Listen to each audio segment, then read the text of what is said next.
My sister called me crazy. No. Wow. We started from the top. From the top.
I was accused of causing wedding drama when I'm only standing up for myself. Yeah, well, maybe you should sit down. All right? Yeah. I, 36 female, am acoustic, autistic, with ADHD, POTS, and Ehlers Danlos.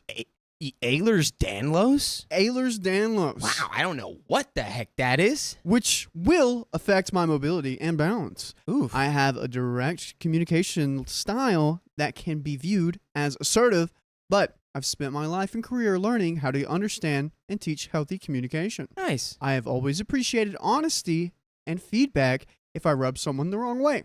I am definitely an over-communicator because of this, which is why I am wondering, am I really the a-hole? Over-communication a-holery would be a new one for me. Yeah, it's like explaining a joke. Except not the fun way. Yeah, it could be.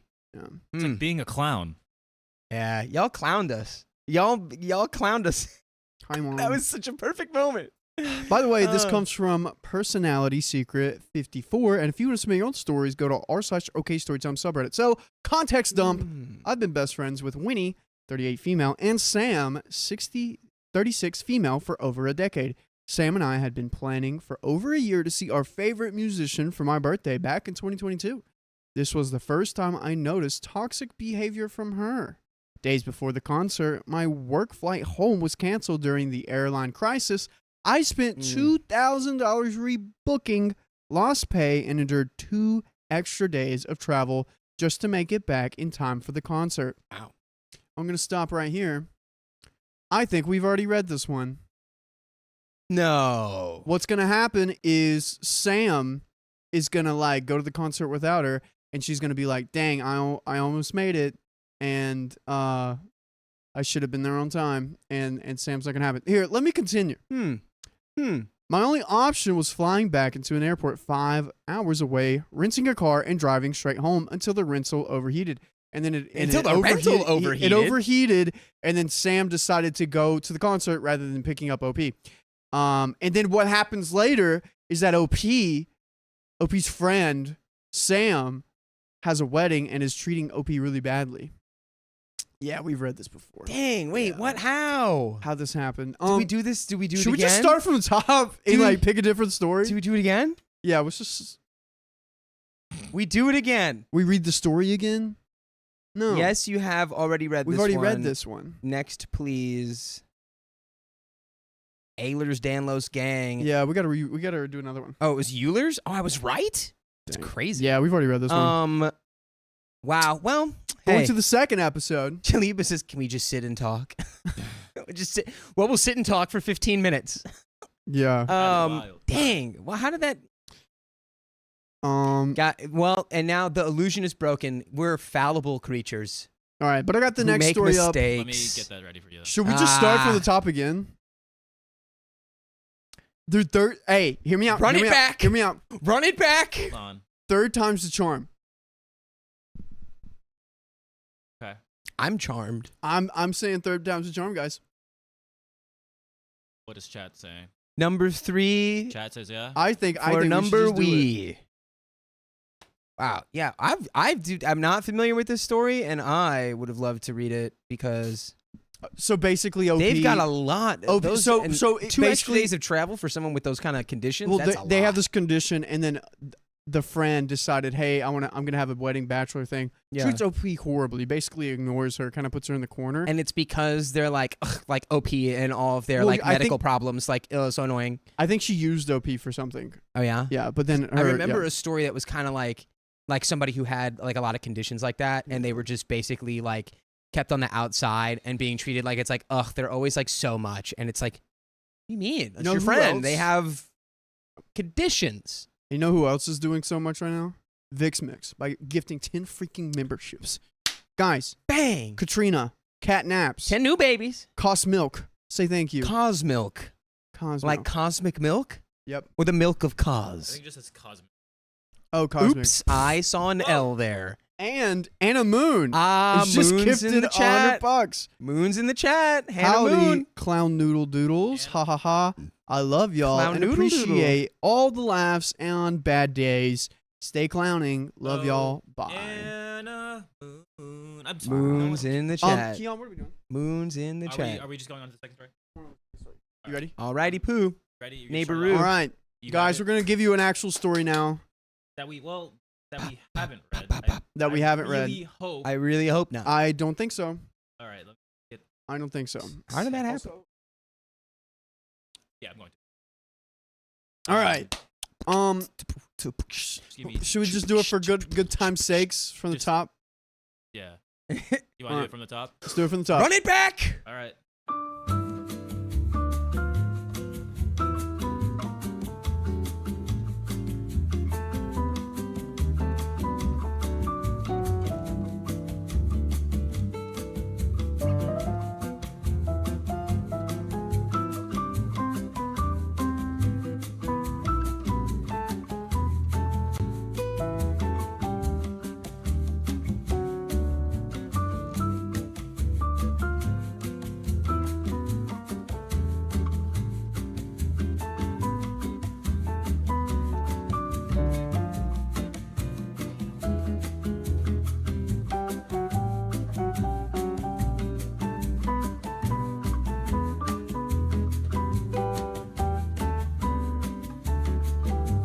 I accidentally revealed why I broke up with my ex. His girlfriend left him after that. Ooh, the Yelp reviews were bad on that previous boyfriend. Not good reviews. But you know who also has not very good reviews in my eyes and is just the arch nemesis of me and will always go after my goodness of a human being? Purple Trader has donated $100. LMAO, happy Thursday, Wow. boys. I didn't start the chaos today. Not but today. You are You are contributing here. to it. So Happy Thursday. That's so funny. we got 30 more minutes. I feel like God. yeah, Purple Trader, you're a polarizing figure. I'm pretty sure we had one person leave us a comment that was like, I don't understand what all these demons are in the chat. But I don't they're like, I don't I'm not appreciate following it. you guys because you guys are doing demon signs in the chat. It's like, it's Purple Trader. Anyways, here we go. 27 male, had a relationship with M. Let's call her Meg. 26 female, around 5 No, years ago. That was male, 26 male. Just call him male. That's male on male. With M. Okay, Mikey. Hey, Mikey. Mikey, 26 male, around 5 years ago. Mikey and I met at college and started as friends, then turned into a couple. We lasted almost 2 years, but I broke up with him 3 months before reaching that date. By the way, this comes from Tonight Lost 57. And if you want to submit your own stories, go to r/OK Storytime subreddit. So, the summarized reason on why we broke up was because he didn't give me my place as his partner and prioritize time with any other person that wasn't me. I'm not saying like the he wasn't with me 24/7 kind of thing, but we agreed to a date to hang out together and he canceled on me for the 8th consecutive time to hang out with his friends, kind of thing. Yeah, that's annoying. a little annoying. Sounds like you're being taken for granted, OP. Yeah, I did that once. Once, not 8 times. Once. One consecutive time. One consecutive time, and it did cause a breakup. It wasn't the lack of love or cheating on behalf of no one. And I tried to break up with him thrice, with him begging for another chance, and each time with him doing absolutely nothing to change. So the 4th was definite one, and despite him asking to get back together, I stood my ground and ignored him for at least 6 months before talking to him again. By the time I talked to him again, I had already moved on. I'm not sure if he did too by that time, but I was clear in me not to have romantic feelings anymore, and that I was willing to be friends again because I missed him as he was my best friend previous to our relationship. I put some strong boundaries, like not trying to make a move on me ever again, and many others I don't find relevant for this post, and he seemed fine with it. I'm just going to say, once you're friends with someone and then you cross that line with them, there's no going back. My mom told me that one. I disagree with that. Really? I mean, yeah. So, let's say, me and you, we finally did kiss on camera. Well, with that, you can't do this. We have to do it now. Okay. I said whenever we finally do. I'm not now because I want to be friends with you. But let's just say in a theoretical world, I did that. And then one day I'm like not comfortable kissing on camera again. I feel like that line's hard to go back. But you still want to kiss on camera, and you still have feelings for kissing me on camera. It just depends on. It's a situation by situation basis. It's definitely not something that can work in every situation. But I it's think not something. It's both. It's in the gray. If someone still has feelings for another person, it's not going to work. But exactly, they have to both be on the same page. You have to be. You have to have honest, not right now. Open communication about it. And if one person is like, "I feel this way," and the other person's like, "I feel a different way," and if y'all are like, "Well, this is just going to mess me up if we do this," then y'all shouldn't do it. Okay. It just takes time sometimes. Yeah. Now, we are not the bestest of friends. We are just friendly to each other, but we're not awkward about not having the same level of friendship than before. Since we used to be more physically affectionate now we aren't. I dated some people, but I'm currently single, and he's gotten into a relationship a few weeks ago with Carl? Carter. Carter? No, Carter. It's a woman, 27 female. Carly. You sure? Yeah, you sure. sure? What if Carly turns out to be a bad person? My Carly's with a K. This one's with a C. All right, Carly. Fair enough. We knew Carly way before being friends or getting together, and both me and Mikey loved her because she is a genuinely amazing girl. When they announced they were together, I was happy for them, but at the same time, I was low-key worried about her since apparently what broke my relationship with Mikey happened with his previous partners too, according to what he said to me himself. Okay. So I was a bit concerned that he would try and pull that same card with her, but ultimately decided to not intervene since his new relationship was not my business now. Just enlightened. I like that. That's yeah. Sometimes you got to mind your business. Because Mikey's your boy. You know? At this point, yeah. If you heard something about Carly, I'd be like, yo, this is what I heard about Carly. But Carly's not your girl. Carly and you are not like super tight. So, but it does suck that you know. But if Carly, here we go. Carly comes to you, hey, is there something I should be worried about? Boom. There you go. Yeah, don't just do it unprompted. But if you're asked for the info, unless it's horrible. This is like a horrific thing that you have to know. Yeah, if you're like, hey, you shouldn't date this guy. He's literally a danger to you. Danger. Like, that's one thing. There's the line. But if it's just like, yeah, he was kind of a bad, inattentive partner, that's, just leave that alone until she's like, hey, what's his deal? And you'd be like, that's just what he does.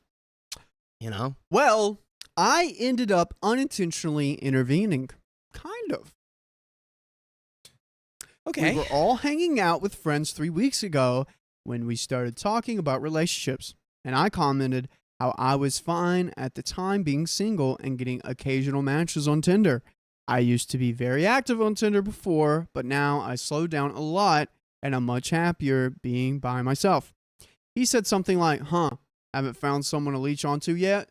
Wait, who's he, the ex? Mikey. Mikey said that? I was a bit surprised by his comment because, first of all, It wasn't like him to say something like that. I thought someone else said it before realizing it was him after everyone turned to look at him as shocked as I was. And second of all, what the heck? Why does he suddenly have the audacity to say it as if I was always demanding his attention? I honestly ended up playing dumb, and I tried to stay clueless as possible. What do you mean? Okay. Yeah. Okay. Yeah, that was perfect. You hit him with the, can you elaborate? What did that mean? I don't think he was trying to mock me, because the entire time he had a dead serious expression, like it seemed he actually believed I was the one being clingy. He responded, "You know, man, like those times you got mad at me for going out with my friends and stuff like that?" When I tried to act nonchalant and said, "Oh, yeah, I remember. Yeah, I was pretty mad back then. I was expecting that we could go on our date as promised, but you canceled again to go out with friends without telling me in time. But it wasn't even leeching, and it happened a long time ago. Why are you bringing it up now in front of everyone?" Yeah, that was a weird power play. That's going to get Uno reverse card back at you. Yeah, I recently had a conflict with someone, and it didn't go well, and it was in front of someone else, and I just didn't know what to do with myself. Oof. You got to play and it was all my fault. The role of peace. Oh, so it was just like you misspoke, essentially? Basically. Oof, yeah, I hate when that happens. That's happened to me. And it just didn't go the way I planned. Yeah. No, that's crazy, especially when it's like, given the context is like he's going to hang out with his friends, and it's like, well, we had a date, but couldn't you at least be like, yeah, do you want to come hang out with my friends too? Yeah. Like, you just completely ditched your partner multiple times over and over again. And they've had to have talking about this because they're friends. Like, they both know the issues with one another. Well, it's been a minute. Like, they went limited to no contact for like 6 months or so. The way it ended, OP had to be like, I'm out. And then, Mikey's like, no, please, I'll change. I'll be better. And OP's like, stop. I'm done. Yeah. We're done. Backing off. Fool me thrice. True. Yeah, so I think Yeah. this is going to blow up in Mikey's face. It sounds like it. Carly looked at him, a bit confused, like expecting him to clarify what I meant, and he said, "Well, as I said before, I wasn't gonna choose between my friends and my boyfriend. Both were important to me, so maybe it's good you stay single for a while. The world doesn't spin around you, you know." Also had that told to me recently. Wow. I mean, like, but in the context of a partnership, it's like a good one is like, yeah, I mean, not to the point where it's like toxic, but it's like, yeah, choosing your friends over your partner, that's a deliberate decision when you've already committed to like doing something with them that day. Carly seemed a bit shocked by his response, which I understand since Mikey is usually a really gentle and loving guy as a partner and as a pretender, and tends to be extremely romantic at first before pulling out. So the sudden accusation towards me seemed very out of character. I replied, "Well, it's obvious the world doesn't spin around me, but we were planning to get married. Oh. Wasn't it a good enough motive to prioritize me a little bit more? Because I did prioritize you, and you even promised me to change every single time I tried to break up with you. So, of course, you knew." Yeah. We'll never be breaking up with Frank the Plug. Oh, what? Frank the Plug just dropped $100. That's how many wheel spins we have now? 3 already? I think 3. Already 3 wheel Oh spins. my gosh. Frank the Pug, thank you so much. Not much to say on this poopy day other than thank you for being here. Hopefully a 10-hour stream can keep me from losing my mind because this pug is just over it. Love y'all to pieces, though. Hey, hang in there, Frank the Pug. We got you. Yep. Hearts in the chat. Hearts Puppy in the love chat. in the chat. Yeah, little puppies. Little Puppy puppies for our pug. Real quick. So I replied to "The world doesn't spin around me." God. Well, it's obvious the world doesn't spin around me, but we were planning to get married. Wasn't it a good enough motive to prioritize me a little bit more? Because I did prioritize you, and you even promised me to change every time I tried to break up with you. So, of course, you knew you had to prioritize me.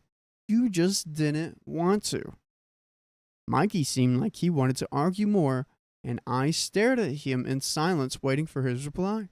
But he kept quiet instead and didn't say anything while he kept sulking the rest of the hangout. Wow. My friends and I moved on from the awkward moment, but Carly and Mikey obviously didn't. Carly looked very conflicted and deep in her thoughts after that. I mean, Do you say that in front of your friends? well, I mean, I don't know. Like, this whole thing reads like this is a ridiculous exchange. It really is. It's like y'all broke up, and then probably more than 6 months later, now you're having this out in front of your friends, and Mikey's just starting it in front of his new girlfriend, Yeah. which is weird. It's a weird flex. Did Mikey be like, I don't know, he thought maybe he could dominate a social situation or something? Yeah, that seems like it.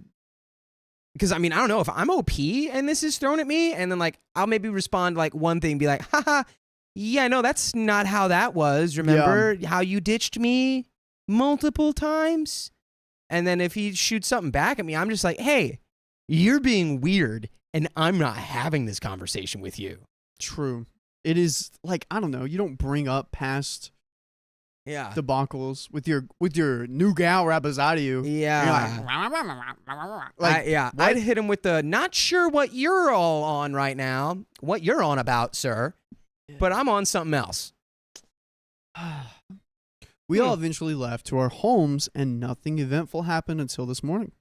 I must remind you, 3 weeks have passed, and I kind of forgot about the small argument I had with Mikey during that hangout, especially because we tend to go out with our friends almost daily. But around 3 days ago, Carly stopped showing up, and Mikey excused her, saying she was feeling under the weather, and that's why she wasn't coming. Yeah, she was feeling sick of you and your antics, Mr. Mikey. Then yesterday, Carly suddenly left the group chat without a word. Wow. We were all confused and a bit worried, but she sent a DM to everyone assuring she was fine and that she wasn't mad with us or any dangerous situation, which calmed us down a lot. But unlike the messages she sent to the rest of us, my friends, Carly sent me a longer and, to tell the truth, somewhat sad one.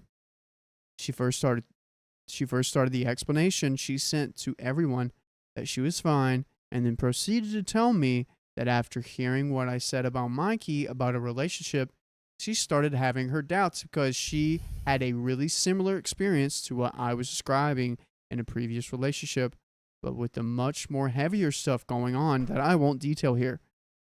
But it was a very emotional, harmful, and draining relationship, and she didn't like how he responded to me when I argued that he should have prioritized me much more than he had done. So I think Mikey probably yelled or like had like a kind of No, vibe. I think it would be while sitting next to your partner going like, yeah, I told you, person who I was considering marrying, I won't be made to choose between you and my friends. And then she's probably there like, but you would maybe choose me over your friends if we were going to get married, right? Like, what? Just a weird thing to say. It's just I don't know what he was on, man. I feel like Keon has lived this experience. Not like lived it or like seen it. Have you seen that? Is that, Keon, have you witnessed this? Like something's just had to have happened to you. Keon, like have this. you witnessed this? No comment. You've lived it? No, you didn't live it. You No. don't live it. I No. didn't live this. Huh? I didn't live something like this extreme, but in a sense of a way of a manner, kinda. In a sense of a way of a manner, I feel bro, like you Keon did live this. was in the friend group. Like he's been in a similar friend group where this kind of happened. Where someone Irish goodbyes the group chat, and everyone knows why. Yeah, I knew it. I yeah. could feel it. Yeah. We're gonna get that. Why am I always like? I just have too many experiences. Why am I that Dude, guy you're just now? so popular. No, Yeah. that has nothing to do with popularity. Yeah, it is. You're just wise. Mm. I did have a best friend actually just say, "Hey guys, I need space." Leaves. Like, what? Yeah. Why did you do that? Because he needed his space. We all just like scratched our heads and like, what did we do? Yeah. She feared he would do the same to her, so before taking any decision, she sat him down and asked him about his priorities in life. And yeah, she found out that while he was eager to compromise, like he did when we were a couple, he pretty much didn't want to prioritize her enough and excused himself on the fact that he was an emotionally invasive type and has always been, basically implying he was like that and he probably wouldn't change. She broke up with him and she was still pretty sad. She told me she wasn't sure if it was the best decision since Mikey was a wonderful guy, but the thought of him doing the same to her once again gave her so much anxiety she had to get out as speedy as possible. She asked me not to reply, but that she appreciated me and thanked me for everything. We weren't really close friends, but we got along really great. I didn't reply like she asked, but left a hugging emoji just to let her know I read it. A whole different story can be said about Mikey, though. He is devastated and doesn't seem to understand why she left him and is seriously thinking of asking her for another chance, even when she denied it when she broke up with him in person. Oh, wait a minute. Is Mikey not being emotionally evasive right now? Ooh. Oh, what is that? I feel like Mikey, there's a checkbox on Mikey's list, and that's a partner. And once that's good, he's like, I don't have to worry about finding anyone else. I can just go out, do my own thing, hang out. But when that box is not checked, inside, little hamsters going crazy. I don't know what the mental of that is like, wait a minute, I don't have a partner to neglect anymore. But who am I gonna neglect while I choose to hang out with my friends instead? Yeah. Oh, I need you back, babe. Yeah. I need you back at home, alone by yourself while I hang out with my friends. Like, I don't know. This guy, it's weird. It is weird. And it's like to be like outright rejected in person and then being like, I'm going to ask for another chance. It's like, dude, nothing's going to change. Yeah. I had to give him a mental smack by scolding him and telling him that he should put himself together and stop being mediocre in his relationships, because the only reason everyone leaves him is because he doesn't put any effort into his relationships. He got mad and said I had no business in his relationships and that I didn't have to say unnecessary stuff to his girlfriend. Well, now ex, lol, because I put her against him and now she thought he didn't love her, which is not what she said or thought at all.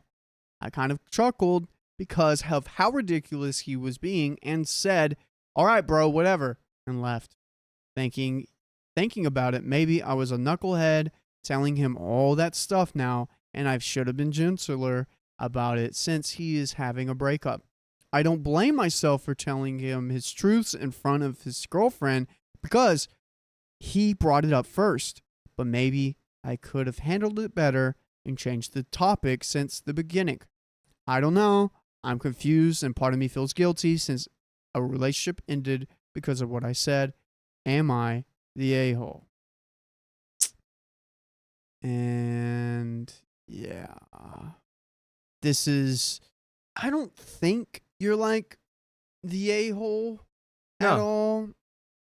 I mean, if you had brought it up first at that little gathering, like he literally like took a shot at you, and then you were just like, defense, deflect.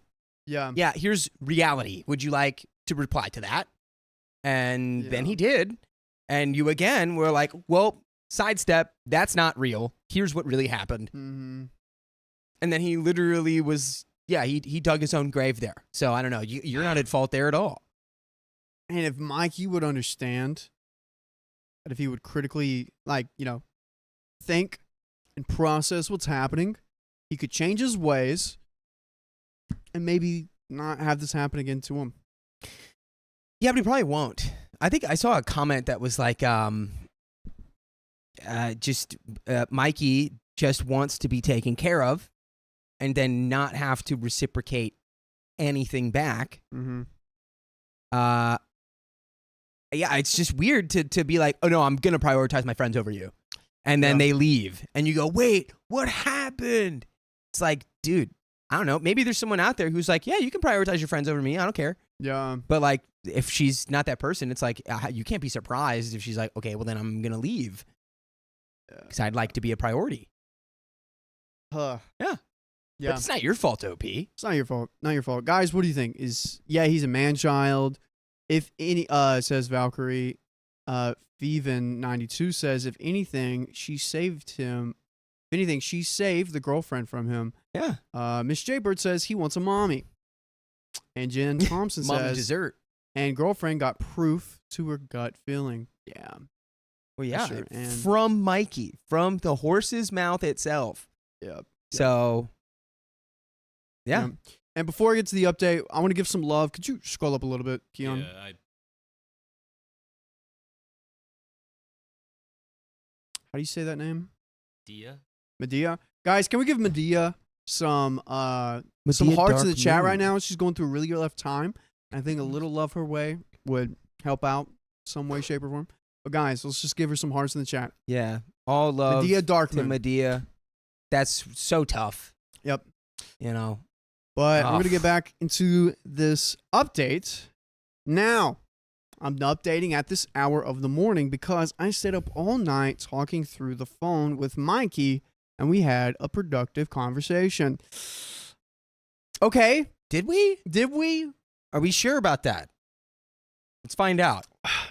So it turns out he found my post and almost since the day I made it, LOL. I thought of the possibility since he also uses Reddit, but I wasn't too worried even if he saw it, because if he saw it from the perspective of strangers, maybe he would realize how foolish he looked.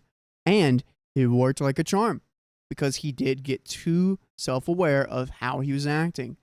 He stopped talking to me for a while after our last fight, but honestly, I was a bit too dumb with him to care. I was like, if this is how our friendship ends, then this is going to be on him because I didn't do anything wrong. Yeah, accurate. Super accurate. Yeah, you kind of It's broke like the bear there. You guys buried the hatchet, then he dug the hatchet up and threw it at you. And yeah, you have full rights to be like, I'm over this. I'm done. I'm not putting any energy into maintaining this. Honestly, I'm a bit too prideful. Get it?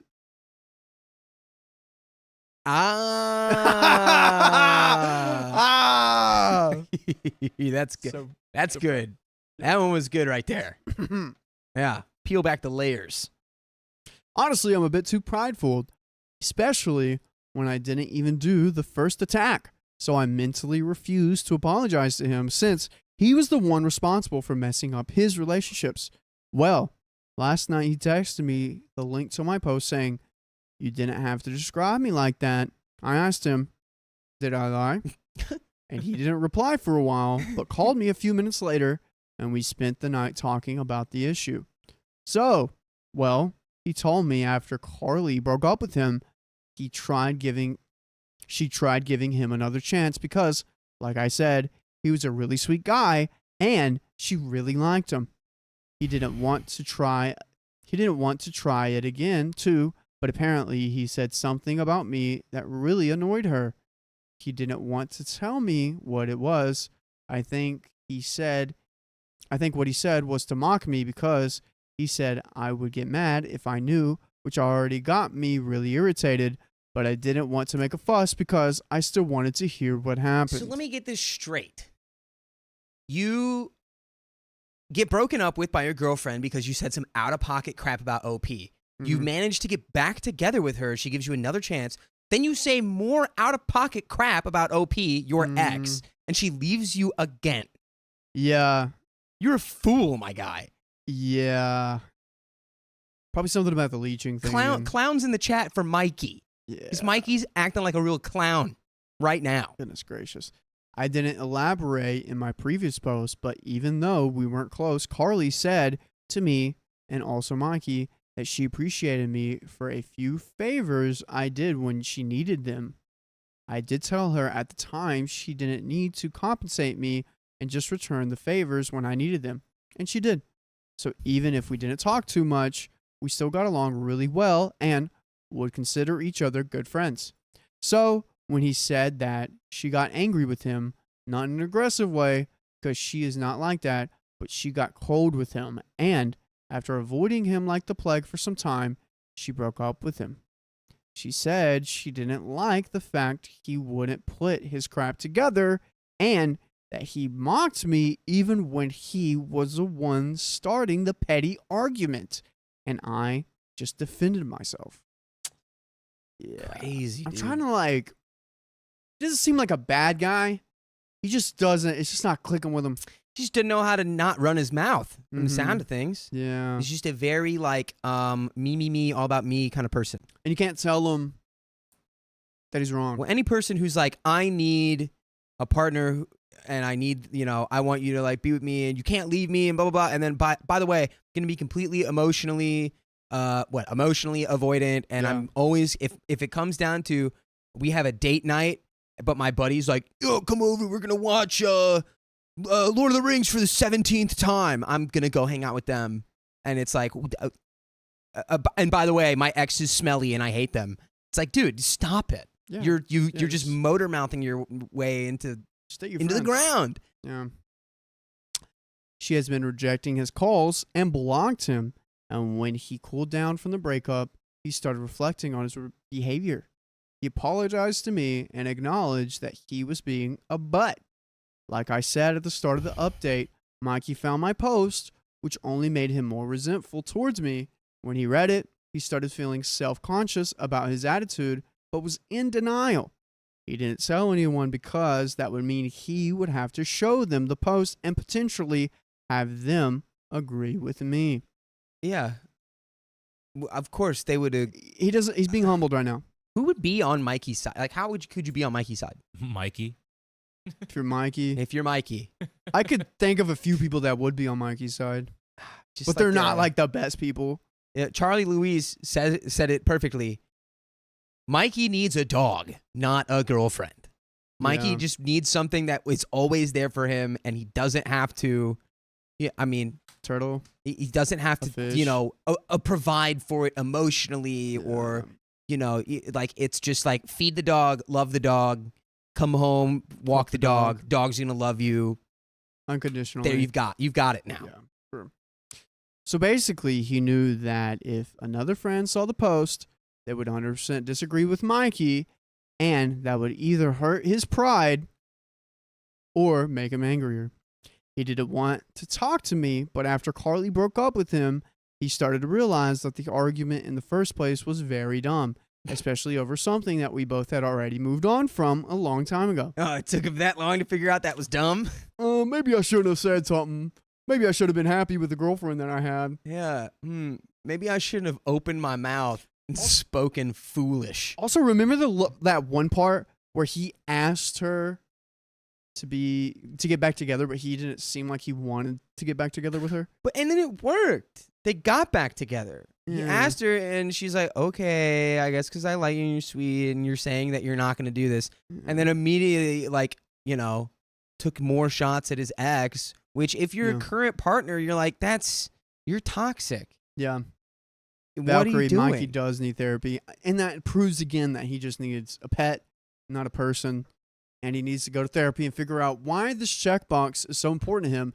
And this checkbox is important to him. He needs to put it at the top of his list and make it a priority. He just wants to get 100% of the relationship while putting in 10% of the effort. Yeah. Z%. He admitted that he felt a bit hurt when we first talked since our breakup because I moved on from him way too fast. He was kind of expecting to get back together after giving each other a break, LOL, for a few months.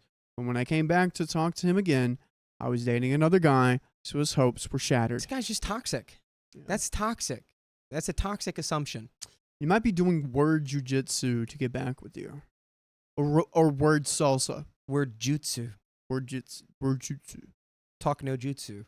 He was trying to accept that we aren't meant to even. He was trying to accept that we weren't meant to be, even when he said he was fine with it. And it hurt even more because I was very firm when I told him I wasn't interested in him romantically anymore. That's BS. I honestly didn't know about it, and while it was not my intention, and maybe it did hurt that I even resumed contact with him, but when I said I missed him as a friend, I meant it. Outside of those things, he's still been an amazing friend. He was with me when I lost both my parents in an accident. Oof. We graduated together, and he even took me into his home when I felt alone, even letting me bring my dogs with me to play with his dogs. So he does have a dog. He's got dogs. Oh, Dude. yeah. Oh. Oh no. Oh. There's no helping this guy now. Yeah, he's done for. I felt bad because I felt bad because all that time I thought about my own feelings, but didn't think that coming back to resume our friendship would hurt him. He doesn't have romantic feelings for me now, but he was still salty about it, in his own words, by the way. When we ended up talking about our unrelated stuff, when we cut the call after he realized he was getting late to work, so I would say that we ended the call on good terms. I think we are back to being friends now, but I won't push or invite him directly to spend time with me. I'll only do it when we are with our friend group to make it less awkward. I feel relieved that we have talked things out, and thank goodness, because I miss messing around with him. But again, I'll take things easy. One of our friends even jumped into my DMs asking if we made up after Mikey sent something to the friend chat, and I interacted with it after ignoring each other during our argument. When I said yes, he sent a lot of happy cat stickers. I think he's glad, lol. And guys, you can be glad that after this story, there's a place for you, a place for your ear holes. And that is where, Dakota? iHeartRadio, Spotify, Apple Podcasts. I mean, even YouTube has a podcast section you can find us on. Anywhere you listen to podcasts, just search OK Storytime, and you can listen to over 1,200 hours worth of stories. Boom. We're creeping up on 1,300. We are creeping up on it. Do you think this is a friendship that should have gotten back together? It doesn't sound like Mikey's going to actually level it out. Like, it sounds like, because again, what do we know about Mikey? Mikey talks, he says, I'm going to do this, I'm going to do that, and then does not do that. In fact, does the opposite of that. Yeah. So Mikey could be like, I've moved on, everything's fine. But has he moved on? Yeah. If Mikey actually changes from this and actually has some self-realization, I'm down for it. But Sure. if not, People can change. But it's like, I don't know. yeah. You just got to be aware of that. Yeah. And not be afraid to be like, hey, you're doing that thing. Remember that thing that you said you weren't going to do? You're doing it. You're doing it again. Anyways, in case of any of the people who gave their opinion on my previous post or reading this, thank you for validating my feelings. I felt at some point I was being unreasonable even when I knew I wasn't. I just needed some confirmation since our friends didn't want to take sides, so nobody other than Carly reassured me about what happened. I'm seeing you, Mikey. Okay. They can see through the fourth wall. Guys, that's the end of that story. That kind of ended on a weird note. Yeah, that was kind of, I'm not sure if that was ominous or if it was like, I'm seeing you, Mikey, like we're seeing each other. I don't think so. That I would definitely not recommend again. Yeah. But I mean, I don't know. Anyways, OP, you did the Lord's work right there, trying to get someone to realize their flaws. It's now on them, and you don't have to worry about that anymore. You've done your part. I think at this point, it's like, should there be a friendship? Should there not? I mean, like, if it feels like you guys can do that, then do that. But I would suggest arm's length. You know, don't Stick length. Right, just keep a stick between you and Mikey. True. So that if he starts acting up, you can grab it and Facts. say, bad, Mikey, bad. Bad monkey, bad. But you know what we got to grab? We gotta grab some of these donos. It's dono time. We gotta grab donos right It's here. dono time. Woo! All right. I'm gonna split that in half. Bang. Let's Here we go.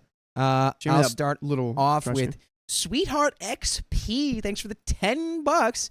10-hour stream. I don't know. You guys always Who's want a to 10-hour say? stream. Could You guys be. are always like 10-hour stream, 10-hour stream. Not how are you, Riley? How are you, Dakota? How are you, Keon?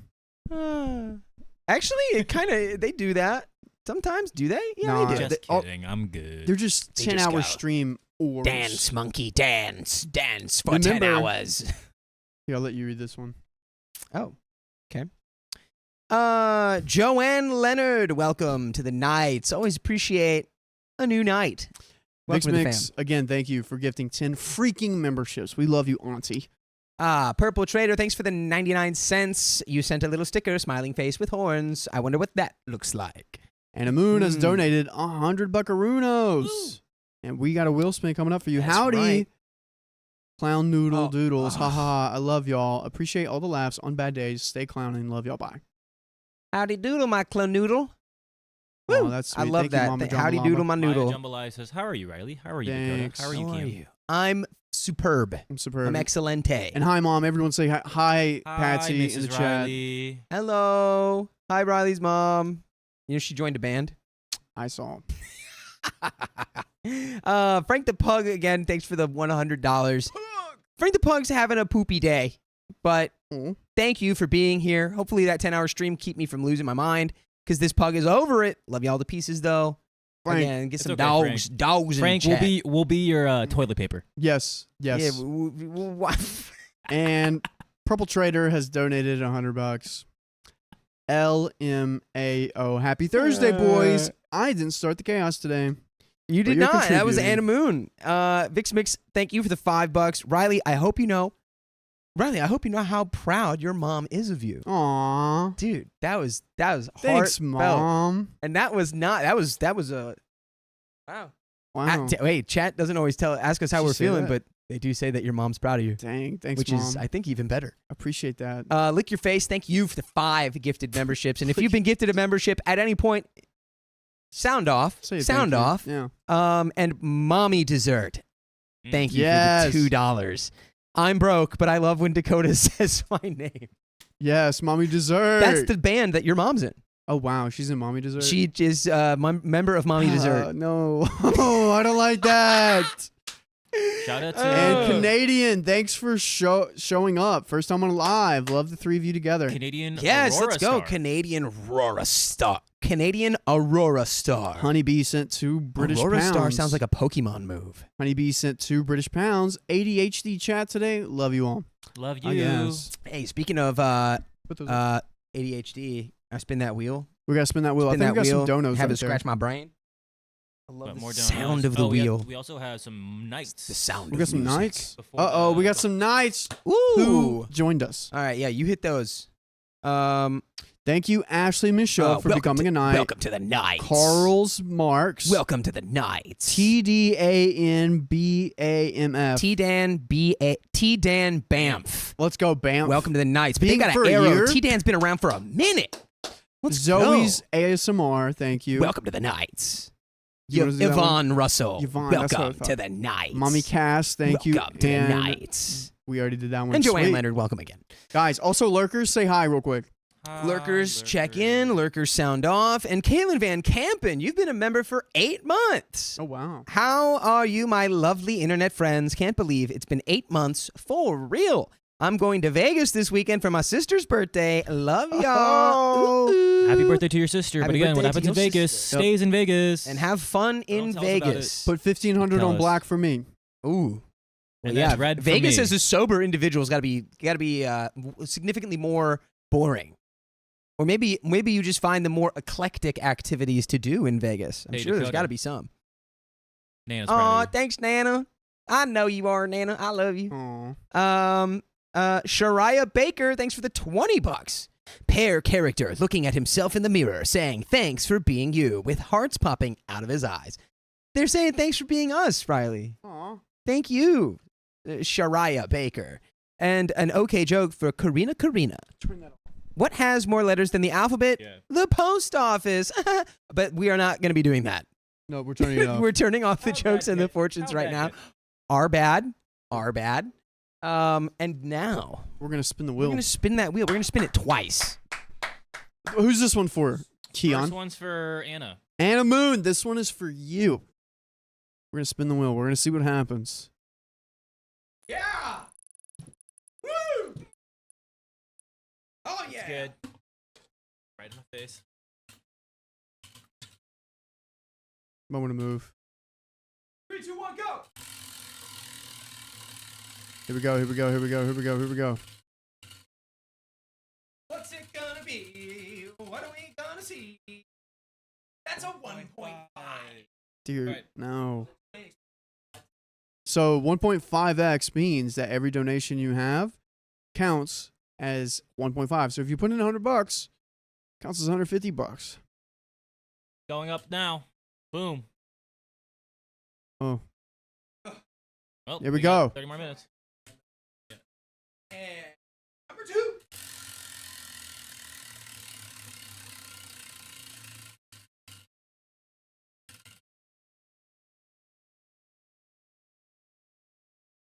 That's another. All right. And another. So we have another one coming up, That was for Purple Trader, by the and way. that was for Purple. Thanks, Purple. Of course, that was for Purple Trainer. And can we add? Yeah. Yep. And we're gonna add 25 because someone right before we said it did it Right. right at the moment. Yes. But guys, Jump the starting we got pistol just another a bit. freaking story for you. We're gonna read it right now. Right now. Let me.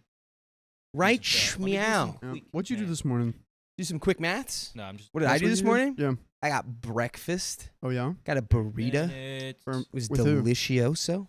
By yourself or with someone? No, I didn't go by myself. Ooh, who'd you go with? Your mom. No, you didn't. She's in North You want Carolina. Patsy? You didn't do that. I got him, Don't do that. folks. That's a I hit him with a your mom. Your mom my- doesn't like that. My mom had her anniversary trip this week in Gatlinburg.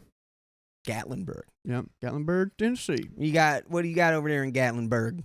Dude, anything, theaters, good food, live music, country music, Pigeon Forge. Dollywood. We got Dollywood. Gollywood? Dollywood. You know Oh, Dolly Parton? Dollywood. You know Dolly Parton? I thought you said golly, like golly G. You know heard Dolly G, Parton? too. Of course I know Dolly Parton. Okay, she made a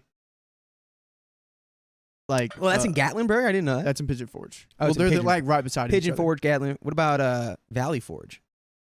That's in Pennsylvania. I think that's in Pennsylvania. That's in Pennsylvania. Shout out to my Revolutionary War heads out there. Somebody put a bunch of facts about the Valley Forge and the Revolutionary War in the chat, please. Thank you. Just for fun, I don't know. Just kicks for and just for a giggles. little fun, just for a little funsies. Ooh, we got a nice one. We got a We do? nice little long one here. Mom couldn't go far. Oh, She boy. wanted to, but we've had some. Our family members have been deciding to go to the hospital. Just have hospital. treatment. Yeah, just deciding gotta go to the hospital. I'm like, stop. Everyone out here doesn't want to work anymore. They just want to go to the hospital. Basically. Oh, come on. Yeah. They're all fine. Nobody in this generation wants to work. Okay, are you ready? Yep. Yeah, you got. I walked away. I walk a single road. Dude, that's great. Yes, okay.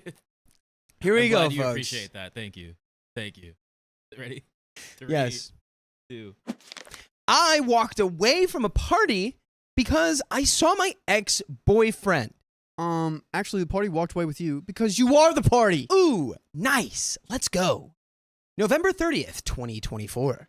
Okay, so I am 21 female and my ex, Aiden, is 20. 3 days ago, my best friend, Madison, invited me to celebrate Thanksgiving with her and our other friends. We were able to invite partners, siblings, blah, blah, blah. And you know who else did another thing? Who did a thing? Anna Moon just donated 100 buckaroos. Anna Oops. Moon. I did it again. To the moon I go. Oops, I did it again. Oopsies. I am Anna Moon. Goodness gracious. Woo, okay. By the way, this comes from user Blueberry Pie 1109 and user Soft Raspberry 3543. And if you want to submit your own stories, go to the r/OK Storytime subreddit. So, my older sister, 24, arrived before I did. A little while later, she texted me, But I was driving, and my phone was on Do Not Disturb, so I couldn't read her message. Plus, I didn't want to risk getting a ticket. LOL. Also, before I left my house, she called me and said that she drove to my best friend Madison's house an hour earlier because Madison needed help with something. But I didn't know what it was. Well, when I finally arrived at Madison's house, I parked in the driveway and got out. I made sure to double check if I had locked my car before heading inside. The door was unlocked, and I didn't need to knock because Madison says that we aren't strangers and that she trusted me the most. Aw, sweet. Yeah. But either way, I still texted her to let her know I had arrived, and she reacted with a thumbs up. Yeah, I'm not big on friends knocking at the door. I'm just like, come in. Just let them in. Like, don't awkwardly wait outside of my house. Just come in. Please don't do that. Yeah, it depends. Yeah, it depends. Sometimes they need assistance. If you're my friend, just come in. Well, if you gotta unlock the door. It's already unlocked. Apartment. I don't live in. I don't live in an apartment. Oh, yeah, but I don't have that theoretically- problem. Theoretically. Well, theoretically, I would go somewhere else. Well, theoretically, I'd be a homeowner. So I opened the door, walked inside, and closed it behind me. I walked into the living room, but no one was there. I then went to the dining room where everyone was sitting, and some were setting up the table, like placing plates and forks and spoons and napkins, blah, blah, blah. However, when I took a few steps into the dining room, I saw Aiden sitting on the side of the table where I could clearly see his face. My brain really said, oh, heck no, and without thinking for a second, I turned around, opened the front door, and walked out. I mean, not gonna lie. If I saw a certain ex at a party, I'll be turning around too. Whoa. And Dang. my head's turning right now. Because what did Cloud Wizard just do? Dropped $100, 100 ducats in the dono chat. Dang. Heading to Japan for 2 weeks. Stay safe and see you all then. Oh, wow. Cloud Wizard has some wizarding duties that need to be attended to in the island of... Got some business to handle in Japan. Did you know that Japan's not actually Japan in Japan? What? Shut up. Shut up. No. I'm No, not, the Japan, Stop. they don't... It's No. Nihon. No. Or Nippon. Nihon? Yeah, they don't call it Japan. Oh, I see what you're saying. I thought you were going to be like, did you know Japan is that not actually Japan? It's actually something else Mhm. that has to deal with the Antarctica Crisis Center. Yeah, Japan's actually 100 miles underground. I thought we would. I'm like, stop. No, okay. So, all right. I still had my shoes on, so I was quick to leave. I thought that no one had seen me, but when I got into my car and started the engine, I heard Madison shouting my name. I know this might sound rude, but I didn't even glance at her and drove off immediately. Okay, so Fair. without any context here, this is really rude and kind of immature. However, if we get more context into how your dynamic was with your ex, perhaps we will understand better why you had to leave this way. However, Hannah just left $100 in the dono chat, so everyone knows what to do. And We did get a her little classic shush. message. Absolute silence. I want to hear a pin drop in here. Yes. 30 more Bang. minutes. And that's Dang. another 30 minutes. We've got almost 2.5 hours on the clock. I now. still have hope. That'll be a chill day. Don't have hope, dude.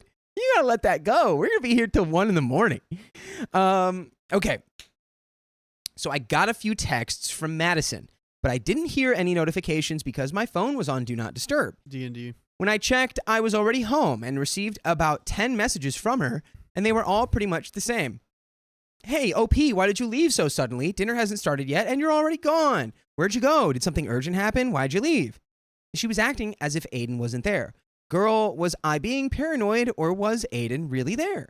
I just left her on red and haven't spoken to her or anyone else yet. Even today, when she called me, I didn't answer. The thing is, I forgot about my sister, and I haven't heard from her yet. I did text her before I wrote this post, but she hasn't responded yet, so in the meantime, I'll be waiting for her response. Oh, and the message she had sent me was, Yo, OP, Aiden just arrived with Madison's brother, Mason. Did you know he was coming? I responded with no. And there's an edit here. The dining room and the living room were in front of each other. For example, the dining room on the left and the living room on the right. Okay. Emma the a-hole has no consensus, but OP was said not the a-hole. What are the ages here? Are we at 20? Yeah, what are the ages? Okay, we're Checking right we're now. 20. This is an X. It is OP is 21. Aiden 20. so Yep. if College students. in reality here, it's like whoever knew Aiden was coming and that Aiden was your ex should have told you that they would be there so you wouldn't get blindsided.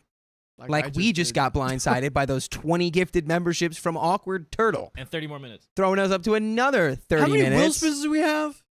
Now we have Don't wanna 1, know. 2, 3, 4. Tell me. We've got 5 at least. 5? At least. I'll let you know. However, there is also. We just need more before I can make any actual judgments. I need more info on like what happened. Did you break yeah. up? Was he abusive? Like was that what's going on here? Like was Yeah. he you know I've been in that position. I remember like high school and college when you're like dating someone and you like You're like, see what? him you see him there and you just get a little icky? it's just very icky, but like what are you gonna do about it? Like nowadays I'm like I look back and I'm like, wow, it wasn't that big of a deal. Like Right. we were chill, but like you blew it up into like a soap opera. Truly, yeah. It's like As long as you're cordial. yeah, 20 and 21. Maybe this might be the first time we've had to deal with this from the perspective of OP, right? It's like it might be Yeah. OP's first time having to rerun into their ex. Yeah, But that's like hard. honestly, the way that you went about it, very bad. Yeah. Very like now the entire evening has become about why you left because of your ex. You kind of messed up the dinner. You've kind of Low-key- insulted your friend. I would probably, I gotta go handle something work related. I'd probably throw out the work related thing. I'm just hoping that the relationship itself wasn't like traumatic, because the way that 'Cause I OP don't- we don't left know, yeah. felt like a trauma response. We'll probably get more yeah. insight So, here. but let's read some comments. Comment says, just be open about it. Aiden was there and I just noped out of there. Figured no one needed the drama. OP says, I wanted to tell her about him, but I didn't know what came up to me that made me shut up. But I did text her today and she hasn't responded yet. Comment 2 says, one would think that Madison would know that you wouldn't be comfortable around your ex. Madison's brother is the a-hole for bringing him. And frankly, Madison is a bit of an a-hole for not making him leave, then pretending like she didn't know why you left. She absolutely knew why you left, and a real best friend would have warned you, which is fair. There could have been a warning. OP says, I didn't think of this, to be honest. Thank you for telling me. I'm going to have a talk with her eventually. Comment 3 says, this is not a friend. Okay, but before I get into this, folks, I just want to put it out there that, like, sure, OP is friends with Madison. Madison has a brother, and that brother is friends with Aiden, which means Aiden's probably friends with Madison. It's like there's a whole like juggling routine that you can have of like friends that you have that may not also be cool with each other. It's like you can't just outright exclude one person when we don't have the information yet on like what happened in their relationship. Yeah. Like Agreed. if shoot, what's his name? If Aiden's an abuser, like get him out of there. 100%. Yeah, we don't. I just We don't just think don't we know. We don't know. We don't have any information for that. Yeah. It's triggering me because I dated an Aiden. And Aiden. Oh, I know exactly who you're talking Dang. about. Okay. So, The deep cut. frankly, Madison is a bit of an a-hole for not making him leave. Commenter 3 says, this is not a friend. She knew he was there and didn't warn you. It doesn't matter if she invited him, she probably did, or if she knew someone else brought him, which she knew. She knew that you broke up and wouldn't want to spend a holiday with him. She set you up to create drama. She's not a friend or a good person. Obi says, thank you. I'm starting to think about it now, and it's actually quite confusing to me. She never hid something from me before, but now that she did, I feel like there's something wrong. Am I... Okay. I don't really know what's happening. I don't know why she left so suddenly. Well, it's like a holiday dinner, too. It's a Thanksgiving. I'll tell Or you. like a Friendsgiving. What, Didn't they Friendsgiving? just recently break up? Sorry, what? They recently broke up, right? Yeah. Yeah, I mean... That's the last person you want to see. You're getting over your ex, and you're in college or like, yeah, your early 20s. The last person you want to see, where you're like, I'm grieving, I'm still sad. I just broke up with somebody. It's probably one of their first relationships. They're probably just like shocked. You just saw you just like saw a ghost. Pretty much. Yeah. I feel like I really am, there's some stuff here. It's like it's nefarious and Madison's like not your friend and just wanted to like ooze drama out of you. It's like, I don't know. It feels like maybe it could be just a miscommunication and a misunderstanding. But we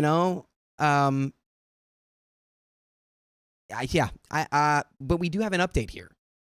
So I want to know. We need more info. Really, we don't have enough info here. Why'd you guys break up? We need the such a bad timeline. guy? Why is that? When did the breakup happen? Why did the breakup happen? Who invited who to get him there, and why did they invite that? Oh, it sounds like it was Madison's brother that brought him. I want more context. Which is like, yeah. So let's get to the update. Sorry to disappoint, but nothing much happened, which I don't believe because we're not even halfway through this story yet. After I sent that text, she never bothered to reply. Before I even knew it, she had blocked me. Why? I don't know. I mean, Aiden probably said something, and they were able to speak their version of the truth before you could speak your version of the truth. look, I get it. Like, he's your ex, and like maybe he did bad things, but like the way that you left that Thanksgiving was like very. I mean, it was immature, but like, understandable to some degree, of course. But like, you like literally walked into the kitchen, everyone saw you. Then you silently walked out, and Madison's like, "Hey, what's happening? What's happening?" And you dead silent, leave, don't respond to any messages. That was immature. But True. hey, we're 21. So it's to some extent to be understood. Like, it's understandable. Anyway, OP says, maybe she's hiding something from me. I know I shouldn't be saying that and suspecting her, considering we're still best friends, but I can't help it. I've never heard from her or seen her again. I tried asking our other mutual friends about her, and they all said that they hadn't heard anything from her since that day. Yes, I told them what happened and how it ended. Some girls even said that she had blocked them the same day she blocked me. Now, the only one who possibly knows where she's at and or why she isn't responding to anyone is her brother. But I don't feel comfortable texting him, and I don't think I have the courage to. So yeah, that's pretty much it. It's been nearly 2 months, and I'm still blocked. I'll post again if something happens, but for now, I'll just continue enjoying life with my boyfriend. If anyone has any questions to ask, please do. I don't bite. Well, yeah, you didn't take a bite of that dinner. Oh! I like reading y'all's opinions, especially the ones who offer advice. Thanks for reading. We have an edit here. Some comments said that if I needed or wanted closure or anything, I should text Mason, which I kind of have the courage to do. I have added him on Instagram, but I rarely use it, so if I message him, it'll take a while for him to message me back. I'll try to make an update about this whole situation as soon as possible. Another edit here. Just wanted to tell y'all I won't be able to respond since there's a lot of comments. I won't be able to respond to them all. I'll try to read as many of them as possible. Thank you all for your support and kind words. And to the people who went through something similar like this, sending you much love, hugs, and to every single one of you. I'll see you when I'll be able to update. Love y'all. So, we have some comments here. I see a lot of. Her name's Madison, right? Madison is the friend, yeah. Madison and Aiden are dating. Yeah, I've seen a lot of that now. Madison and Aiden are dating. Yep. That could be the reason here. I don't see any other reason why that would happen. Let's get into it, shall we? Or we have some comments before we I get just into don't know what happened. Yeah, I got nothing out of that. Let's keep going. It was like watching the second to last episode of Severance, season 2. Stop. Don't spoil it. Can't. I'm not there Nothing yet. happened. That's what I'm saying. I'm not Spoiled there yet. That's a spoiler. You spoiled it. Oh my god. I can't watch it now. I'm so sorry. Relevant comments. Number 1, either your ex is now dating Aiden, either your ex is now dating your ex best friend, or this was some stupid attempt to get you back together with him. Sounds like your sister stayed. May want to ask her how things looked between the ex and best friend. OP says, dang, that first line sounds harsh. I've never experienced such a thing, and I don't want to, but I'll take your word for it. My sister said that she just stayed there chatting with the others, but nothing more. Commenter 2 says, that's effed up, really. To me, it seems like she wasn't really your best friend if she could block you so easily, which honestly, yeah, I kind of agree with. Maybe she was hiding something or just didn't care enough to make things right. Either way, you're better off without her. OP says, I agree. That's not how a best friend treats their other best friend. Thanks. Commenter 3 says, she didn't know he was coming to her house. Yeah, I definitely call BS. I think she was dating him or wanting to date him. She isn't a best friend or even a friend. You're better off without her. OP says, exactly. Like, how wouldn't she know? A lot of people said that. I'll try to find out the truth as fast as possible so I could share it here. Does OP's sister talk to Madison? No. OP says, my sister and Madison don't even like each other for some reason. Intriguing. Intriguing. Sister probably got a gut check before you did. Well, we've got to update 1 month later. I've got nothing to say to that except, I mean, it's plausible. And yeah, like, I think dating an ex of your, like, a friend, like, there's a code there. Yeah. You have to have a discussion with the friend before you get with the ex, or you got to be prepared to lose that friend. It's the GIRL code. Girl code, guy code. Yep. It's all the same code. You just got to be like, hey, what's up with this? What if this happened? So what had happened if this happened? Yeah. And you got to do it before anything happens. That's important. All right. You got an update 1 month later. Oh, boy. Hey, everybody. I'm back again with another update. But first, I got to give them some names. Blah, blah, blah. Okay, we already have that. Madison, Aiden, and Mason. Mason is Madison's brother. Aiden is the ex. Hopefully, y'all won't get confused. Okay, blah, blah, blah. Blah, blah, blah, blah, blah, blah, blah. Okay, so, sorry for my little trumpet routine there. So, in my last post, I said that I might have to talk to Mason to get answers, but things did not go as planned. Basically, his sister, Madison, was the one to reach out first. Yes, the girl everyone suspected that was dating my ex. I'm not saying I didn't suspect her dating him as well, but I can't say that I fully did either. Well, that was a whole lot of nothing. Madison unblocked me from everywhere, I think, and messaged me 5 days ago, asking if we could meet up and have a talk. If I'm being honest, when I first saw the message, my heart skipped a beat, and it took me a few moments to process and realize that it was really her. You know that one feeling when someone you hadn't heard from in months or maybe even years suddenly texts you out of the blue? Yes, that feeling. I agreed because, well, I really wanted to know whether she and Aiden were dating or not. That thought was eating my brain. Earlier today, we met at a regular cafe, as opposed to a cyborg ninja cafe or a cat cafe or Capybara cafe. a capybara cafe. It was just a regular cafe. Okay. We sat awkwardly in front of each other for a few moments that felt like hours. Then she started initiating small talk with me, asking me how I've been and if I'm doing okay. No, honey, I've been miserable. I didn't say much, and I got to the point. I told her to tell me the truth and do not dare lie about it. She didn't say anything at first, but then said, okay. I first asked her about Aiden and why he was there, despite her knowing how much I hated and resented him in the first place. She let out a huge sigh, like she just lost a whole competition, and then she said that she hoped that we'll reconcile eventually and forget about the past. I just nodded, looking her in the eyes, and said, "Are you and Aiden dating?" She just stared at me, like deep into the depths of my soul. I didn't know what to do, so I asked again. She tried avoiding that question by looking away and staying silent.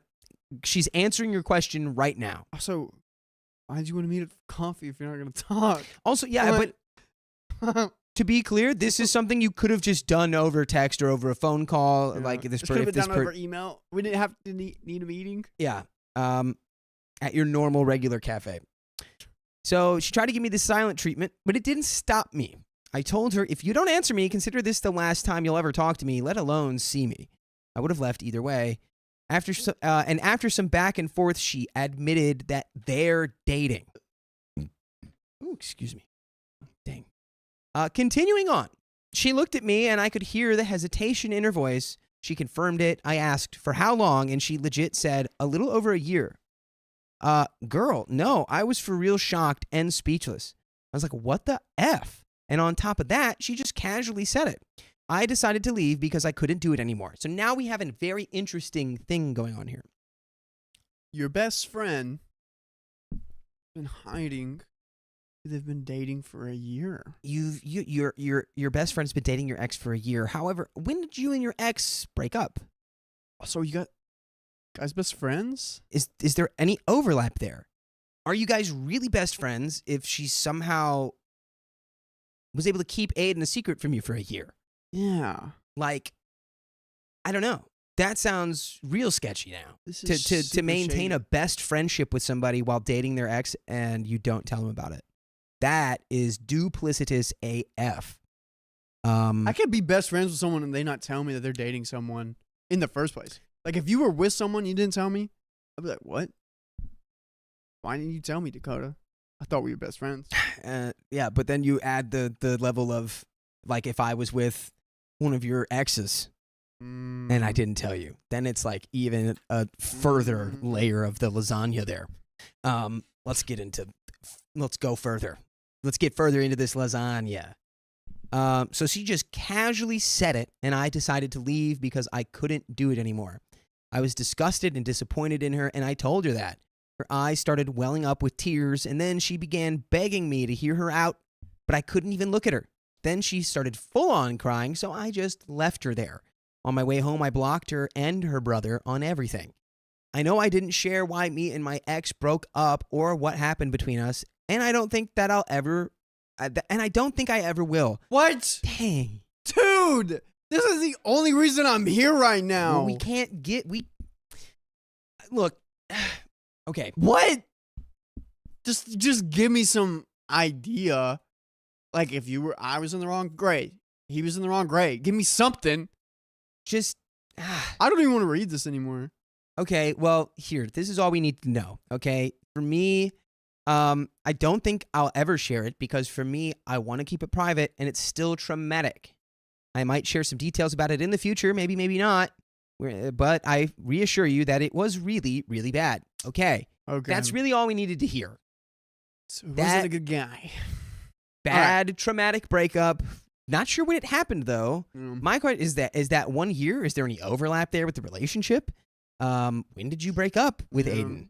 And also, wouldn't your best friend know why you guys broke up? Yeah.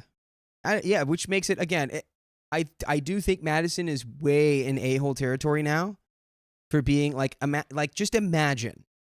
Like, just imagine a scenario. You have a best friend, and they're dating an ex of yours. You don't know it. And the whole thing, you're going to go-karts. You're going to mini-golf. You're going to the game. You're going, you're going to the movies together. You're broing out. Or you're queening out. Whichever side you may be on. But there's a dirty, nefarious secret underneath all of that camaraderie, and it's that they're boinking your ex, who was also bad and traumatized you. It's like a smaller version of the Truman Show. Yeah, realizing that, it's like, yeah, it's like a lie. They're the whole thing. There's a corrosive battery juice acid wearing away at the what's it called? The structural integrity of your relationship. acid. Anyway, this may not be the update y'all hoped for, but hopefully it is in the next one. If something else happens, I'll keep you updated. One last thing, if I didn't answer some of y'all's comments, I'm either busy sleeping or at work.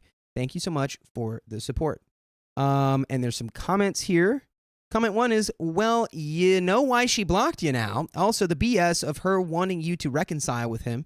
How cynical of her after she dated him for almost a year. It's absurd, and you're doing right by cutting her out of your life. You truly did not need her for the last few months, and I doubt you need her from here on out.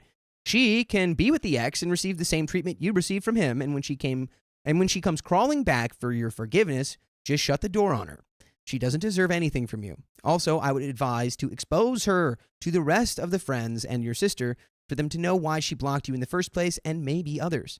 This is not for revenge. This is 1, for you to keep out of her reach the control of the narrative, and 2, to find out who or what, to find out which of the other friends in the group knew and did not tell you. So you know who you can count on. Good luck. OP says, I'd like to take your advice and thank you. Fair. Commenter 2 says, wait, when you say traumatic, are you talking about something the police should have been called about or something super effed up? I don't want you to get into details you don't want to share. I just want to understand the rest of your story. I'm still on your side. And F your stupid effing friend. I hope she gets everything she deserves. OP says, I'd say both. It was something about abuse, and you know what I mean. So there is no taking Aiden's side. There is no longer any taking of any sides that are Aiden's. Commenter 3 says, not the a-hole. What best friend thinks it's appropriate to date their best friend's ex? And I would put a caveat on that says, without prior conversation. Okay? Without a conversation. And this quick. It was very quick. Was it? I don't know. It seems very quick. A year? Oh, well, they've been together for a year, so it probably happened, like right after they broke up. Yeah. Ooh, see, that's the other timeline I'm looking for. When did OP and Aiden break up? Doesn't really matter anymore, though. Madison's a snake in the grass. This is like family members dating other family members' exes. Why would you do this? There are millions of other people in the world. There are billions of other people you could have chosen. Why did she have to choose the person she knew would hurt someone close to her the most? At this point, I almost feel like it's some type of weird competition or obsession that she has with you, that she's dating your ex, and she's been doing it for a year secretly without you knowing. The fact that they were dating for a year before she told you was also incredibly filth-tastic. For that year, every time you met and spoke with her, you were thinking, this is my best friend, when in reality, it wasn't your best friend, and it was a snake in the grass. OP says, this is what upsets me the most. Imagine finding out that the person who you trusted the most ended up being nothing but a backstabber. It feels unreal, but real at the same time. What did OP's sister say about the dating couple? OP says, she said that she didn't know that they were ever dating. According to her, she thought that Madison's plan was to try to get us back together, and that's why she also left.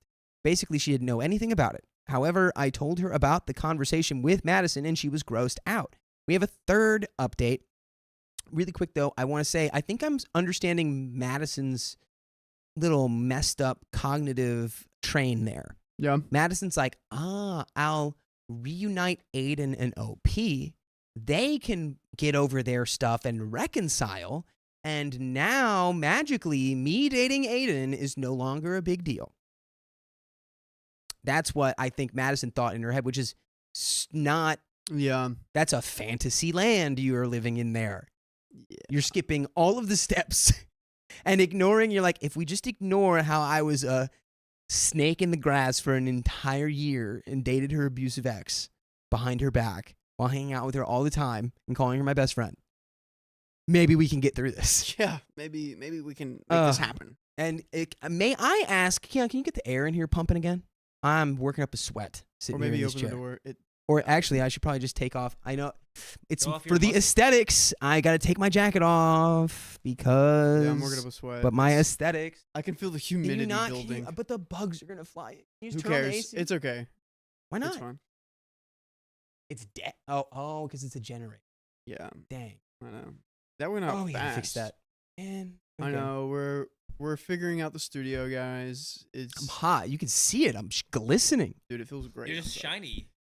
He's a vampire. God, I hope a big fat. I had a big fat bug fly in here the other day, and I just really don't want that to happen again. Oh, Because I did it hate scare you? with the Did it bug noise. scare I you? can't handle it. If a bug flies in here and it goes, bzzz, I'm gonna freak out. I'm gonna have to leave until we get the bug out. So, fingers crossed that does not happen. Dakota. I too don't like bugs, so yeah. Ay, ay, ay. Goodness gracious. Can LA you get boys a and palm bugs. frond over there, and can you fan me, please? Wait, did Sure. you ever deal with cicada? I mean, yeah, I just don't. Anything that goes bzzz and can fly around my ears, I'm not a fan. I'm not a fan of that. Do we? He's just waving scissors. Who at put these here, Sophia? me. Hilarious. Let's go. Update number 3. Hey, everybody. Quick update to the people who commented on my last post and told me to tell my friends and close ones about my ex-best friend and her relationship with my ex, just in case she tries to spin her own narrative. You were right.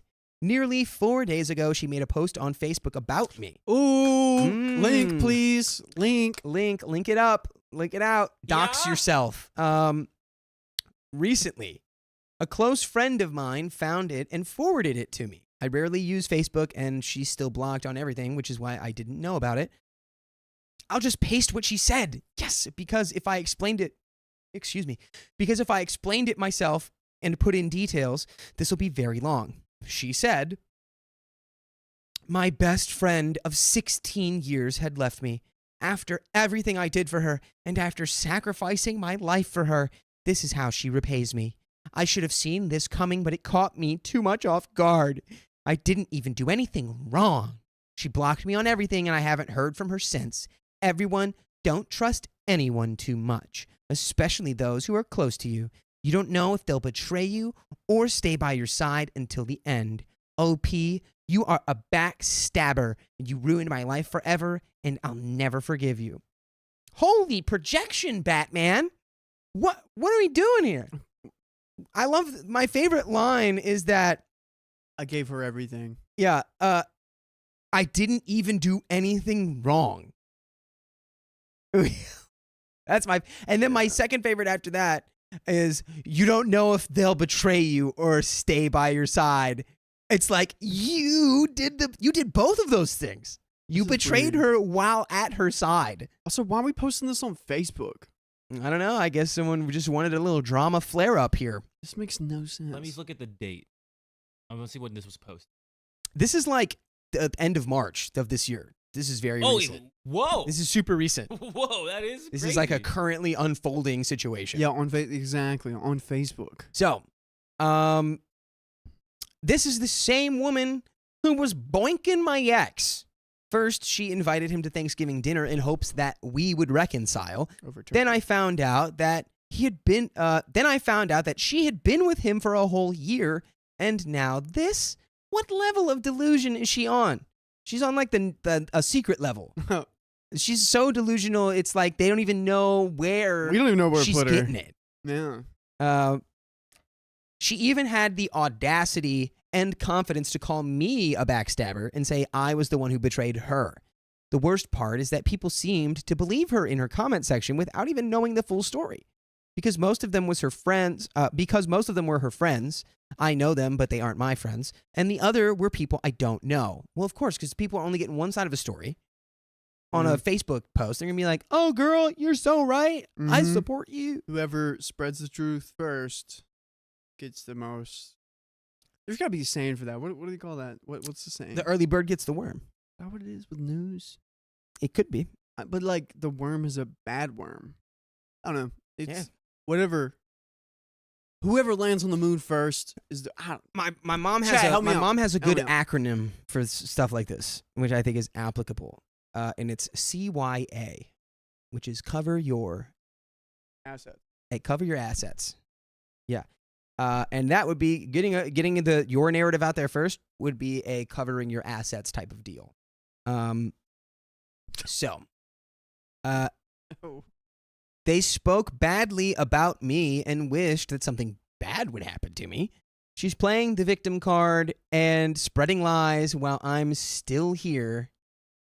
Damn, that was brutal. Sorry guys, getting back into it. Had to snap back in. That was a wild comment. Wow, hold on. I actually got to lock back in because that comment really just threw me for a loop. Yeah, there's like, Who was that for? There's That's oh God. Yeah, we already know. She's playing the victim card, spreading lies while I'm here still processing everything. I really hate this woman so much. I don't know what to do now, but I'm thinking of responding to her. I've never in my life made a post about someone, let alone respond to a post about me. So if anyone has any evidence or if anyone has any advice on what I should say or do, I'm open to hearing it. And there are some comments here. And OP, you kind of are doing the same thing. Right. Riley, hit her with your advice, please.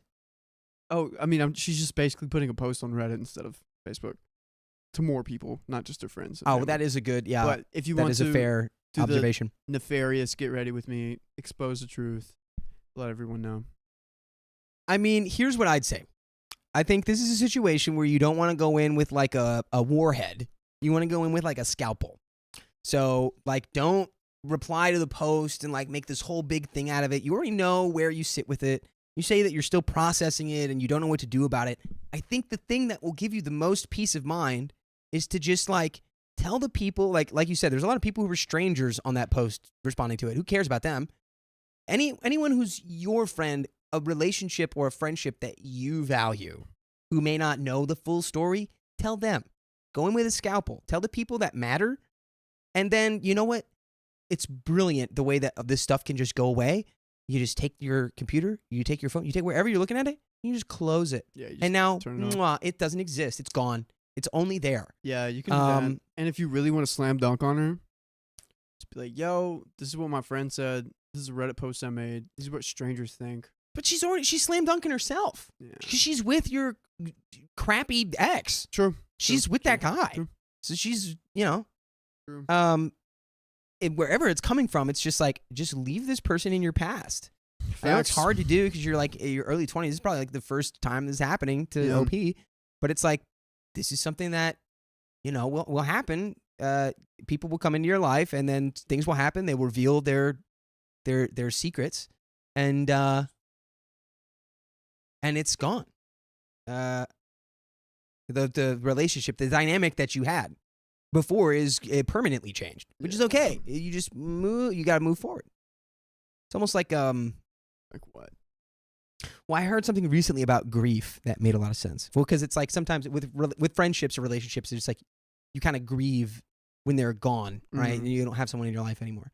And people will say like it's okay or it'll be fine, and it's like not necessarily always true, you know, because sometimes it's like that you know, when you're talking about passing specifically, but also, you know, it can be with friends. It's like something changes about you, and it'll get to the point where it's okay, but it's like you come out of that like kind of like a different version of yourself, and you've been affected by this loss. Yeah, and that's perfectly fine. Like if you lose a friend or you lose anyone, like being affected by it is perfectly fine.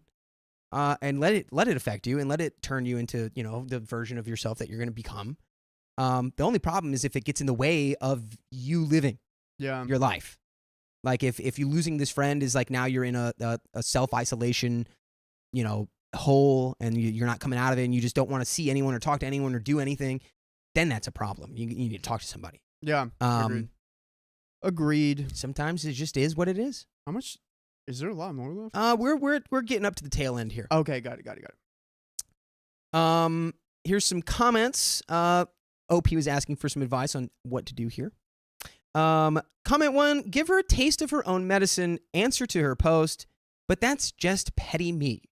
Your friends know the truth, so no need to fuel her need for drama.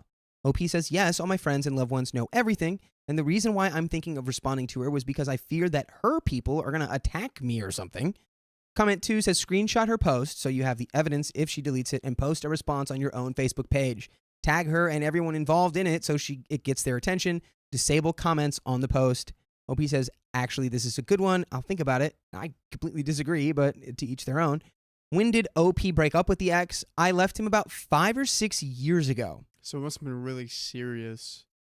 This is affecting OP this much. They were 14. They were teenagers. They were high schoolers. So that's, I mean, it's probably like a first love, lost love, really messed up, like dynamic situation. No matter what, though, it's like, is that a timeline that it's appropriate to start dating someone's ex? I think yes. However, like knowing that it was like a traumatic experience, like a bad situation, and it's like you can do a lot of personal growth between like 14 and 21 or 20. Yeah. Like you're a completely different person.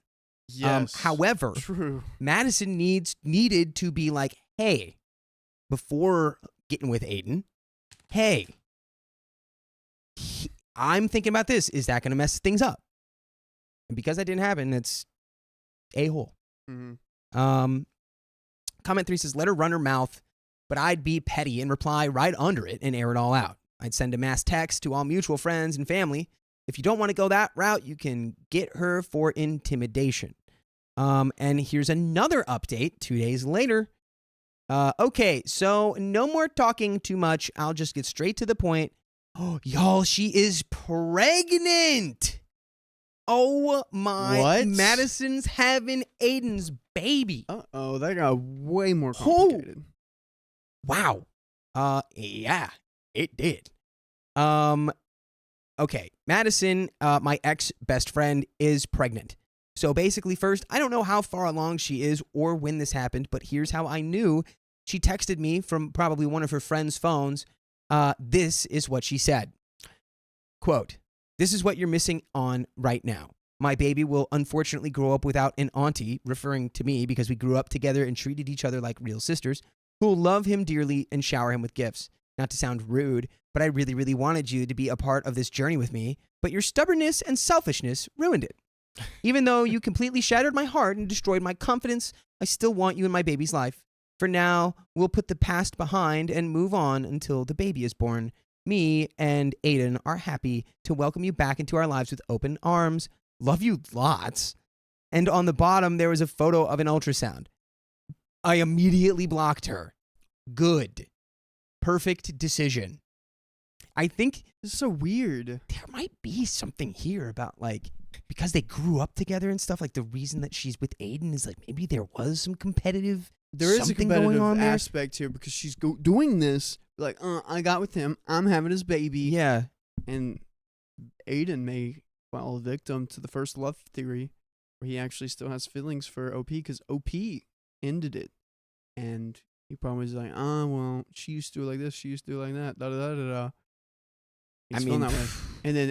And Madison knows that. And she's like, oh, well, how can I one up her? How can I be better than her? And she's rubbing this in her face.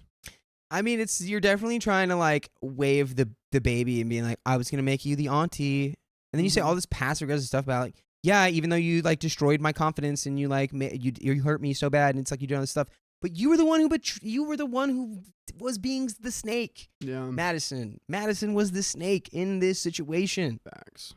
So it's crazy, and it's just Yeah. block and move on. You know something? Remember that Facebook post she posted about me? That message that she sent up was after I responded to her. Sorry to disappoint y'all with my response, but I thought that it was the only suitable one. I only responded with a link to my Reddit post and threatened that if she continued spreading false info and lies about me, I'd make sure to sue her for defamation. What happened after? The post was gone, but the evidence is still with me. I assume that she tried to manipulate and guilt trip me into everything that she said, which is not happening today or tomorrow. Excellent. And by the way, today, tomorrow, the next day, to the end of time, you can actually listen to full episodes with stories like this one on Spotify and iHeartRadio, Apple Podcasts, wherever you listen. Just search OK Storytime, and you've got nearly 1,300 hours worth of stories to listen to. I challenge you to listen to them all, and then tell us what your favorite one was. We have a little bit more story left here. Riley, do you have any closing thoughts to add?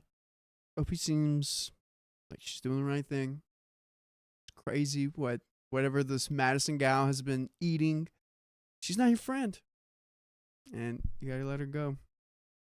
It's true. It's time to move on. That's so hard. If one of my Yeah. friends did that to me, oh, But it's fun. It's fundamentally broken at that point. I don't know if that's coming back. Yeah, true. And if there was no deceit right up front, Yeah, maybe. But then you're still gonna come to that crossroads of like, well, maybe you're like, no, it's not okay. I don't want you to date Aiden, and then they might just go, yeah, but I'm gonna date him anyway. And there then you have a moment where you let go of that right there. yeah. Whatever. So let's finish this story. I know I may seem like I'm just casually typing all this like it was normal, but in reality, I'm speechless shocked and low-key shaking. I'll try to respond to as many people as possible tonight, but after that, I'll leave this account for a few weeks. And to the one person who messaged me in private, thank you so much for the advice. I'm sorry to everyone that went through something like this. We all deserve better. And we have some relevant comments here. Sorry to hear about all of this. Hope you have a great support system. How can she even have the thought that you would want to be in her life after everything she's done? OP says probably because I was her friend the longest, 16 years, while the others are 1 to 5 years. Not sure though. Yeah, speaking from experience, it's really hard. Like when you lose a childhood friend like that, Yeah. it is, especially right around that same age range. It's like it's a life. It changes you. Yeah. It's a life-changing event to lose a friendship like that. But I don't think there's anything else to do here except to lose it. Comment 2 says, not the a-hole. You are much better off without them. Block them and move on. Should she text you again, bluntly tell her that she is pestering you and you would take legal action if necessary. Also, are you sure she's actually pregnant? I wouldn't put it past her to use a fake ultrasound. Dang. Go live your best life without them. OP says, I haven't seen her pregnant when we met before, probably because of what she was wearing. So she may actually be faking it. Commenter 3 says, the best revenge is to live a good life. Block both of them. Put this all behind you. I know it's easier said than done, but these people are not well. Don't give them any more of your energy. Good luck to you. Wholeheartedly agree with that. And with that, we have come to the end of the story. Yeah, you're going to feel so much better about yourself once you just keep on walking. Keep on walking down the road of self-improvement. Yeah. It's one foot in front of the other time now, you know? Yep. And at some point down the line, it's like you will probably recognize that this was for the best and that, you know, regardless of how bad it ended up, you can still enjoy the good memories that you had from It's before. true. So true. Yeah. Yep. Anyways, we got some dono we time, got a right? lot of donos. Yeah. We have got a lot of them. I'm going to use the bathroom, and I'll be back. And I might be Bathroom. getting relieved, right? Oh? Some sweet relief? Yeah, getting relieved. So, guys, thanks a lot. I'm going to pass the baton to the one and only Sophia Donner, Am I? and I will I'm get you not. after this. Yeah, okay, Yeah, great. I was Is that like, cool? wait a minute, are we Yeah, both no, that's leaving? me. Yeah, we'll have fun sitting in the blue chair today. Yeah. No! Yes. Last. Last. You've gotten your comeuppance once and for all. Where are we right now? Where is my super suit? 68 S2. Gotcha. Favorite Gotcha. 68 Ooh, I do S2. like the way this is going now. Nice. Yeah, jelly buses, don't be mean to Sophia. Not being mean. I just told her where she was sitting. That's being mean. You're a mean. You're telling a woman where to sit? Mean man. You just told a woman where to I'm sit? telling her to sit in my seat, Oh, which is true. That's wow. my seat. Wow. Go ahead. My seat. Claiming ownership over a seat. Unbelievable. I'm sorry. That's really. In this economy? I left my water bottle upstairs. How long is that one? Wouldn't you like to know? Weather boy. Yeah, weather boy. 69. Nice. Hey. 69K or 6.9? No. What? Neither. 69? Oh. Pages. Come on, man. Pages. I was looking for word count. Hey, I don't have And you hit me with the funny number. I didn't even recognize it. Dono. Yeah, that's right. We do have donos. Okay, here we go, folks. Whoa. Psycho Kitty or Psycho Kitty. I always Here we go. say it wrong. Psycho Kitty. Did you get your lasagna? Mm. No, I only had like 40 minutes to make food, and so I made pasta. I made shrimp pasta, Which is the pretty good. cousin of lasagna. It's true. Is It's with lasagna a cheese. form of pasta? Yeah, Yes. But it's like made with pasta. as like a full. It's like ravioli, brother. But is it a pasta dish? I Right. see your question. Yes. Now you see the conundrum. Jenny, thank you for the $25. I've been going in early and staying late at work to get caught up. I work in IT and it's very stressful. Thank you for making me laugh while I beat a potato on the couch. Yeah. Way to go, Jenny. Putting in those hours, Jenny. That's- Keeping our The- IT infrastructure. The Online. Amberlands, thank you for the $5. Love all the people doing chores or working while listening, and I'm over here leveling up, and Diablo 4, lol. Nice. That's Ooh. you're doing chores. You're doing the Lord's Diablo. work. I need to Maybe. play I don't- Diablo I don't know how to again. play that. Stella, Bad Pool Girl. Thank you for the $5. I wanted to give 233, so my 1.5 would be about 350. But $5 it is today. Well, thank you, We Stella. appreciate it. Christine Graham, thank you for the $50. Good afternoon, Riley, Dakota, and Keon. Love y'all. Goonies. Goonies. Riley's not Thank here you. anymore. Thank you. We will Thank pass you. that goon love along. Cloud Wizard, thanks again for the $100. Headed to Japan for 2 weeks. Stay safe. Dude, See y'all everyone's then. going to Japan. Everyone is going Except to me. Japan. Caitlin Von Compen, thank you for the $10. You're right, it is weird. As a sober individual, also, I love how you remember that coda. I love how you remembered that coda. I'm at 22 months, but I still like the live music and I dabble in the slots. But people watching is my favorite pastime. Yes, those are definitely the 3 best things to do in Vegas. That was a fun part of that. Hannah, thanks to you for the $100 again. We all know what to put in the chat for that. Purple Trader, thank you for the $25. Riley loves us so much. Twitch. You made him leave. Yeah. Yeah, he ran out of here because he loves you so much. Cat 5617804. Thanks for the $2. Scatman Dakota, and I think that was from when I was like. Anamoon, Anamoon, thank you for the $100. Oops, I did it again. To the moon I go. Ooh, there we Bye. go. Awkward Turtle, thank you again for those 20 gifted memberships. And really quick, Elaine, the main pain. Thank you for the $5 for Ooh. Dakota because I asked for Revolutionary War stuff. During the Battle of Germantown, General Lee's dog ended up wandering into American lines. General Washington was a huge dog lover, so he had the pup fed, cleaned, and sent back with a polite little note. Well, I mean, what monster is gonna like kill a dog, you know? No, he's not. I was thinking he was just going to take it for his own. Oh, yeah. But that he sent it back with a note. Yeah, he's like, here you Yeah. go. Here's your dog. See you tomorrow Man. for 6'8" George Washington Yeah. had to have been a See scary you tomorrow at dude the back massacre. Yes. Good fun. Make sure you don't bring your dog this time. Yes. then. Yes. Make sure to eat before. We're gonna take Richmond. Thank you. Yeah. I wonder if he sent like a joke back in the note. I- He's like, I just thought I would return your most valuable soldier to you. Dude, war at that point is so interesting because there were so many like rules Yeah. to it.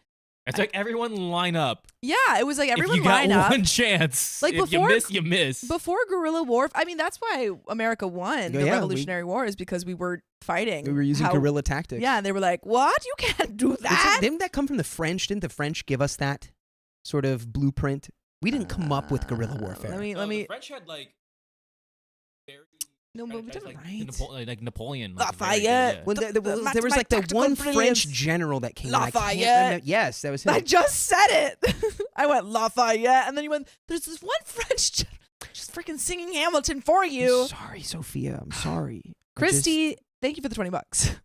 Hee hee. Had to because my favorite cutie pie's in the house, Dakota. Hi, thank you. Who said that? Who said Christy Cameron. Who Thank you for said 21. that? Thank you, Christy Cameron. Thank you. Noshi Etsu says Sophia reminds me of my cousin so much it's crazy. I remind everyone of their cousins. Everyone's Yeah, always telling me everyone's that. They're like, cousins. you remind me of my cousin. I'm like, Oh shoot! seems cool. You know what I just got reminded of? We have wheel spins to do right now. Also, Brienne, thank you for the $5. Been watching all of your old videos. Why did y'all get rid of the tinfoil hats? I love them. Love you guys. Mostly they They're broke. They're just not here. Well, they just We broke. have the bucket hats. Oh yeah, the but they tinfoil remember. bucket hats, but they're not If really they were talking tinfoil. about, like, if you're talking about the aluminum ones that I Those made, OGs. they just kind of broke them. The Amberlance, thank you for the $5. Dakota and I sang Psycho Kitty at the exact same time. LMAO. Yes. LMAO. Susan Thank you. Chernoskis, It's thank you for brain the sync. $20. Hello, my love muffins. Hello. little Hello. love muffin. Amy, thank you for the $2. Hi, Riley. Give us an 11-hour stream. He's We gone. can't give you that. Y'all have to earn Riley it. can't come to the phone right now. But I'm here. Riley can't come to the phone right now. Hello. Mama Cass, thank you for the $2, and it's a yarn With a knot. and a knot. Yarn knot. You're not. Okay, cool. I'm gonna spin that wheel though. Okay. Okay. Josephine, thank you for the 65 Swedish krona. Well, my prank on Sophia didn't work. Sophia, did you even notice us? What happened? They were putting birds in the chat, like pigeons. You traitors! Sorry, I didn't notice. I'm entirely unobservant. Oh, Dorisa Nato says, I think they learned it from Native Americans. Interesting. There probably was because they're probably no, because there were Native Americans in both the Revolutionary War Mhm. and the Civil War. Yeah. Yes. Wow. Let's Why did spin I that remember wheel, that? though. Okay, this is for Frank the Pug. Frankie Pug. Oh, It's gotta be. Here's the Thank wheel. you. Okay, well, now that I know that you guys are putting pigeons, I'm displeased. Wee! Wee! Thank you, Brianna Coppola. Or woo! Spin again! My favorite. Thank you, Amy Madison, for the excellent idea.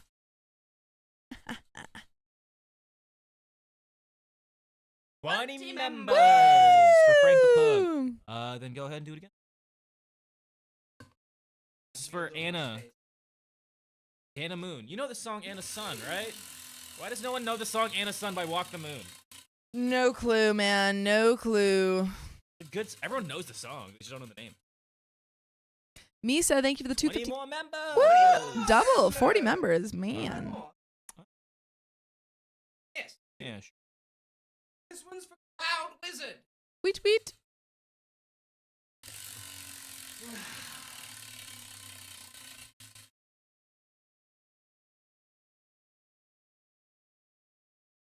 Ten minutes. Also, Keon, your head is blocking.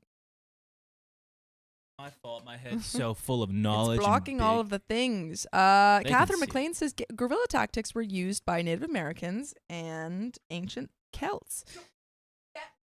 Aha! You are You snooze, you lose. You know what? You've really done it now. You snooze, You've you really done it now. lose. And now look, all the cameras are I'm wrong, and it's your small. fault. Look I'm now. a little. You I'm know what just I'm a doing? Do you see this? No. Do you see this? This is what I've been all day, and now I'm gonna do this. And now I'm the No. sad, angry lightning You're so man. tiny. I'm so tiny. I'm just a little lad. I'm just one little lad in a world of bigger lads. Now, where's everyone rushing to my defense, huh? Everyone was telling me in the chat to do this, so. And you know how this. You've all betrayed me. I'm a little big. I was being assaulted verbally by people in the chat during the last story. I don't know why. Dang, man. What did you do? Well, they said something about mustaches, and then we got confused because we're like, all three of us have a who are you talking to? Mustache. Well, I wish them the Whoa. best, regardless. I hope whatever's bothering them, Someone was they attacking deal you for with your it. mustaches? Yeah, I'm sure someone was just having a bad day. Aw. Most of the time, when people are getting super nasty, trashy Yeah. online, they're just having they're just bad. having a bad day. Something's going on. Yeah, they lost 10 games in a row in Marvel Rivals, and they're like, Shut up, nerd. Yeah. Misa, thank you for the I'm sorry. 257. I didn't mean that. sounds like you're having a bad day. Shut up. I took his chair and now he's taking it out on Keon. Usually everyone does. That's Misa, right. thank you for the Yeah, 257. Me thinking I'd have an early night tonight. I didn't lose 10 games well, in a row. Misa, you could go to bed at any point. You're not stuck here.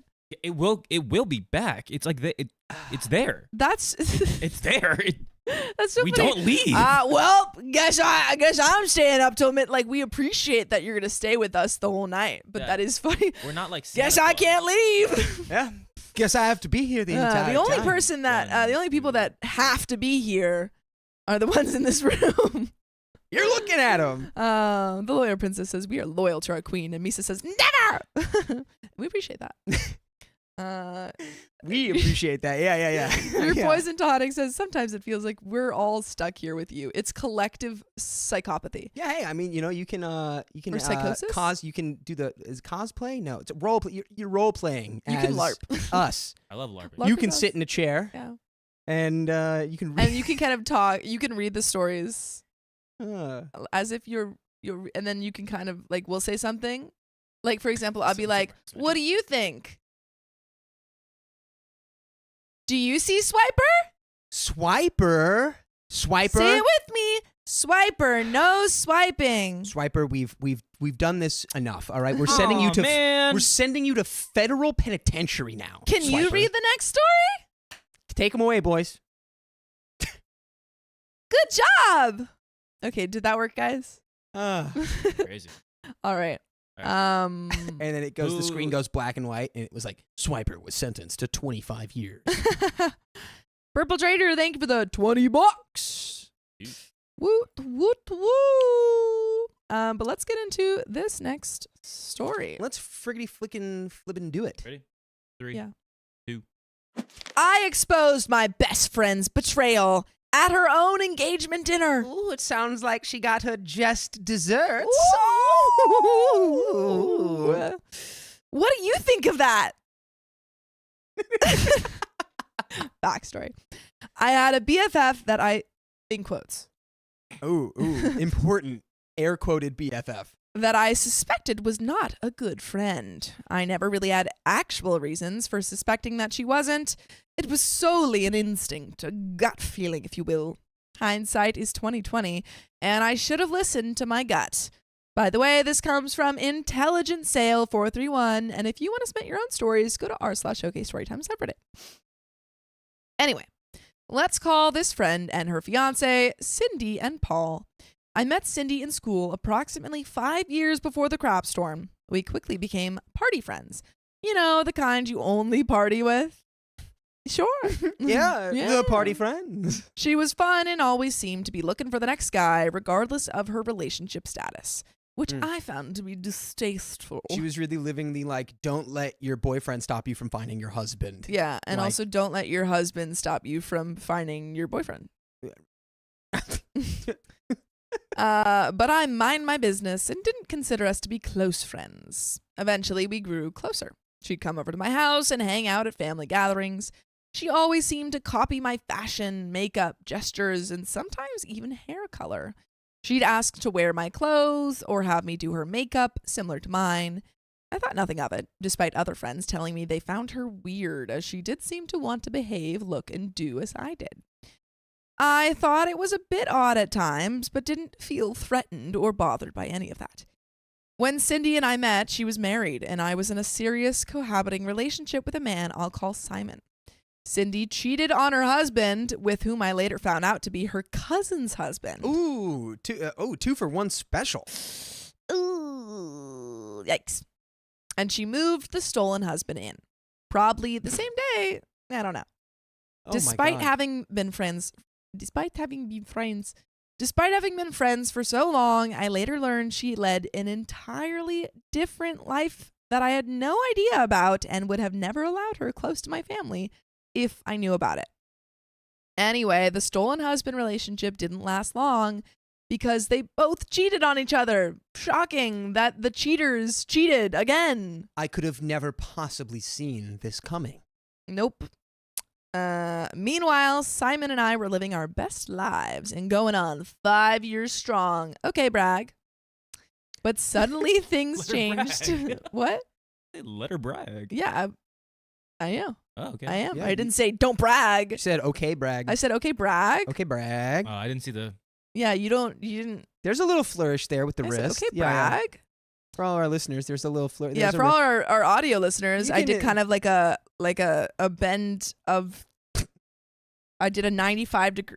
No, I did a 45 degree All right. bend of the arm.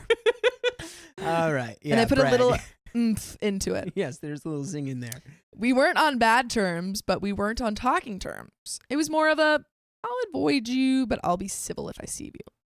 But I'll be civil if I see you.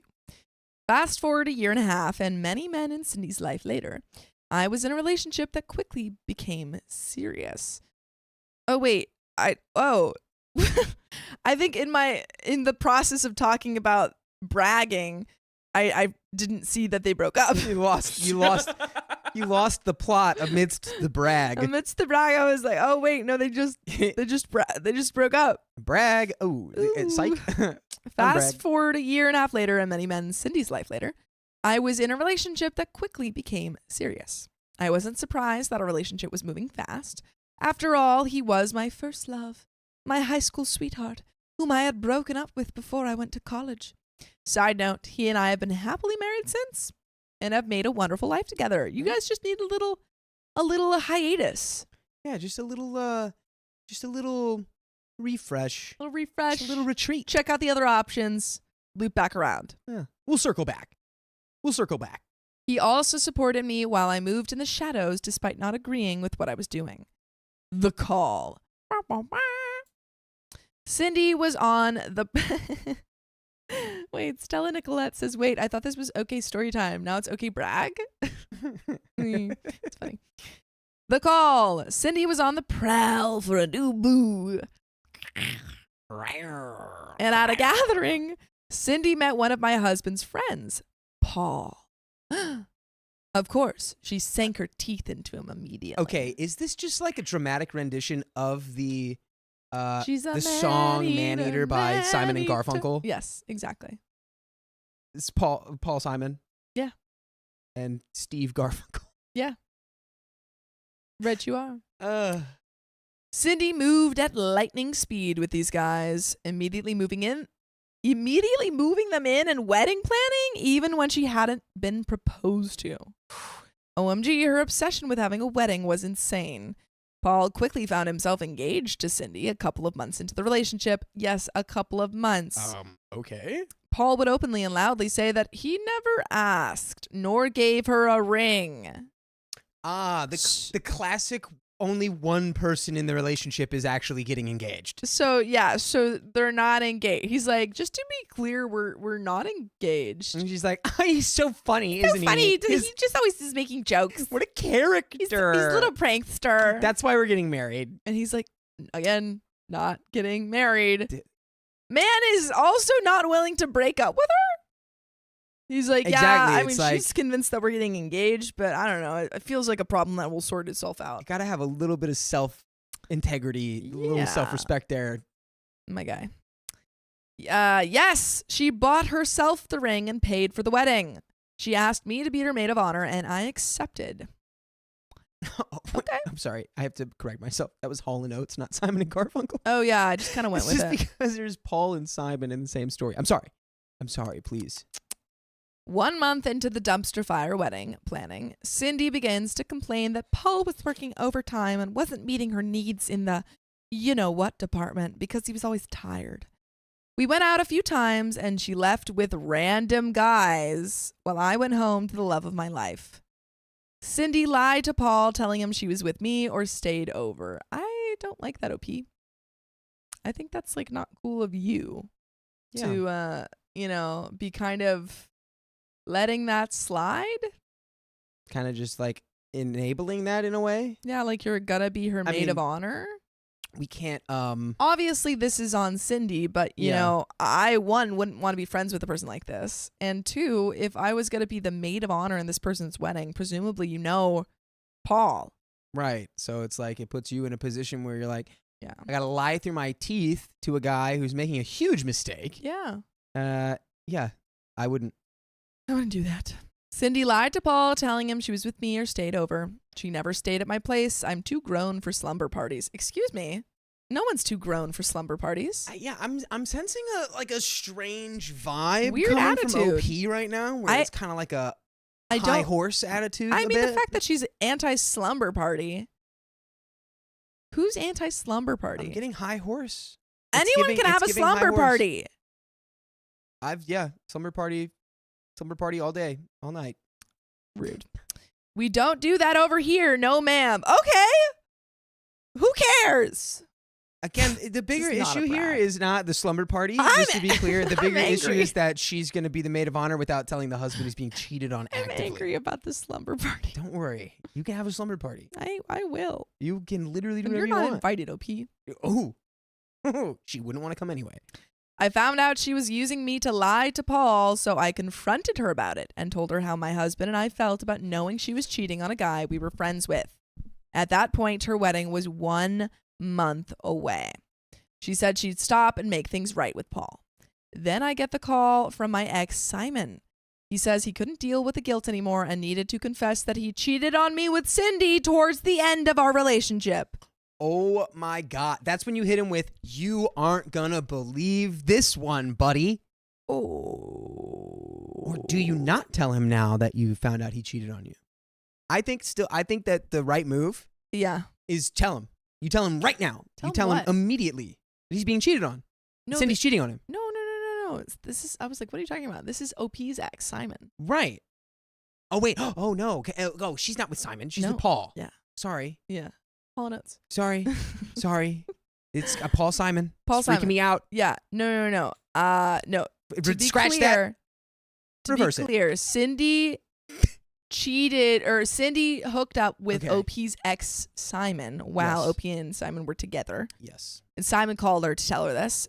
OP is currently with her fiance, Paul, who she is also cheating with. Correct. Cheating on. Right. And now is the time you tell Paul. Yeah. I mean, you said it yourself. You said you're friends with Paul.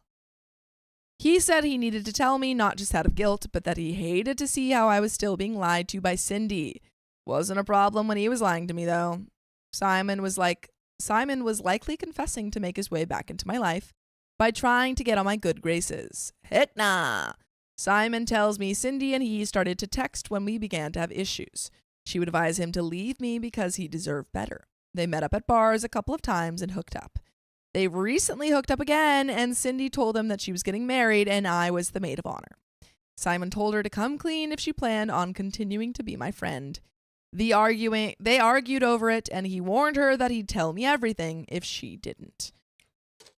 What's going on? All of these people suck. Yeah, terrible. Even OP, you suck too, because you're not telling anyone anything that's going on. Right. It's like, you're letting Paul get married to the serial adulterer. And also just like incredibly unsafe from like an STD point of view. Yeah, and then who's this guy? Simon. Simon's rolling in and being like, yeah, also I'm an affair partner of Cindy's right now. Yes, and was when we were dating. It's never stopped. Come on.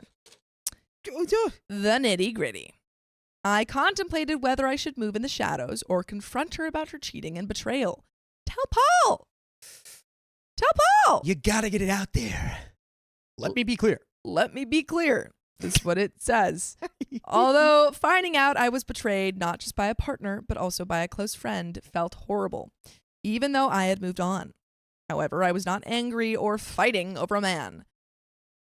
I felt stupid, betrayed, fooled, and flat out disrespected by my so-called best friend who dared to make me her maid of honor after betraying me. At least Simon had the slight decency to exit my life after his betrayal.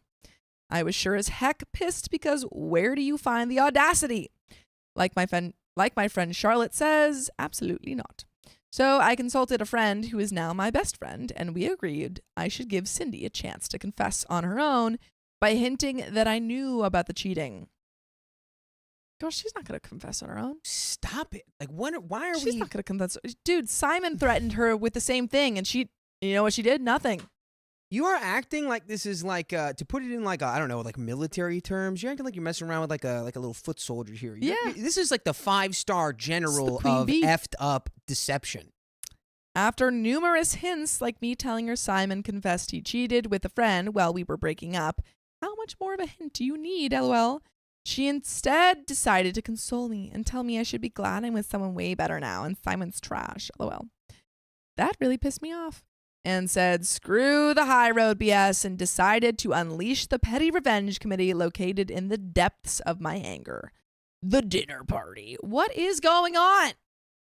There's just a whole Why lot are we of plotting? nothing being said. It's like she's like doing a whole roundabout plot with no action. Just stop plotting. Are they like roommates? And tell Paul. No. Is there like a financial situation that would be upset if something comes out? Like, why are we waiting?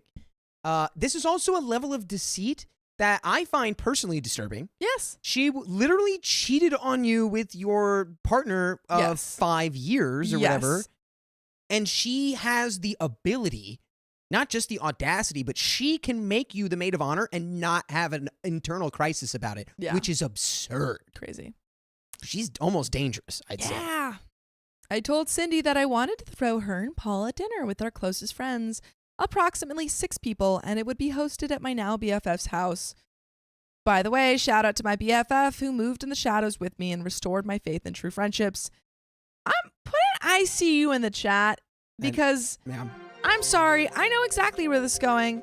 I feel like OP is going to do this whole like reveal at this dinner party, which is so messed up to Paul. It's extra. All this is extra. Well, it's just like, imagine your friend, even if it's not like you're not super close, but it's like one of your partner's friends who you've become friendly with is going to be the maid of honor at your wedding as like, hey, we want to host you guys an engagement celebration party. Right. And you're like, oh, wow, great. You show up and then they freaking reveal that your partner's been cheating on you. I'd be like, why didn't you tell me? And if that's what maybe this tell him ahead of time, please. At the very least. At least get his consent. Like, do not do this. Yeah, please stop. Please. This dinner took place 2 weeks before the wedding. We sat everyone down. They ate, had some drinks. Then I made the toast. I started by asking Cindy if she wanted to come clean now or if she preferred I do it for her. The look on her face was priceless. She knew what I was talking about 1,000%. However, not only do I move in the shadows, but I also move with receipts. So I invited Simon to join us via FaceTime while I made the confession announcement on her behalf. She tried to interrupt me and speak over me, but my BFF stopped her, and I made sure I spoke loud, fast, and clear. My only real regret about it all was Paul learning of the multiple times Cindy cheated in front of everyone.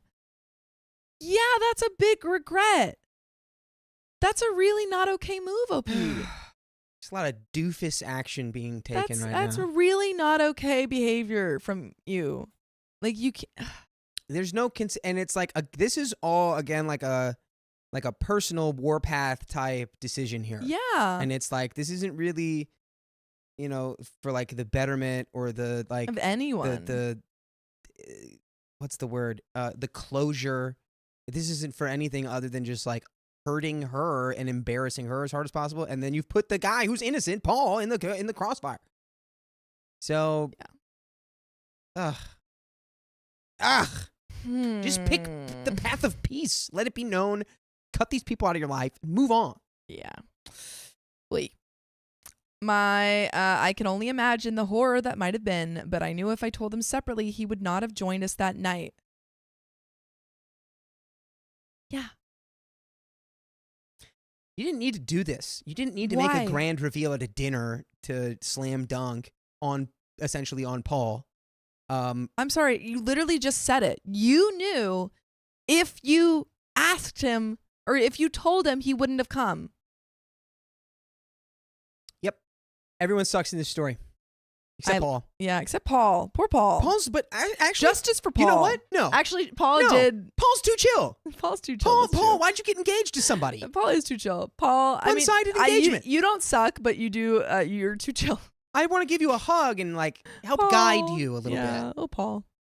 I later apologized to him. He forgave me. He's too chill. And also thanked me for letting him know, although he wished it would have been in private. Yeah. OP? I need the comments in this story. He is now happily married and has a beautiful wife and kids. As for Cindy, she spent the following 2 weeks begging me to say that I lied about everything so that Paul would go through the wedding. Delusional much? Paul ghosted her, and she spent several weeks trying to find him by invading his mother's home unannounced. Yikes. I have no idea what lies Cindy told Paul's mom because she contacted my husband to warn him that I was the city's biggest salute and he should leave me, LOL. My husband only pissed her off by replying that he loved that about me because he was one too, LMAO. Cool. Okay. Just an FYI, this wedding was going to be a simple backyard wedding. There was no large deposits lost other than the table and linen rental deposit. Paul's family... Not the linen. The linens! No! Paul's family was going to cook. I was doing hair, makeup, pre-wedding photos, and my BFF was bringing the DJ. Cindy bought herself her engagement ring and wedding dress. But lesson learned, I hoped. And you can learn your lesson right now. If you listen to full episodes of stories just like this, just go to Spotify, Apple Podcasts, or iHeartRadio and search up OK Storytime. But there is a little bit left to the story. Paul, Paul. if somehow you're out there listening to this, be sturdier. Paul, Duke of Arrakis. You thank need you. more You said it. resolution. It's been bothering me this Yeah. entire time. Yeah. You Someone have said to it. see the path before you, Paul. Stop. What does he say? Maybe that's why he's doing this. Paul knew. Yeah. Paul knew the whole time. Paul He's not Gabe. Atreides. Paul knew that he had to be cheated on Yeah. and that he had to He's be... like, I saw the path ahead of me. It was the only way. It's the only way. Wow. Uh, Wow. If we're able to get any comments, I really do want to know what people were saying on this. I think we all know what people were saying. I just want to know. Y'all I all... want to know. Everyone in this story sucks. I gotta know. Cindy and I never spoke again, and thankfully we have never run into each other again. All of our friends, including her first husband, took my side, and we all remain friends. I never spoke to Simon again, despite his continuous attempts to contact me until he passed a couple of years ago. Whoa, wow. I did not attend his funeral out of respect for myself and my husband, but I did visit his grave months later to pay my respects and say a prayer for him. I always wondered, am I the a-hole for going about things this way? No matter what the internet's verdict is, I have 0 regrets. Yes. But you did actually say that You you did actually have say one that big you had regret. one regret. Yeah. And it would be the thing that made this whole situation It turned you into the a-hole. a-hole-ish. And it would be that you just like used Paul as like a prop to make your like grand expose like hit harder. Yeah, it was all of this was selfish. Like there was a lot of selfishness going on from OP's side. Clearly an absurd amount of selfishness going on from Cindy's side, selfishness from Simon's side. Yeah. Big time, big old selfish. We need to take all that selfishness and put it into Paul. Yeah. So that he doesn't just So that he saunter walks into out. a marriage, an Please. engagement. Like, I mean, she just kept saying it. So at Yeah. one point, I agreed. I thought, okay, I guess I can do that. I mean, she said it. So She I guess freaking- I we are can't- married now. She said it, man. But that's the end of that story. Man, oh man. Yeah. Look, Look. are you the biggest a-hole in the story? No. No. Are you an a-hole in this story? Yes. You participated in too much of a dose of a-holishness Yeah. to escape And also that the fact that at verdict. the end you said you didn't have regrets. Like it's a lie. Read your own And also post. you don't like sleepovers. Yeah, and also the biggest thing, which is someone's too good for sleepovers. Ooh, look at me. I'm the queen of England. I'm too good for sleepovers. Look at me, I'm the Queen of England. On my Everybody in the throne. whole country walked past my coffin and said, I actually did walk past your coffin. no, wait, what? I was there. Sam and I were there the day after the queen died. Whoa. We were You there did for the this. What did you do? You I know. did this. We were there for the 10 days of mourning just completely accidentally. Sure. Yeah, I'm sure that's what you told the authorities, isn't it? I plead the fifth. Left hand up, I plead the fifth. Don't know. No, Oh, yeah, here we've you got go. Johnny Here you Xiao. go. Oh, That was go. extremely Sorry, I was not kind cool. I was kind of like, Josephine episode Madolo 3. Miller Payne Donna Hirschman, thank you for Definitely. the 65 Svensk Krona. Well, 1791. my prank on Sophia didn't work. Sophia, did you even notice us? I noticed it when you told me. And once you were told. Purple Trader, thanks for the $20. Pair character dancing under a rain of confetti, takes his hat off and says, "You're amazing." I love that pair character Yeah. so much. Anna Carter, thanks for the $1 sticker, a yellow dog. Heck to The the quick yeah. brown fox. Wait, I don't know. Hey, thanks Princess Tika for the $5. Hey everyone, my son Zeke said, "Who's that pretty lady?"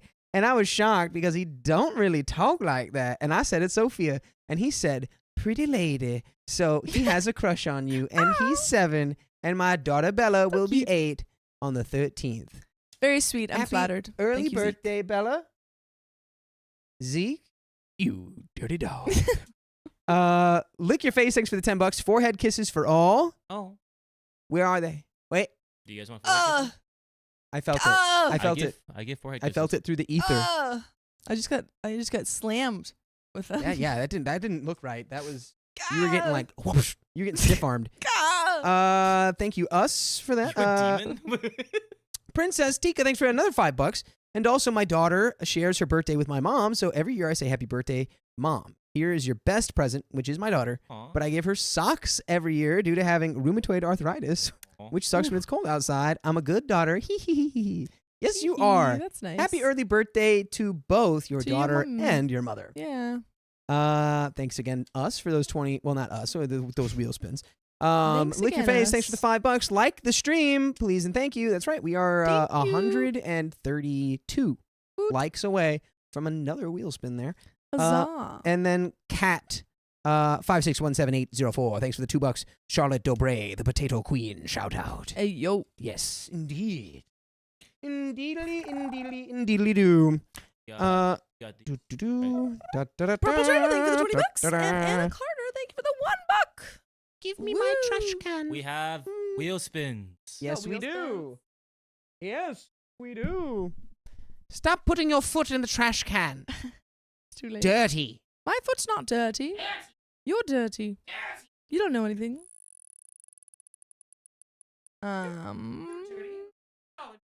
You're mean. Jen says, "Hey Sophia, my daughter's almost a year old, and when I was pregnant, she always reacted to your voice. LOL, she still does. That's so sweet. Oh my god." Whee! For Hannah. Hannah!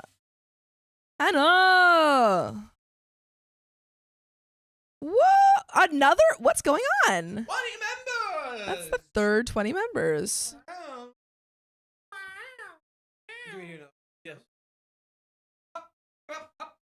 Oh, and Jen, thank you for being a member for 6 months. Appreciate you. For awkward turtle.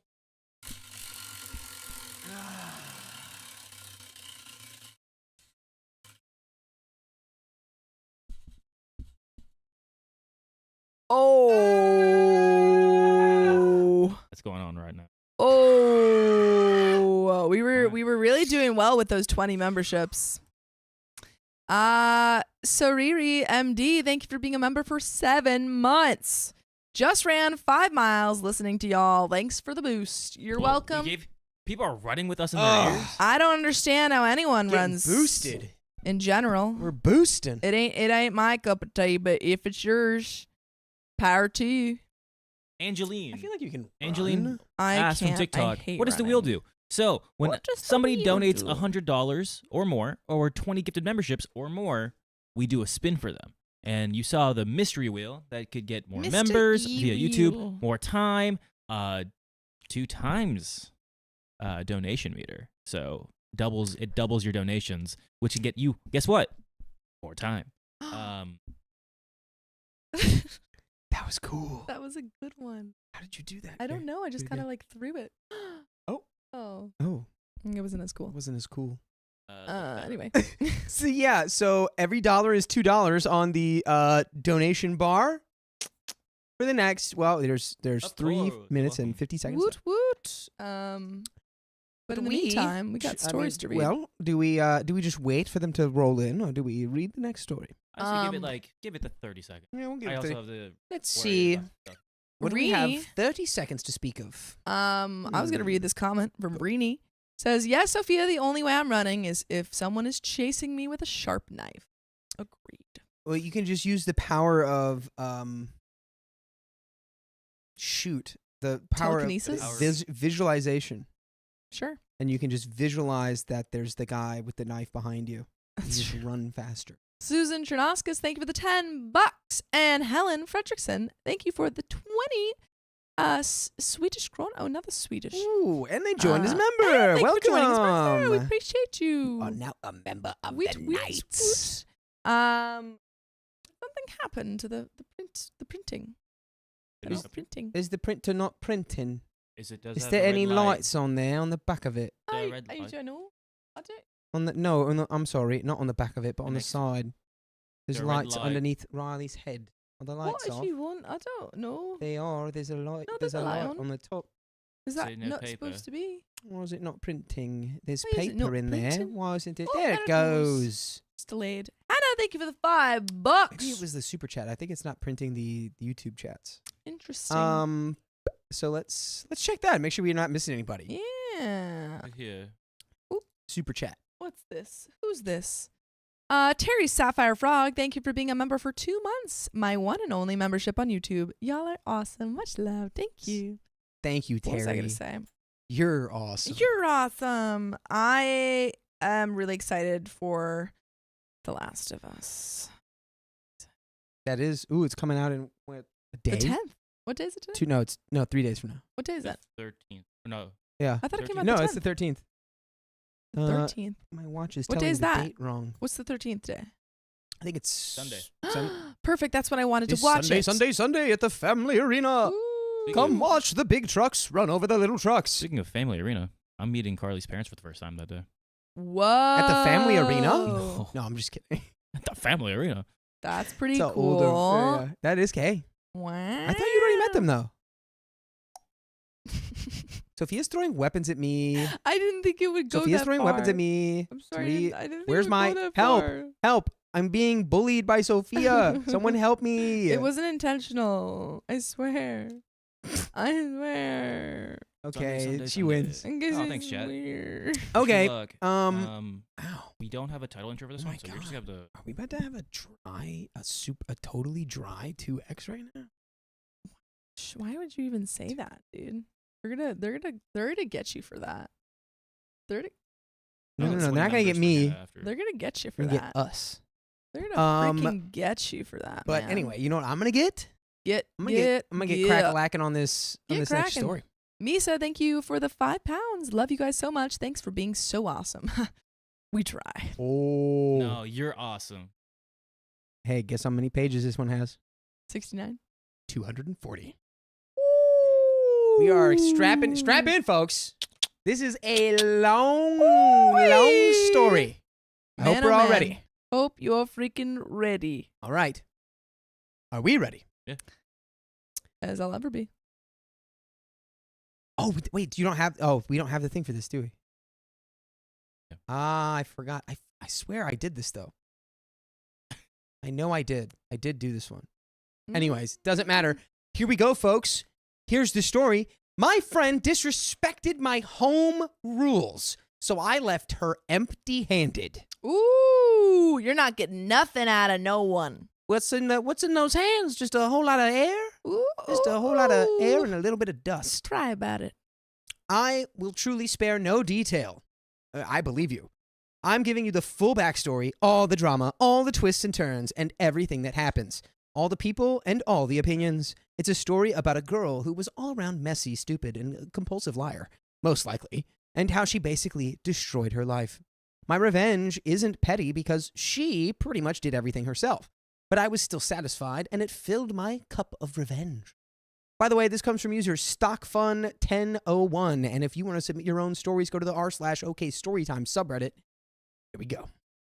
Been thinking about posting this story for a while since I got my fair share of petty points for doing what I did, but also it was deserved, so I'm not even sorry. Maybe someone will get some enjoyment out of it. I've been told before to post this story on Reddit, and now I'm ready to share. We'll see. This all happened about 3 years ago. I, female 42 at the time, was,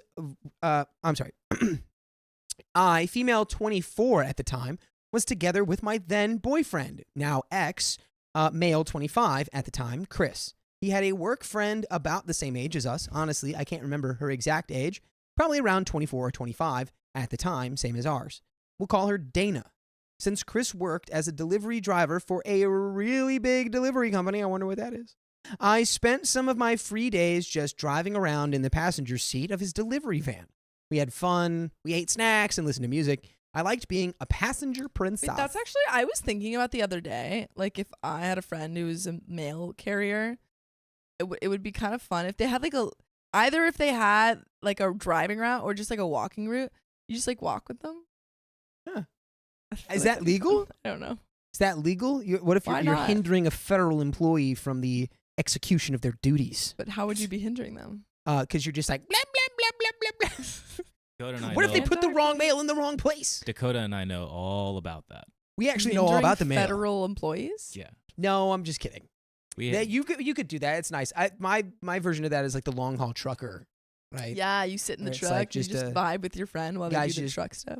Yeah. Roll around for 10 hours a day, however long. Yeah, Dakota. Shout out to Dave. Yeah, dude. Shout out Dave, Dave. honestly. Yeah, Dave the mailman at our last Dave. job. Dave was sick. Shout out Dave. Okay. Dana was his colleague, also a delivery driver for the same company, doing the exact same job, just delivering packages to a different area in the city. They had become really good, just platonic friends, so some mornings when they waited for their vans to be loaded, I saw her around, and eventually we started talking and really hit it off. All three of us started hanging out together. Dana was a real extrovert, loud and always laughing about everything, loving to be the center of attention, a little bit too much drinky poo for every day, but hey, I can't judge. She loved all the attention from men and all that, but at the same time, it was fun to be around her. She was a friend you could call and know that she would be down for whatever. So we all went to a car show together. friends gatherings, swimming, fishing. My boyfriend loved doing that. Just driving around the city at night, what have you. Sometimes me and her would talk about our experiences, our relationships, the drama, and everything in between. She and I shared some similar experiences and relationship and family traumas. So we really connected. Nothing like a good old trauma bond, you know? Not to make this longer, but our trio became really good friends. A couple of months go by. Enter another character from Chris's work, Jack. Also the same job. Also a car guy, like my boyfriend, so he started to hang with us sometimes as well. If I'm not mistaken, they knew each other beforehand, and Chris got him a job there since it was great and the pay was pretty nice. Since they started working together, Chris and he would hang around pretty much every day around their cars. They were both BMW folk and were practically married to their cars. Jack started to like Dana. She wasn't his usual type. He was more of a blonde, skinny, demure, girly girl kind of guy, and Dana was the exact opposite. Fire red hair, a noticeably big girl, and definitely not demure or girly. Her style was a lot of makeup, black see-through tops, and leather shorts. Now we're pretty much a 4-person friend group. Me and my boyfriend, Jack and Dana. Jack was trying to get Dana's attention, and she was loving it. He would pay for her drinks, her food, and would take her on drives in his car. They were texting and meeting, and stuff was happening. Ooh, Jack and Dana sitting in a car, eating snacks and going hard. Oh, okay. Ooh, yeah, nice. Well, you go hard. Yeah. When you're in a BMW, you go vroom, and you Vroom, vroom. what? It rhymed. Vroom, vroom. I'm in my mom's car. I will not be Vroom, made vroom. to be a villain for my rhyming ability. All right, back to the I like to the that story. you did look at me though, and you went, "Ooh, nice." After you rhymed. Yeah, and Sophia was like, I was like, I don't think I was involved in that. "Yeah, don't." Everyone don't just gave allow me that." side eye. Yeah. No, you were so good. It was My so good. genius is so misunderstood. You know what? Okay. No one ever understands geniuses in their time. Yeah, it's true. That's what they say. Anyways, me and my boyfriend were happy. It would be pretty cool if they had gotten together. Me and Dana would also text and talk a lot in private without the boys. One evening when she was at our place, I asked how things were going with Jack. She opened up that she didn't really like him. He wasn't her type at all, but she liked the attention and he was really nice towards her. But things were happening. You were going hard. In the car. Why? Well, maybe so you know sad. they were going hard. They were going like You mid, were going, kind of like meh, going lukewarm. Meh. That's a bummer. Yeah. Well, and hey, do you say anything about it if you're Dana, or are you just like, I like the snacks and the attention and the fun times and the coolness? Wait, do you say anything? Anything if to you're Jack? Dana? Do you like shut Jack down? Right? Do you shut the guy down? Ideally, yeah. Yeah. Yeah. Gotta do it. Gotta say it out loud. Gotta say it out loud. I think once you start telling other people that like you're feeling mad about things. Yeah, it's true. It's Yeah. on the way out. Yeah. Okay. So he was not her type at all, but she liked the attention. And he was really nice to her. They go out and drive around practically every night, talking and blah, blah, blah. She feels safe with him. He was openly expressing that he likes her and maybe would like something more.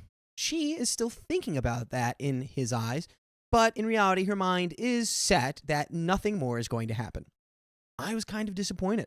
Not because she didn't like him. Frankly, I didn't care about that. You can't change the way you feel about a person. If you don't like someone romantically, that's completely fine.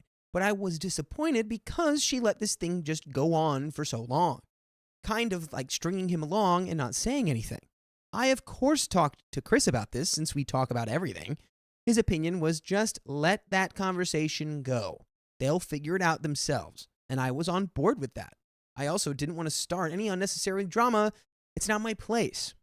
So for the next month or so, me and Chris knew nothing. You know, quote unquote nothing. Jack was sometimes asking Chris or me some questions, trying to get out of us some information about whether Dana liked him at all. And we just told him that she didn't really say much. And that was kind of true because after me and Dana talked about Jack that one time, we never really brought it up again. We all just continued to hang out. When all of us were together, you would think that Dana and Jack were a couple. Sometimes even more of a couple than me and Chris. They had kissed, but they were not together officially. I don't know about the spicy tango, but one evening, mine and Chris's phones were blowing up, and it was Dana.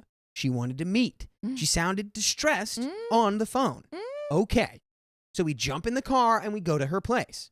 She came outside her apartment building and jumped into our car. We saw that she had been crying. She has makeup smudged all over her. She told us that her boyfriend broke up with her. When did y'all become boyfriend, girlfriend? I thought somebody was not feeling anything about this guy. You said that you didn't like him. Hey, but you know what? Sometimes the affairs of the heart are a funny little mystery. Sometimes you're like, oh, I don't really know. And you tell your friend, I don't know. And then What? John, the rapper, Oh. with another 30. You need a wink. Tipping us over the edge. Wow. Nice. Give me that wink. Nice. Anyway, yes. I don't think I was saying anything important. Sometimes you go, blah, blah, blah, I don't like the guy. But then the guy goes, all right, we'll stop hanging out. And then you go, no, but I like you. You're my boyfriend. Yeah. Anyway, so I didn't know she had a boyfriend other than Jack, who could maybe be considered as one. But it turned out all this time, she had a boyfriend. Tom. Oh, my God. She got us. She got us. She got us so good. I feel got. Oh, lordy, lordy, Lou. She's got 2 men. She got 2 boys. One is her boyfriend and one is not. 1 fish, 2 fish. Boyfriend fish. Oh my God. Okay, sorry. Jack. I gotta Fish. recenter after that. That was crazy. That was shocking. She's got 2 men. She got 2 men. And her boyfriend did break up with her. And her boyfriend's not Jack. Her It's boyfriend's Tom. Wow. Wowie zowie. Okay. Okay. So, Chris, as well as me, knew nothing of that. He remembered that some time ago, before Jack was in the scene, Dana used to casually refer to dating their colleague, Tom, but it never really went anywhere and she stopped bringing him up. So he just assumed that there was nothing there. And he and Tom were not really that close at work. In reality, she and Tom were fully together. What? She moved in with him. What? How did you not know any of that? Oh my God. Well, because they're not close with Tom. And But how did you not be, she's just keeping it low key. That's moved in? Did they never go over to her house? I guess not. Oh, they did the whole 9 yards.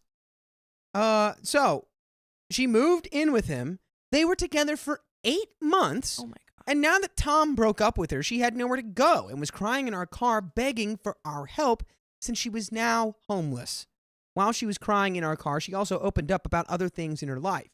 She told us that she was also leaving her job, that almost 2 weeks ago she had handed in her 2 weeks' notice, and that she had to work only one more shift. She hated her job and was tired of it, so decided to quit and search for another job. Tom had told her he would support her in the meantime. Ooh. ICU, Tom found out about Jack. Timing. Really bad timing. Yeah. Oof. Super bad timing. Also, moving in 8 months? That seems pretty quick. Right? The move-in timeline? Not crazy quick. I don't know. In my head, I'm like 2 years, and then you move in. Yeah, I mean, like, for me, it'd be different. But like, I don't think 8 months is like where I would be like, oh my God, they're moving in already. I don't think I would be shocked by it. Fair enough. Okay. So, me and Chris both knew that she had issues with money. She had told us that before, but we really didn't know the extent of that. According to her, when she was about 18, her then boyfriend had taken multiple loans out in her name, and she was still paying them off and pretty much living on nothing. You're a victim of financial fraud. Is that, I feel like if that's true, I don't know. I feel like if that is true, I'm sensing a lie. I'm sensing a lot of lies. You don't just sit back and take, I've been ruined financially by my boyfriend. Financially, and and they're like, go to the police, sue him, and she's like, well, I won't, but I can't tell you why. Okay, but to be fair, maybe if she was 18, she wouldn't have had the wherewithal to do that. Yeah. So I don't know, but that's fishy to me. She didn't say how much in the loans she was paying, but after some beating around the bush, we gathered that it could be well over $10,000. Which, for us, that is a lot. So she was in big debt and had nowhere to live and no money and no job. And at this moment, I really felt for this girl. Now, some context on me and my living situation, because it's important to the story. Before me and Chris were together, I used to live alone in an apartment. My dad bought it for me in the city if I ever went to college or something, so he let me live there while he lived elsewhere. I loved that apartment. It was small, a one-bedroom, nothing fancy, needed a little work, but I don't really need much. When I started dating Chris, I kind of moved in with him without even noticing. You know how that happens. What? No. No, I've never accidentally moved in with my partner right after I started seeing them. That's like your joke the other day. What did I make? Where you had a crush on somebody in college, and you told your friends, like, isn't it crazy how you just fall in love with that guy a little more every time he talks? And Everyone's they're all like, just in love with him a little bit. yeah. No. You pack a bag to stay with your boyfriend for a couple days, and then you just never really leave. I had a different relationship. It did not happen. That didn't happen to It me. hasn't happened to me yet. Didn't happen to me. We just went there to grab my things once in a while to water my houseplants because I had a lot of them at the time, so no one lived in that apartment. I still paid all the bills, and most of my stuff was there, and bills were not much since there was no electricity or water being used, and I didn't have to pay any rent because my dad owned it. Now back to the story. I offered for her to stay in my apartment. It was actually pretty logical for me. She could move in there. She wouldn't have to pay me any rent, just pay the utility bills, altogether around 100 euros a month, which is really cheap, and water my houseplants once a week. Okay. So OP is saying that she's basically already living with her boyfriend. Yeah. So it might just be easier for. Did we freeze? Okay. Oh no. I saw your hands go. I need hands. And for both our audio and visual listeners, because now you can. Oh, we're back. Here we go. We're gonna back. do it. He went. OBS has been a naughty boy. Naughty. What was I saying? This makes perfect sense. The move in.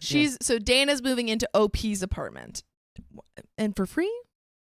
Just got to pay the utility bills because OP's dad is the owner. Right. So from Got it. everything we've read, it sounds like OP is in a Perfect. perfect Yeah, position to help Dana with little to no issue. Yeah. However, But we she's are not only on the about a fourth of the way lease. through the story. I would have put her on a lease. You know? I don't think she could have been.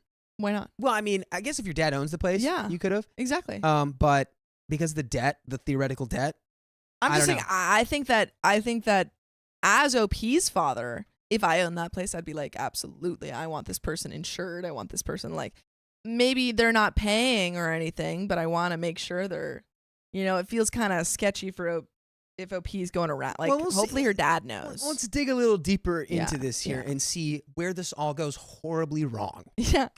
So she would have to pretty much, and with this situation, she would pretty much have her own place. Even if she didn't find a job right away, it'd be fine. She could pay me back those utility bills when she got back on her feet. We'd think of something. I would let her stay for as long as she needed, and she could live there fully and unpack with ease. I wouldn't have to go there. She could just live there, and everything's fine. I understood her situation. I'd been in similar ones. I wanted to be a good friend and help. After finding out that she was cheating on her boyfriend? Well, sometimes people ride. Yeah. Ride until die. Right until they die. I told her about my place, that it's not a fancy apartment, but still okay. Furniture is pretty old. Most of it is from the time when I was a baby, which is more than 20 years old. The fridge is 20 years old, but works wonderfully. It hasn't been renovated in a while, so the walls and the floor don't have any aesthetics. But the furniture is solid. I have everything in life I need, and the kitchen is pretty cool. My favorite room. And I have a lot of house plants, so it looks pretty nice. I did my best to make it feel like a home. Side note, Keon, we need houseplants. Dude, you gotta. We have a Lots of couple. them. We need I got a lot lots. in my room. We need a jungle in there. We need a lot more than just that, but okay. Also, me and Chris were pretty serious at this point, so I would feel safe if I moved in with him permanently. I had been living with him already for 6 to 7 months. I also told her some rules if she decided to say yes. No smoking tobacco inside, which she did sometimes partake in. No new people. Those are the only 2 rules. I think both are pretty self-explanatory. Maybe no new people would raise some questions, but I'm a pretty private person, and I rarely bring someone I don't know into my apartment And since I know that she loves attention from men and occasional one-night stands, plus she is recently broken up with, I didn't want strange men in my apartment, just because it's still my home and some of my most important things are there. She took my offer, and we talked about what needed to be done, so by tomorrow evening, she and her stuff could be there. I see you, baby. So incredibly naive. Being like, yeah, so... Yeah, you can move in, and also just don't bring anyone in there. Like, she's obviously going to bring someone there. Of course, she's going to immediately bring someone there. If you have any of your valuables there, don't keep them there. Yeah, any stuff that is the most valuable possessions on earth that you own, maybe you take those with you. Take them with you, or I'll take your plants. This is, just heading on a collision course. They had the unit. They're really tight, but like once you living with someone or like having a situation like this where like you have an apartment, you essentially become their quasi landlord. Yes. It really is going to change up the dynamic. Absolutely. In certain cases. Especially because you've set up no boundaries, no sort of like lease situation. Also, again, we still don't know if your dad knows about any of this, which is also a problem. Well, theoretically, because he's at fault. He's culpable, or not? He's a he's got the liability. Yeah, he has for the this liability. place. And if she's not on any sort of lease or anything, not good. I wonder what will happen. Do we see a great flood of some kind? Let's find out. So we took her to our place to stay the night, and the next day we went back to Tom's to get her stuff. She mostly just sat around on Tom's bed and cried while me and Chris packed her stuff and took it to our cars. Then, with 2 cars and all of her stuff, we all went to my apartment. Now, my apartment is on the 5th floor with no elevator. For me, it's never really been an issue. Our first journey up the stairs, though, she had already said some snarky stuff about it being on the 5th floor, and now she'll have to walk up flights of stairs every day. I just brushed it off. You shouldn't have done that. But let's keep going. Mind you, she didn't even help us take her stuff up. She just went up and sat on my bed, still crying, still depressed. While she's sitting on the bed crying and stressed eating a taco, I did some reorganizing, taking my clothes out of the closet so she had closet space, cleaning out some drawers, all of that. I packed most of my stuff anyway, where it wouldn't get into the way of normal living. Chris is walking up and down the stairs with her stuff, plopping it all in a pile in the living room floor, exhausted. At this point, he has carried all of her stuff up 5 flights of stairs. I talk a little with Dana while she starts putting some stuff away and commenting on the size of my apartment. A lot of snarky comments, but again, I brush it off. Girl, at that point, I'd be like, excuse me. You're living here for free? I am not even kidding. My reaction to that is, so looks like we're going to take all your stuff back downstairs. I'll take you to a shelter. Then you can comment about how small it is there. That's ridiculous. Actually, I'm pretty sure the communal space at the shelter will be much larger than the apartment I'm letting you live in for free. Insane behavior. Call her out on that. I'm not entertaining that for a split second. No. I'm getting ooh. I'm just shocked at how much bad behavior OP is letting slide. Like, to one, know that your friend cheated on someone. And doesn't seem to care about that. And then you're like, okay, yeah. I mean, like, I understand you want to help her. But then to also let her be complain about this apartment that you're lending her. It's just bad behavior after bad behavior. I can get it to a point where it's like, look, people make mistakes. People you still want to help them. Don't want to leave them out to dry. Outside of your friendship, it's like, sure, like that does have an effect on you. Absolutely. But it's like something you can like bring up as a conversation where it's like, hey, like, why are we doing this? But no conversation's being had. Nothing, no conversation. That's the thing. Like, she's not even calling this behavior out. Yeah. She's just like, I'll give her a free apartment. But it's like, being like, okay, hey, you're in a rough spot. I don't think I would definitely be like, here's the end date of you living here. It's not like, oh, like you can live every few months. It's like you're out by X date. Yeah. You find a job by X date. You sign this thing that says you're out by X date. Right. It takes a lot to get me rageful. That kind of stuff. Oh my God. Rage. So, I just brush her attitude off. I tell her a little about how to pay for utilities. Ask her to water my plants once a week. Pfft, those things are all going to be dead. Yeah. We talk about keys. I only had one set, so Chris quickly ran to make another copy. The mail, cleaning the apartment, all the things that you would talk about when leaving someone to live in your apartment. I tell her to text me if she has any questions. After all of that, me and Chris head back home. I text with her for the next couple of days. She seems fine. We periodically try to get her out of the house, but she just comes once. We went for a drive, and actually it was fun. I asked her how everything was with Jack, and she tells us that everything is fine, and they are still friends. But Chris and I knew, from Chris, I knew that he told Jack about everything. About Tom, about the job, about moving. He was pretty shocked and disappointed, but didn't look surprised. After this, we all kind of started living our lives. And you're like regularly checking up on your apartment, of course. Which you should, I hope. Yeah, you're definitely doing that, right? Man, I feel like a lot of people have this situation. Like, I can think of mine where it's like you have a period in your life where it's like you have like a little cohort, like a unit that is like coagulated together. And then like at some point y'all do just like, it's like, oh, now we're all separated. When did that happen? How did this happen? Mm-hmm. It sounds like you know how this happened in this story, because it's like, well, her boyfriend found out about her little side piece, I would assume.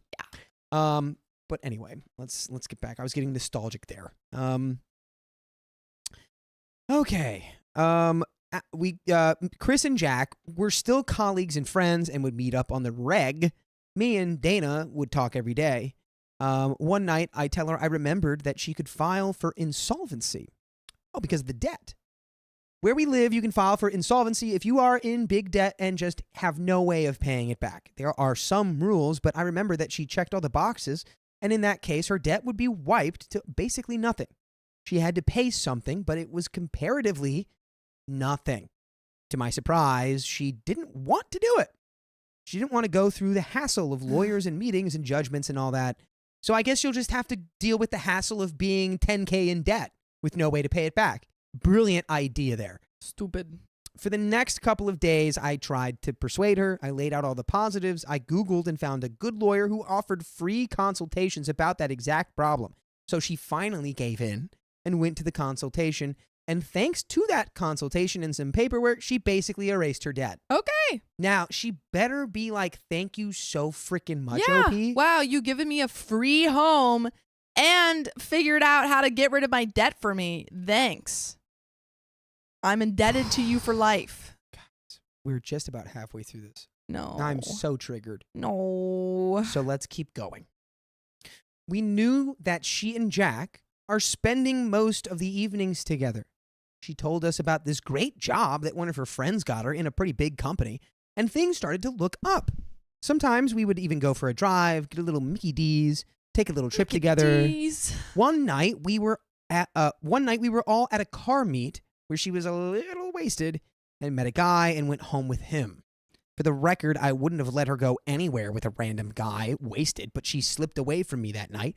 I couldn't do anything. Well, yeah, you're not her mom. Yeah. She's not on a leash attached to you. Yeah. Like, we learned at some point that like people make their decisions and their choices and their actions. But there's not really much we can do about that. But this one I outside of understand to an extent. No, I understand this one more because she said, like, I would not let a friend who I knew was very, very, had drunk a lot. No, of course. Of Go on with course. it. Yeah, we look out for our friends. Yeah. But This I mean, one I understand the what you're slipping away. Yeah, that's like, different. Your friend wanted to do this, and there was no way you were going to stop them outside of, like, being their police. Putting a leash on them, yeah. Anyway, everything ended up being fine, though. They went to his place. They hooked up. I get it. Recently single, yada, yada. Anyway, a little over a month goes by. One night I look at my utility bills online and I notice she hasn't paid them. There are 2 invoices that she would have to pay, and both are still outstanding. One is pretty fresh, so that would be fine, but the other one is already red. I text her to ask her if she would do it and when, because every day you don't pay, it grows. I notice she also hadn't paid for the electricity bills.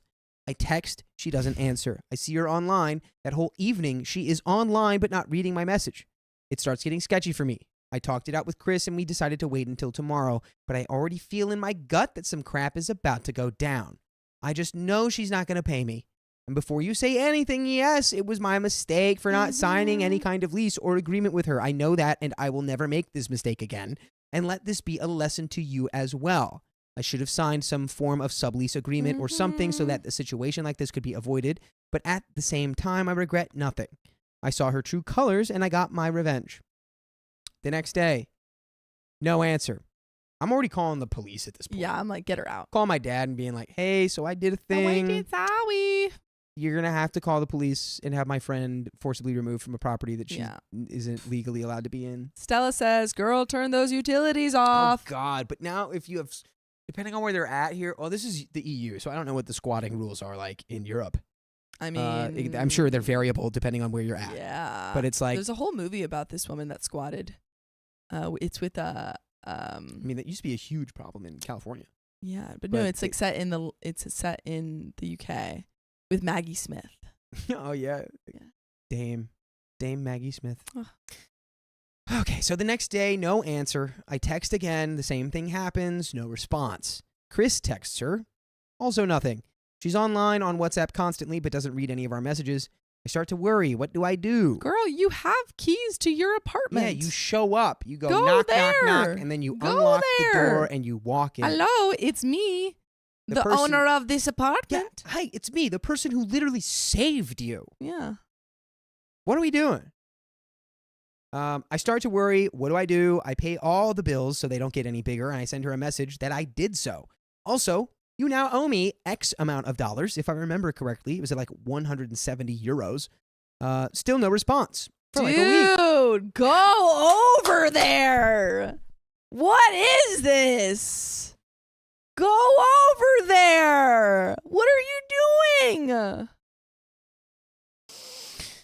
Oh my God. OP is acting like this girl is like a guy that she's seeing who started ghosting her. It's like, well, there's nothing to be done. No.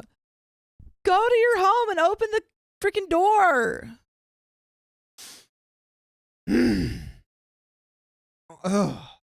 And you should have seen all of this coming from the very first little comment that she made about your place. You should have known this was going to happen. God. Okay, so while all this is happening, Chris and Jack are living their regular lives as well, but no. Sorry. Here we go. Getting back into it. While this is all happening, Chris and Jack are living their regular lives as well, but one thing is different. Jack refuses to talk about Dana at all. Chris tries to throw in that Dana is being an a-hole for not responding to me about bills, but Jack is not having it. He just responds that the girls will figure it out themselves. Dude. Why would you, dude, if I'm Jack, I'm like, Dana's, I have nothing to gain by seeing Dana. This is just trash can behavior. To the people who lifted you out of, like, you were going to be homeless without their help. And this is how you're repaying them. You're just, this is just trash. So basically, Chris just lets it go. They continue working and meeting up sometimes to help each other out with their cars. 2 weeks go by. I'm caught up in work, and I don't have time to deal with the Dana drama. I don't text her. She read all the messages on WhatsApp at some point and didn't respond, which is what I kind of knew was going to happen. Weekend rolls by. Chris and I have a free day, and we decide to pay her a visit. She doesn't work on Saturdays, so we took a chance that she was going to be home. One thing from the time she moved in, I had to give her my set of keys because one of the keys that Chris ran to make didn't work, and we decided to get that sorted out later. My apartment door has 2 keys, one big one and one small. No way. I see you. I see you. Ooh, I see it. She did not. She If this girl changed the locks. She changed the locks. She changed the locks. So the new big one was fine, but the new small one wouldn't even turn. So I just gave her my small one until she makes me a new one. We all kind of forgot about it since I didn't have to go there anyway. We really took a chance by going there because I couldn't even get in my apartment. And of course, she wasn't home. Chris had an idea. We could postpone our visit until Monday when she gets off work. It's a bigger chance that she's going to go home from work on Monday. I'm sorry, are we just going to casually, like, not address the fact that y'all are locked out of this place now, have no way to get in and no keys? We're not going to try to fix that immediately? And she's not responding to anything. Where's your dad, OP? Where are the police? Where's anyone? Like, we need more effort, more urgency. urgency. That's exactly what I was going to say. Yes. On a Saturday, I wouldn't wait for her all night. She could be anywhere doing anything, and we're right. On Monday, we go back. Chris parks somewhere else so she wouldn't see his car, and we wait in the stairwell. Her car rolls up right on time, and we put our game faces on. We hear her steps coming up the stairs, and to our surprise, when she turns the corner, she's not alone. There's a guy right behind her. Wow, She sees us. she's been lying to you about that too. Oh, yeah. Shocking. Oh my God, who would have known that would have happened the entire Oh time my ever God. since the very beginning? I'm sure this is the first time she's been doing this. I'm so over everyone in this story. She looks completely taken aback, but tries really hard to keep her composure. She says hi and asks us, "What are you doing here?" And then I'd be like, oh, this is my apartment, Yeah. remember? Oh, this is the apartment Remember, this is my apartment? that I own. Yeah, that's mine that we helped you live in and saved you from imminent homelessness, and you owe me money. Not even for rent, just for the utilities. Just for utilities. Thanks. She says hi and asks what we're doing here. Chris says that we were just going to check on some stuff, take some stuff with us, and check on my plants. That we couldn't get a hold of her, so we just decided to stop by. She tells us that she's not here for long and that she needs to change outfits, and that she and whoever the F that was behind her is going to go. They have some stuff to do. I'm fine with that. Let's go. We all go the remaining flights of the stairs to my apartment, and she unlocks it, and we all go in. I turn back and see that Chris shuts the door right in front of that other dude who is completely sure he's coming in with us. Yeah, right. Dana notices but says nothing. She knows. We go inside and look around, and of course the place is a mess, but I kind of already knew that. I see an ashtray on the window full of cigarette butts. On the coffee table, 2 cups, 2 wine glasses, 2 bowls. Most of my houseplants are already completely dead. Of course, she has had that guy over. Of course, she was smoking inside. Why not? Dana starts changing and putting on more makeup. I stay pretty quiet, just walking around watering my houseplants, looking at the damage, and plotting my revenge. Chris and I talked before that if all of our hunches about the bad things turned out true, we wouldn't really say anything, but after visiting, just set the plans in motion to change the locks, so we do just that. Okay. Sure. So now you want to be a-holes too, huh? Because I'm not going to lie, right? Does this person deserve to just be, like, booted out? Sure, but you need to, like, directly confront her. Why can't you just be like, in the moment right I'm sorry, now. you have to get out. Like, this is incredibly, like, you have taken advantage of us. Get out of the house. Yeah, you don't just, like, okay, now I plot. It's Take like, it, yeah. you go, hey, see the cigarettes by the window? What are you doing? Do you see how you are letting guys in here? Literally the only things I asked you to do were just to not smoke in here and to not bring guys over. And you can't even do that. So you gotta get out. Immediately. Yeah. Yeah, Wow. And you know what? Now I don't know. I don't even know. I don't even know what my own advice should be here. Maybe you change the locks first and then you do that. And then you, with her, you go, Yeah. hey. So, because if you don't change the locks, she has the power to just like, I don't know, Exactly. hole up in there. Yeah. But if you change the locks first, now it's like, hey, we're going to help you move all your stuff out. Yeah. And your new boy can help you, I guess. Yeah. But you're not staying here anymore. But you're out. You're done. Oh, God. I hate that you've gotten to this point. Chris casually mentioned that I sent her the bills, and Dana says she's going to take a look at them. We talk some more, and everything is just overall awkward. More for her than us. When she's ready, we're all pretty much ready. When she's ready, we are all pretty much ready to leave, and we all go out, and she locks the apartment, and that guy is still waiting for her outside the apartment. We say our goodbyes and get in our cars. If they drive away, we start plotting. I end up calling my dad, who kind of knew about the situation. I told him we needed to change the locks to the apartment. He told us what to buy, so we have everything ready, and he would drive up tomorrow to do it. W Dad. Cool Dad. Yeah. Only cool guy in this story. The next day rolls up. Dana should be at work. Dad is on his way. He had to drive 2 hours, and everything else is bought and ready to go. We go to the apartment, and Dad opens the door with his keys, and everything is still the same, and my dad is really taken by surprise. He makes some totally understandable remarks and gets to changing the locks. I start cleaning the place and washing the dishes, and Chris helps. Since Dana won't be able to get in the apartment anymore, I wanted it clean. I don't want old food in the fridge or dirty dishes and empty bottles everywhere. and all the other mess. Her stuff we'll worry about later. There's nothing important, and I don't really live there at the moment. It doesn't take that long, and we're gone before Dana could be home from work. At around the time she would be at the door, not able to open it, Chris and I are at home and phones in hand, waiting for Dana to call. To our surprise, Jack calls Chris. He answers and puts it on speaker. Jack is asking why we changed the locks and that Dana is in complete distress since she can't get in the apartment and is left with her work purse, whatever's on her person, and nothing else. Jack and Chris talk for a while. Chris explains the situation, also mentioning the guy that has apparently been living there with her. We just found out through mutual friends that it was the same guy she got wasted with and left that night at the car meet, plus he's been staying there for a while. Chris pretty much tells him everything, and Jack is just not having it. In his eyes, Dana could do no such thing. Jack, dude, stop being such a freaking simp, man. Oh no, she did it again, folks. Apparently, Jack said they've been going out almost every evening and could be considered a couple now, which were his words. But what? He just told you that she was with another guy and has been living with another guy. Was Jack not aware of, why she's living at OP's apartment? I'm so confused. That she had a boyfriend? No, he's aware. And he's also aware that she's been seeing someone else besides him. You dummy. You dummy. Why are we the way that we are, folks? Dummy. Sienna T says, real definition of a simp. This man has no self-respect at all. Poor Jack. Oh, Jack. You need to pour all this love you have for Dana into your car. Truly. Get lost in the hobby.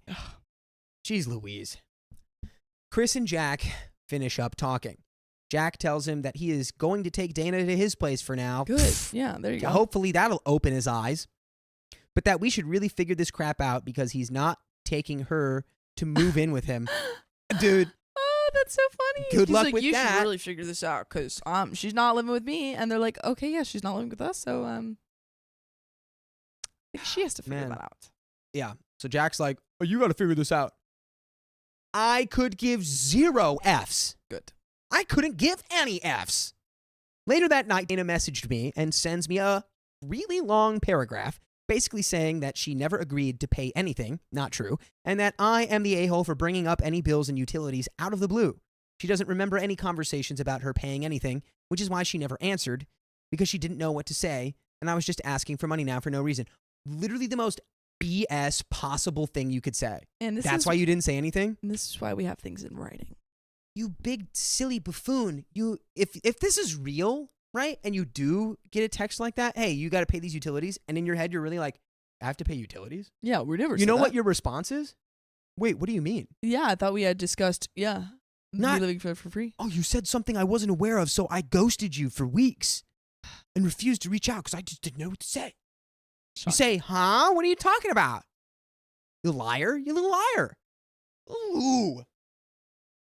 Okay, sorry. I just needed to get that out. Now I was just changing the locks without a reason as well, and she can't get home. She didn't do anything wrong and wants at least some of her stuff for now and to talk about getting the rest. I was livid. Now I have to deal with gaslighting? However, I knew what to do. I remembered a time where me, Chris, Dana, and Jack were at Mickey D's with a bunch of other friends. A good portion of the friend group all started talking about the fact that Dana recently moved into my place. Everyone was really happy that something had worked out for Dana, and we all talked about how it would be really easy for her to get on her feet by just paying the utilities at my place. We even discussed how my utilities were cheaper than everyone else's since my apartment is not at the center of the city and is pretty small. Remembering this gave me an idea. I wasn't done with her. I didn't care that now I had everything she owned at my place and she couldn't get to it. I didn't care that she didn't even have a change of clothes or her charger. I was more mad that she was now trying to gaslight me into believing that I never said she had to pay anything. So I made a group chat. I hate everyone in this story. Girl, you just let her take all her stuff and get out of your life. You're about to become the a-hole in the situation. You have all of her stuff locked in your apartment. What are you gonna do? You're gonna have everyone say, "Hey, everyone, remember when we all talked about how Dana had to pay utilities?" And everyone's gonna go, "Yep, yep, yep, yep." And what does that solve? Nothing. All you need to use is the logic center of your brain to know that she knew that she needed to pay the utilities. You know, she's a liar. Who cares? You don't need to prove anything. Who Give cares? her crap, get her out of the apartment, You owe her nothing. and cut her off. Literally, yeah. Literally, give her her belongings. Bye. Do not And cut lord Jack this off, over because her. Jack is crazy too. Who are you? What are you gaining by this? You just look like it just makes you look bad. Clearly, Dana is not playing with the full deck. She's got limited income. I guess she's got a new job now. Whatever. You helped her get back on her feet. She can't do it. You being like, I'm holding all your stuff hostage, only makes you look terrible. Just get her out. So I need a group chat. Eliana Bain says, dude, she said she learned from this. She cannot retroactively change her behavior. Calm down, OP. Fair. I do, however. Okay, fine. Yeah, no. She said she learned from it. Very fair. However, I will still continue to be annoyed about this last thing. Because I made a group chat to prove that the liar is lying. I don't think that she seems to have said that she learned from this. All she said that she learned was that she needed to have a written agreement. Yeah. All right? She didn't say she learned from about anything else. And y'all... No, I will say it seems like, everyone makes mistakes. She seems like she was young. Sure. And she's learning from that specific mistake. But I am going to judge her and hope that she can learn from this judgment about, starting drama when we don't need to start drama. Let me just say, I'll rephrase. Do I hate everyone in the story? I hardly hate anyone in real life. However, am I completely fed up with every last person in the story except for OP's dad? Yes, I am. OP's dad's doing great. Here we go, folks. But also, if I were OP's dad, I would have a long chat with my daughter and say, hey, girly. When I say, hey, girly, when I say that you can live in a house basically for free, you can't just give that house to the next person. Yeah. You're on the lease. I'm liable, girly. Girly, this is not a re-gifting situation. No, this is an apartment. Okay. And guys, everyone being like, I get it, but I challenge y'all to read 172 pages of this without getting completely fed up with all of these people. Okay. I made a group chat. Everybody who was at that table at McDonald's that night and a couple more of our mutual friends, just for the fun of it, some boyfriends and girlfriends, etc., and of course Dana, Jack, and Chris. I think it was around 12 to 14 people in total. I sent a pretty long message, cringe, basically explaining the situation and asking about our conversation that night. Did I really say that Dana could live there for free? And the group chat blew up. No one could believe what Dana did, and she was getting dragged. Everyone remembered our conversation, and some friends even remembered Dana saying that she could maybe pay me something in rent when she got back on her feet, not only utility bills. I end up sending some screenshots from mine and Dana's chat, some other receipts, and everyone is dragging Dana even more and more. Dana had already told some of those people that I locked her out, but didn't really say why. Also, this group chat reveals that she owes a lot of money to some of these friends. Of course she does. Oh, really? Of course she does. God, not to mention you helped her get out of debt. I'm sorry. Right? If there's anyone that I need to direct all of this ire to, it's Dana. Yeah. However, the way that this is being gone about is so frustrating. It's like you're just drawing it out. Rip the freaking Band-Aid off. Yes, I hope that we learn from this situation. Deep breaths. And we don't let people move into houses of ours for free without written agreements. And that we just put our peace of mind over getting some sort of petty revenge. We want peace. You want to hold a stuffed animal or something? Here, right. Yeah, actually, I need the mental reset of looking at the cloudy, angry cloud. And now I turn it inside out. Oh my god! Release all of that anger. Yay, and I'm happy. Yay! Okay, I'm leaving this right here. Right on your head. Okay, here we go, folks. We're back in it. Everything's fine. To all the listeners, I'm not going to explain what just happened. You're going to have to tune in and see. So, the group chat revealed that she owes a lot of money to some of these friends. She asked them to help out because I was asking her to pay ungodly amounts of rent each month. Oh, She's just a schemer. She's just a scam artist at this point. She was scamming guys. She was scamming Tom into letting her live with him. And now she's scamming all of her friends for money she doesn't have to pay to OP. Scam. Dana, of course, left the chat.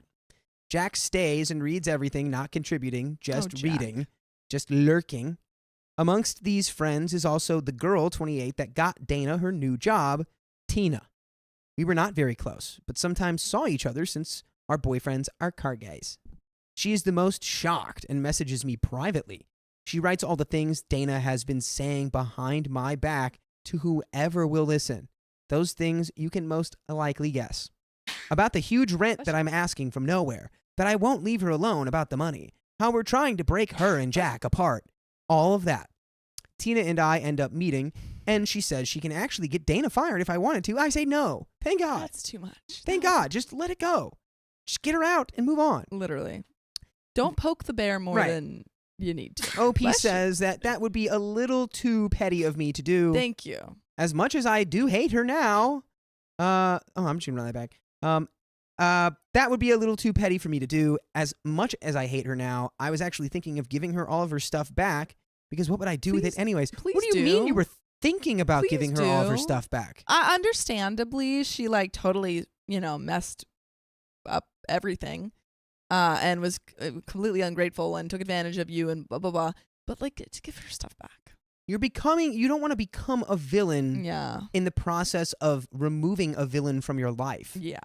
Like, you don't go down to her level. If you want to try and pursue some sort of like monetary, thing where you go to small claims court or whatever, that would be a route that you could go, but don't just give her stuff. Yeah, I mean, even the landlords, they put their stuff in bags. Right. Guess what happens if you don't give her stuff back? She's just going to continue to be in your life. Yeah, Supernova says, but like in rubbish bags. I mean, yeah, just put it in trash bags, put it outside, say, hey, you can pick up your stuff whenever you want. It's there. Like, that's what they do when you're evicted. Yeah. Okay. No, I'm happy. Happy time. Yeah. So, I also don't think I have the guts to leave a fellow girl with absolutely nothing. I actually was kind of sad for her. She doesn't have anywhere to go and absolutely no stuff to her name. A couple of days pass. Chris and Jack meet at work, and Jack says that the group chat night, she just drove away and blocked him. Oh my God. And Jack says on the group chat night, she just drove away and blocked him. His eyes opened when he read everything, and it's a good thing he didn't even have a chance to see her after reading all that, because he would have lost it. Oh, give me a break. I'm sorry. You told Jack everything. Yeah. He already knew. Give me a break. The three of us meet, and we talk through it all. Now, some of his side of the story. Oh, I can't wait to get Jack's perspective. Here we go. Since the beginning, Dana never said anything about Tom. Of course, how could she? She behaved, talked, and acted like she was single. She had Jack wrapped pretty tight around her finger. She never told him where she lived exactly. Pickup and drop-offs were from the gas station near Tom's place, and managed to keep Tom a relationship and living with a man a secret until the move. We later found out that she told Tom that she was just out with friends. Tom broke up with her because someone, most likely Tom's friend, who knew that they were together, had seen Dana and Jack kissing and told him. And he already suspected cheating, so that was all he needed. She pretty much gaslit Jack moving forward. When Jack asked about Tom just after they broke up and she moved to my place, she reminded him that she explicitly never said that she was single, that she was in love with Jack, and she wanted to break up with Tom at the time anyways, just to be with Jack. Jack's like, he like sits him down. He's like, no, you guys don't understand. Like, I have to tell you the whole story. This is like, she told me that she was into me, and I realized I didn't care that she cheated on her boyfriend.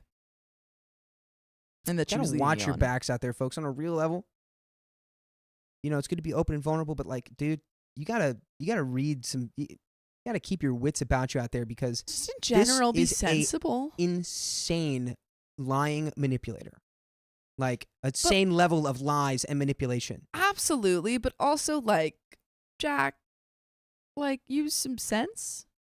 Right? Again, keep your wits about you, Jack. You don't even have like at least one wit. My boy, You know. your wits are gone. Like, All right. just hold on to one wit. Oh, God. She said she was in love with Jack and she wanted to break up with Tom at the time just to be with Jack.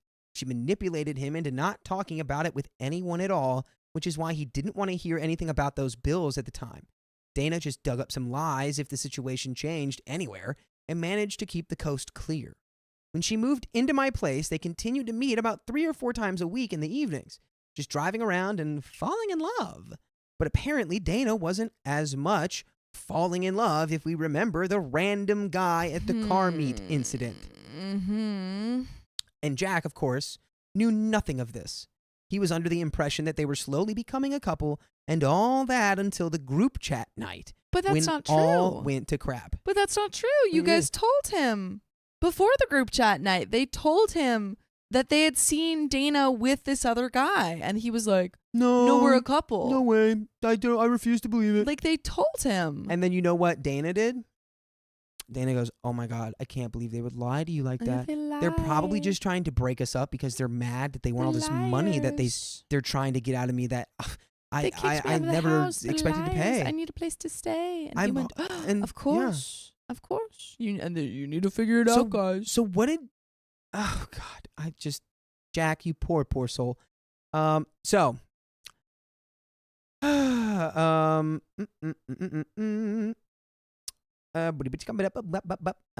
He apologized for being a bad and completely blind friend, and it's okay, buddy. Women can pull the wool over our eyes sometimes. You appreciate that, Sophia? Pull the wool over. No, just that I edited that. I do. I like it. Thank you. Yeah. I know you don't like. She doesn't like to be used. She doesn't like that nomenclature. Don't like it. Now, back to Dana and how she didn't get her crap back. Oh, this story's gonna end with her not getting her stuff back. What? Oh my God. What? Okay. So okay. Okay. No. Didn't learn that much. We're getting into this right now. Okay. To recap, some time had passed since the group chat night. None of her friends were speaking to her anymore. Some just sent her passive-aggressive texts and asked for their money back. She didn't respond. We didn't hear from her for 2 months. Chris, through some work colleagues, heard where Dana was living. It turned out that she had contacted one of her ex-colleagues at Chris's work, someone who was a pretty good friend of hers, and begged for a place to stay. He, male in his mid-30s, and his wife, female 27, had a house in the city, and the second floor was pretty much empty. So she was now living there. Let's call this couple Rachel and Ross, just for fun. Chris told Ross that if Dana wanted her stuff back, she had to come to our place, apologize, and tell us what the heck was going on with her. Because that was what I wanted to receive if I was to give back her stuff. An apology and an explanation. Because I could understand anything if you were truly sorry and understood what you did and tried to fix the whole thing. Just give her stuff. You made me spike the happy sun. You don't have to No, say understand. sorry. You don't need an apology. You don't need an explanation. What you need is Dana gone. Give Out of your her her life. stuff and let her leave. You just get her out. You know the explanation is she's a liar. She's a scoundrel. She's a thief. She's all these things. Can she change and become better? Yeah. Are you obligated to stick by her side while she does it? Absolutely not. We're like, I don't know, like the win. We're trying to win here, but the win is just having her out of your life. Yeah. Oh, okay. I'm gonna make it. We're almost to the end here. We've got 38 pages left. 28 pages. I still understood that Dana had not had an easy life, and that can really cause a person to do weird and awful stuff, which is true, especially if she was in survival mode with depression and anxiety and was just trying to find her way. Ross also spent some time with Chris talking about the whole apartment situation and was really surprised to hear some of that stuff. He said Dana told him something, but not that, and he wanted to talk a little to his wife before they made any decisions. He took that conversation home, and a couple of days later, we were invited to their house. We didn't know what was happening, so we just went there blindly. We didn't know if Dana was going to be there or not, and she wasn't, because it turns out after Ross came home and started to ask questions, Dana took whatever new stuff she had gotten herself. Bad. I thought you were going to yank. I thought you were going to recoil. I know. I'm kind of upset now. That he didn't recoil? Yeah, I wanted me to recoil. Anyway. Aw. Yeah. Anyways, okay. She was not there. It turns out after Ross came home and started to ask questions, Dana took whatever new stuff she had gotten herself, jumped in her car, and left. She didn't have much stuff, so moving out from there was pretty easy. Ross and Rachel wanted to know more about the situation, so they invited us over. They made us a nice dinner, and we talked everything out. We told them the whole story, and they were shocked. Dana had told them that we broke up, her and her boyfriend, and because of us, she didn't have a place to stay. And the same story about the apartment, that I changed the locks out of nowhere. That I wanted her to pay some crazy amount for rent every month, and when she couldn't, I just changed the locks, and now she had no stuff. They felt really bad for her. They felt really bad for her and invited her to live in their house on the second floor. It was empty anyway, with just some basic furniture. Turns out she did stupid things with them too. She would eat all of their food, not buying any. Rachel made dinner for everyone, and Dana would eat more than half of it. Yes, she was a stress eater. Ross's snacks were gone. So she's just a thief. She's just a thief. The end of the day, And we she's can't. a burglar. I understand when you have Burglar messed hobbit. up, everything that we do in our adult lives essentially comes from some traumatic incidents or events that have happened to us in our childhood. Absolutely. However, just knowing that, it does not excuse your behavior. No. Like, none of this. No one has to deal none with of your this is behavior excused. just because you had like a, art life. It just explains it. Nearly every single person has weird, effed up trauma that has happened to them in their life. And if you haven't, God bless you. The angels sing for you, I suppose. But like, it's never an excuse to justify your behavior. She stole all kinds of stuff. She would sometimes snarkily comment that he bought things she didn't like. Since she had no stuff, she used a lot of Rachel's stuff. Toiletries, the hairdryer, the hair straightener, clothes, socks, shoes, nail polish, towels, makeup, chargers. Pretty much everything. One time, she even left the hair straightener plugged in for a whole night and burned the entire wooden floor underneath it. Good thing the house didn't catch on fire.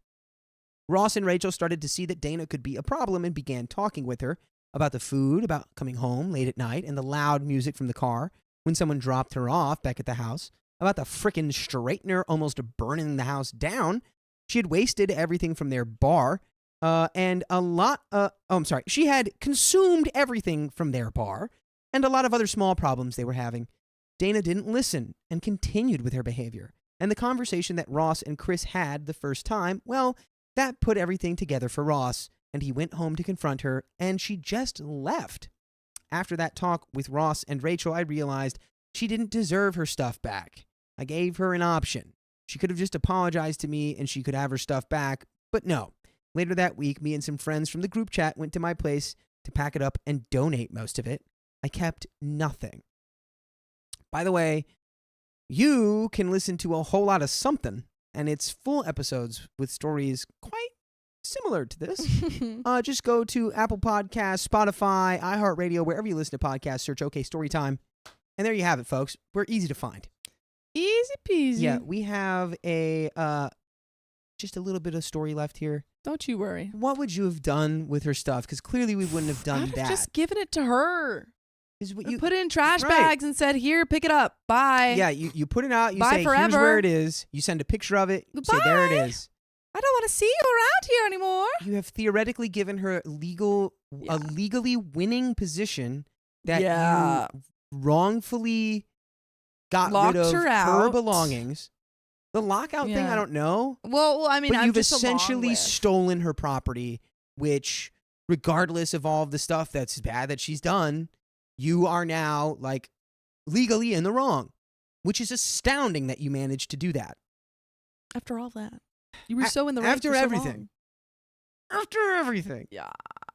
Yep. So in the future, you just throw it on the curb in a bunch of trash bags. You say, come get it. Come get And it. then she can do it or not. But at least you didn't steal it. Jeez. Okay. So let's finish this story. Do you want to know how she lost her new job? Yes. She and Tina got in an argument at work, and she slashed Tina's tires. Dana. Ooh, there was security camera footage, and the boss fired her immediately. Oh, Dana. Later, we found out that after she was living in a small, shared apartment with 2 Indian guys. Sometimes I think that the whole thing actually was crazy for her, and she was truly left with nothing and is living a crazy, crazy life now. But at the same time, I really did nothing wrong, and I'm kind of glad karma got to her. Bye. You almost did nothing wrong except for the donating all of her crap stuff. But at the end of the day, in a way, you were kind of going to do the same thing. Because I doubt she was going to come get it. But the thing is, it just makes you morally and also legally, like, it gets you off the hook. Yeah, I mean, morally, I don't know. Morally gray. You probably donated it to people who needed it more than she did or could make better use of it than her. Yeah. Because it would just languish and waste away, and she'd probably just leave it at the next person's house she lived at, that she would just up and leave and ghost and disappear. However, Well, she legally... didn't up and leave. She was she was locked out. No, to Ross and Rachel. Oh, Ross comes home and is like, hey, we need to talk. And she's like, goodbye. Yeah, sorry. I see what you're saying. But regardless, it's like you've given her ammunition that she could theoretically weasel her way back in and become another headache in your life. Indeed. And imagine she could claim the stuff that you donated. She's like, I had a $25,000 ring I was given by my grandma that was there. And it's like, you've opened the floodgates. Flooding. Bloody flood. So let that be a lesson to everyone. Don't let Dana live in your apartment with no signed lease or no agreements or nothing. Signed leases. That was mine. If you're helping a friend, get it in writing. From Everything imminent in writing. homelessness, and while moving her into your apartment, she goes, "Wow, the wall's kind of trash, huh? Oh, it's kind of small." You go, "Ooh, this isn't gonna work out." Oh, dang, it's gonna be. This isn't gonna work out. I'll show you out. You're out now. Ooh-y. Yeah. But that, thank goodness, is the end of the story. And the end of Dakota's time for now. Oh, hello. It's me. I'm gone. I'll be back. He's got to go. Here we go. He's got to go. Bye. I'll be back. Mwah. But we got some donations to read. And can we close the door? It's a little chilly. Dude, what are you talking about? No, I don't want to touch your back. It's cold in here. No. I am burning up. What is wrong with you people? Hey, okay. Here's a solution. What can Sophia do right now, Keon? What can you guys do? Put on some shorts. No. You can put on a sweater. You can put on shorts. That is true, but you have shorts on and a t-shirt, so you could literally just throw on a jacket. Wouldn't help. And it would help. Wouldn't help. It would help.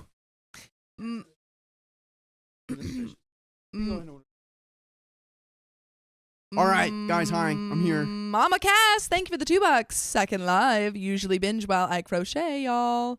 Something, y'all. Yarn, not y'all. Yarn? What does this mean? Yarn. Threading the needle, y'all. Sewing. Darn love, y'all. Someone explain. Probably crochet. Mom Cass, what do you mean? What do you mean? Ultraviolet 90XX, thank you for the $5. As always, my favorite stream. Love watching you guys. Eliana Baines, thank you for being a member for 10 months. My tummy hurts. I'm so sorry. Helen Fredrickson, thank you for the 20 sec. You guys need to come to Sweden. It's beautiful. I'd love to come to Sweden. I'll add that to my list. Okay. What? Lillian Joe, thank you for the $25. Love you guys. And John the Rapper, again, thanks for the $5. Wait, John the Rapper? Yeah. What? JTR's in the chat? Biscuit33.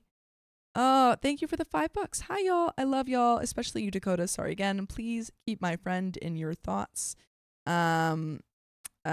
Something happened to a friend, and everything is shrouded in confusion right now. I'm so sorry. Put guys, some hearts in the chat for Biscuit. For Biscuit 33. Yeah. So sorry you're going through that right now. That's really hard. Jem, thank you for the $5. Been struggling for a year, but finding all of you has helped. Want to thank you all for being my body double to help me with everyday life. You have helped more than you will ever know. Thank you for being with us as well. I'm going to start making a Shit. prayer list, guys. Yeah. I'm just going to put everyone's name on it. That's so sweet. Everybody in the world. Everyone in the world, yeah. Unlikely Saint, thank you for the $10. Even broken crayons still color. I don't know what that's in reference to, but yeah, it's true. Michoy, thank you for the $5. Love your show, guys, and we love you. And thank you again. Cool beans. And Miss Ray, yes, Angie did cut my hair. What do you guys think? It looks good, man. Yep. Ooh. Did we get? Yep. I think so, but I'll say it again. Susan Chernoskus, thank you for the $10, and Helen Fredrickson, thank you for the $2.01. And Hannah, thank you for the $5. You know what to do in the chat. Anna Cartner, thank you for the $1. Misa, thank you for the $6.41. Love you guys so much. Thanks for being so awesome. Aw. Very sweet. And Lord McFart, thank you for the $5. Bangs credit card on desk. Take my money. Yeah. Thank you. But, I mean, you guys could wait 43 minutes and 21 seconds to do it. You guys don't have to do it right now. You could wait. Yeah. Just wait. Just wait. I read that one. Okay. I read that one. We have packages. We got packages. Oh boy! Also, what's going on with these likes, folks? We got 710. Actually, we got like almost 900 How people. long have we been here? I have no idea. We have almost 900 people and 466 likes. Oop! I just got another like. Whoever that was, good job. Let's go. And Purple Trader, thank you for the $10. Hi, Riley. Why? Did you wait until I got back? Why? Why? I think I know what's going to happen. Okay, we've been live for what's 3 this? hours and 40 minutes. No way! What is it? It's a portable mobile phone wristband, so we don't have to hold. Oh, dude, wait. I got the straps. Oh, it's so funny. Wait, what's this say? Yo, wait a minute. I'm there going to should feel be like some bent sort of- in. Are we seriously about to use? Another to try from Mighty Protectors of the Hands. Very nice. Who's this from? Who this from? I think I might get a note here. How does this even work? A gift for you. Protect your hands from Mighty Protectors of the Hands. That's all we know, I guess. Dude, did some sponsor just see us and like send their product to us? They're like, here, try it. Wait, you know what? like Dude, wait. morphers. Wait. You look Time like out. Power Rangers if you do that. Are you more? Hold You on, gotta dude. do like it's morphing time. But I have a better idea. Oh, shoot. But how are you going to click it? Well, with my hands. Dude, we could get a device and we click it on the That didn't device and then work. it does it. We could. Keon, could you look into that? That's. Keon, go. Come on. I'm not Jarvis, my guy. Yes, you are. Who's How the does guy this work? behind the desk with all the technical stuff? Ned? I'm not Tony Stark. Do you want to be Ned or Jarvis? I want to be Monday. I don't know how to do. Give me it. I'll figure it out after. Okay. Wait, So, is that your whoop? yeah. Duh. Morphing time. Duh. Whoa, we just jumped up a bunch. We're 8 likes away from another wheel spin, y'all. We're 8 likes away. Wow, Yeah, I am. What's going on here? Oh, here we go. Oh, Sophia, look. What? Like I said, it's morphin' time. And then I see. I low-key kind of want to try this out. You look like Spider-Man. And No, then you look like Ben 10. Bent. Also, what are these? And he's got superpowers. He's no ordinary kid. He's Ben 10. should I wait? Should I read it? Isn't this a long one? No. It's a short one. No. We Well, we this- just Well, first of all, test it out. Yeah. Take it for a You don't have to, spin. like, see how it. Take it. Take for a it spin. for a spin. I gotta take this stupid whoop off. Here, I'll work. It's gonna like Angie wore it for a day and it like messed it up. Oh, we It, got like- we got a wheel spin. What? Oh, we do? Yeah, we got a wheel See spin. what happens, Sophia, Can when you give you me that? ask them? Do you really want to wear it? No, I'm joking. Oh, okay, never mind.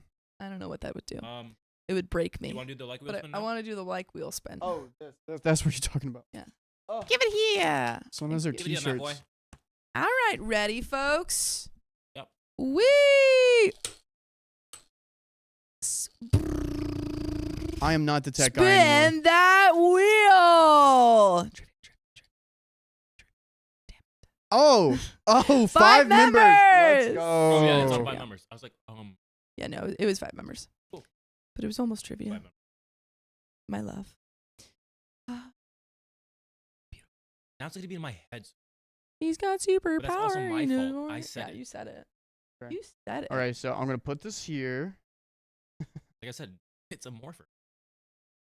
No guys. Chat. ordinary This might be Benton. revolutionary. Might's a big word. Or you can, well, it's different. Here, could you help me?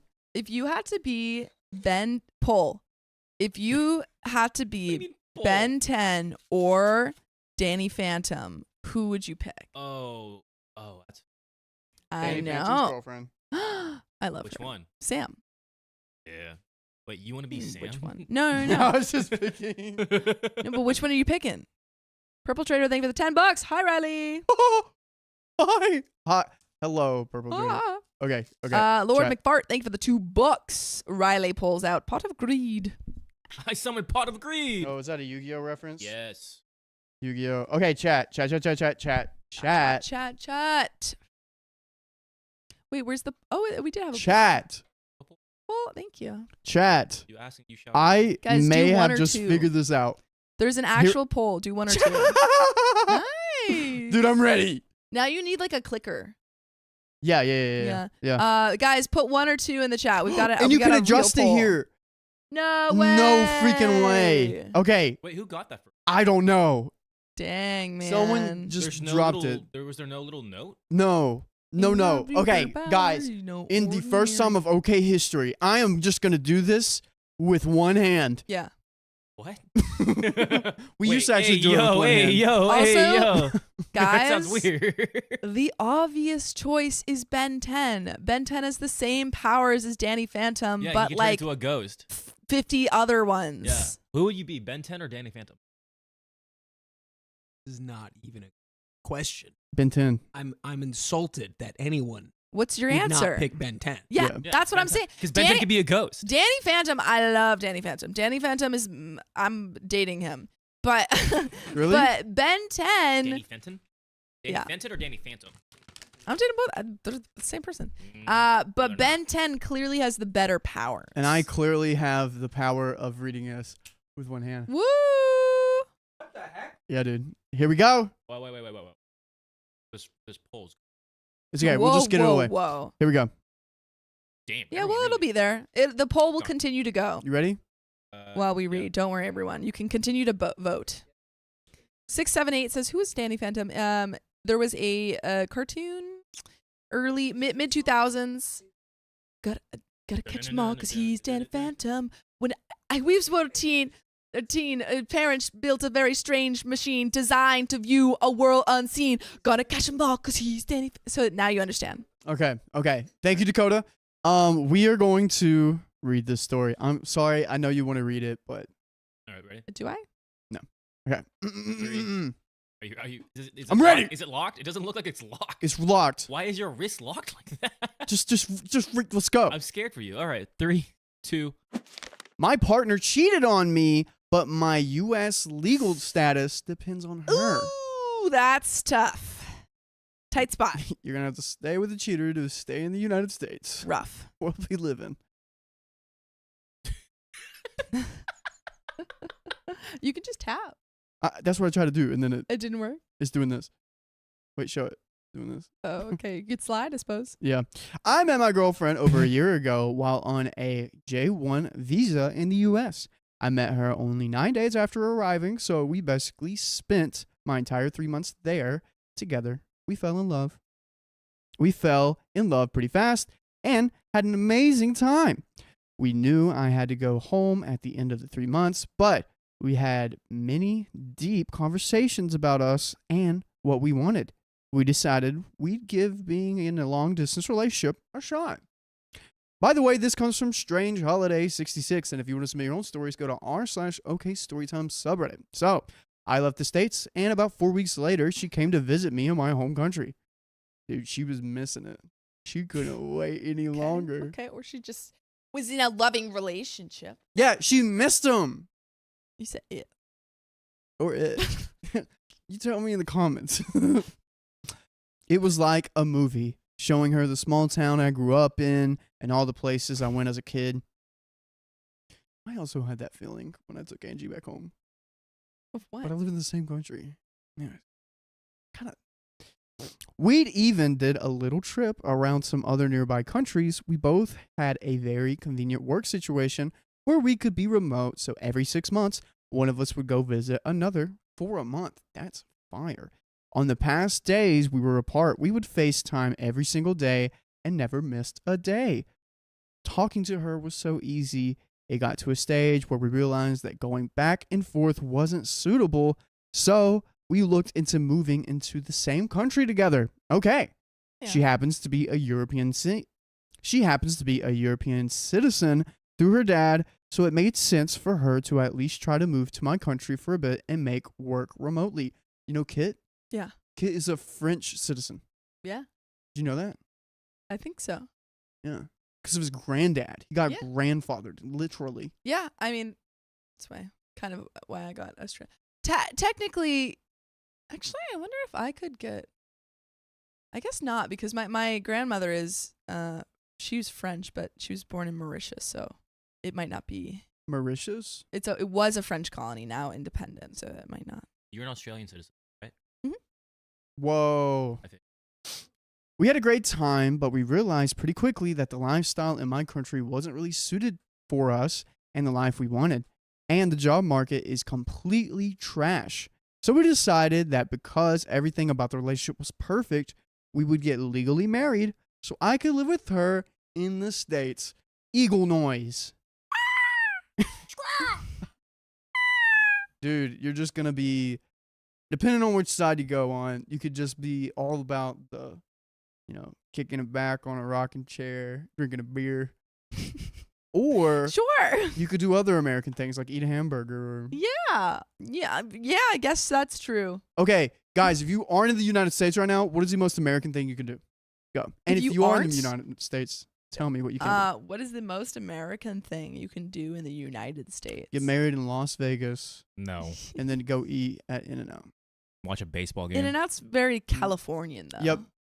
I wouldn't say it's like American. It's Don't like say get a burger, because you can get burgers wherever you want. Okay, that is true. It's the number number one food in the world. My bad. You get a burger Yeah. sold every 2 seconds. I'm The sorry. big M, Yeah. Macca's. It made more sense even for things outside of the relationship. For example, I have a STEM degree that would pay extremely well in the city she's from, and it's very hard for me to get a STEM job in my hometown. She also has a very close relationship with her family, and I'm on good terms with mine, but definitely not as close. Anyways, I'm extremely excited for this new life in the U.S. I have a lot of friends in her city from living there, and I have the potential to make a serious amount of money. Okay, wait. Everything's like written in the present tense. And so I'm really worried that we're going to get like an update. After update. Now I'm really worried that OP doesn't know what's coming. Or OP's a really good writer because the best way to write is in the present tense. Well, it's not necessarily true, but yeah. Actually, it is. That's what my teachers told me, and apparently I didn't understand the difference between present tense and past tense, or maybe even future tense, so that's why I got bad grades. Dang. Okay, That's B's. rough, Yeah, sorry. buddy. I've come a long ways. I feel like my brain just didn't develop then, so I couldn't understand English that well. Sorry. Yeah. Anyways, I came to the U.S., and we legally got married. And while I'm waiting for my green card, I was able to get an EAD work permit with which I have secured a dream job in this dream city that is paying me 3x the amount more money than any job I've ever had in my life. I started the job yesterday, and he's with this dream girl. Everything's so perfect. Chat, poll. Do we just stop right here? I think we just end the story. We're happy. I'm not doing that. Everyone's happy. We just leave it as is. Everything's okay. Also, an EAD is an employment authorization document. Yeah. Employment. Okay, thank you. Dude, well, What? I think that what you do, Yeah? we don't OP doesn't seem to know about the cheating yet. I'm really worried. Or there isn't any. Or there isn't any cheating. But I think you just right now you just keep working in this relationship until you get that green card. Yeah. And then after 2 years, you're off the hook. Anyways, around the time of the anniversary of us deciding to be exclusive, she started acting weird when I was talking about it and saying a happy day and we should mark the occasion. She didn't respond to my text about it and avoided the conversation when I talked about it in person. She put it down to being so stressed out at work, and to be fair, she does have a stressful job, so I believed her. Yeah, she does work as in the ICU, in the pit. Working on. I'm just thinking of the most stressful job out there. Oh, I thought I was waiting for you to like lead into like a cheating joke. She's working on that. That's what I thought you were going to say. That was so good. Thanks. Ah! I will never be a professional like Sophia. Purple Trader, thank you for the $100. Tee. We're still okay. We are okay, Storytime. You're right. Purple Trader. No, I'm not even going to say. Dude, you know what? You're reading my mind right now, and you know how I was feeling. I was feeling comfortable. I'm reading this story with the same level of anxiety that I'm looking at the timer and the donation bar. I know what's coming. This might be the most stressful job out there. Truly. When the timer's under 30 minutes. Guys, I don't think anyone has a job like ours. Have you guys seen that SNL skit where they're like, we'd love to be working in it's not like we're working in a coal mine, but here's a secret. We'd love to be working in a coal mine. It's way more dangerous than working in a coal mine. Have you seen that? Where they're like, we work on SNL. Yeah, they're like, SNL. Stressful. It's and they're complaining, and they're like, but it's not like we're working in a coal mine. Here's the secret. We'd love to be working in a coal mine. I am so glad you mentioned SNL. Yeah. Because Sam informed me of something exciting. What? I'll tell you later. I can't say anything, but I'll tell you later. It's super exciting. You can't say that. You know what? That's fine. Everyone's going to be mad at me. Also, Sophia Colon said Riley was just made to speak another language, and someone else said, you're just like Percy Jackson. You know, reading Percy Jackson, I did understand the difference between left and right. Yeah. Because whenever he was driving in the car, he took a left turn, and I was imagining it in my head. And I was like, from then on, that's how I learned what left and right was. What? It's like in the first few Whatever chapters. Works. They were getting chased by a man horse. Riley, No, are you I a demigod? Maybe. Yeah, because you are dyslexic. Percy Jackson was dyslexic. Probably. I do think faster than I write. Okay. Dude, I was always. Should we take Riley to Greece so he can go read Greek? Honestly, I will say when I read Percy Jackson, I was a little disappointed that I wasn't dyslexic. Wait, what? Yeah, dude, that's a huge thing. Because I was like, I want to be a demigod. I guarantee you, every kid that was dyslexic, they're like, I'm the next Percy Jackson. I was like, I have both parents. I can't be a demigod. Riley, we're mad at you. Don't. Anyways, Yeah. okay. She put having a stressful job, so I believed her. But I still had a weird feeling in my stomach. So I said it again a few weeks later that we should do something to mark the occasion now that work is less stressful, even if it's late now. She got weird about it again. So I then decided to have... No, little German boy, don't snoop. do it. Don't snoop. Which I'm not proud of, and I know it's frowned upon, but I know it's frowned upon by many, but we have talked about it and given each other license to snoop. What? License to snoop. Why don't you just License to snoop. say hey, what? That's so weird. At that point, why not just tell her hey, can I see your phone? Yeah, you could do that. I don't care if Angie were to snoop through my phone. But I feel like Angie wouldn't snoop through your phone. Yeah, I trust her in that regard. But if she ever went through my phone and she found something, dude, that's on me. I should have been doing that. I've been caught slacking. Yeah. If it came down to it that I was doing something I shouldn't have been. Yeah. Yeah, no. That's my thought. But I have different thoughts. Okay. She snoops on my phone all the time, and I don't care as I have nothing to hide. Anyway, all I did was search the name of the guy she was seeing before me in her text, and all I saw is what I needed to know.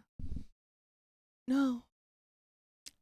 She was just asking him about like travel recommendations Yeah. because they used to like travel a lot. They So he's like, travel "Hey, together. I'm going to his home country. What should I do to surprise him?" She said, "Hey, I'm traveling to that."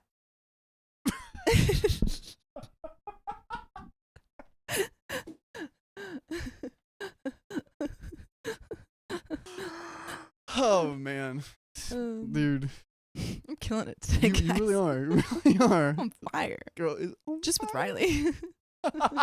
You guys are like straight faced, but Riley's dying. I'm loving it. I'm Yeah. loving it. I understood what you were going for, and I Yeah, appreciate thank it. you, thank you.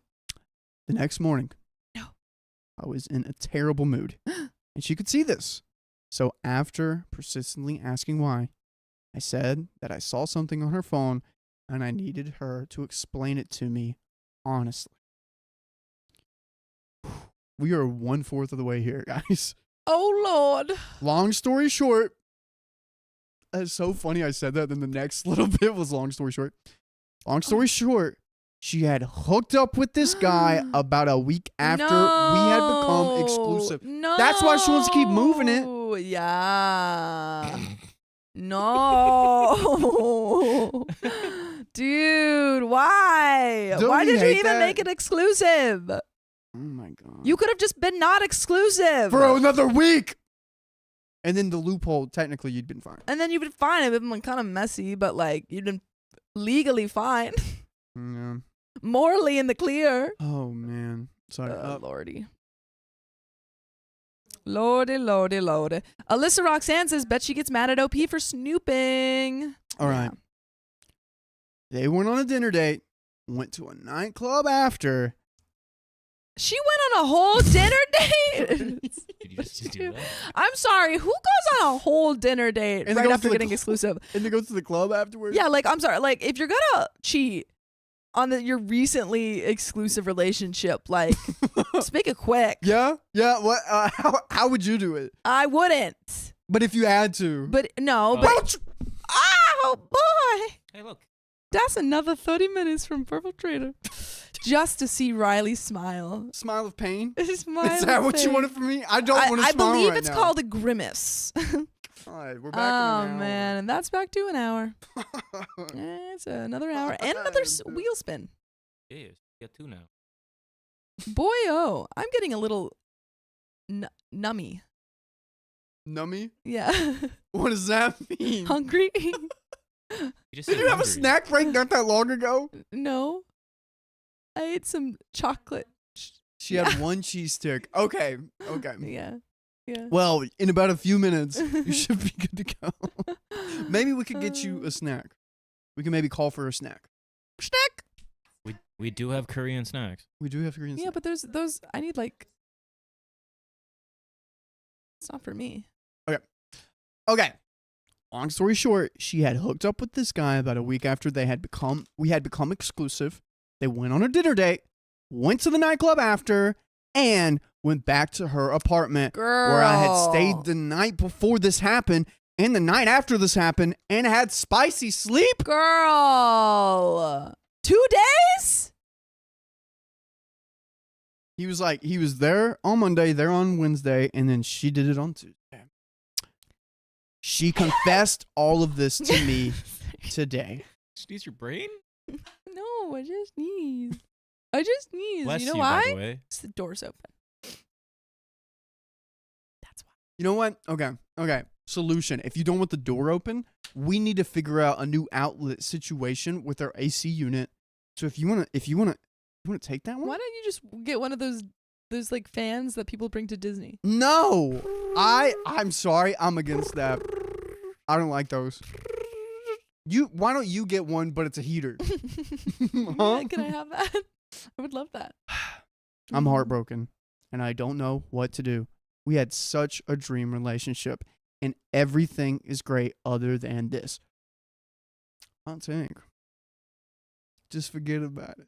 Forget about it. Just forget about it. Forget about it. Chat, could you forget about this? No. But like, If I was married and had a kid, I'd try to. I don't know. Dude, dang. but you need to So the green card problem. I think I don't think we're there yet. Okay. I think he might mention it, but right now we're like, Okay, we don't know about that yet. yeah, we're going through the situation. Oh, I also can't stay in this dream job in this really cool city if we break up. Okay, now you can say something. Okay, the green card problem. I guess it's like how you have to say something, but like how long until you get the green card? You know? Ugh. The situation in my home country is kind of bleak, so I'm conflicted for these reasons. Oh, She also knows. said that if I decided to leave her, she completely understands, but also doesn't want to wait around pretending to be with me until I get my green card. Oh. Girl, I think you might have to. I think you Ooh, can. I think you owe him. Yeah.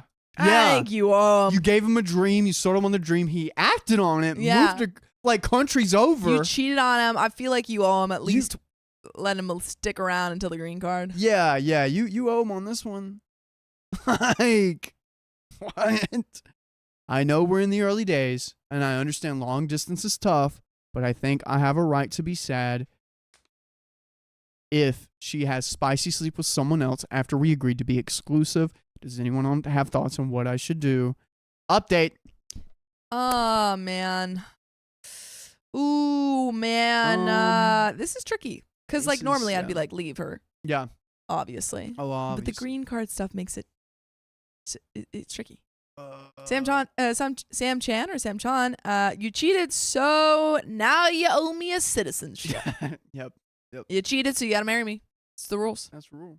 It's the freaking rules. Yeah. Hannah says, shoot, yeah, is there another way you can get at least like a work green card temporarily? Okay, she's over it now. What? Yeah. Yeah. That would be good because he does have a job. Yeah, so like someone said earlier, I don't know who it was, but that potentially like work could sponsor him Mm-hmm. for a green card. I would just say like, hey, can you give me? I don't want to continue this relationship, but Yeah. if you could give me a little bit of time to get everything sorted, because I don't want to necessarily leave the country right now. Yeah. But I will like do whatever I can to get a green card or some sort of visa extension. Right now. Yeah. I had someone said they would sponsor me if I came to the United States, and I was like, I really blushed. I was like, no way. Aw, that's nice. Yeah. All right. Could you go? We got an update. I guess more people responded to my post than I expected. And I guess I should have, and I said I'd give you an update, so here it is. Oh man, so much crap has happened, and I don't know where to begin. I just want to let the dust settle a bit before I posted anything else. But anyway, here I am, and I'll try to keep it as short as I can. Let it out loud, dude. You ain't got to keep it short. Keep it long. Long story short, I didn't want to leave the United States and my job, but I'm also not a complete psychopath, and I can't fake a relationship for 2+ years to get a green card. My guilty conscience would unalive me. So I decided to try and make the marriage genuinely work. Yes, I talked to a lawyer about it. By the way, we had very unproductive arguments about it all initially. I had her sister calling me, telling me I need to just get over it because dating in California is brutal and I should be okay with cheating. Who said this? The sister, the Californian sister. Girly. I also found out a whole lot more crap about her. This isn't the first time she cheated. She cheated on other mostly significant boyfriends before me with her old boss from work multiple times. No. And continued to hook up with the boss until a couple of months before we met. No. Her old boss. Some boss. Some boss. Whoa. No. Girl, what is this she Dude. doing? Why are you What? getting into relationships? Stop it. Yeah, and stop leading this guy on. That's Like, so serious crazy. You cheat relationships? relationships and then get someone to go to your country. to fly out to you. To the United States, you get everything settled, and then you're like, I'm not so sure about this knowing one. that knowing that she's already cheated on him. Knowing that she's already cheated on him, and then put him in like, hey, Yeah. here's everything you've ever wanted. I cheated on you, by the way. And you have to leave. Bye. Like, what? Messed up. That is so messed up in the head. Like, how can you live Like, do it with to someone in the yourself? United States. Don't do it to someone else in Yeah. another country. You know? If you're gonna do Don't it, do it, but the priority list is Yeah. United States. don't do it to this other guy, country. please. Oh Wow. my gosh. Why is this relevant? Why is this relevant, you ask?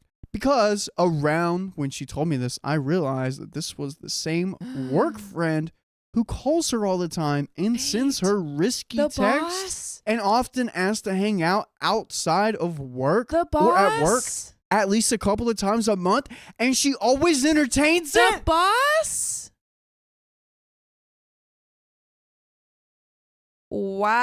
Wow. Dude, Wow.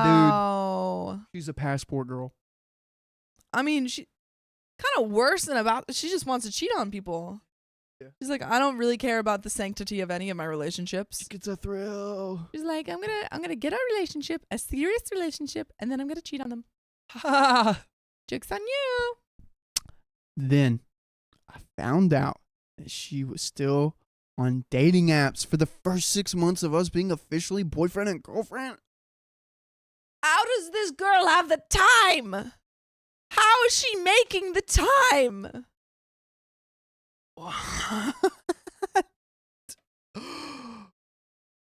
I don't understand. I still to this day don't know if anything came from that, but who knows? I don't like it. There was some more smaller things which I won't get into right now, but you get the idea. So she probably flirts with people at her gym, flirts at people at the coffee shop, Oh yeah. probably flirts with every Everyone. single barista that she sees. Seeing all the baristas. Yep. Foxy Uncle Grandpa says, either you lose your job or I get my citizenship. Yeah. Facts. Yeah. Give her that ultimatum. Long story short, she eventually admits to being in the wrong here. Sincerely, I think. Apologizes after some therapy, etc. And the dust appears to be settling. What? Wait. Yeah. Wait. Yep. Wait. She gets it all out. She's calming down. Wait.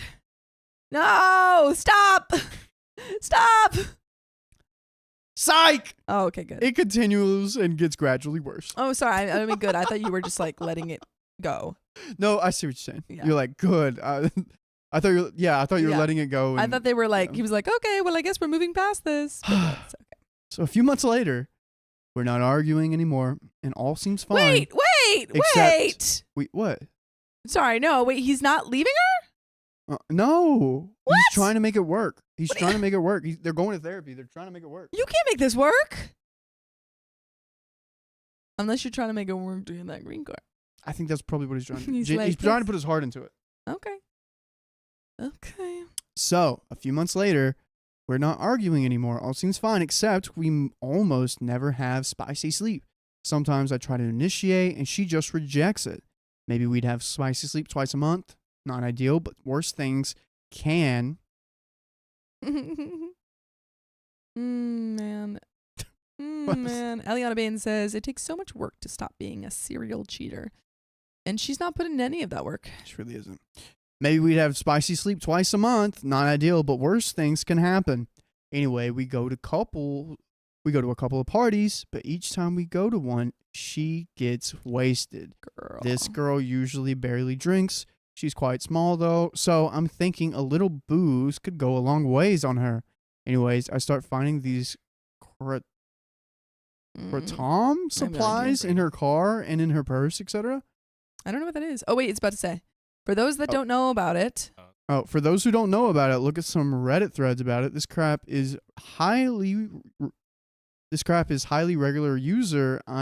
And ruins people's lives. Oh, so it's like a substance. Yeah. And it really affects how you deal with booze. So anyways, I bring it up to her that I found these kratom shots, and I hope it's not a way of self-harming. It erupts into a huge argument. She starts telling me she doesn't like telling me about her problems. It was so much easier with her ex, who she cheated on with her old boss. Says she doesn't want to have spicy sleep because of little things I do think she thinks are unattractive. Some examples of these are I used Google Maps while bringing us on a date one time. Wait. Once. Wait. Me, What? wow. Google Me Maps. for, I mean, honestly, not me, I guess, because I use it all the time. Yeah. Yeah. What is Angie OP supposed uses it to all the time. know psychically where it is? And again, OP's not even from this OP's area. not even from this area. And she's like, you Yeah. use Google Maps. He's like, I did not. And I don't know where to go. and Google, that's crazy that she thinks this because Or maybe she's just like, you should have been using Apple Maps. that's what Yeah. she thinks. Yeah. But she should use Google Maps because whenever you travel, Keon, what do you use? I use Apple I use Maps. Maps. Use Yeah, I use Google I use Maps. Google Maps What? or Apple Maps. No, I no, use- you use Apple Google Maps. Exclusively, I use Apple Maps. Google Maps are more Google direct. Maps sucks. Yeah. No. Whenever The you go interface abroad, is whenever I was in ugly. Bali, you just use Google Maps. I try to use Apple. It put me in wrong spots because they don't update it. They update it a lot in the United States, not while traveling. Mm. I suppose. But Apple Maps in the United This is States. giving I use me- Apple Maps in the U.S., but like Yeah. abroad, okay. Google Maps. This is giving me like the if he wears a seatbelt, it's an ick kind of Yeah. That's never mind. thing. What are you Yeah. gonna say? Yeah. What What What were are you you gonna to say, say? Riley? I don't. That's why I don't wear seatbelt. That's so messed up, man. I've gotten better. hilarious. I've gotten better. It over the is years. true. It is true. Because everyone yells at him. Yeah. Like.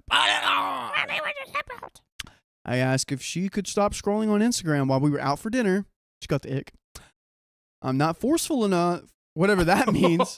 I don't make as much money as some of the guys she works with. I make over 6 figures, lol. Dang. My arms are too skinny to apparently her exes were way bigger. Okay, well you gotta you gotta work on those arms. I used to be a semi-pro sprinter and I'm by no means in bad shape. I'm also 6'4". Whoa. Oh, he's like, I'm freaking 6'4" and I can run really fast. If anyone's interested, I do need a green card. Anyways, this argument was my first time ever actually losing my cool with her. I shouted regrettably and called her crazy. Almost broke up, but I remembered I wanted to keep my job. So again, I worked through it. Girl, you're only staying to get that green card. Fast forward a month or two, she's doing therapy and genuinely making an effort. We're having spicy sleep again. We talk about our problems, but only on Sundays. The Lord's Day. The rest of the week, we just do nice things when we're not working, and it's fun. Her old boss is blocked, and there doesn't seem to be any issues other than her trying to beat her regular user. Other than her trying to beat her user, her reliance. other than her trying to beat her reliance on to those Kratom shots. I can see that she's really trying to not let me go. She jumps out of bed every morning to make me breakfast, cooks me dinner every night, makes an effort to do things with me, etc. She got a little more controlling, but I don't mind using the excuse of, I'm your wife now, so that's okay. This is all well and good until my mother calls me and tells me my granddad is sick back home and may have a couple of Ooh. weeks left. I was very close with my granddad. We spoke on the phone a lot while I was away, and I grew up with him as if he was a second father. He was also in perfect shape the last time I saw him. He was a pro soccer player and never smoked or drank his whole life. Cancer just got him at 88. Just pretty good. And he went downhill within a couple of Oh. weeks. Yeah, Dang. really hard. Also, not bad timing with the grandpa. Grandpa did great, but this is just bad timing for OP. I know. I'm 'Cause like, What's going to happen? someone's gonna move in. Yeah. Someone's about to But score a also goal. it makes, I'm pretty sure that would make kind of visa situation a little bit hard if you leave the country. I don't know. Yeah, what right that- now. Yeah. Yeah. Yeah. I don't know how that would work. Hmm. Yeah, but she's. Chat, will she be faithful? Will she be Chat, faithful poll, for will 2 she weeks? Be faithful? Can she be faithful for 2 weeks? she can Seems do it, like, right? Seems pretty hard.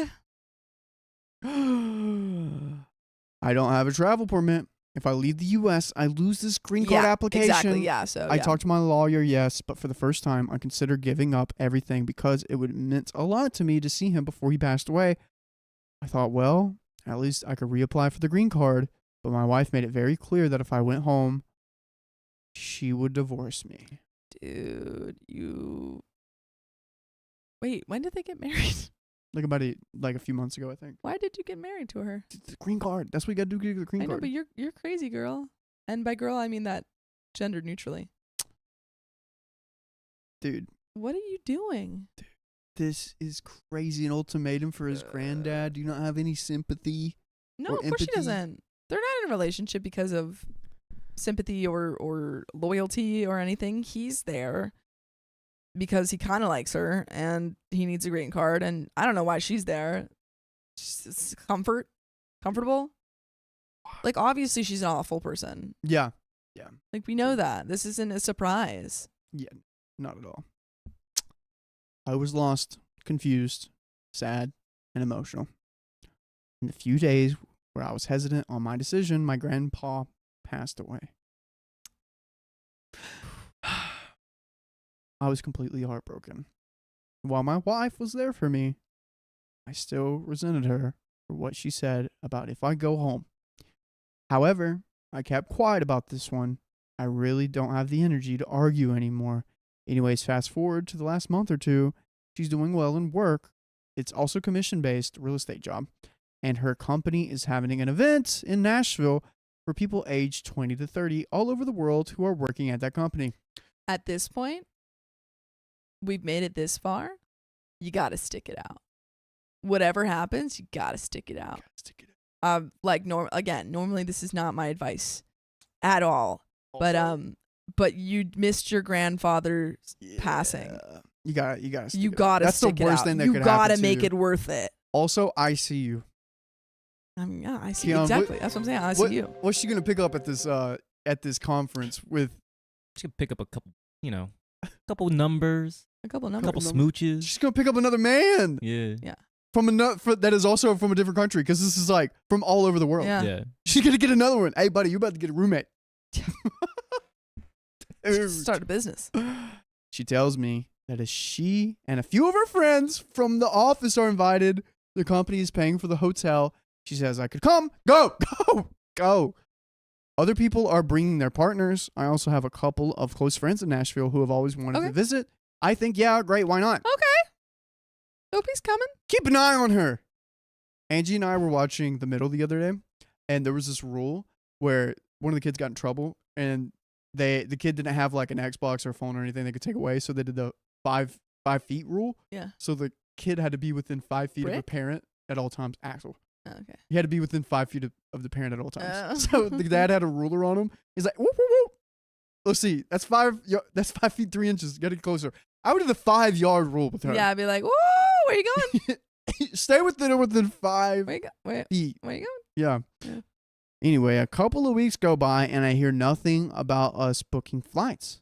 I overhear her in different rooms on the phone to her friends talking about going to Nashville, etc. Eventually, I say, hey, we should book flights before it gets super expensive.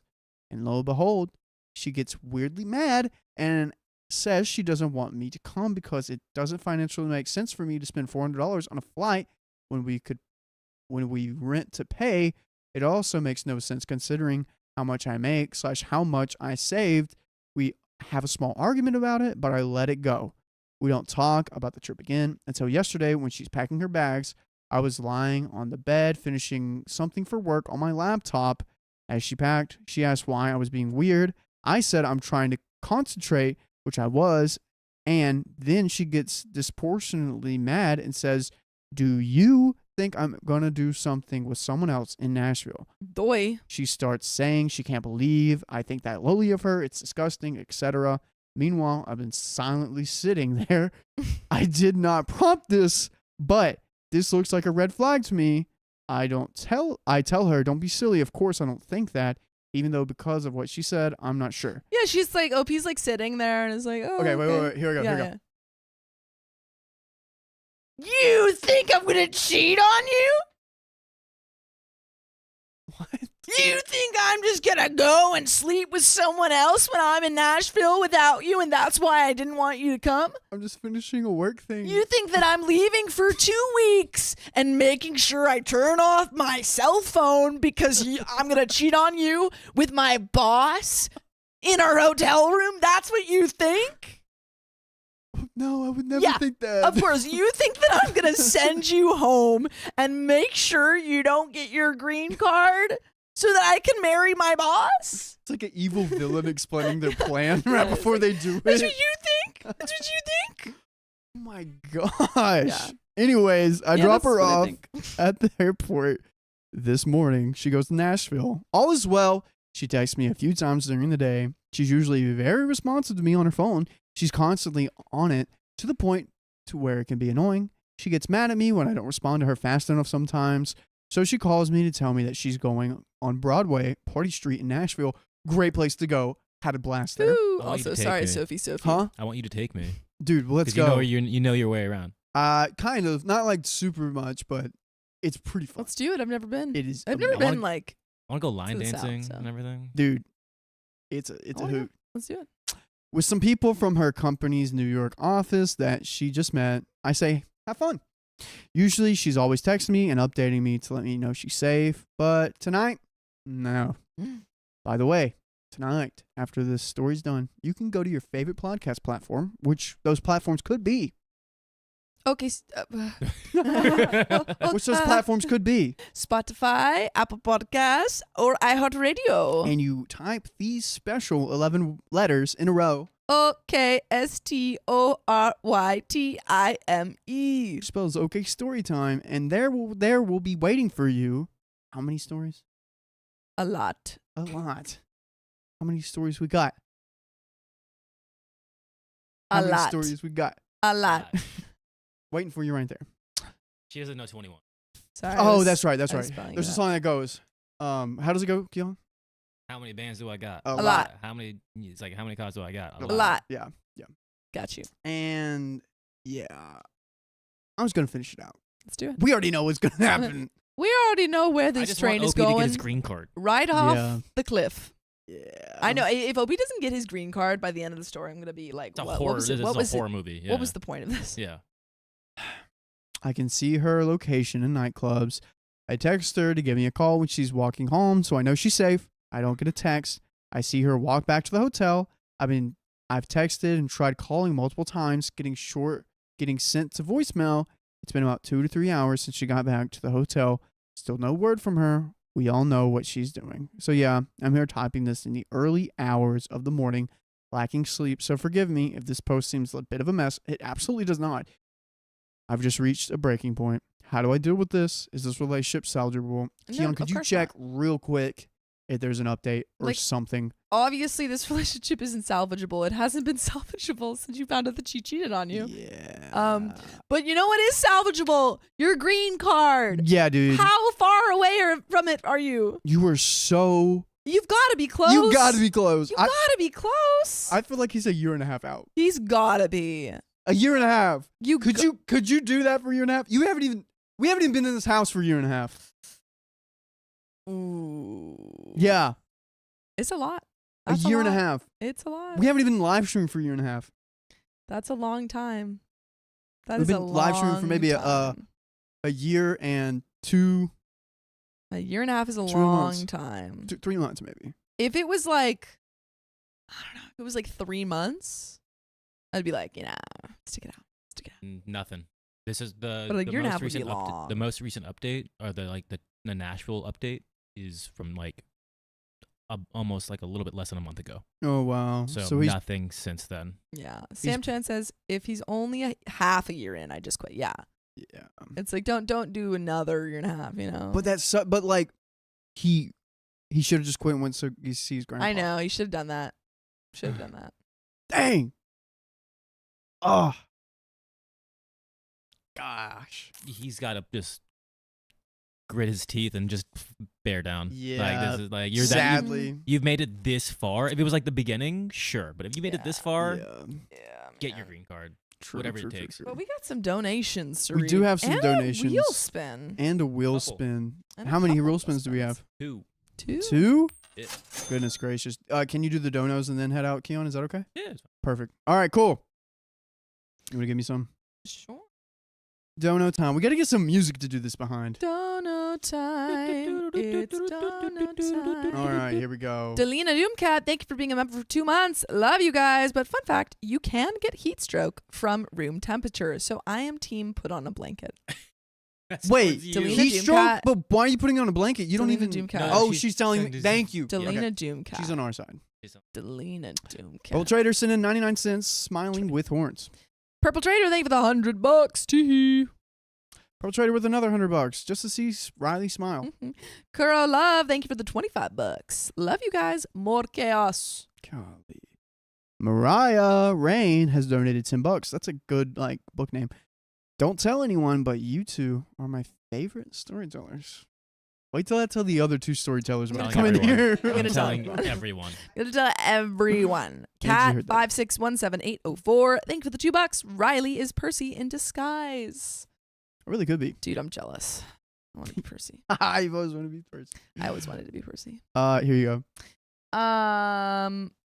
Rena Bina, thank you for the $5. Character looking really impressing. Whoa. Accountant, a blonde bled. Accountant Albie.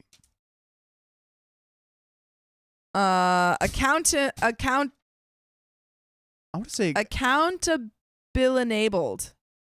Accountable enabled, That I is a think. hard one. yes. Thank you for the $5. Accidentally taught my spawn how to burp on command today. Ooh. Sure hope the last 1 month and 12 days of school won't involve a parent-teacher meeting. Oh That's fine. no. Can you teach us? Dakota's Pookie, thank you for the $5. I missed him, but if someone wants to pass the message, if not, that's also super kosher. At Dakota, sorry I missed you, Pookie. Give love after love by Derek Walcott-Agander. Save that one for I'll him. save it. Here, right we'll here. say it. I'll put it right here for whenever he gets here. And that's it Um, from my end. Christy Cameron has donated $5. Hi, gorgeous Sophia. Riley just got back from the doctor's antibiotics and steroids after 2 weeks. Been sick for one of those Oh. weeks. It's been bedridden, so you have kept me company. Riley, I'm are glad you that we can okay? keep you company. I hope you're feeling. Oh, a she's little saying bit better. Riley. I just got back. Oh, Yeah, okay. no, I I'm was like, fine. Riley, okay. I'm You fine. alright? I don't go to the doctor. Oh, Christy, That's well, true. hope you're okay. Dang, girl. Purple Trader, thank you for the $1. 3 red hearts of differing sizes. Thank you. And Sue. Sue? Yeah. Thank you, Sue. Sue Coyote, or Sue Prim Coyote. Empire Cody. Sue Empire Cody has Coyote. done. Coyote or Coyote? Coyote. You could say coyote. could also say coyote. Yeah. Sue Prime. Ha! Soup. Sue Empire Coyote Yeah. has donated $5. Riley, wear your seatbelt. I am. Oh my gosh. I was in a rollover accident several years ago and walked away with just a shoulder injury because I was clicked in. The officer on the scene even thanked me for wearing it. It wasn't my fault, but it was fast and bad. Okay, I'm sorry. He's better I'm about it doing now. You I'm do doing realize, it. like, there's a stat where it's like wearing your seatbelt increases your chances. Yeah, of we all survivability. yell at Riley. Don't It's worry. Insane how much the survivability is. Okay, increased. well, guess what? I just don't get in crashes. All Okay, right, I'm man. gonna yell at you later again. I'll just do that. Oh, nice. Thank you. I think Wheel that's spin. all of them. That is all Wheel of them. But we spin. have a freaking wheel Two. spin. For Purple Trader. Both from Purple Trader. Woot woot. I'll do it. Woot woot. Yeah, that's symbolic. Woot woot. Ah. Wait, no, I don't. Yeah. Spin that wheel. Woo. Go. Woo.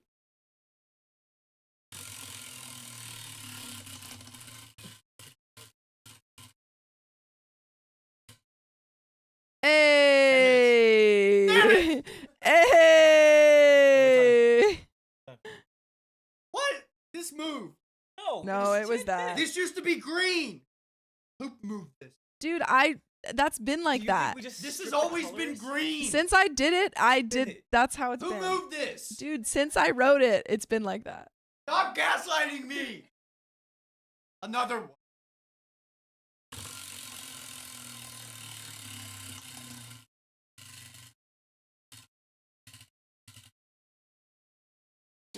Oh! Oh! You thought you almost got 10 more minutes. That would been really funny. Oh man. 8, 9. Dude, you told me what to put. I have never.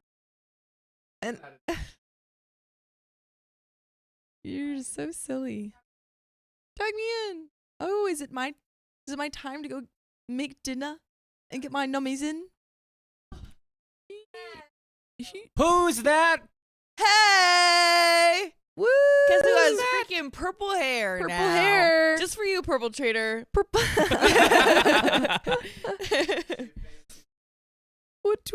Just for you. How's it freaking going in here? It's Okay. and that's my time, You folks. scared me. Bye, Sophia. Bye. Bye. Have a good night. Good night. Get out of my chair. Rude. Good night. I'm outta Good here. night. Sophia's going to bed now. Oh my Siva. Fight. called Wait, what is it when the serfs give like a payment to their lords? The serfs? Fiefdom? A tithe. Yeah, this is my. No, that's for church. Yeah. You don't know. You're the lord. You're the worm queen. Sophia, you got to start charging your servants. I'm trying to figure out what's going on with this whole, Oh, there's a little. What are these things? About it. What are those things? Would you like? I would. I don't know what those I are. really would. How do I? Oh, Dakota, by the way, Dakota's Pookie has donated $5 with the message for you. Ooh, Wait, what the fuck? Pookie. What? What? What? What? What? Who did it? This is wet. What is the microphone? The microphone. Oh Lord. Who made it wet? That's I gross. don't know who was sitting here just now. What the? Oh my gosh! 50 memberships. Dude, what? We did it! I literally just put it on for a second. We did And it! Glory. Wow. Wait, Glory I'm said, confused. "Love What the new happened? Oh hair." my gosh, Angie. thank you. Oh, Glory donated $100 just to say that you love my new hair? Oh wow. What? Wow. You like me. She Okay. really likes me. Dakota's Pookie, thanks for the Thank $5. you. I missed him, but if someone wants to pass on the message, if not, that's also super kosher. Dakota, sorry I missed you, Pookie. Give Love After Love by Derek Walcott a gander. I will gander that. I will gander that. Was that a song or something? I'm not sure. I'll have to gander it at some point. I think you shall. Woo! Oh my god. What's Okay. going on back there, Keon? Riley burped and it like. Riley I burped? whipped it. What? Alright. Oh my god! It's like stagnant. Ooh. It's lingering. Oh no. I was Not like, the bye, burp. Chad. Bye, How Chad. is a burp that smelly? You tell me. Yeah. That's your boyfriend. He's your It's the Pookie. double chicken. I've literally It was the never double smelled a chicken. smelly burp from him. It was It's the the double double chicken. But Double you mean the chicken. pizza you made where the chicken was the pizza Yeah, crust? tell the people about your That's chicken. that's unhinged. Oh, it's in my nose. Bye, Keon. What was How's in the your what day was in the going? packages? The picaches? Yeah. The huh? Packages. Oh, I don't know. It was I the, just look got to your here. left. Look to your left. You can wear it. Is The this thing? phone. Look at your phone. It's The this phone. thing. Oh, You was just took that? it off No, of yeah, the I took it phone. off because I didn't want it. Cause I got stuff. Riley's I got been- stuff on my wrists already. Yeah, you can't mess with the fit. Sorry, I'm too dripped out for that.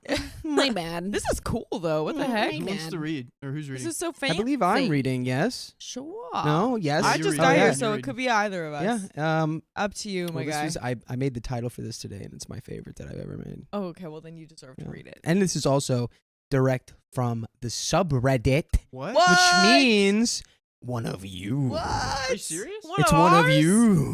One of our own? I always feel like Yeah. a proud mom. A proud and a worried Proud mom mom. whenever I hear these stories. Proud yet concerned, Yep. but proud nonetheless. Exactly. All right, let me. He was actually talking to me about this. About this. Yeah, I was like, Riley, what do you think about this? He's like, trust your gut. All right, Let's ready? Do it. I did. Yes. And guys, we'll get to the donos later after this. All right, ready? Thanks for And- the donuts. I was ghosted by my crush, but now he's haunting me. Whoa. Just like a ghost does best. Right?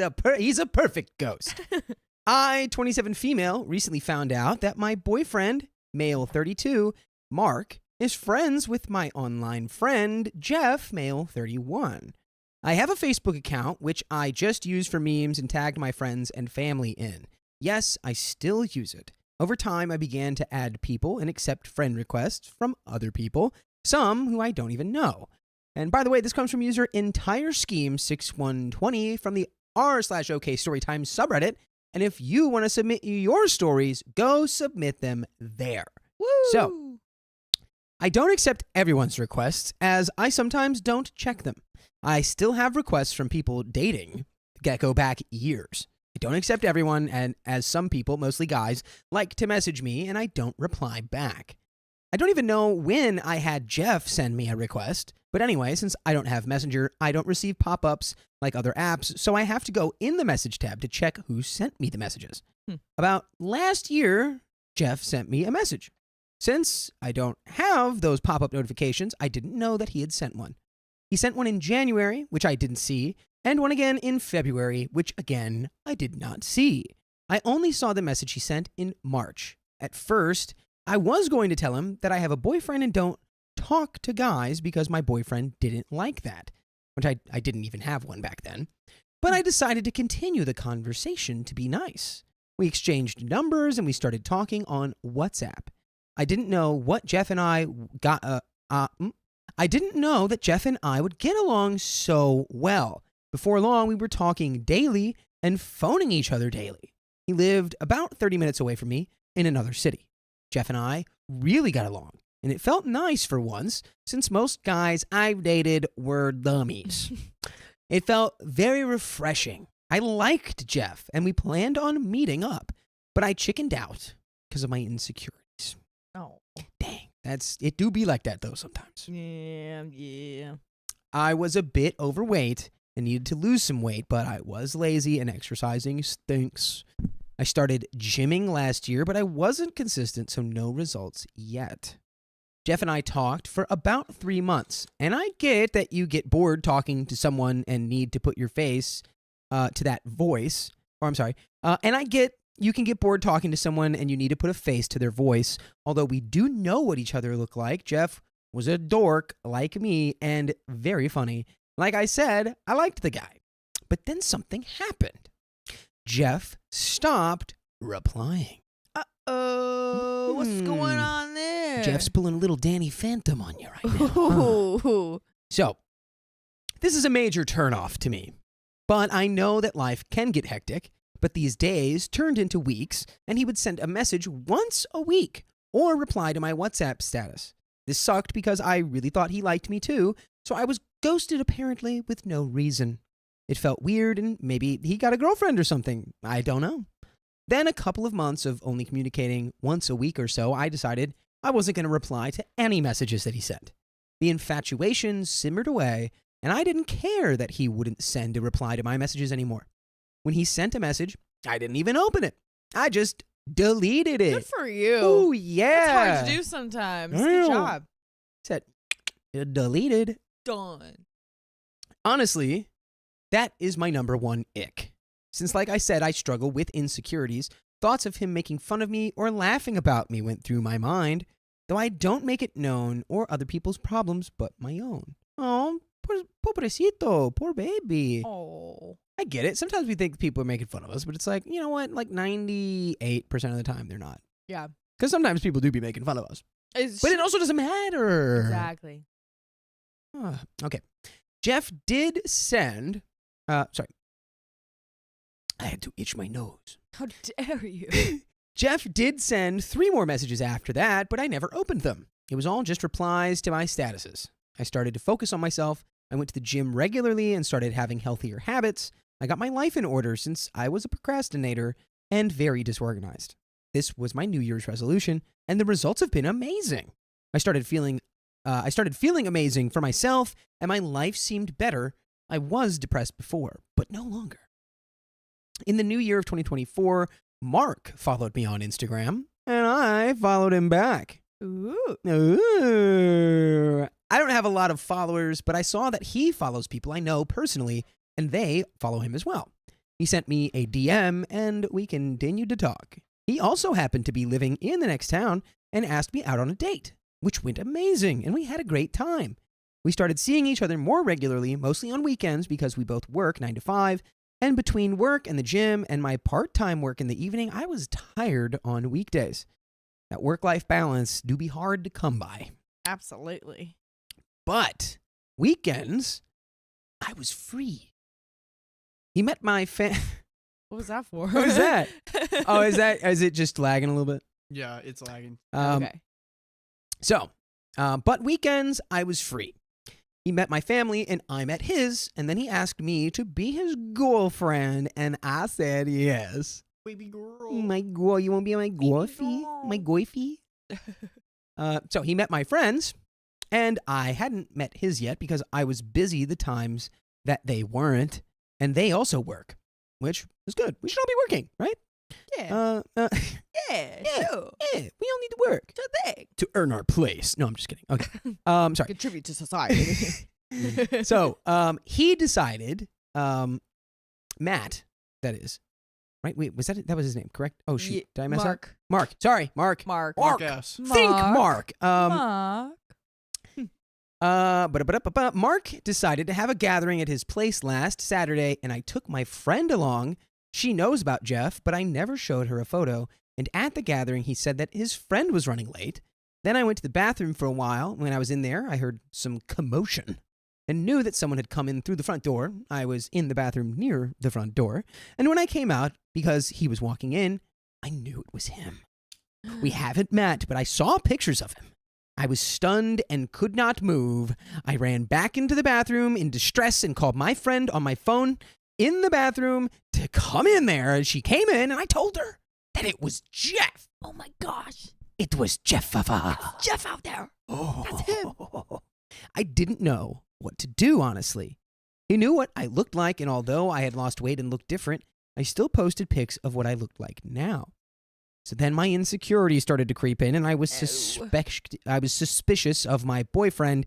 Honestly, I started to think that they were pranking me or using me. Oh my Was this a gosh. coincidence? I think not. I felt like throwing up, thinking that they would be using me and seeing who can sleep with her first or meet her. And that's why Mark followed me on Instagram and messaged me. Dang, Whoa. girl, pause. Whoa. Pump those brakes. Spiraling over here, man. You're okay. All right? It's okay. That's, I wonder, something had to have happened. I'm sorry for whatever it was that has given you gotta. this, the fear, that has put the fear in you. But, Yeah. it's not, it's understandable, I'm sure, in some way. But Sure. You're fine. there's not really much that you need to do here. Jeff was a guy you spoke. I mean, it would be a crazy coincidence. Yeah. Jeff is a guy who you talked to, Right. and you stopped talking to him, Exactly. and he stopped talking to you pretty much as well. Yeah, So didn't it's he like- start the stop talking? Right. He started the pullback. He started to pull back. Yeah. You also pulled back. I don't know. There's Yeah. If it was a contest, he wouldn't have done that. everything's You know? yeah. If it was a contest, exactly. It would be like, I've never seen the movie, but 10 Things I Hate About You, I'm assuming. Because Thank- I know the thank premise. Thank right? God you haven't seen that movie either, because neither have Really? I. And chat eviscerated me yesterday when they found out that I've never seen Listen. that. Because listen, what year did it come out? I don't know, but I just want Heath Ledger's hair from that movie. It was good hair. That's all I want. It was like that one guy that was in Colombia. we saw a Colombian version of Heath Ledger. We did. Yeah, we did, it was we did. crazy. It was And we crazy. showed him a picture, and he seemed He was- uncomfortable. He looked like the Heath Ledger from that movie specifically. Yes, he specifically had the 10 Things I Hate About You hair. But anyway, not yes. a competition. No, there's no competition. They'd be both talking to you, right? Yeah. Okay. So,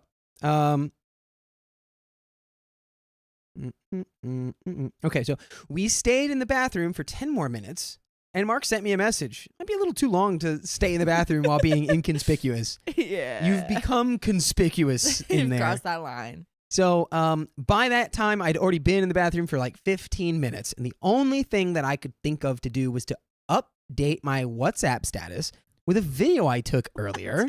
It was in the backyard of Mark's house, and I knew that Jeff would recognize it as we were all chilling there. Before long, I saw that Jeff sent me a message asking me where I am.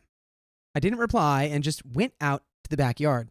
When my friend and I returned, Mark came up to me, grabbed me by my arm, and introduced me to Jeff. I acted like I didn't know him, smiled, and said hello. He Oh my looked gosh. stunned.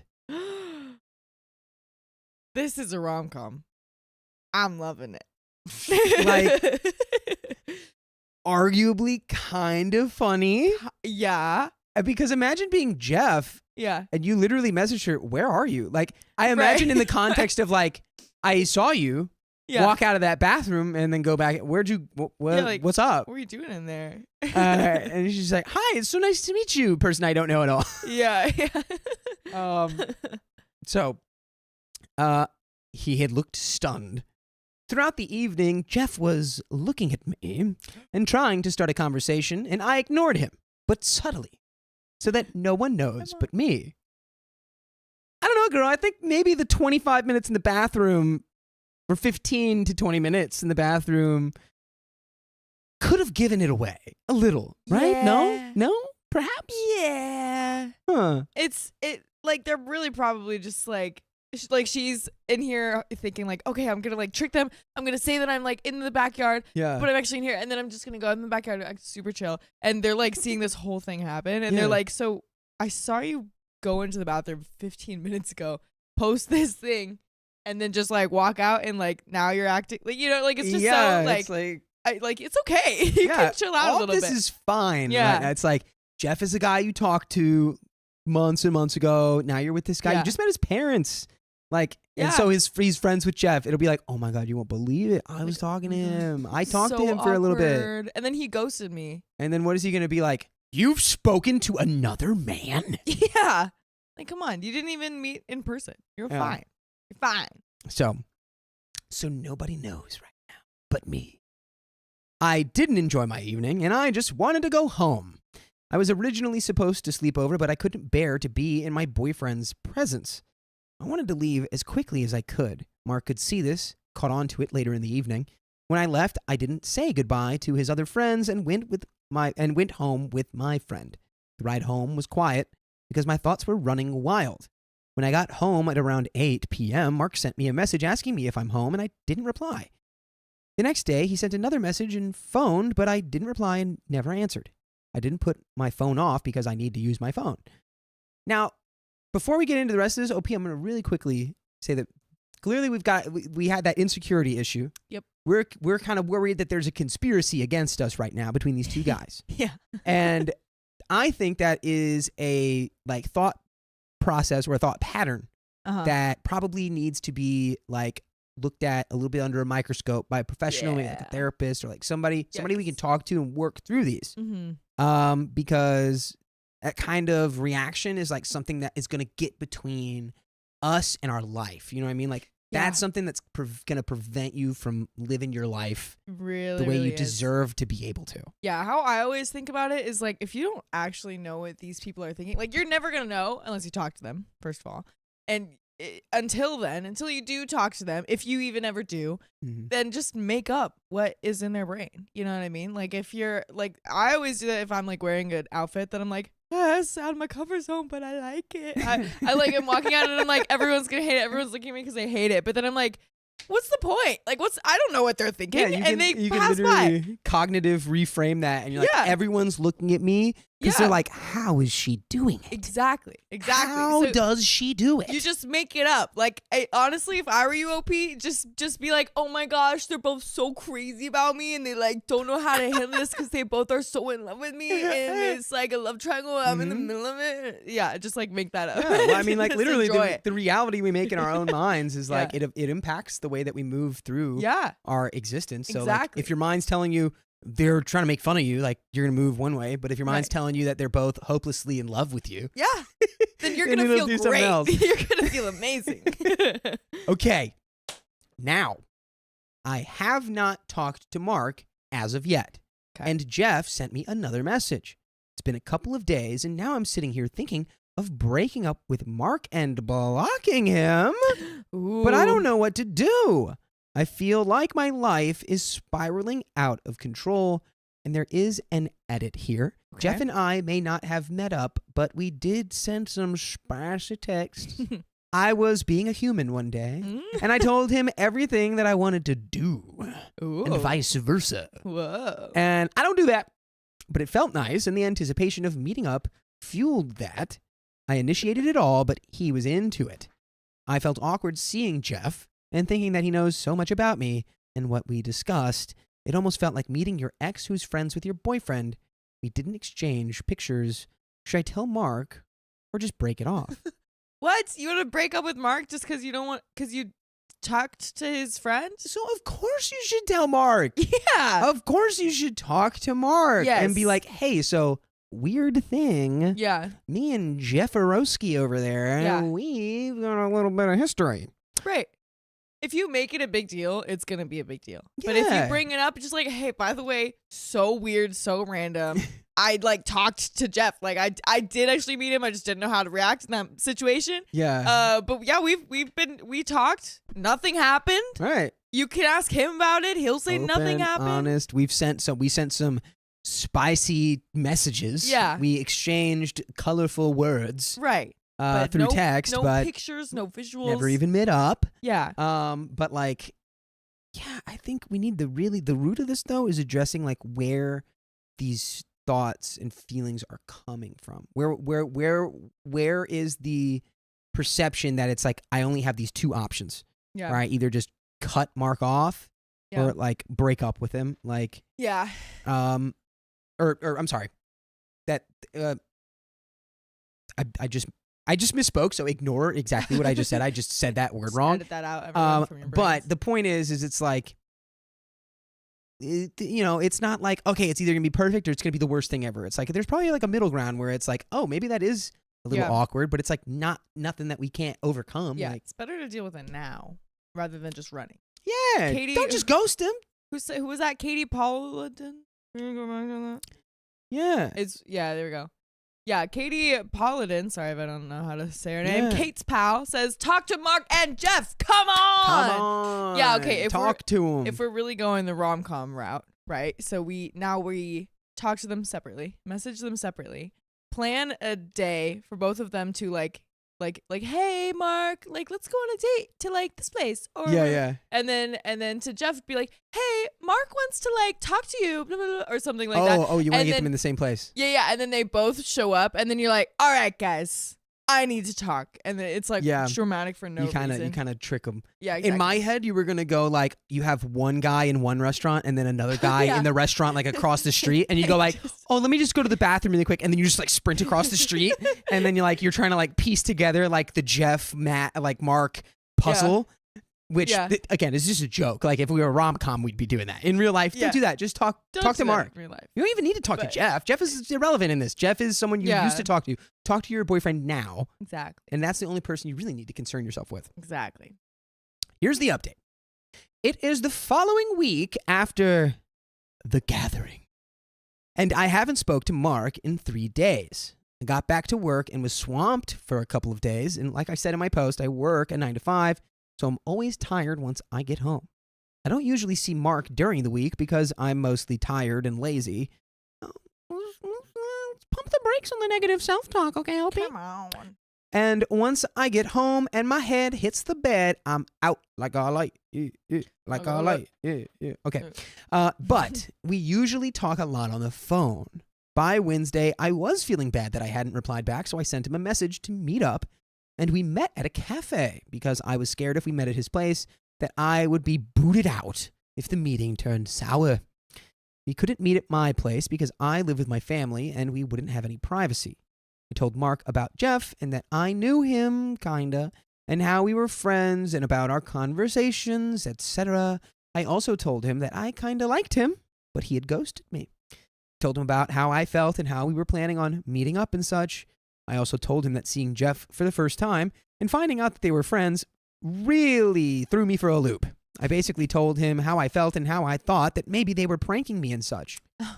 This is, and look at that. I want applause, please. That was exactly Yep. all what you needed to do. Communication. Tell him exactly what you're thinking, exactly what's on your mind. That's all you need.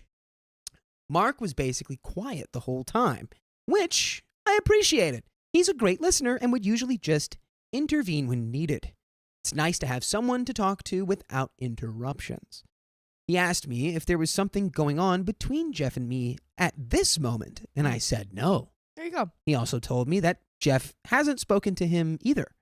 He felt hurt as well, since I was ignoring him. Then he told me that he didn't think he could be with someone who runs away, which I usually do when stuff hits the fan, and I was ready for him to leave me, and in that moment, I felt stupid to think that I wanted to break up with him in the first place, and I was scared of losing him. I felt dumb, but I was ready for the consequences.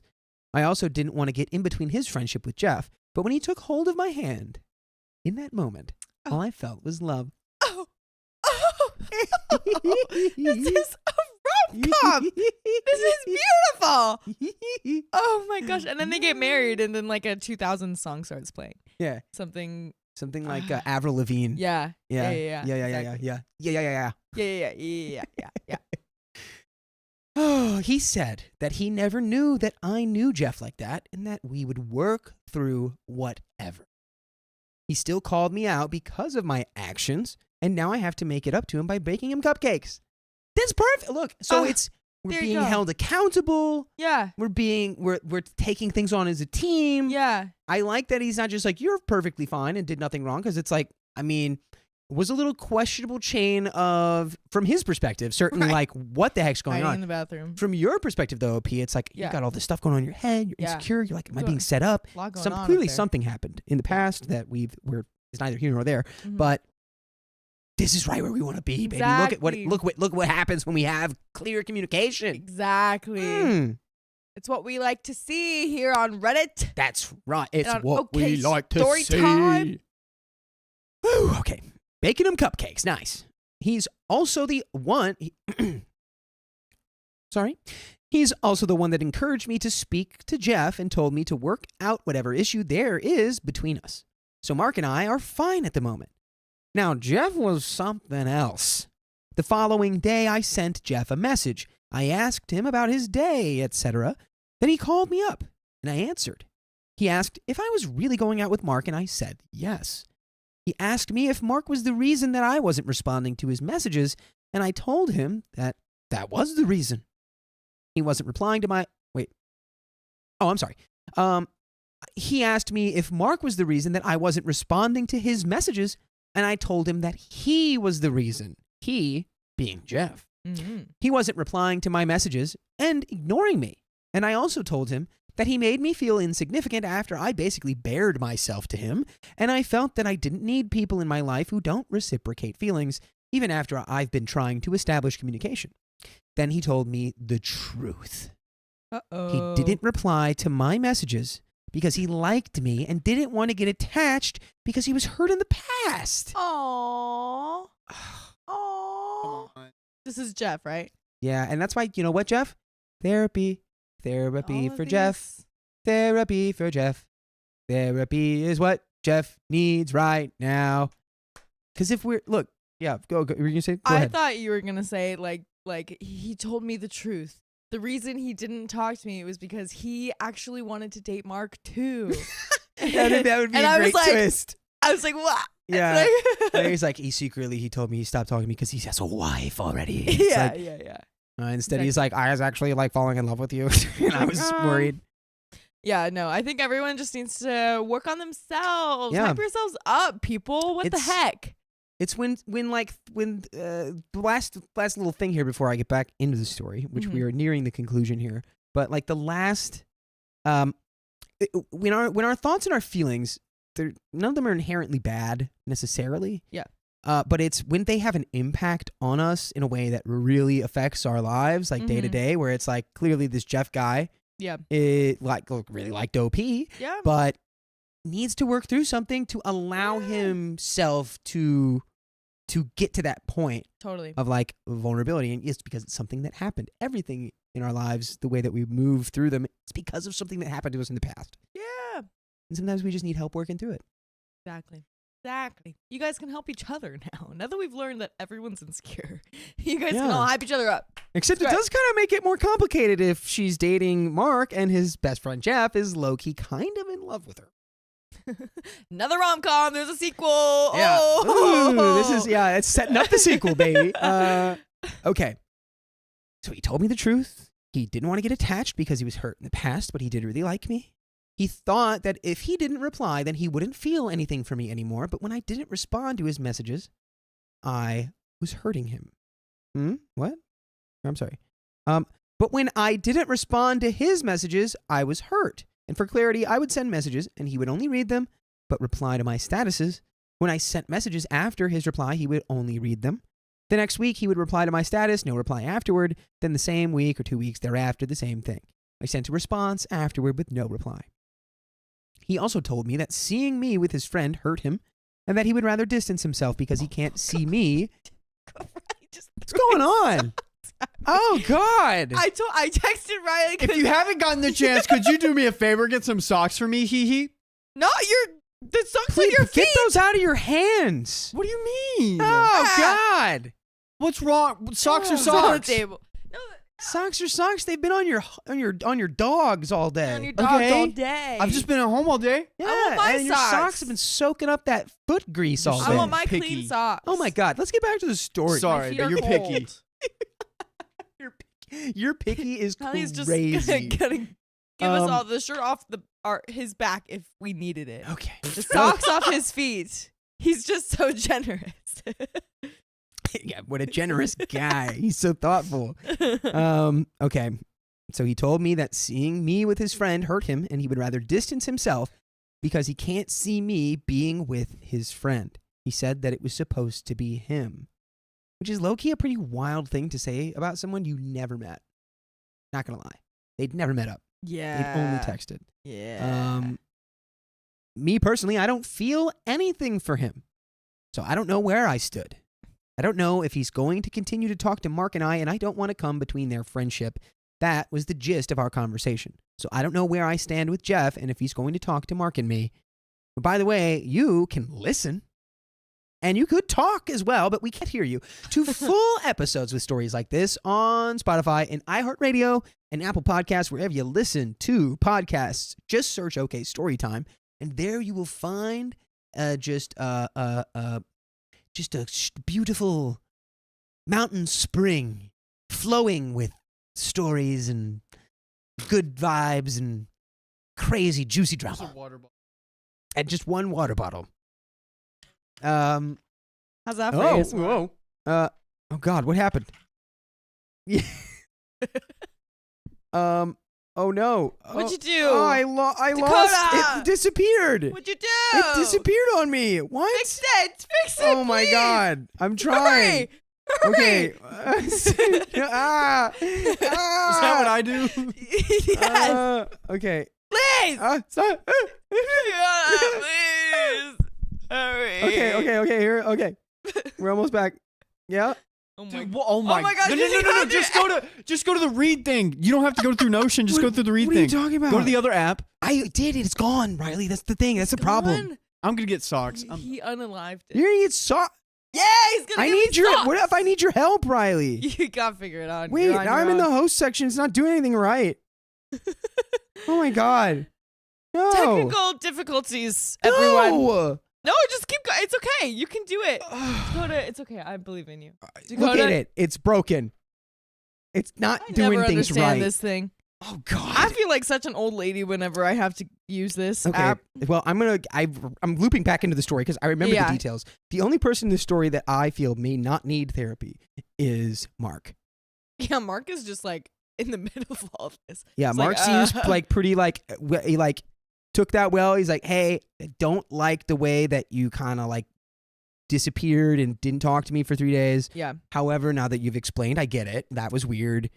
We'll work through this. yeah. I don't like Jeff being like, I can't see you being with Mark because it should have been me. It's like, it's kind of like Yeah, very possessive, dramatic. a little ownership-y, a little like, It's like, get over it. Sorry. it's like an idealization of like the situation. And clearly, like, Jeff's got to work through that in some way. And OP needs to work through their, sort of, I'm just going to cut him off, not talk to him, or like, I'm going to pull off. Are they making fun of me? Like, Yeah. Which is not necessarily like, coming from a place of nothing, but Right. you can't let that get in the way. Exactly. Of like, you just met his parents. Like, it's going great. Like, you guys really dig each Exactly. other. And it's like, Life's too short, Yeah. man. Life Yeah. is too short. life's too short to be like, are they playing a prank on me? Yeah, it's like, and what if they were? Yeah. You get a movie idea. Yeah, There's exactly. so many rom-com ideas for you right now. You That get would a- be a great one. You get a $5 million script right there. Yeah. Dude, you're Um, rich. They're making fun of you. You're rich. You're rich. Okay, so let's finish this story off. Thank you, everyone, for your responses. I appreciated it when people told me to bite the bullet and just confront Mark and Jeff. If not for your responses, I wouldn't have done that and would have rather blocked both guys. I'm glad I put this on Reddit. I didn't want to bother my friends with my issues because they would have constantly asked me about the situation, and the less they know, the better. My friend, whom I told also, just told me to talk to the guys, but she's also busy, so I haven't met up with her this week. And that is the end of that story. Wow. And really quick, you know what I want to say? Not always is it the less they know, the better. We have our friends. We have our friends that are like a little support system. Absolutely. That's can what use they're our- there for. Yeah, your friends are like this. Built. It's like a perfect scenario for something like this, where you're like, Yeah. I'm going crazy. I don't know what to do. I'm gonna Exactly. block these guys, and they're conspiring against me. And it just takes one friend being like, "Girl, you're perfect. Like they are Yeah. not. And if they are garbage, and Right. we will throw them out with the trash." I know that Like- friend that got called into the bathroom and she was hiding. She better have been like hyping her up. Right. Exactly. Yeah. You're perfect. You're amazing. And even if they're making yes. fun of you, you're gonna be rich pretty soon because And of a movie that you're gonna make. Exactly. So- and don't let Jeff get in the way of you and Mark's relationship, because that could be a thing where Jeff's gonna be like, I just can't do it, Mark. And I have faith that Mark has the emotional intelligence to be like, Jeff, you're full of it, dude. Yeah. Like you need to be able to take a step back, Yeah. compartmental, like put that in wherever it belongs, because it's just not a thing. Right. And let's continue to be friends. Or maybe they Yeah. just don't hang out all together. I don't freaking know, but it's like, Exactly. don't let Jeff Can be fixed. put a kink in this. Yeah. It's Throw a just wrench Jeff. in there. Just Jeff. Just Jeff. But that is just the end of that story. Wow. Wow. Thank you so much for submitting that, whoever you Wow. are. If you're Thank you. in the That's You one know of what? ours. You know what, OP? You're perfect. You're beautiful. Girl, you're great. wait a minute. Girl. I'm sorry. Is she Yes, I agree. You are great. Yeah. However, Teresa Eats a Pizza just left a donation for $2. It says, Dakota, my cousin lives in St. Louis and owns Tower Pub. You like that place? Now, I've heard of it. I haven't been there. Oh, yeah? But it's pretty crazy. Yeah? Your cousin owns a place I've heard of. Whoa. That's so weird. cool. That's kind of weird. That's It's really a small cool. world type moment. It's weird. Yeah. So now when you go visit, you'll have to go say If hi. they owned Llewellyn's Pub, I'd be like, oh my God. Woo. Yeah. Okay. All right. Wow. Thank you. Wow, Yeah. wow, Thanks, wow, OP. wow. Everyone hype up OP in the chat. Yeah. Life's too freaking short to care about what other people Hype think. them up. It's easier hype said than done. them up. Angie's mom just tipped 25. Oh. Thanks, Mom. That's great Mother. timing. Also, I saw your comment from earlier. She was like, ask your sisters if they've seen wait, what? It was Ask your sisters Tell if you your should sisters. watch. tell your sisters that you haven't watched 10 Things I Hate About You. Yeah. And the thing is, the only reason I know about that movie is from them. They're like 12 years older than me, and I think that movie came out when I was 4 or less. You know what I mean? Forget how you are a baby. So yeah, it's like that's why I haven't seen it. So calm down, all right? But I do want to see. Well, My have you sisters seen love it. Casablanca? No. Okay, that's fair enough. It's just an old movie. You can see movies that She came has- out a long time ago. She didn't. She hasn't even seen Inception. I saw half of it with you. Yeah. I know. I haven't seen Titanic. Have you seen Interstellar? Yes. Okay. Okay. I saw the one in theaters. Thank God. Okay. Yeah, calm down. Calm yourselves, boys. Mark. Oh, I just got sad. I just got Why? sad thinking about Why? Interstellar. Take this away from I Okay. think this is the Okay. next story. It's gonna be okay, Dakota. I think this is the next it's story. gonna be okay. Do we want to read donos, by the way? Yeah, we're gonna read donos. Let's read some donos. Oh my God. Oh, I think it's dono time. It's dono time. Oh, Murph, don't let me go, Murph. no. How old is Angie? She is 18, and I have a T-shirt. That is Thank not you. true. That is She's not older than true. 18. How dare you bring that up? She's 22. How She's older than dare 18. you bring that up right now. I am You not gotta 18. tell You gotta tell the story about the shirt then. After these donos, we'll get through dono, and then After Angie these will tell her donos, I have an 18 okay shirt story. time for you. Oh no, it's now. It's now. We're doing It's it now. now? Okay, fine. Okay, so here's the thing. Okay, you gotta. Okay, all right. Here's the thing. I have a shirt that says yes, I'm 18. Okay, Wait, all right. Now before you get crazy, all right. I didn't get it for myself. But okay. But the person who did get it for me, you gotta be nice to them because they did not think of it in that way at all.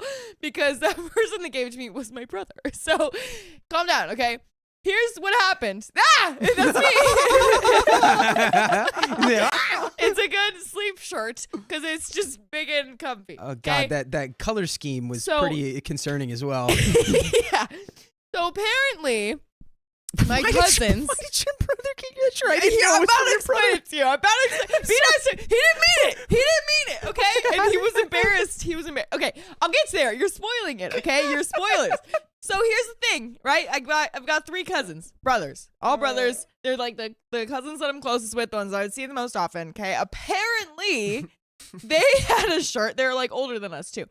They had this shirt, the Yes I'm 18 shirt, and passed it down to each other as a joke when they turned 18, right? And then they got it for my brother when he turned 18, okay? And then so I'm over here turning 18 now, opening this gift for my brother, pull it out, I'm like, so I can't wear this. so I can't wear this. And then everyone was like, whoa, what? And then he got so embarrassed, you guys, because in his head, he was just thinking like, oh, it's like a fun, Tradition. yeah, it's like a funny like joke tradition thing because like there have been things like that in our family of like, oh, this Yeah. just gets passed on, you know, funny things like We're that. just gonna give it to Angie. She's one of the guys. And he was just like, he's just like, oh, come on, guys, like it didn't mean it like that. Come on, Like, it's guys. not- Really? And Really, guys? That's what we're doing? it's like, he- Yeah, dude. No, that I know- is exactly what you're doing. he felt really embarrassed. He truly did not think of it even at all in that way. It's just like, you know, I was like, well, I'm a woman and might have, you know, some more obvious connotations with She that one. wore it on our first date. No, I did not.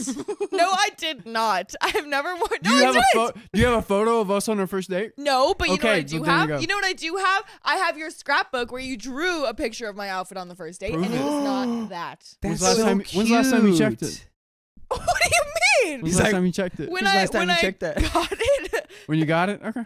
yeah. Yeah, okay. I have it open on one page. It's not like I go through it all the time, but I still love you and I love it. But I have one page open at a time. Okay, so something might have changed. But anyway, so yeah, I have a shirt Riley. that says yes, I'm 18. Riley's Totally right normal. now. Riley's hiring a delivery driver to break in and change And that. change. You change that scrapbook. Just get a marker and like draw over it. I promise I'll give you a But good you tip. know what? Enough Okay, about yeah, me. no. We gotta get into these right here. We've got donos. Ileana Pope, thank you for the $5. Decided to buy a membership since I've been watching y'all so much with hubby in the hospital, and I never got gifted one. Well, hey, Ileana, glad that you're a member. Yeah. Welcome. Glad Yeah. to provide a little levity while your husband is in the hospital. Yeah. Hope he recovers. Hearts in the Yes. chat. Hearts to the chat for Hearts in Ileana. chat. And let's see. I'll Give rattle half. through these guys here. Oh, I already Oh, did. I've got some. Should we do we Read go it, back read and it. forth? It's like one. I'll go. Then I'll go. Thank you very much. Cats Loic, what is that? Has gifted 5 memberships. Thank you so much. Yes. Sorry, I blanked and had an aneurysm from your name, but it's Thank you very much. Glory, thanks for the $100. Love the new hair, Angie. We got a wheel spin for you right there. And Thank really you. quick, Awkward Turtle. awkward Thank you turtle. for the 50 gifted memberships. Dude, Anyone with a gifted membership, you know what to Dude. do. Sound off. sound off. If you got gifted a membership by Awkward Turtle, put a little turtle in the chat. If you Yeah. didn't get the gifted membership, start begging, dude. We'll get some someday. Which maybe that might help because the more active you are in the chat, the more likely it is that you'll be given a gifted membership. Honestly, it would. Sometimes, you know, I don't know. Sometimes the algorithmic membership gods just decide Dude, to I've been like skip over certain people. Yeah, there have It's been frustrating. some times where I'm like active in the chat and then like I'm like talking to other people and stuff like that, and then I'm not even there and I get gifted a membership. Yeah, Me. wild. And I'm I'm, on here. We had So- one member, Bad Kitty, for months. Bad Kitty wanted to get a membership, and every time we had gifted memberships, we were like, "Come on, come on!" And it just never happened. And then she finally No. got gifted one Oh, good. from I'm not sure if it was Awkward Turtle or who it was, but Yeah. But yeah, just do Yes. that. Just everyone who didn't get a gifted membership, just go please just go please. in the chat. Mariah Rain, thanks for the $5. Hi Angie, love the hair color. Thanks. Ooh, and Salis, thank you for the $5. We're getting an update on Salis' situation. Regulars will understand. It's been about 6 weeks since the breakup, Still healing. Oh, good. But a guy I recently met has been insisting on taking me to dinner. Okay. I told him the only thing I'm up for is a nice conversation, and he's happy with that for now. Okay. Baby steps. Wish me luck. Thank you That's for the great. support through Dallas, this. this That's is you. great. This is you right now. Dude. Upswing, On the up, upswing, man. upswing. Yeah, On no, the upswing. take your time with it. Take your time with it. Have fun. Set your boundaries. Like, I don't want anything to go too far yet. Be you in know what I tune mean? with what's right here, It's not like and there's just like listen to that. 500 million people or like 8 billion people in the world. Yeah. Are there it'll- 18 billion? got time. said 8. Oh, Yeah, we've gone up. Dude, our I don't numbers know. are I up. haven't checked in a minute. A whole 10 billion. I don't know. I've got a super sticker from Purple Traders at 99 cents, a smiling face with a halo. You know what we should do? Ooh, what? Purple Trader, thanks for the $10. Riley is my new hobby. What does that even mean? What does that mean? Where's the marker? Oh, We don't get oh. the stickers, so I think we need to like draw them. The marker, it should be. Oh, I it see just I see disappears. Purple or Ileana Pope, thank you for the $5. Having a rough couple of days. Glad y'all are alive. Again, we're glad that you're here with us, Yeah. Ileana Pope. Yes, we are. Cat 5617804. Thanks for the $2. Angie's hair makes her look like Tobey Maguire's MJ. Ooh. Kirsten Dunst, circa 2002. Thank you. She has like Wowzers. lighter hair though, doesn't What she? an absolute Or no? brilliant I used to compliment have right like there. ginger hair. That was a moment. Anyone knows ginger hair, Angie? I'd really doubt. Anyway, Angie's mom has donated $25. Love you. Oh, I Aw. love you too. Hey, Thanks, mom. More hearts in the chat for my mom. Donating every time I'm here. Also, guys, real quick, we are like 30 people away from 10K on Instagram. So search up Whoa. OK Storytime Pod. Whenever we hit 10K, we can do special things. So go check that out right now. What? That's crazy. Guys, 30 away. 30 away. Wow. 30 away. That's all it takes to get to 10K. All it takes, man. Wow, wow, wow, wow. And wow, we got wow, 2 wow, will wow, spins. wow, Who? wow. Wait, I also have a couple more donates. Sorry. Oh yes, I'm you all get the over place donuts here. right now. I'll do the Yeah, get over here. spinneroos. Okay. Teresa Eats a Pizza sent $2. Coda, oh yeah, you saw that. Coda, my cousins live in St. Louis and own Tower Pub. Super, super cool. I'm unfamiliar with Tower Pub, but I've heard of it. That's awesome. Yeah, so cool. Purple Trader also sent $10. I like Angie and Coda. I won't tip them into tomorrow. Oh, thanks. That's so nice of you. thoughtful of you. That's so nice of you. But that is all I've got for you. So on to that. And we've got a Gloria. Worry.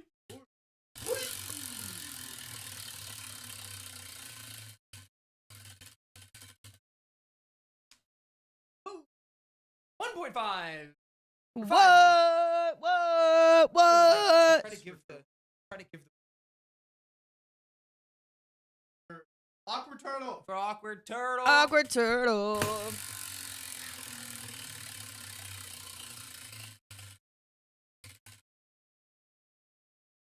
Oh. Oh. What? 20 members. Dude, crazy. Also, I drew the thing, but it actually just looks like a planet instead of an angel with a halo. The halo is on the head, not above it. Awkward So- turtle. We'll get your other one later, and getting those 20 memberships now. I also have a few here that I don't know if they were mine or not. They might have been from earlier, from Caitlin Van Campen. You're right, is weird as a sober individual.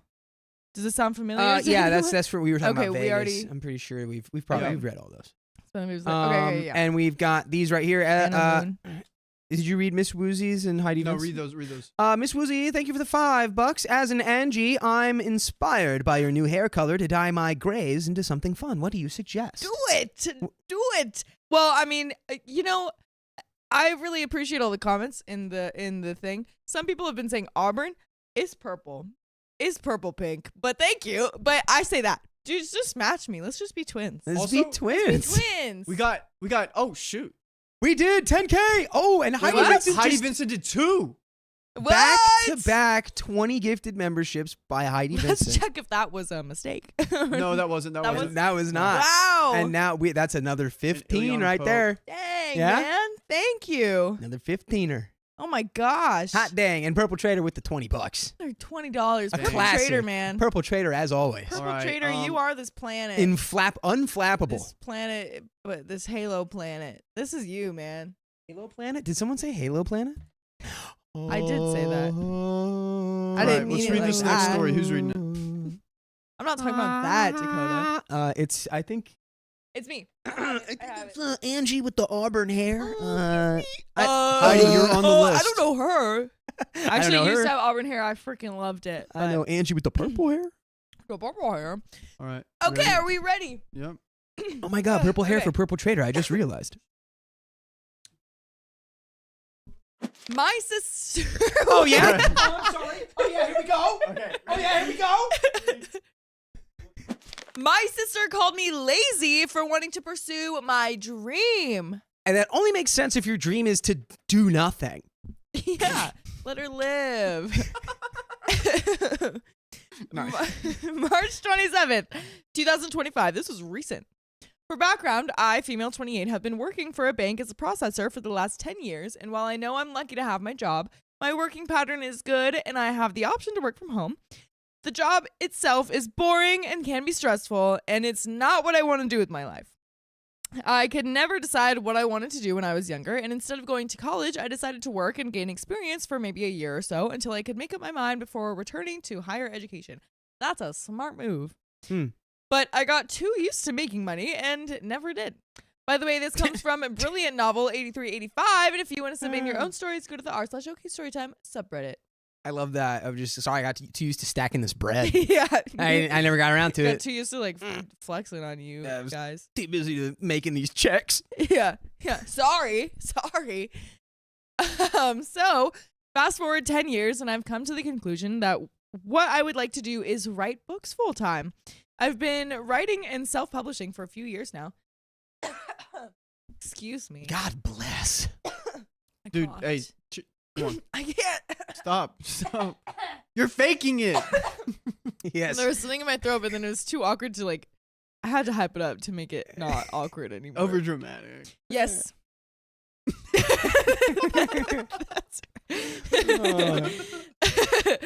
However, I would like to be able to dedicate more time to it, but up until now, that's never been an option. My husband, male 30, was promoted almost 2 years ago now and is literally doing his dream job. He makes far more than I do, but not quite enough to completely support us just yet. But recently, he took me aside and said that he knew I wasn't happy in my job and it was hurting him to see. He suggested that instead of working a 40-hour week, I reduce my hours and maybe do 25 instead, as we can easily afford it. I was completely over the moon at this suggestion and agreed. Work was also happy to accommodate due to my length service. My sister, female 24, on the other hand, was not so happy about my decision. Why does she have a say in this? Yeah, in what universe does that really hold much weight? Yeah, not this one. That's Yeah. for sure. My sister and her husband, male 27, both work full-time hours and have 2 young children. My sister has accused me of being lazy and saying that I shouldn't be taking less hours unless I have children in order to do something that's just a hobby. Dang. Rude. Someone should Rude. tell Stephen King all those books he wrote were just a hobby. Just a hobby. It's like, Yeah. well, authors don't exist. Yeah. Everyone knows that. It's either working or children.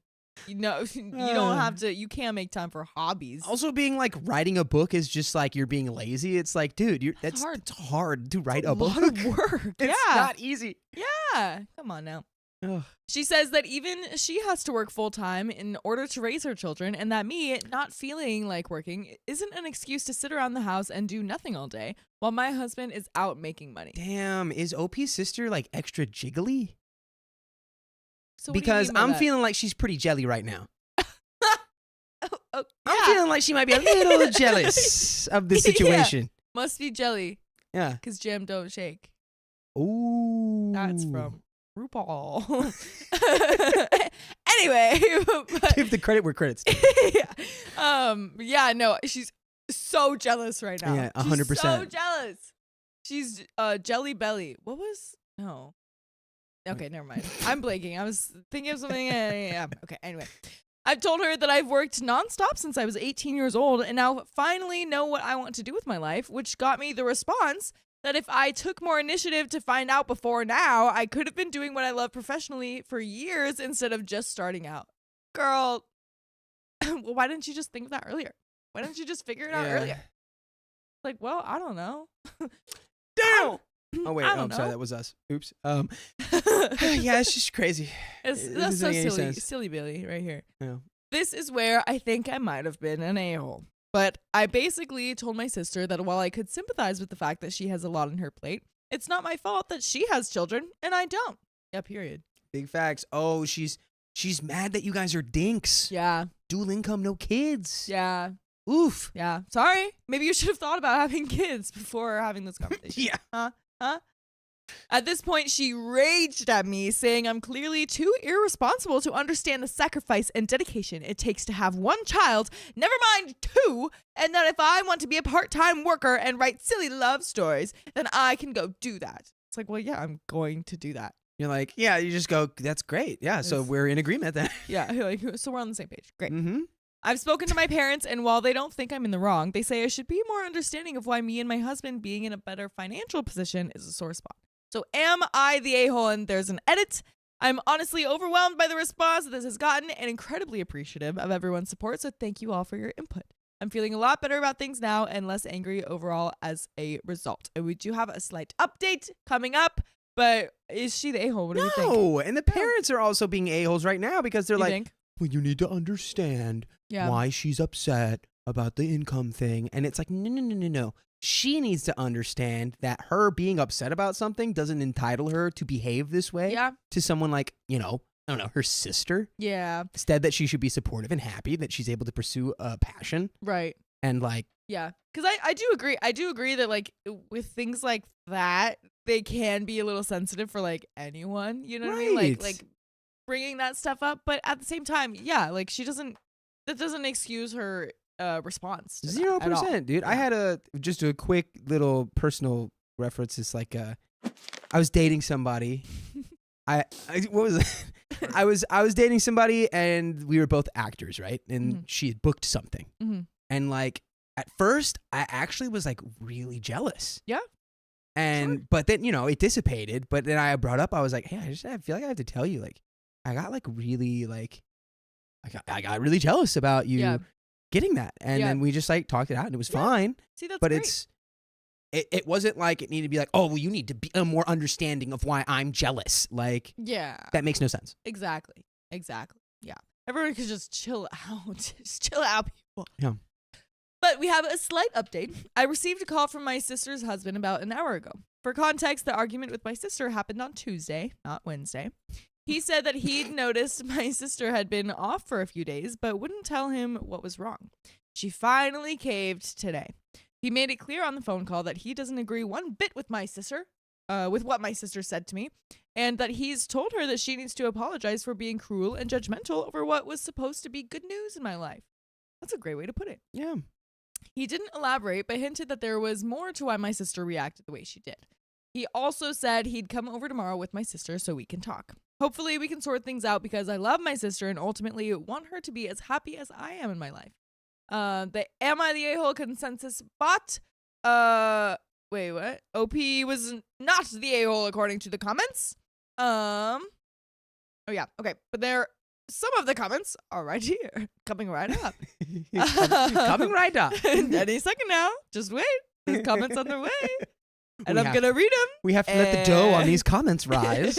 Yeah.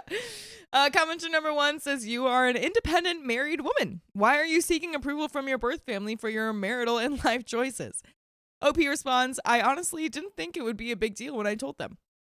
It was more of a, here is what's going on in my life. Yeah, exactly. And this is what I was met with, unfortunately. Yeah, there was no like seeking of approval. It was more Yeah. like I said this thing and my sister just got nasty. Yeah. And now yeah, I don't that's know. all. What do I do now? That comment was like, that commenter was a silly Billy. But commenter number 2 says, not the a-hole, but is your sister in healthcare or retail? Something feels familiar about that sentiment. OP says dental assistant, so somewhat healthcare. Commenter number 3 says, info, it depends on your tone. Good point. Were you a matter of fact or matching her energy? You should be shutting down your younger sister immediately when she attacks you for sharing things happening in your life. Rage is not a typical sibling response to jealousy, but you don't seem surprised by her reaction. You should be. I assume from your parents, what did you expect type response, and that you waited longer than needed to say anything. She is trained to receive no consequences or reaction to tantrums and rage. If that's the case, what took you so long? Why was that diving comment in talking about OP's sister like it's like a dog or something? It's like, I can tell by the way that Yeah. that it responded that it's been Right. trained to know. Like, Yeah. it's like, Listen, come on, guy, what are we talking about? honestly, earlier, probably today, I was thinking about how similar people are to dogs and how you have to train them like that. So actually, I really disagree with you. That's too funny. Like it was literally a passing thought in my mind. So wrong. You're wrong. We literally had a story earlier where we were like, this guy wants a girlfriend, but really he just needs a dog. Okay, well, things like that. And then you have That's like different. multiple dogs. And he had already had dogs. Oh. Anyway, no, it's just, oh, it's funny. Okay. Okay, yeah. In certain situations, all right? But Opie responds, I would like to think I was being a matter of fact, but honestly, I was probably more just over being in lecture mode by the time I said what I did. It was on the same day I responded this way. She'd come over for a visit and chat, and for the most part, we get on quite well generally. I wasn't surprised she wasn't totally supportive, but her reasoning for not being supportive baffled me. I had once said jokingly before that I'd love to be able to quit my job, and here's hoping one day my husband would be able to earn enough money for the both of us. At no point did I ever think this could ever be the case, but even then, my sister said that that wouldn't be a good idea. Though her reasoning at the time was, what if we ever got divorced? How would I support myself? That's a good point. I'm sorry, just to ever think that like hopefully one day my husband makes enough for both of us, and Yeah. then being like, all right, bet. Yeah, like I'll remember that. It's like not actually part of the plan. My bad. Yeah, Sorry that the wires got crossed there. My husband is not going to support you. yeah, exactly. But commenter number 4 says, I bet she's pregnant. OP says, my husband jokingly suggested this, but now I have the fear. Oh no. ... Well, yeah, And she's mad. we have an update. Stressed out. She's gonna have a third kid to take care Yeah. of. She's just like, what the heck, man? This is going to cost me tens of thousands of more dollars, and you're just like quitting to, or having your, splitting your hours in half and just so you can write a book? Ah. Dang it! Just so you can write these silly love stories. Mm. Why don't you write a book about being a dental assistant? Yeah. But we have an update. March 28th, 2025. The next day. Let's go. This is an update to my original post. I didn't think I was going to write an update to this at all. They never do. They never think they're going to write an update. Yeah, they're like, I won't have anything to. We read a story today that was like 200 pages long, and it's like at page 30, it's like, yeah, I don't think I'll have much more to say after this. Just you wait. Just you wait. But I got a few messages and requests for an update, so here we are. I love the nosy internet. This is great. Sorry, Purple Trader, stop edging the dono bar. Thank you. Oh, wait. It literally looks like it's full. That's so funny. It is full. Oh, okay. We'll move on That's from I crazy. can't believe you guys. Crazy. Anyway, back to the update. My sister and her husband came by today as promised. They actually came over much earlier than I was anticipating and left a couple of hours ago. So I don't know if I managed to say everything. I probably should have at the time, but here's the gist for those of you who wanted to know.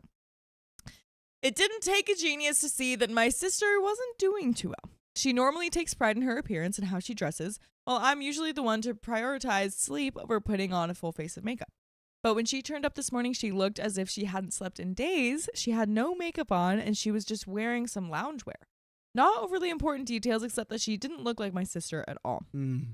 She immediately apologized as soon as she walked into the living room and hugged me before I could say anything. I hugged her back because she's my little sister, and no matter what, I love her to death. To passing away. Yeah, whatever. We did it. It's fine. It also occurred to me that it felt as if she's lost a ton of weight, and while she's always been slim, this worried me a bit, and any residual... Okay, thank you.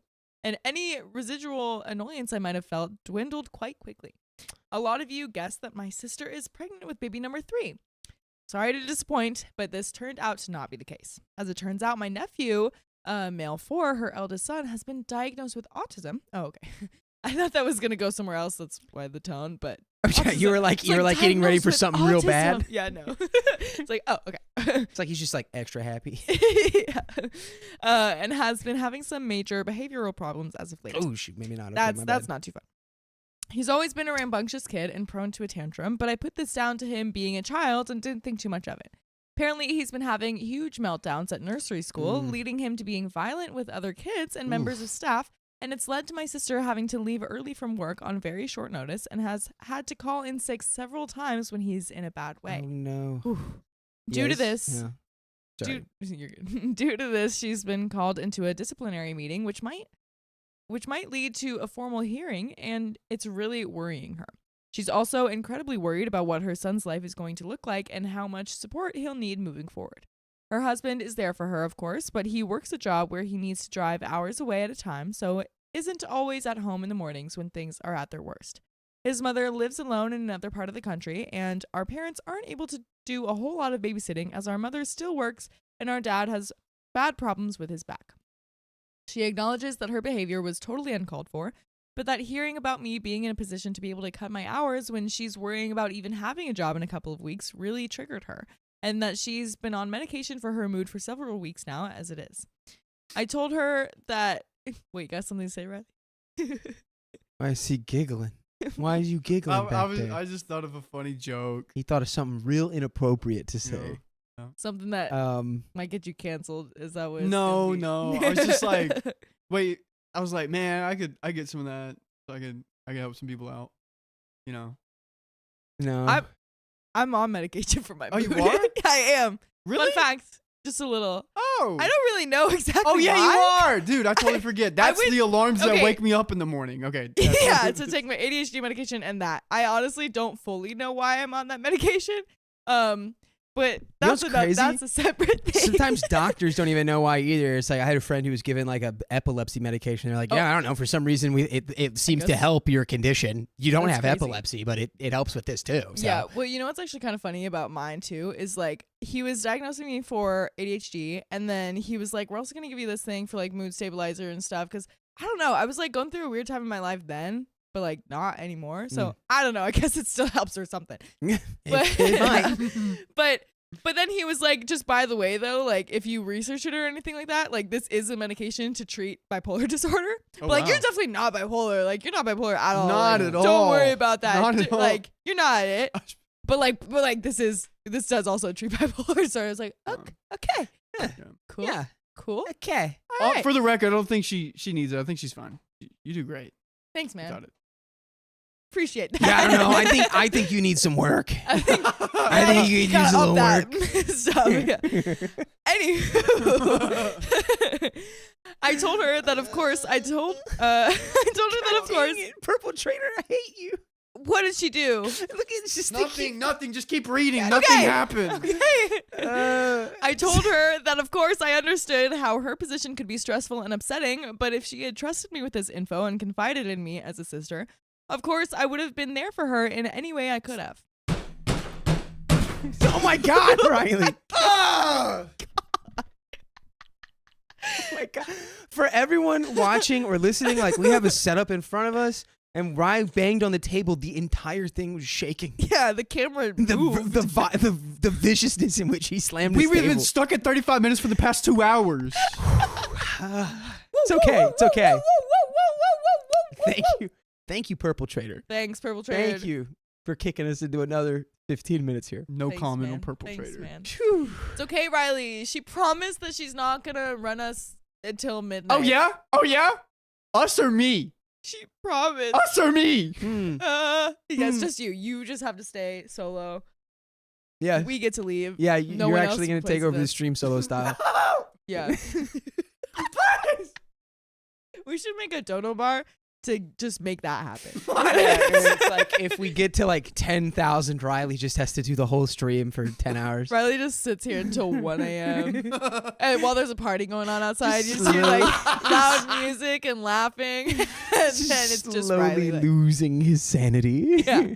Yeah. We just hear him in here. He's like, That was honestly a really good impression of his laugh. That's what you sound like. But anyway, there's more to the story still. Wait, where did I even hang yeah, on? dang, we went on quite the segue tour there. Yeah. Okay. I told her that of course I understood how her position could be stressful and upsetting, but if she had trusted me with this info and confided in me as a sister, of course I would have been there for her in any way I could have.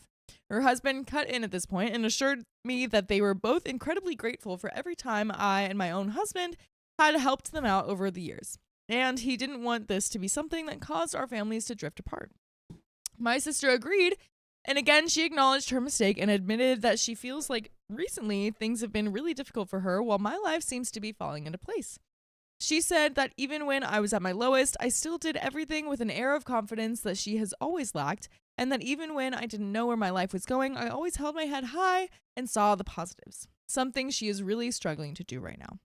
She also told me that she told our parents about speaking to a doctor and being on medication for depression, but had asked them to not say anything to anyone, which is probably why they wanted me to go easy on her. Overall, I'm not mad anymore, and I know that deep down my sister is happy for me. She's just in an uncertain situation right now, and it got the best of her. Man.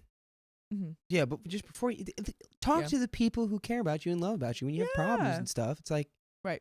You've got a support system. Man. That's great. Yeah. Yeah. And I feel like also another thing to pay attention to is like the age difference. Like the sister is 24 and OP is 28. Like that's not a big difference, but it's still like, yeah, it's like it's hard to compare yourself to someone that's like, you know, got a lot more experience than you or something like that, or has gone through more things. It's like, yeah, it's just things take time, you know? And it's So- you know, sibling dynamic. I'm not familiar with it. I'm an only child, but it's like, you know, she's the younger sibling, but she's the one with 3 kids and her older sister doesn't have any. So she's feeling like, why am I the only one struggling to raise a family? Yeah. And you're You also know, raising a family. with Like all that's the hard, man. with all the trials and tribulations that come with that. Yeah. Yeah. So, what are you trying to say with that? He's just Zoom being like, in? my family's so freaking sick. We Truth got tale. raised so good, dude. Yep. I was gonna feed my kids dirt so they don't have to go to the Feed them dirt and doctor. sawdust and send them to the freaking mill at 10. Veto. I'm gonna Veto. I'm gonna veto that one. What do you mean? All right, fine. No. Just the sawdust, not the dirt. Just the sawdust. Just have Yeah, me but sawdust. they have to have Get a that healthy stuck in amount their of sawdust system. in their lungs for them to like not go to the doctor. You know that. Yeah. Fun fact though, just a little bit of sawdust edible. Don't eat that. Do not 'cause do you can, that. That's what the Germans did because they Well, it had was to a- eat food, it was so a- they put You're- sawdust in their food. It was the bread. They would Yep. make bread Yep. because they would With the cut the flour with sawdust? sawdust so that it would last longer. I'd eat sawdust, And it in my tastes food. really bad. I'm sure. Yeah, there's a guy who Listen, made gotta a do what you video gotta do. about it, and I watched it. But Wow. let's get back to the That's story, crazy. which is now just the tag. We were doing the tag now. Yeah, but you know what you could watch is or I guess listen to. You know what you can listen to is more episodes with stories just like this one. Just go to iHeartRadio, Spotify, Apple Podcasts, and search OK Storytime. We got you. We got you. We do have you. More stories just like We'll this hold one. you close in your ears. Just like that. Riley will Say what's- raise you Let's say, what story and do you want feed to you hear? with his bosom. What story do you want to hear today, little From himself. baby? But there is a little bit more to the story. Ooh, let's get it. Should we just jump right in? I mean, yeah, I think the solution here is just to be lean on the folks who tell you to lean on them. You know what I mean? Yeah, exactly. Communication. Don't cut yourself out. Yeah. But we have a little bit of an edit. Thank you all for the incredible suggestions and sources of support that may be able to help my sister and my nephew. This is all still very new, not just to me, but for them too. And no doubt we'll all be spending a very long time looking into the best options and seeing what is best going forward. I may not be the best when it comes to childcare, but if there's one thing my job has taught me this last decade, it's how to get as many details and as much info as possible. So no doubt I'll be putting that skill to good use very shortly. And there are some comments quickly. Commenter number 1 says, I'm sorry she's having a hard time. To be honest, I still feel like they are trying to talk you into a babysitters for her son.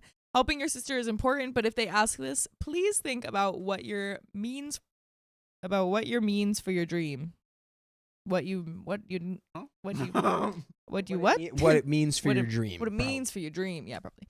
OP responds, trust me, I've been very clear about this with them, and honestly, as much as I love my nephews, I've never been a go-to for babysitting in general. They know my tolerance for kids is very low at the best of times, and considering my eldest nephew's additional needs, I think we all know that would be a massive disaster waiting to happen. Commenter number 2 says, I'm glad she was able to apologize to you. Her being stressed doesn't make it okay for her to take that out on you. You can do whatever you want with your time. It's not up to her. Also, I'm just curious, is it always your sister that has to take care of the kid and miss work?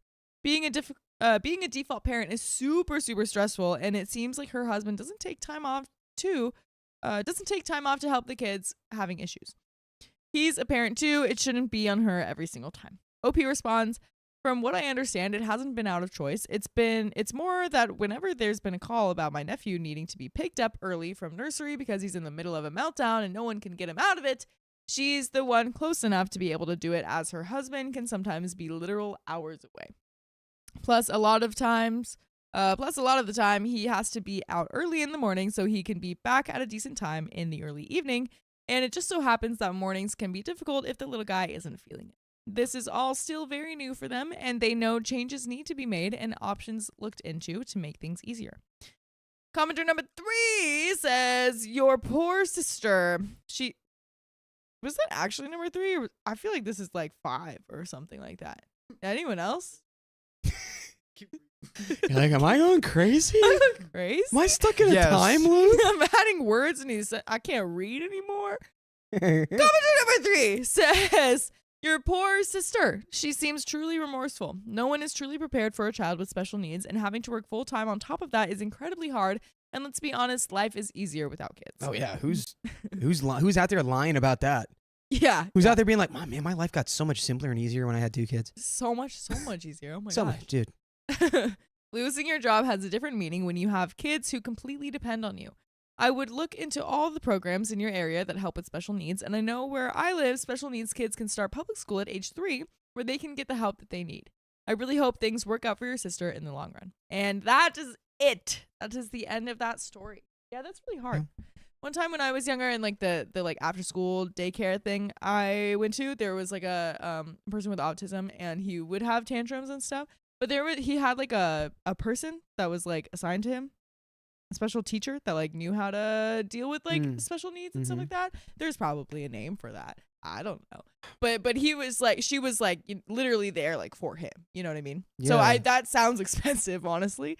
But that it might be something that could help. For sure. I'm sure there, depending on where you're at, check what kind of programs are available to you, like state level programs or even like school district level programs. Like you never know what's out there until you look.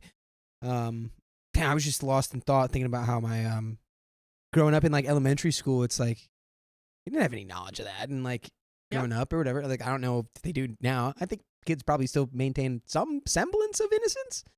I don't know anymore though, because I can't imagine what I would be like if I had a smartphone when I was 8 years old.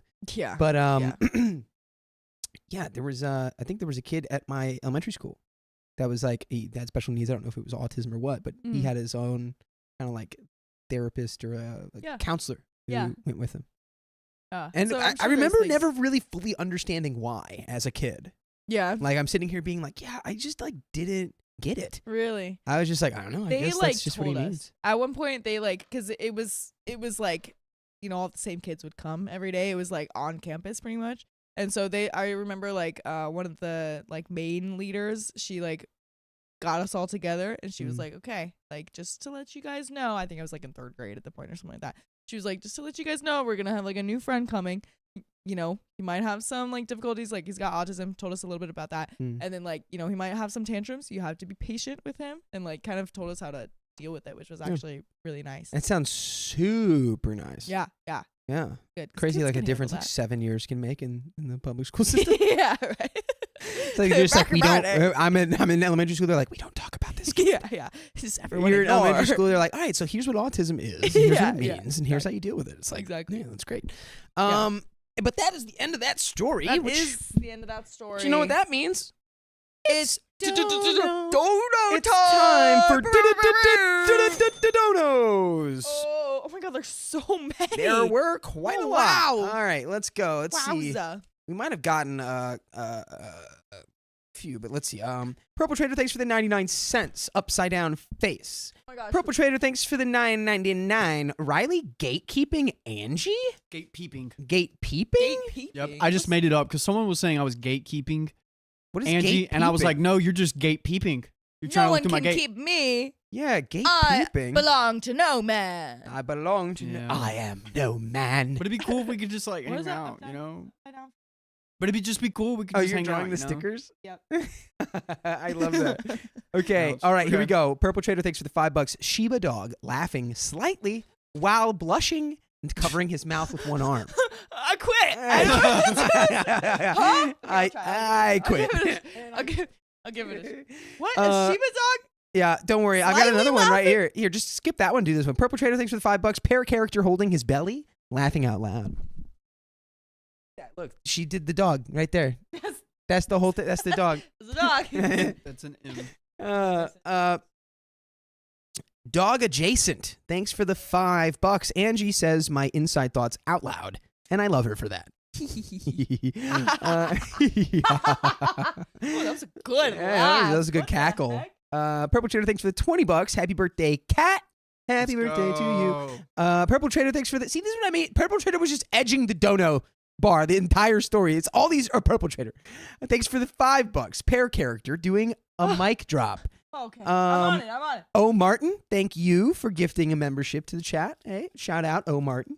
And Miss Woozy, thanks for the $5. Riley hulking out. Yep. You really did hit the Hulk smash, Hulk bang on table. All right, really this did. is the pair holding his belly and laughing. Oh, that's a good one. I like that. Thank you. Tiffany Brown, welcome to the Knights, Tiffany Brown. Cassandra Kanaba, thanks for the $20. Hey guys, this is not going to add to the Riley chaos, but It is. I do hope it helps. It is adding. My 4-year-old daughter laughed at the tantrum he threw. Love you all. Hopefully, Look I'm at not like you. being a bad role model. You're bringing joy to 4-year-olds. Okay, this is the sheep. And nice. We're gonna That's more Love of a that. wolf. That's You've done that. that's Juno, bro. So his eyes are here. And he's his mouth He's is way blushing. over His here, though. mouth, he's happy. I have No, an he's okay covering- story he's covering time. His mouth. I have an okay story time about a child Wait. drawing a horse, but you do it first. Drawing a what? All the horse he did. They Yeah, did. I'm All gonna right, give kids, we got to do these Okay. donos. Mishoy, thanks for the $10. Love Angie's hair. Yeah, they want you to sit here so they can actually see the Okay. color of it. But Here we'll do we it whenever go. we do the wheel spin. Heidi Vincent, thank you for the 20 gifted memberships. Teresa Principe, thanks for the $5. I love OK Storytime so much. Thank you for being so consistently awesome. You make my week every week. Oh my god. Stop it, Teresa Principe. And not every day. So nice. Not every day. Yeah, Wow. Come on, dude. We're here every day. Not every day, huh? Oh, I go, okay. Oh, once a week. Big fan. Big fan. No, we love- Thank you, Teresa. It's very kind to you. Christy Cameron, thank you for the $10 for the cutie Pookie Dakota. Oh my god. Oh my god, Christy, stop. You're making me blush. Beautiful disaster. Thank you for the $5. Loving the energy you three are bringing to the stream. Oh, let's go. Oh, let's go. Was that the Shiba? That was the Shiba dog right there. That's just You know how that's the like energy. you know how pets do like zoomies? Yeah. She does it with her voice. You're getting voice zoomies? Vocal stimming over Vocal zoomies. That's Right. us. Don't need to do that. Ellie Donner Payne, thanks for the $10 for the most handsome of husbands. Holy Saturn's reigning angel queen and her boyfriend, the king of gift giving. We love you all. Thank Aw. you very much, Ellie. That was very eloquent. And Purple Trader, thanks again for the $10. Pair character flying flying in the air with a red cape and a smile on his Okay, face. well, I'm limited. I've got a black marker. But this is Wow. that. This is the pair character. The pair character dropping the mic. The pair character dropping the mic is perfect. Look at the sass on that face. And the big old pear Oh. belly. Okay, wait. So what? What is that one supposed to be? Pair character. He's flying through the air With the red cape. with a red cape. Okay. Okay. It's pair Superman. Okay. Okay. And Kaylin Cresswell, thank you for the $2. This is my favorite new combo. Also, chat is lit today. Oh. Wait, you gotta hit. Wait, go back to the double screen. We gotta hit. Ready? Wait. You gotta. I'm yeah. not ready. You got. Yeah. It's like a band right there. It's like a boy band thing right there. That's Yeah. awesome. We're in a band. Mommy Dessert. Oh yeah, that's right. No, We're in my a mom's band. in that band. We're in a band called Mommy Dessert with your mom Mommy dessert? and Brittany. Did you get this one? Which one that just came in? Yes, I got O. Martin's. Divani Delgado. Thank you for the $5. Angie, they should have you more often. Love your energy. Thank you so much. Thank you so much. I will be here more. Tune in Thursdays, my guy. That's my day. Yep. That's my day. And we got We're spinning that wheel. 3 wheel spins. Should we just knock them out? Knock Let's them do out it. right now. Let's go. This is for Turtle, Heidi, and then Heidi. Let's do The pair is coming soon. Don't worry, guys.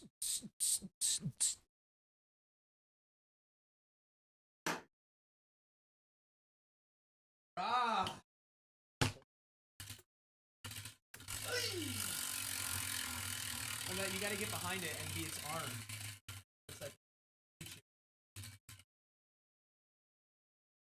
Oh! Listen, Wow! 10 members. members, 10 members coming Whoa! Thanks, Awkward Turtle. This is for Heidi Vincent.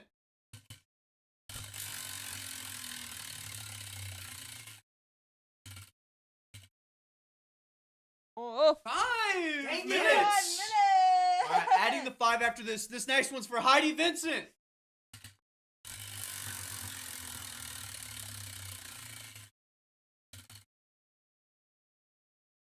Spin again. Whoa!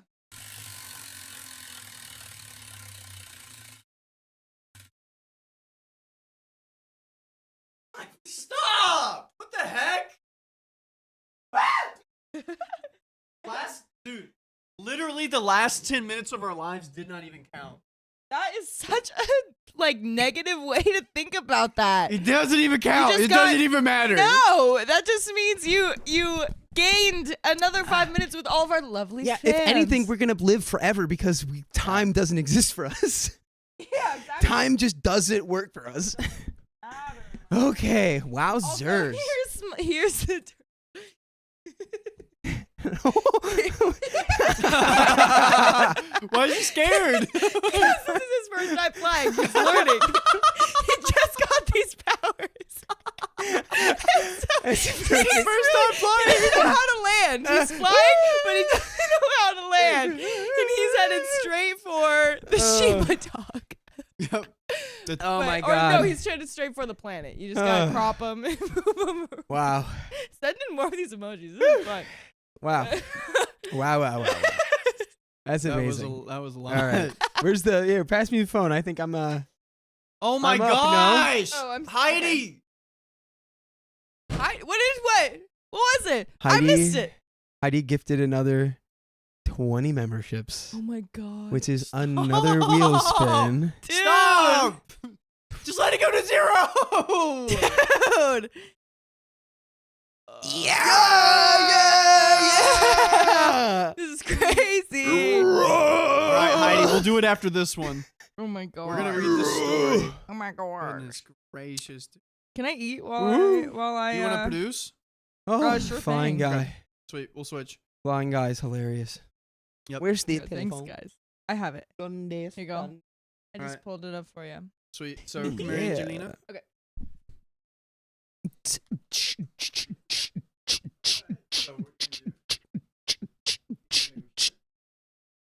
Oh, How's everybody doing, chat? How's everybody doing? Okay, I've got Led this one's Zeppelin you. stuck in my head today, chat. I can't sing it because we'll get sued for copyright. But I got that. Right. Right. Here I am, guys. Let's do it. Okay, ready? Are we ready? Yep. Yes. Give him a 3, 2. All right. I was disowned by my parents. Now my sister wants me to reconcile. Yeah, sounds like that was your I'm fault. clicking it. Okay. Sounds like that was your fault. I'm sorry. Sounds like a skill issue to me. Let's get into it. July 23rd, 2019. We've got background. I was a quote-unquote difficult child growing up. To use my mother's favorite term for me, the oldest of 5 kids, never interested in boys, really into science and math. My mom especially kept trying to pressure me into more traditionally feminine pursuits, and starting in my junior year of high school, started trying to set me up with boys from families she approved of. Arranged marriages are common in my parents' culture. Needless to say, we fought a lot. ICU OP doesn't like boys.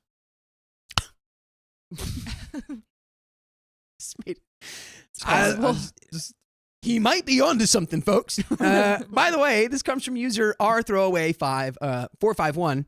And if you want to submit your own stories, go do it at the r/OK Storytime subreddit. So, I was able to get through all of that. And thanks to scholarships, I was able to go to college as well. My parents grumbled, but I have a passion for a field that happens to be very high paying, and my mom wasn't subtle about pushing me to get an MRS degree. What the heck is an MRS degree? I'm going to say it's something like STEM, MRS. or it has something to do with. Press 4. Oh, sorry. It has something to do with the medical aspect of the world. Could be medical. Could be medical. Medical MRS.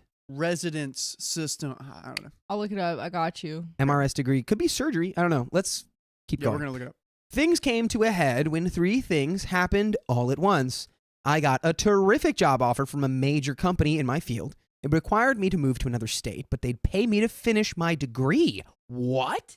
You got a dream job opportunity? Not even out of school? You must be crushing it. CCC later says MRS degree is being married.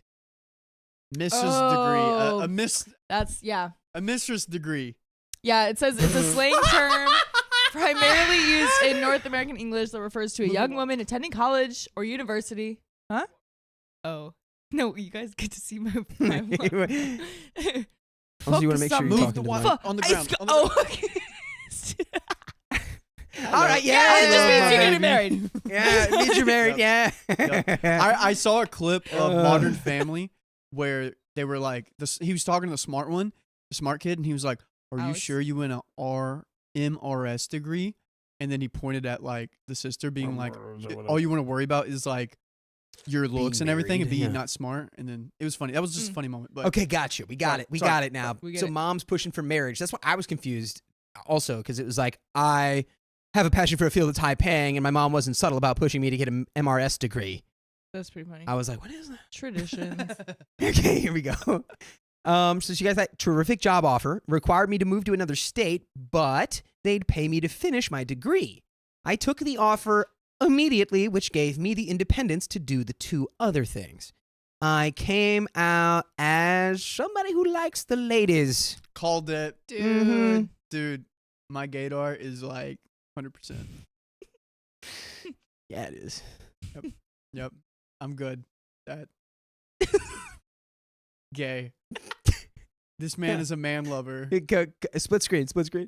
See, he tried to kiss me. You said you wanted to do this. No, I'm just calling it out. You I'm said not you doing wanted it. to- I just said I'm calling it out. Come on. There. No, I missed it. I did the arm pump and I went, no.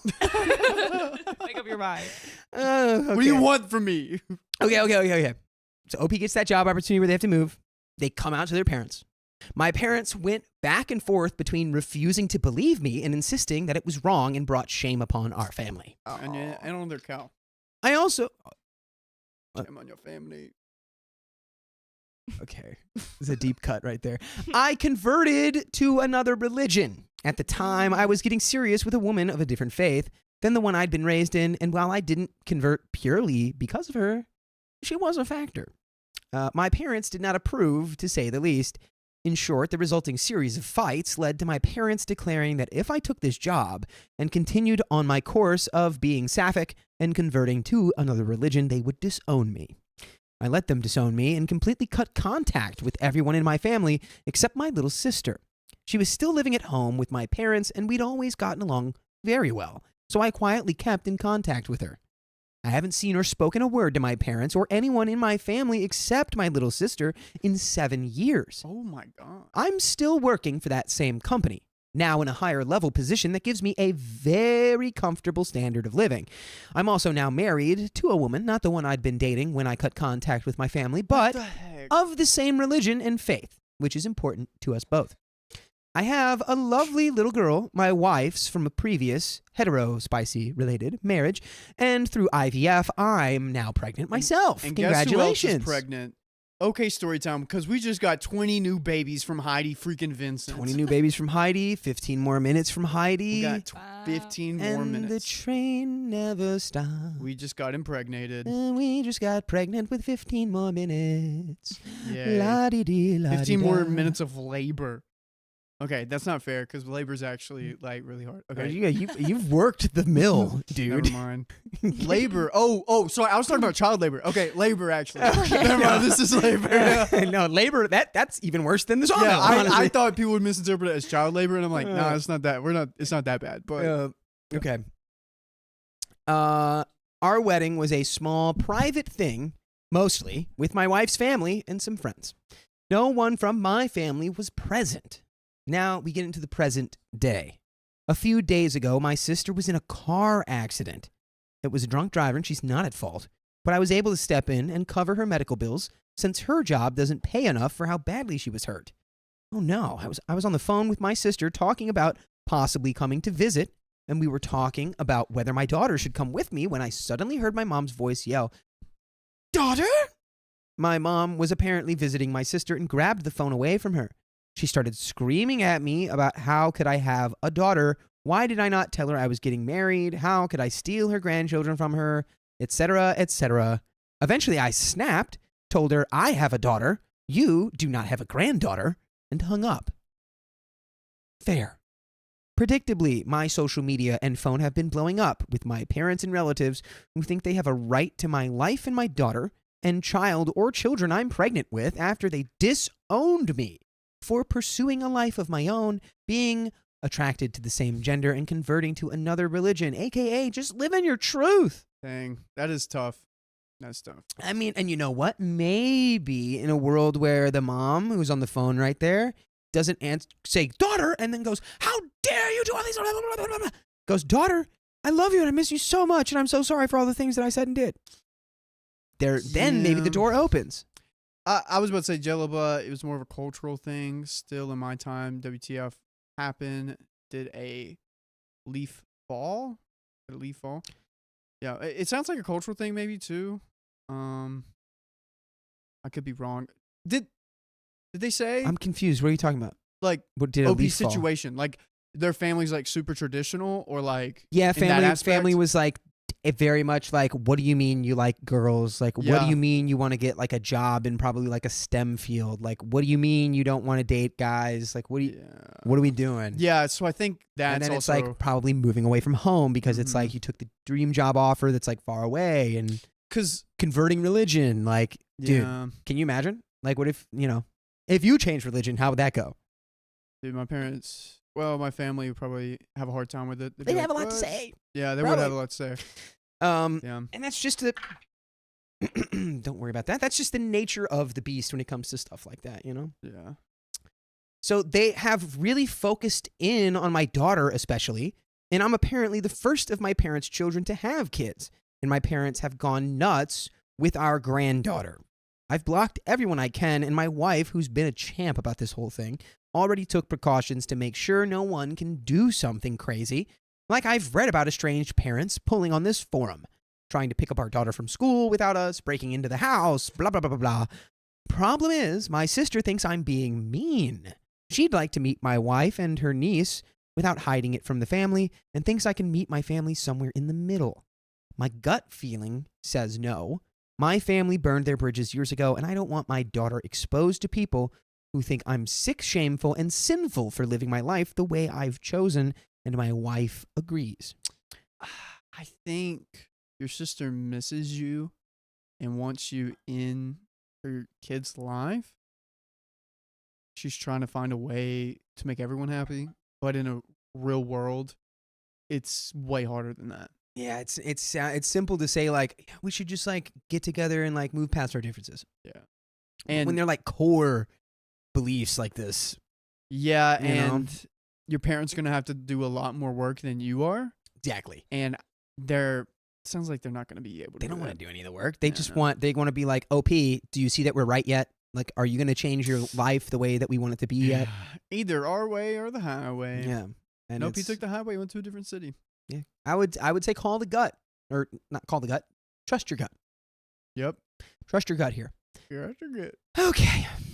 Still, from someone who's not intimately tied up in this mess, am I being unfair to my parents? Should I hear them out or should I just keep stonewalling them? We have some comments, but before I read them, I want to give my take on that, which is like, I think without the context of that phone call where she hopped on your sister's phone and the first time that she had basically spoken to you in like, I think OP said 7 years or so. Yeah. Her response wasn't like, I miss you. Like, I want to know what's going on in your life. Like, what's happening? Like, it was like, how dare you? And it was like, bah, it was, yeah.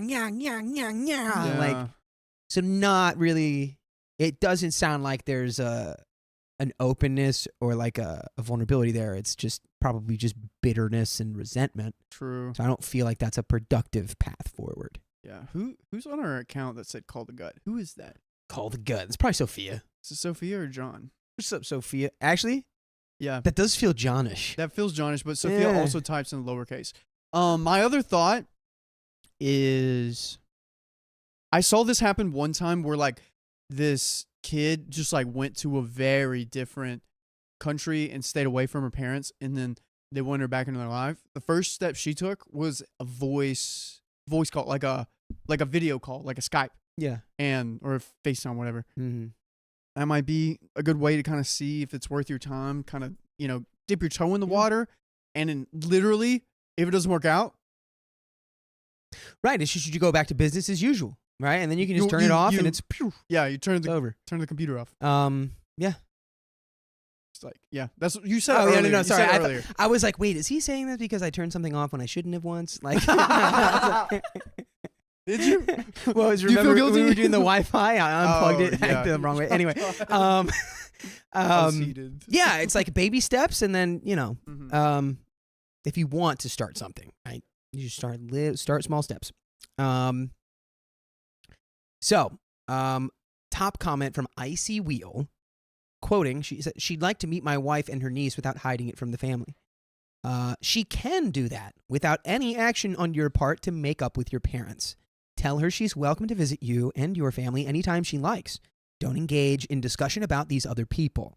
Your sister is 6 years younger and has only heard your parents' side of what happened when she was, 12? She's plenty old enough now to understand that you've made your own decisions for your life, and she should respect them. Nice comment, and there's an update here. Let's go ahead and dig in. First, I had no idea my question would get so much interest. Second, everyone was dang near unanimous. Right. After talking with my wife about it, I did a version of what a lot of people suggested. I sent my sister an email explaining my feelings about our family. Oh, What? We That's we what didn't the really other girl address the did. sister. We were addressing Yeah. the parents. Yeah, Yeah, I mean, that's what the other girl did too. She like sent a very detailed email, very formal. Yeah.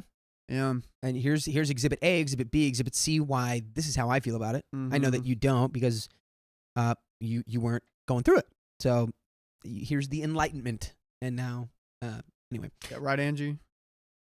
Oh yeah. You guys are so right about all of that. I'm sorry for disturbing your peace. You Oh, look so for- peaceful back there. For all of our listeners, Angie's like leaned into like focus with a bowl of food in her hand and goes, "Oh yeah."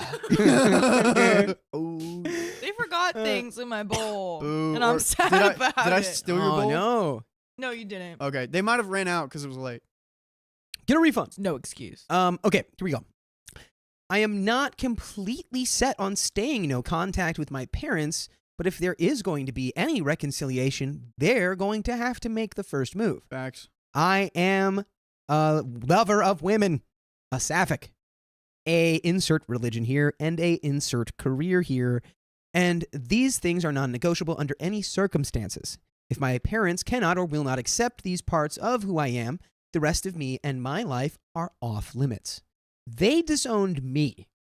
If they want me to be a part of the family again, that's completely on them to accept me for who I am. I told my sister that I'm open to meeting her, but only on my terms. I live near a big city, and I'd be happy to take her out to lunch or dinner in the city. My wife and daughter will not be present. Any discussion of where I actually live is forbidden. And if I see my parents, I'm leaving immediately. Only if I'm satisfied with the first meeting will I consider bringing my wife and daughter to another meetup.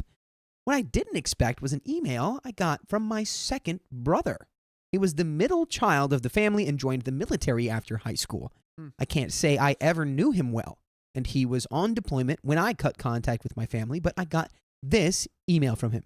Quote, Okay. Here we go. Hey, OP. If you delete this email right away, I understand, but there's things I need to say. Okay. I know I didn't say anything to mom and dad when we were growing up or when you went on your own way in college. I should have. I guess I'm a coward. Dad respected my decision to join the Navy, but I didn't tell him a big part of why I did it. I joined the Navy in part to get away from mom and dad and everyone else. They were just as controlling to me and brother and other brother as they were to you and sister, just in a different way. I didn't see it then. I didn't think about it that way back then, but I should have. Easier to pretend I agreed and just go along, and now it's easier to make up excuses for why I can't visit home. What they're doing now scares me. I met a wonderful woman last year and we're thinking about getting married. We agreed that if we get married, we want to start a family. I see what our family is doing now to you and your daughter, and I don't want that happening to me, my wife, or my children.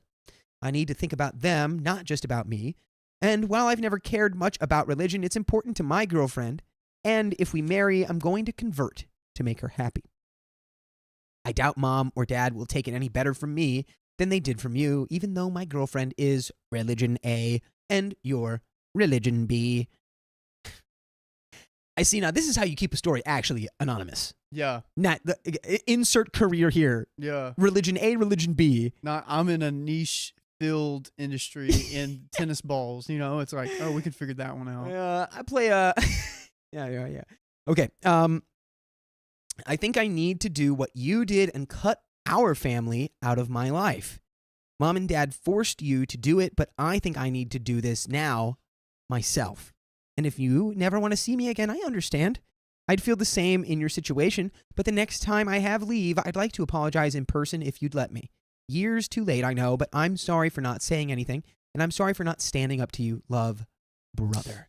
Damn! Okay. I was scared at the beginning of this that they Yeah. were using him as a weapon to get close to OP. I was too, yeah. But after this, I believe it. And I, honestly, probably a Zoom call just to kind of get the vibe to make sure that they won't, like, the parents don't have anything to do with it. I don't know how crafty the parents are, but it does sound like he's in a tight spot. I just think the parents are desperate and they want something from OP, so they may have used the sister for something. I don't know, because the sister is looking at it like the parents didn't really do anything wrong.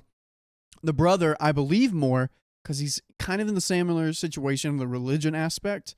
He thinks that the parents are toxic and needs to come out so he can actually live his life. Well, yeah.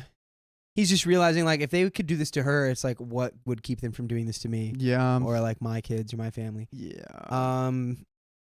Yeah, I would say, again, it's like you've already made up the decision. It's like if the parents are there, where it's like if your brother is like going to ambush you or whatever with your parents, you'll just leave. You know, that'll just be that.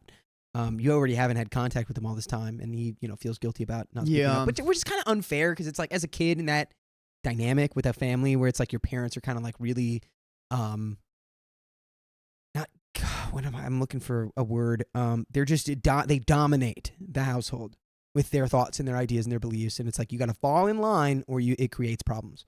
Yeah. It's like when you learn in that environment that you can't speak up and you can't speak your mind. So it's like I think it's unfair for the brother to be so hard on himself for not being like not like doing anything or standing up and changing. Yeah, It's like not it is on what you, it is. man. But that's just how it was growing up, and you were stuck. it shows that he's a sweetie pie though. I think. Oh yeah. But let's go ahead and get into the story. We've got more here. And Angie, could you close the door? We're getting a lot of bugs starting to fly in. Oh, the bugs. Yeah. Okay, yeah. Yeah, sorry. Did you say no? Yeah. No, I'm in my bowl right now. You can wait till I'm done. Did you say please? Yeah, you didn't think so. Oh. There we go. Sorry, we fell into a void there for a second. Okay, here we go. New producer. So I was able to meet my brother today, and I wow. think he's being sincere. Oh. He is horrified by how our family has been treating me because I have a child, now that he's looking at getting married and having kids of his own. We were sitting together at the restaurant when he sent an email to the family announcing that he is severing, followed by him blocking everyone. Season 3. B minor. Okay. My sister just told me she would think about it, and I haven't heard another word since. Thanks, everyone, for the kind words and for encouraging me to stick with my gut. Wow. And we have another update. I believe this is a handful of months later. Crazy. Or maybe 1 month later. Grandparents forcing visitation rights. Yeah, you got grandparent rights. Let's read about it. I'm in Florida. My parents are in Texas. Oh, this is in the United States. Okay, everything makes sense now. What the religion is Christianity, and that one brother is definitely converting to Mormonism, and OP probably went to Really? become maybe I mean, who knows? It could be literally a anything. Muslim, or if she's in Florida, I don't know. I'm just these are all guesses. I'm just like guessing. Yeah, I think the brother became Zoroastrian, and the sister became a follower of the Baha'i faith. Oh wow. Yes. I need to check those What? out. Baha'i is actually one of the newest religions on earth. Oh. What is it? I went to school with someone who's Baha'i. It's basically like a mixture of like all the things. Oh. It's like a got mixture of it. Christianity and Buddhism and Islam. and there's like 8. They take the core principles of like Pretty 8 much, yeah. religions or 7 religions. Got it. it's I've like heard of melting something- pot religion, and it's pretty chill. I heard of like a Unitarianism or something like that. I think that's a cult, Angie. Oh. Isn't that? Wasn't Close. that? Well, actually, my mom Wait. said that she went to a church for that. I could be wrong on that though. I'm thinking that was the Heaven's Gate stuff, but I could be wrong, guys. I'm not right about everything all the time. Okay. Utilitarian. Or the family is okay. Yes, like Muslim, Mormonism, and Christianity. I think those are the Regardless. religions. Those are the go-tos. It's pretty clear that the religion they're coming from could be Christian.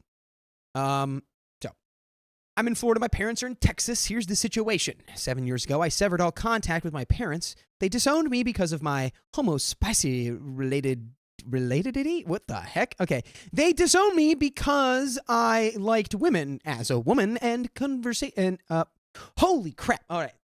Give me a second here, folks. I'm constructing Whoa. this strange sentence. Where did you come from? They disowned me because of my.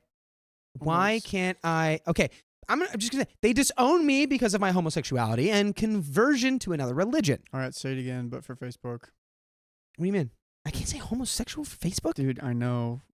It's crazy. That's like reverse censoring. That's not protecting anybody. You're I removing know. the ability to even speak about people who are homosexual. I know. That's we're gonna absurd. circle around again to just being offensive again, to not Yeah. being able to say homosexual. Hey, we're playing by Lizard Mark's rules here, so All right.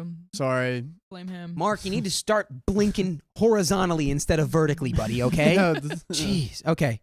So they disowned me because of my preference for women when it comes to the boudoir and conversion to another religion.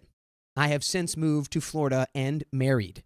I have a young stepdaughter, my wife's, from a previous marriage, whom I am very close to.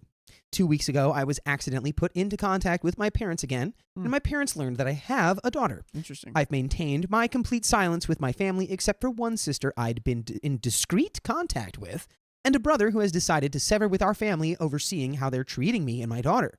This morning, my sister informed me that my parents are seeking legal options for the court to force them to have access to my daughter via grandparents' rights. My sister, and therefore my parents, do not know my daughter is not biologically mine, and therefore not related to them. My wife and I are in a very stable middle-class situation and are working on having another child. As such, and because my parents are out of state and disowned me, Because of my way of life, I'm pretty sure this is a bluff. But I thought I'd ask here, do I have anything I need to worry about legally? So since in the United States, grandparents' rights are a thing, that is interesting. Isn't it state? It's state by state though, right? I think overall it's like I don't know. There's a federal law level. Federal grandparent rights. I gotta say that would be a state's. I'm not familiar. Somebody with look this. it up. Somebody look it up. Angie's eating right now. Someone look it up. All right, I'll crack. No. Chat's got it. Chat's got it. We Okay. gotta talk about it. Chat's got it. I was gonna. I could do both. Okay, but it's fine. Here's what I'd say. They don't have any right though. That's not your kid, actually. Start documenting if you're worried. Document their sort of, habits, their behaviors in terms of like how they speak about you guys, which will be hard because you guys don't have any contact. So you're gonna have to lean on, I guess, your sister to like get some, maybe like testimonies of like that they're homophobic. Or can I not say that? I probably can't say that either, huh? Well, this is going in the edit, so you're fine. But yeah, so I think I would gather evidence that it's like these people are not people that it would be even like safe or it would make any sense to bring around my daughter because like she hates that we are gay and would maybe like steal my kid or like hate crime us. Like who knows? And then try to use it against us. People from Facebook say it is state by state. Yeah. And everyone else is saying state by state. So Texas to Florida, it's like, does Texas have jurisdiction? Like, are they going to send the Texas Rangers out to Florida to take that kid? Like, what are they going to do? I found something. I took a break from eating. You're welcome. And I looked it up. It says there's no like U.S. thing. Yeah. Sorry. There's no U.S. law for like legal rights for that. But for Florida, it says grandparents do not have an automatic right to visit their grandchildren. They must petition the court for visitation rights if they meet certain criteria. Yeah. Okay. So, So I think outside of the state of Florida, like because they're out of the jurisdiction. Yeah. What are they gonna do? Again, you'd have to get the Texas Rangers. Yeah, and they have to go to court, and a judge is gonna be like, "Wait, this kid's not related to you." Exactly. It doesn't look And like. by the way, the Texas Rangers are honorable, so they would not do this. They would not support this. Like, we got I've actually other been things to a do. museum about the Texas Rangers. They got family in Dallas. Oh wow. And they were some bad mumbo jumbos, let me tell you. Texas Rangers laid it down. Baseball team. Well, yeah, the baseball team is named after Oh. the Texas Rangers. They were basically like a specialized police force Oh. in like the what. So it's like, yeah, if you had a riot in your town, it was like you could call like the arm, you could like call the military, call the fit, or you just bring in one Texas Ranger and they fix it. That's like crazy. the saying or whatever. But we'll get you out there. anywho, let's get into these comments. Maybe they might have some legally illuminating advice. Oh wait, sorry. English Mustaff says, "I live in Florida, and here grandparents can only have the right if they can prove they've been in those children's lives, and it would be a detriment to the child if removed." Nice. So it sounds like they're not in their life. yeah. Oh, it sounds like OP's got nothing to worry about here. Yeah, Don't even put any effort into Yeah. it, and say let them just waste their time and energy on it. you're good. Okay, here we got some comments. So your parents are wishing to assert grandparents' rights over a child that is not biologically their grandchild. I don't see how they could be so confused as to think they have any rights to a non-biological step-grandchild. I'll tell you why. Because they're entitled and delusional. If you adopt this child, then they might take a step closer to a legitimate claim. However, in the same way that if I stand on the bottom rung of a ladder, then I will be one step closer to the moon. Nice. Ow, I'm gonna try to work that one into everyday conversation. I see. Ooh, it that one's happening. gonna lay in there for a minute up in the old noggin. OP replies, they know that she's not their biological grandchild, as far as I know. She's technically my stepdaughter, but I don't call her that, and she doesn't call me her stepmother. She was only 2 when I married her biological mother, so to her, I'm short mom, to contrast my wife, who is tall mom. And that's great. And there's a final update here in the comments. Wow. So let's get into it. Update for those who are curious. My sister says my parents talked it over with a family friend who works in law, and the friend pretty much laughed them out of the room. And that That's it. is the end of that story. So you know what, OP? Dang. I think you have no need to reconnect with these Yeah. people. They're like trying to strong arm you foolishly. They got laughed out of the room.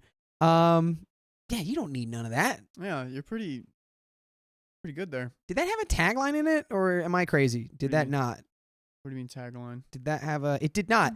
And you know what else is crazy is that you can listen to full episodes with stories just like this on Spotify or iHeartRadio or Apple Podcasts, wherever you listen to podcasts. Just search OK Storytime, and there you will have almost 1,300 hours worth of stories to listen to. And that is I don't know. I think it's pretty big. It's pretty big. I promise. I've had people tell me it's big before. 1,300 hours. Maybe listen to all of it. I don't know. So now we have come to the end of the story. However, we do have freaking donos and three some wheel donos to read. spins from donos Heidi and Vincent. 3 wheel spins. Yeah. Here, I'll give you that. Basically, we got an hour left. And we're I gonna be will real. read these. Angie, are you done? Yeah. Okay, I'm gonna flip you over here. Woo! Okay. Timing. I am going to read all of these. Okay. Kat, thank you for the $5. I'm broke, but happy birthday to me. Happy birthday, Kat. I challenge everyone to keep the stream going as long as possible for my birthday. Thank you. Thank you, Kat. Happy birthday. Heidi Vincent, thank you for gifting 20 memberships. Okay, that one was us. Thank Here you. we go. Here we go. Teresa Eats a Pizza. Thanks for the $2. One of my favorite names. Dakota, can I please get an OK Fortune from scratch? OK Fortune, humbalahi, yambaha. The sun burns. That's it. There we go. It's to be interpreted. Purple Trader, thanks for the $5. Pair character cheerfully blowing a party horn. I got you. I was get on that. distracted by how long of a thing that is. Oh yeah, don't worry about it. Caitlin Cresswell, thanks for the $2. The ADHDing in the stream today. Love it. Wait, what is it? Can you say again? It was I need to erase this. pair character cheerfully blowing a party horn. Okay, I got you. You- Say goodbye to our things. Goodbye. Erasing. Goodbye. Just erase one of them at a time. Okay. Yeah, just erase that guy. Purple Trader, thanks for the $20. Twitch.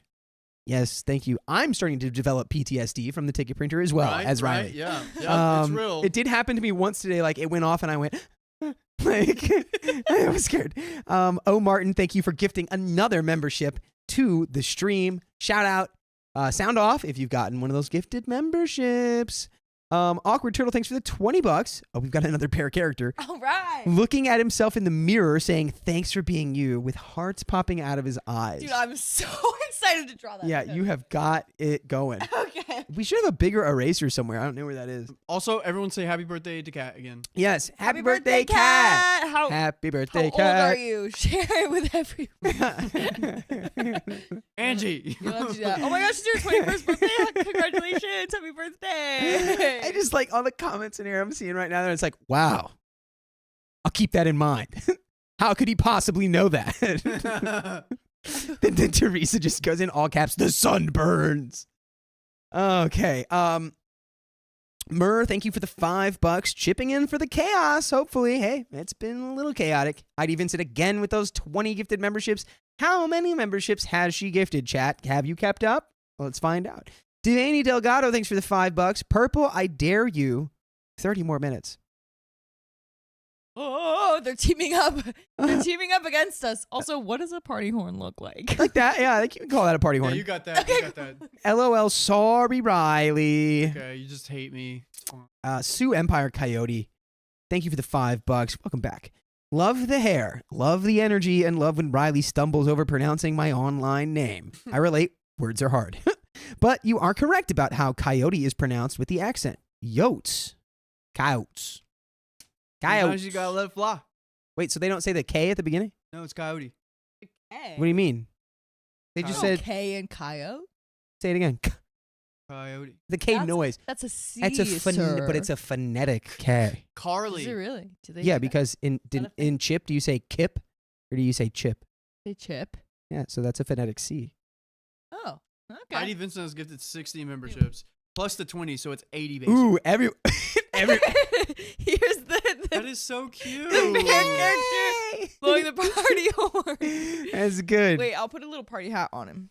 Oh. We got 2 wheel spins left for Heidi. A7X Angel, thanks for the $10. There's a message there with a little heart. Little heart. Mika, thanks for the 5 Great British Pounds.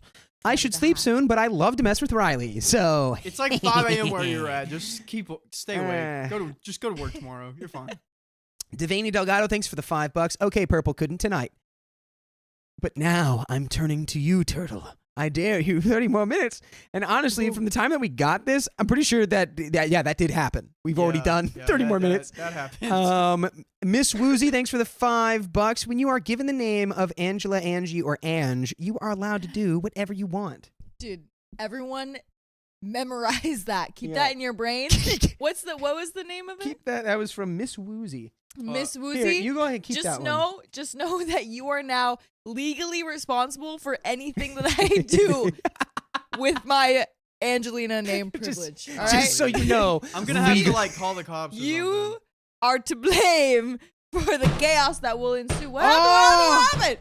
She did it! Oh my gosh! She freaking did it! 50 memberships again? Oh my god! So that's what, 4 wheel spins? Dude, you are crazy. Thank you, everyone.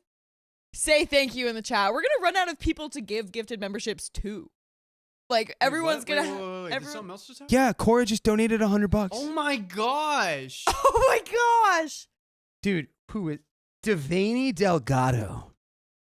You have galvanized the people to your cause. Oh my goodness gracious. All right, here we go. Oh, Martin, thank you again for another gifted membership. Wow. Lucy, thank you for the $5. Ellie Donner Payne, thanks for the $3. Shiba Dog happily massaging his cheeks with his mouth wide open. Okay, give me a Just second. stick with the pairs for now. Stick with the pairs. Yeah, I'll do one thing at a time. One thing at a time. Foxy Uncle Grandpa, thanks for the $5. My 2-year-old shattered my TV, so thank you so much for being my entertainment for the evening. Hey, welcome to the chat, Uncle Grandpa. Looks like a bean. Purple Trader, thank you for the $2. Para character turning around, waving his hand, saying "Hey you," while lowering his glasses. Don't worry, I'll get it. And we've got a few more back here. I'll be getting another 15 minutes. and my another gosh. 15 right there. I'll have more time to draw my pants. Lovely, lovely. Say that you're lovely. Woolly, woolly. Okay. Jenna Lee Rawson B. Thanks for the $5. I'm in North Texas, 70 miles north of Dallas. The Texas Rangers can do whatever they want. They're literal superheroes. That's true. That's what I'm saying. That's why it's not even a joke. It's like you got 200 people rioting in your town. Just call one Ranger. All right, how many You'll have it more? under control. We'll blow through these. and We've then we got 2 four more. Four more. what's up? Blondest Brunette, thanks for the $5. I went to rehab for the 2nd time, but my partner drinking made me relapse. We have kids in a house. Do you want to know the story? If you want to submit it on our subreddit, go for it. But guys, put some thumbs up or like claps in the chat for Blondest doing that. That's huge. Keep it up. Yeah. Well, no, they Going back to rehab. Well, regardless, relapse or rehab, wherever you're at, you can do this. Yes. You I may have read the it wrong. power My bad. within your soul, within your spirit. The indomitable human spirit is within you. All right, let's Just read 'em. try your best to tap into it. Blondest Brunette. Awkward Turtle, thank you again. Of course, for the 50 gifted memberships. Cora, thank you for the $100 with the message, carry on, my wayward son. Purple Trader, thanks for the $10. Pair character flying in the air. Oh, we've already got that one. We got that one. We've got the pair character with the cape. Yes, thank you. Thank you, Purple. Oh, yeah. One more right here I'm going to get to. Little Burb, thanks for the $5. Angie, I'm loving your hair and makeup tonight. Thank you. There we go. Thank you. Let's go. Okay. Here we go. This one too. Oh, Bella and Amy, thanks for the $5. Love you guys, and I'm loving my first live show. Hey, welcome in. Hey, Oh my gosh, what a good one. first time live stream joiners, sound off in the chat. Angie, you are rocking that hair, girly. Enjoying Dakota's Thanks. and Riley's bromance. LOL. Can y'all send a shout out? And then it cuts off. No, Bella and Amy, I will shout. Shout out to you. I'm shouting out. Riley, am I blurry? You're fine. Awkward Turtle, thank you for the $20. And Murr, thank you for the $5. Chipping in for chaos. Hopefully, I think we did get those. I'm gonna spin this wheel now. Just by the way. No, the hearts have to be eyes, Oh. or the eyes have to be hearts. The eyes have to be hearts. Okay. Okay. The one that's up on the screen. Okay.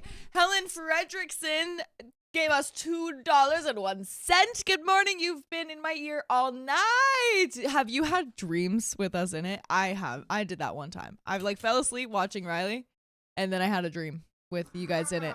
Yeah. Yeah. Yeah. This is for Heidi. Heidi. Oh no.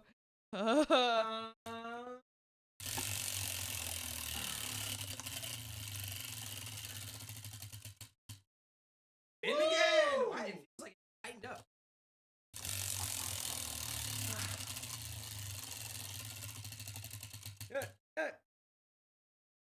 Oh, 50 members. Heidi. Oh my gosh. Wow. That's crazy. And how many more do we have? We'll get them after.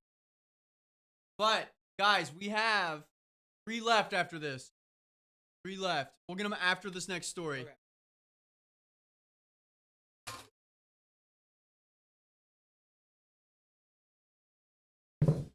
Wow. I Oh. just gifted another 50 members. No. 50 members. Well, Another? That's from the wheel spin. Oh, okay. Okay. Hey, I love you all. I love you. I don't know how to draw Shiba dogs. Yeah, I don't know how I know to what draw pears look like, pears but I don't either. know. So this is like, Aw, yeah. wasn't it like it's holding its Yeah. Oh no, that's good. smile? It's looking good. Ooh, it's got a sassy eyebrow. Look at that. Look at that sassy my eyebrow. hand just shook there. But yeah, there's another pair one, but I'll get to that after this next story. That's right. Oh, Let's go. Oh. All right, I'm Blah blah blah plugging blah it blah in. blah blah blah. What was the other blah. pair one? You remember what the other pair one was? Probably like a pair like donating 50 members to the chat, can like do that. ran out of nowhere. Give me a second. We ran out of stories. Millie says, Dakota, really? your hair Well, looks then more nice. time to draw. What? Wait, did you do 5, Angie? Yes, You did. including these. Yeah, No, upstairs. no, only 4. Okay. So you didn't do the 5th episode? Correct. Okay. Correct. We can do the 5th episode. Where are you? All right. Where? Wait. There you Where go. are you? All right, Dakota, it's there. It's under There? 6. And I'm not sorry. I cannot eat. I cannot sleep tonight. Could you grab that? Yeah, I'm getting it. Okay. Getting it up. Oh my lord! Good, great googly moogly. Hey, read those donos. Read those donos. OBS is crashing. What do we do? Oh god. Hannah, thanks for the $9. Murr, you've been a member for My 2 months. God. What a cute little nighty pie you are. Cassandra Kanaba, thanks for the $5. Hey guys, let's get a hard mode. It's late and you guys are unhinged anyway. LOL. I like hard mode. Can do that. We've made a business decision that we can't do it. However, I Oh. think if we manicure the hard mode playlist, we could make it work. But it's unfortunately not up on the priority list. Helen Fredrickson, thanks for the 20 svensk krona. Good morning. You've been in my ear all night. Oh yes. Thank you. And we can be in your ear all day if Oh, you we were listen to in us your- on iHeartRadio or Spotify. Ooh. Mm. Well, isn't that true? It's just Last one. oh, last one. Heidi Vincent. Heidi Vincent gifted 20 more memberships. Oh my gosh. Heidi! Oh my Yeah. gosh. Add to the wheel. So sweet! Like I swear we're gonna run out of people that can get these memberships. Yeah, they're gonna just maybe that's good. They just start No, sending that's it to like great. random people. Someone's like, what? It's like sending their second month. yeah, it's like just- someone who it just like stacks up. Ready? was do it, scrolling let's do it. through. I'm ready. We'll just go the old school way. So, Okay. 1 second. Nobody asked me if I was ready. Are you ready, Dakota? I guess Who I'm just cares second about you? potato over here. All right, are you ready, Dakota? No, maybe I am. Are you, dude? Come on. Okay. We're good. Is everyone ready? Yes. Yes, thank you. All right, and Angie. My husband. My husband's Wait, family. we gotta read this donut. We gotta Okay. read Cloud Wizard. I thought you were going to Japan. What are you doing here? Cloud Wizard. Cloud wasn't Wizard ready. says, I need to stay up late tonight. Were you watching from the start? Because if you weren't, then you can go back. All right, adding to the wheel. All right, go Angie. My husband's family is everything I dreamt of until they turned on me. Just like that. Nice visual humor. Yes, that was some nice visual humor for our listeners. You can imagine what was done. Me, 28 female, and my husband, 32 male, have a wonderful relationship, but his family, who once treated me like their own, has turned on me in painful and hurtful ways, especially after a recent health scare. I don't know how much longer I can take this, even though I love him with all my heart. By the way, this comes from Au revoir 8866, and if you want to submit your own stories, go to the r/OK Storytime subreddit. So, my husband and I have been together for 4 years, married for 2. We met when I was hired to plan his sister's wedding and clicked instantly. We kept things professional during the wedding, but started dating afterwards. From the beginning, our relationship felt like magic. It was deeply respectful, loving, supportive, and safe. It's truly one of the most beautiful parts of my life. Over time, I also grew close to his family. His mom felt like a second mother to me. His younger sisters were like close friends, and his family dynamic, though rooted in hardship, felt strong and warm. The only person who seemed off was his aunt, but I didn't pay her much mind. I genuinely loved being a part of their world, just like Ariel. Just like Ariel. That is until he proposed. That's not a good time to stop loving being a part of your world. Yeah, Right? that sounds like maybe the worst time to be like, Yeah. "Ugh. Like things are getting serious. Yikes, what are those? Are those legs? It's kind of, honestly, they're gross. Weird. Now that I look at them up close, I Bro. prefer fish. Thank you. It was everything I dreamed of. A beautiful trip, a perfect moment, pure joy. But something changed when we returned. His mom, who used to be my confidant, suddenly became different. Subtly cold, passive-aggressive. I noticed it, but brushed it off in the glow of my engagement. Looking back, I wish I hadn't. Since then, things have just deteriorated. Every day for a year now, I've cried. Oh my gosh, every day for a whole year? That's so many tears. That's like way too much crying to like Dude. casually be mentioning it like that. Yeah. Like, Well- and you know, like we do, I've cried every day for a year. Yeah. It was just That's like just- everyone else, right? Yeah. Yeah. I Totally. have a friend. She's probably still working on it, but every time she cries, she like sews it into her quilt. Her tears?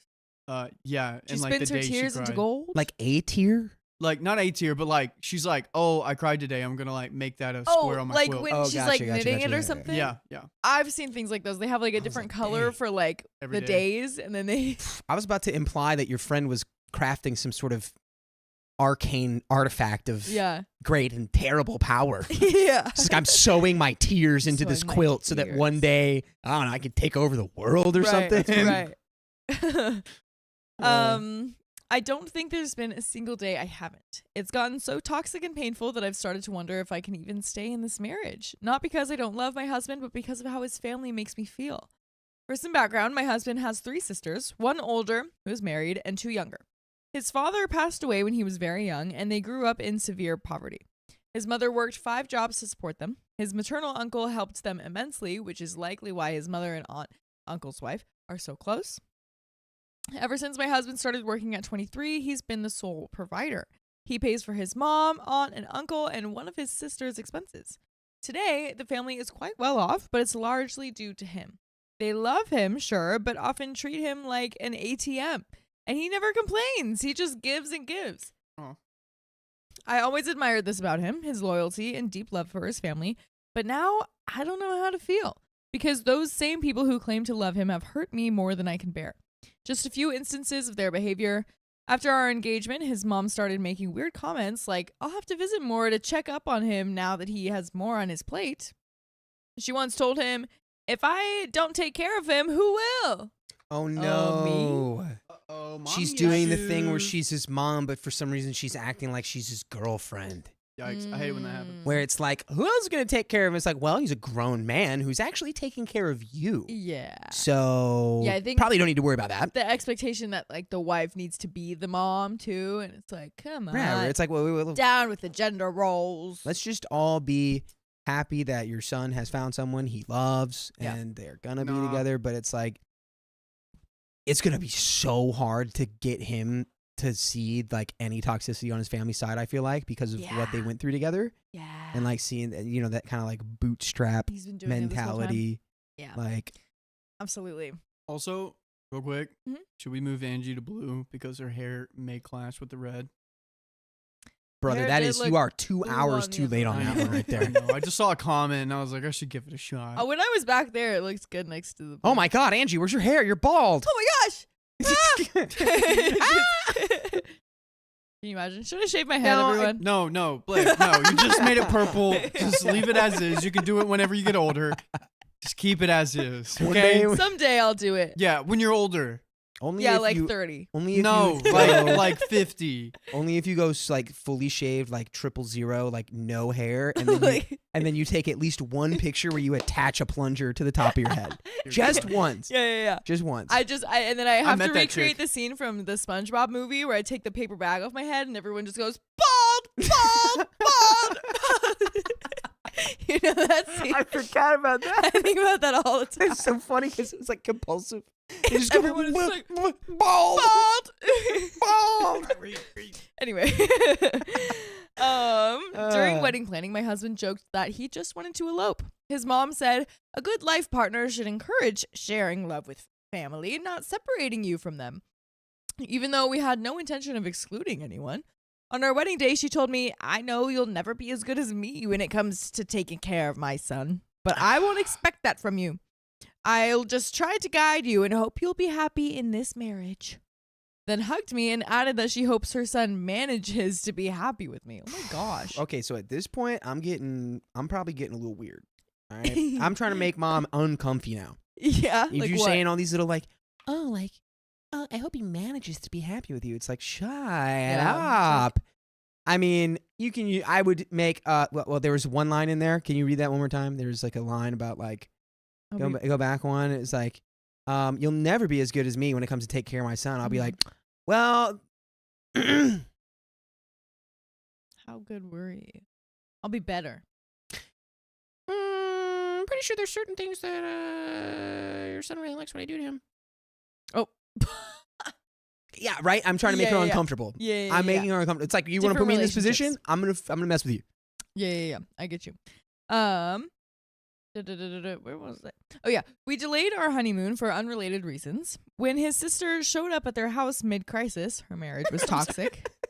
Everyone in the comments being like, ew, barf. And it's like, yes, that's exactly why I would say it, because it would bother her so deeply. Do you understand? Yeah, Yes. I guess that's a good point. When his sister showed up at their house mid-crisis, her marriage was toxic. We were expected to cancel entirely to support her. We weren't even against staying, but the hypocrisy was insane because they kept calling me an outsider, yet suddenly I was expected to step up. I grew close to that same sister during this time. I even helped her get a job on my event planning team and recommended a therapist she seemed to really like. She told me that she was happier than she'd felt in years. But suddenly, mother-in-law accused me of manipulating her into thinking that something was wrong and forcing her to go to therapy. She came to you saying that something was wrong. You didn't convince her of that. Yeah, they're living in like an alternate reality. Yeah. She made her quit the job and stop therapy. Oh no. Her aunt said I cared more about my business than her emotions. The sister now won't speak to me and makes passive-aggressive comments. Dang, that manipulation goes crazy. So not only like what they needed you to be their therapist. Well, Where it's like, she's don't too even- busy with her business to care about my emotions. It's like, I'm sorry, I didn't realize that was my job yeah. to care about your Get a paid emotions. professional. I plan weddings. I don't deal with the emotions all the time. Although in wedding planning you probably do. But anywho, once I had traveled out of the city for work, and during that time, my husband fell seriously ill, like extremely sick. I was frantic and kept calling and messaging him, but there was no response. My anxiety only grew through the night. Later, I found out that his mother had switched off his phone to avoid any disturbances. While I can understand wanting to let him rest, what hurt me was that she didn't bother to reply to even one of my 60+ messages. She did, however, message his secretary to inform him about my husband's condition, so she clearly had the means to communicate, just not the will to let me, his wife, know. I didn't find out the full extent of his condition until I returned the next day and saw that he had been admitted to the hospital. I broke down in tears the moment I saw him. And in that moment of heartbreak, my mother-in-law decided it was the perfect time to lecture me about balancing work and personal life. Oh my gosh, what? That's not fair at all in any way. She wasn't choosing work. You didn't even tell her that like this was happening. She was staying at work. You didn't tell her that she needed to come home. What are you doing? You're gonna have to have a conversation with your husband after he gets out of the hospital and after things settle down. You need to be like, we need to have a serious discussion about the way your family's treating me. Totally. Because I love you and I want to be with you, but it's like I cannot endure this. Yeah. Dang. I still haven't fully processed that day. One of the younger sisters had a boyfriend who cheated on her with someone that he met during one of my events. When the aunt found out, she accused me of knowing and keeping it from them to hurt the sister. Thankfully, no one believed that insanity, not even the mother-in-law. But the most painful moment came just 3 weeks ago. I thought I was pregnant. My husband and I took 3 tests, all positive. We were terrified, but thrilled. I wanted to wait for my usual OBGYN, who was out of town for a week, before confirming with the scan or blood test. But I was too excited and too close, and told close friends and family, including his younger sisters and mother-in-law. Oh, that's a lot of people that you're telling. For the first time in years, his mother was kind, supportive.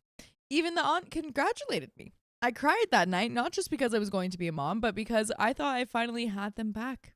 I thought we were finally a family again. My aunt-in-law recommended us a daughter. My aunt-in-law recommended us a doctor that we went to where we got to know that I wasn't pregnant and that it was a false positive. Wow. 3 false positives too. Oh, so I cheated. I read the next sentence. Oh no. Oh, but that's not all. A scan revealed an ovarian cyst. And because of an accident I had a few years ago, which caused a miscarriage, I might face fertility issues in the future.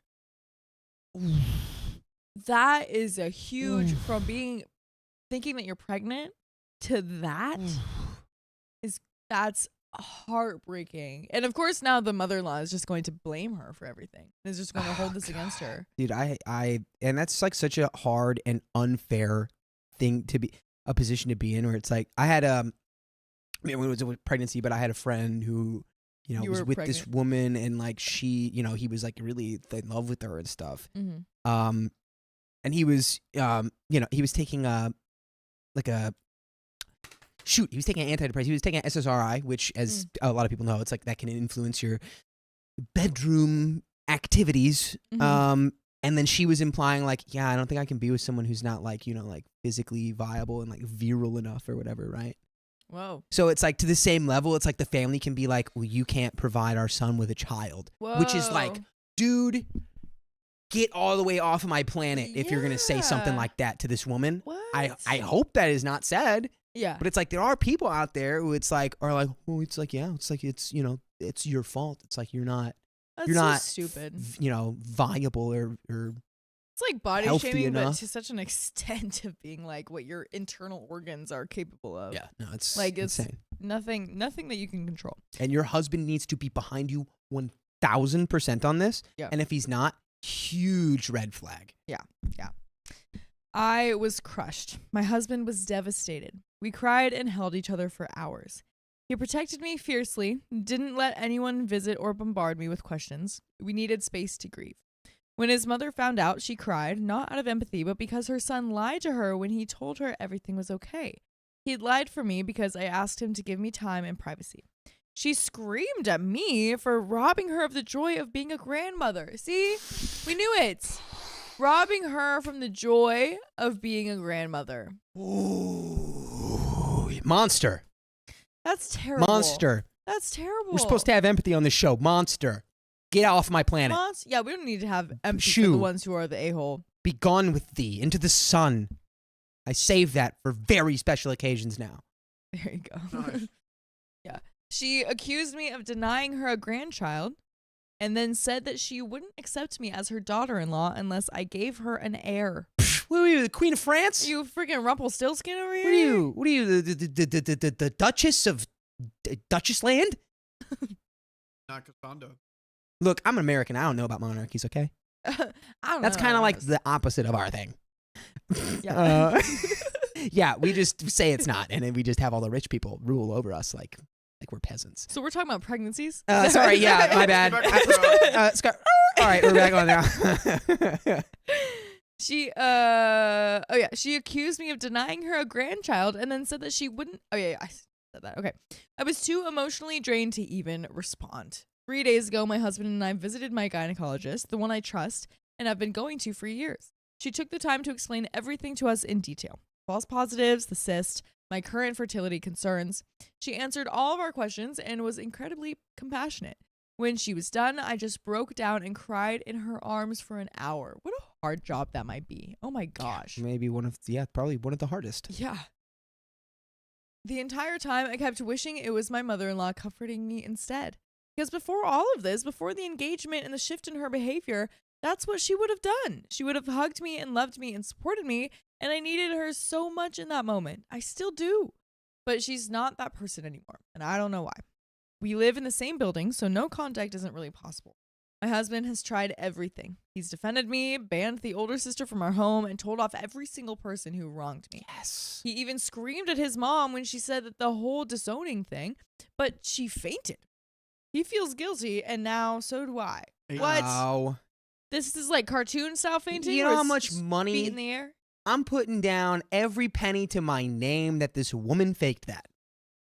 Listen. She said, "Oh, I'll have the vapors," yeah. and she passed out, quote unquote. Yeah, but good for the husband. I'm glad the husband is defending you. That was what I was Yes. really most worried about. Right. Said he'd be like, "Well, she's my mom," but it's like, Yeah. dude, No, I'm so glad. what? It just sucks that like these people are acting like this, and even the son can't convince them to like chill out. Like this is just too much to handle when she's already heartbroken from this thing happening to her. No one's thinking about how it's affecting her. Exactly. Oh yeah.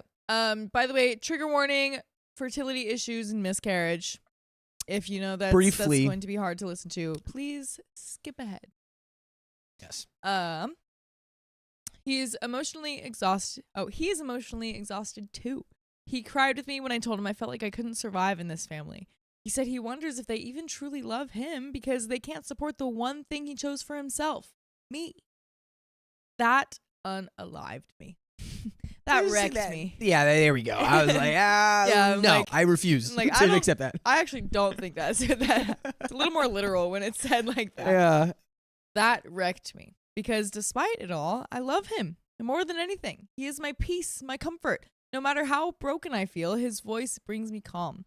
But I am drowning. I wake up sad. I cry every day. I feel like my life is a nightmare I can't escape.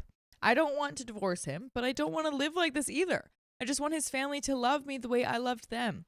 I want things to go back to how they were. I want to feel happy again. I want to feel like I matter. Right now, I just feel lost. I really need advice. What can I do here? I feel like I've tried everything. I've been patient. I've been kind. I've stood up for myself. My husband has stood up for me, but it's never enough. They keep pushing. They keep hurting me, and I'm starting to break. I don't want to lose my husband. He's the love of my life, but I also don't want to keep living like this. I feel like I'm being slowly erased in a home that should have been mine too. So is there any way to fix this? Is there anything left for me to try? How do I protect myself without destroying the man I love? And if there's no way out, how do I find the strength to walk away from someone who's never hurt me, but whose family won't stop? Please be honest. I don't know how much of this I can take. And there is an update. Bro, he has to man up. Well, he has. That's the thing. Were you listening? I was, but it's like, you got to go no contact now. Yeah. That's so easy to say, though. And she said, too, that they live in the same building as the mom. Right, So it's it's like like- they kind of can't. They're going to run into her. They're living in the same place. He's providing for his family. He grew up dirt poor. Yeah. They all, it was a Damn, I was not paying struggle to attention. survive, essentially, and then got to the point where it's like he's the breadwinner and the bread maker, and he's the one providing for all of them at this point. So if he Yeah. withdraws and goes no contact, he's essentially abandoning everything he's ever known his whole life. Yeah, Which that's hard to do. Super hard. However, I think at this point he's doing his family more of a disservice than anything, because By like providing for them. by providing for them, Mm. because he's in a way enabling their behavior by accepting it. And I get it. It's like that runs so deep, Yeah. but it's like, if that happened to my wife Mm-hmm.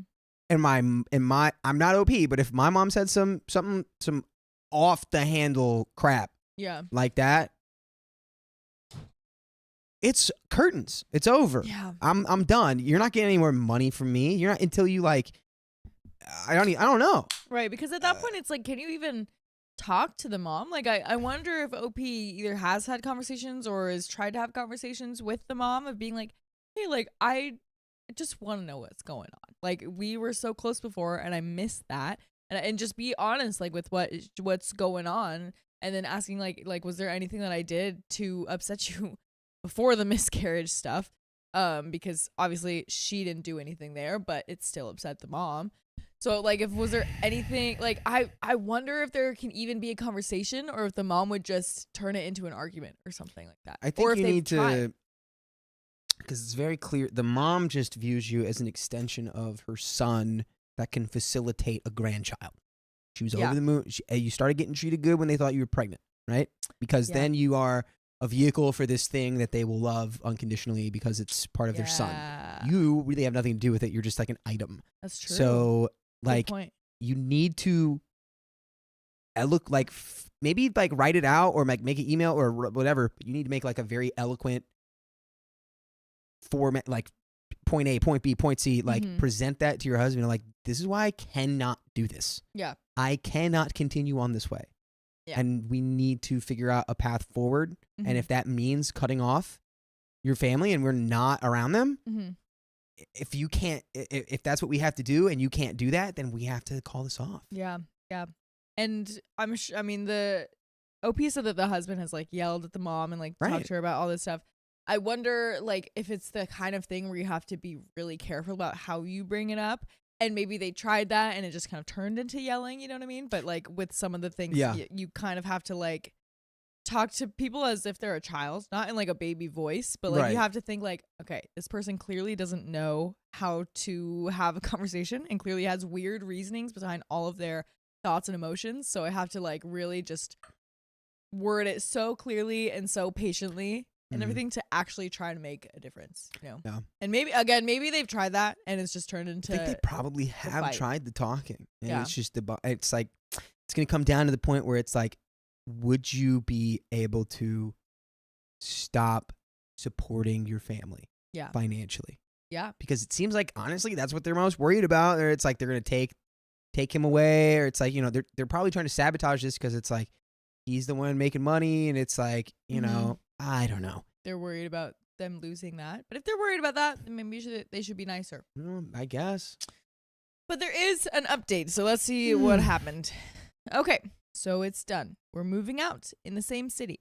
We already have an apartment like 20-ish minutes from our current residence. I don't know why I didn't think about just moving. Okay, nice. We're moving. no, that's it. Right. But it's like, is he cutting them off? Like, maybe? I don't know. I don't Let's know. find Let's out. find out. They deserve to be cut off for sure. So we're moving there for the time being. It's not that far, but it's a step forward. Also, about the cutting off thing, my husband told me that his father asked him to take care of his mother and sisters, and that's always weighed upon him heavily.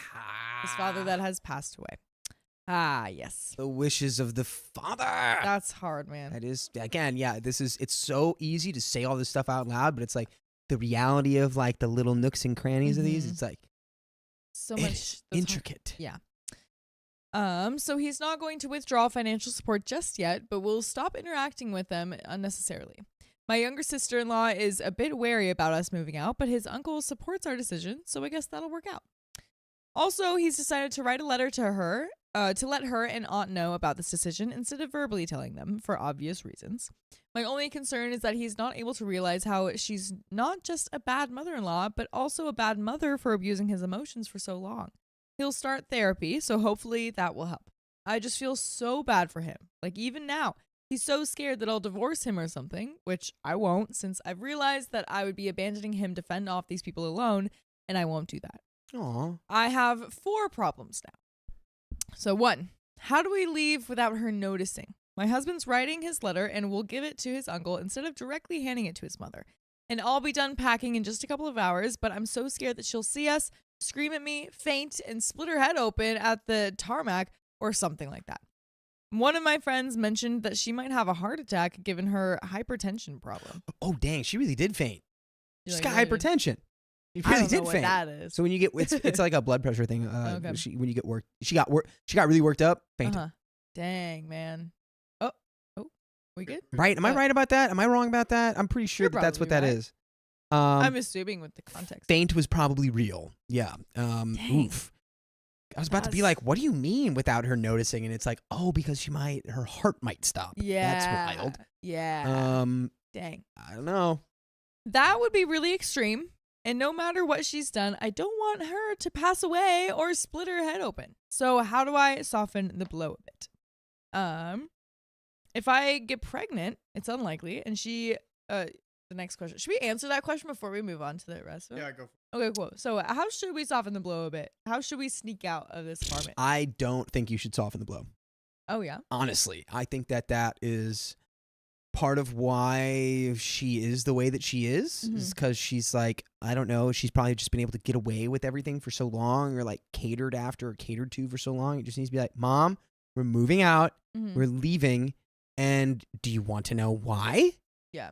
Because we cannot, I cannot condone y'all treating my wife this way. Yeah. Eat that word sandwich. I do think that saying it over a email or like a letter or something like that is a good idea because like you can still be hard with them and like stern, but then it'll still avoid like your trouble of being around a screaming woman.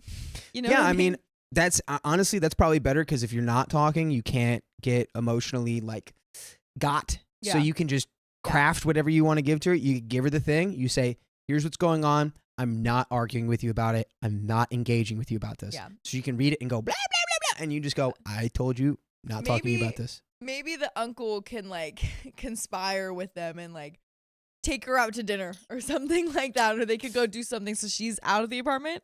And then meanwhile, these guys are like packing things into the U-Haul and then getting out of there. Yeah, I mean, you know what I mean? I still will advise just being straight up about it. And there Yeah. was a comment that honestly is pretty poignant. Mhm. And it's, yes, this is the dad's wishes. However, would the dad be condoning the mom's behavior right now? And the sister, the family, That's a good point. the girls. And you know what? You could use that to honestly guilt trip the mom a little bit and be like, hey, I really want to support you because of dad's wishes, but I don't think that if he was here, I don't think that you would be acting this way, or I don't think that he would like you acting this way. So, Yowza. but we have another question. So, if I get pregnant, it's unlikely, and she becomes super nice again, do I forgive and forget or hold on to the grudge?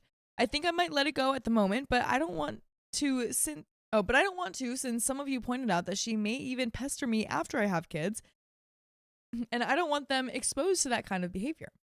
Yeah, a quick little answer to that. I feel like talking about the past and talking about like, hey, we can't let that happen again. Like we have to see what this is, keep it an eye out, because I feel like what you said, it's just she would just be happy about it because it means that she's gonna get a grandson. Right. She's just happy about the grandson, not about OP. You gotta put her on blast of being like, yeah, so who do you see right now? Yeah. Me standing in front of you, what do you see? Do you just see a pregnant thing? Or do you see me as a fully realized human Right. who is carrying your grandchild? Right. AKA my child. Yeah. Yeah. Right? Next question from OP. How do I make my husband realize that he's been taken advantage of and that these are not good people? I myself feel like they are good people and just don't like me, but I was wrong.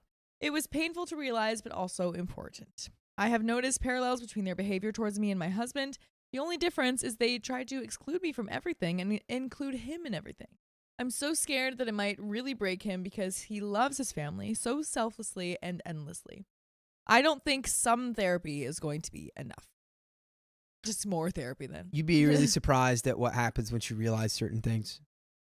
It's really hard once you realize certain things to put the genie back in the bottle. So once he probably unlocks the fact that it's like, yeah, would my dad be condoning their behavior? Am I still responsible for this? Like, and with how mad he is, it seems like he's starting to learn that though. Right. You know, like it doesn't, I mean, maybe OP sees it differently, but from what we can tell, it doesn't seem like he's totally oblivious anymore. no, he's like, he gets it. Yeah. He definitely gets it. Yeah. So now it's just a matter of like, how far does it go? Yeah. You know? You just give therapy a shot and see how that goes. Do we stop going to any gatherings at all where my mother-in-law and aunt will be present? Because knowing them, it won't be peaceful, and I'm scared that they'll tell people awful things about me. I know it's stupid, but being hated by people you love is taxing enough. I don't think I want the same comments from strangers as well. Also, since my mother-in-law has said that she won't claim me as her daughter-in-law if I don't give her a grandchild, so I am essentially off the hook for now, right? I think so. Wait, what is that? She said she did say. Okay. Thank you guys for helping. Honestly, these are basic steps that we should have taken a long time ago, but it was hard to let go of the idea of the perfect loving family I had initially seen. Yep. I wanted to be a part of it so much because I thought before I came into the picture, it truly was a happy and healthy family. I've realized that this is not true, at least not for my husband. Yeah, optics are a wild thing. Yeah. Oh. Yeah. I know it's so easy to like see these little small problems and think like, that's weird. But then it's like in the moment not big enough to like actually address right away. So then over time it just builds and builds and builds, and then it just kind of crumbles like this. Yeah, and it's like sometimes the behavior of like parents or like a family, it's like if it's not a serious thing, right? Yeah. You know, it might start out and they'll be like, "Oh yeah, you're great, and we love you." Right. It's like, but if they're like, "Wait, you're engaged?" But you're like, for real right now? I You're like, actually don't dating? even really like you. Yeah. I also want to acknowledge the gut-wrenching position my husband is in. I know it's incredibly hard for him, but I'll make sure to let him know how much I love him and that he's worth more than just the bills he pays. He's a kind and amazing human who's a very integral part of me. Excuse me. And I'm so grateful for him. I'm also weirdly excited now. Like, I'm smiling while writing this and hopping around our room with clothes in my hand. Aw, it's cute. But hopefully we can have the life we envisioned for ourselves when he proposed to me. Thanks again. I needed the push. Wow, and that's it. Wow. Oh my gosh. That's But the you end know of that what story. you need is to find more episodes with more stories just like this one. Just go to Spotify, Apple Podcasts, your favorite podcast app, and search OK Storytime. That's what you need. But wow. Well, okay. So she's excited about In moving. our time of need, he That was abandoned us. I'm talking about Riley because yeah, with The listeners. little thing was Can you run that by me one more time? I was panicking trying to get to the producer station. That's okay. So that's the end of the story. She said that she's weirdly excited and she's like smiling while writing this. Oh yeah. She's excited about moving. We're Yeah, assuming. well, she's excited. It's like, new phase. They've Yeah. moved out. It's like they're getting some distance. Husband's going to therapy. Mhm. It's like things are happening. Yeah. Things are changing inevitably. Like, Yeah. Yeah. Well, that's exciting times. good. Yeah. And who knows? These people could change. Maybe it's unlikely Right. without outside assistance. But it's like Separation would maybe be good though. if your husband has some breakthroughs in therapy and then translates those breakthroughs into conversations with his parents Yeah. or his sisters, Mm-hmm. like We tries to understand them maybe- a little more and try to communicate based on that understanding. You know what I mean? maybe if he has some new techniques, Yeah. might be able to have more productive conversations. But again, a lot of people's behavior is out of our control. Yeah. His mom being a monster to his wife is, for the most part, completely out of his control. Right. Or Right. anyone's control, really, except for the mother. So Yeah. it's a hard pill to swallow, for sure. Yeah, and we got 5 rule spins, so Well, let's get We're into it. doing We got all 5. 5 of those right now. I know. Oh, my God. Wow. All right, Oh donut my God. time. Donut Ah. time. All right. Donut time. Do you want me to read the donuts while you spin? Yeah. Okay. All right, here we go. Okay. This is for Awkward Turtle. Thank you, Awkward Turtle, is for you. Okay, Storytime Fan 101 has gifted 50 memberships. Motherfucker. Whoa! 2x for 5 minutes. Dakota! It's your fault. You were on the back of the wheel. I was not on your hands. This is a delicate operation. All right. This is for Awkward Turtle too. Thanks, You Awkward go ahead. Turtle. You spin it. You spin it. I spin it? You spin it. Me keep reading. Oh, okay. You spin it.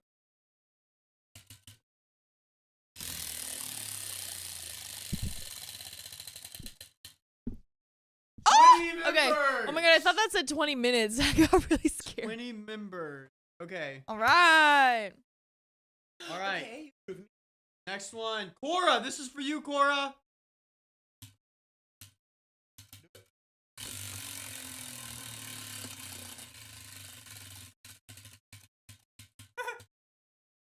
Members. Eyes look so sweaty. All right. This is for Heidi Vincent.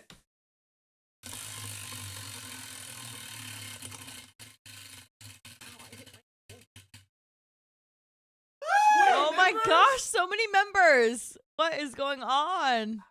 Ow. All right. This is for Cloud Wizard. Ah. What's wrong, Dakota?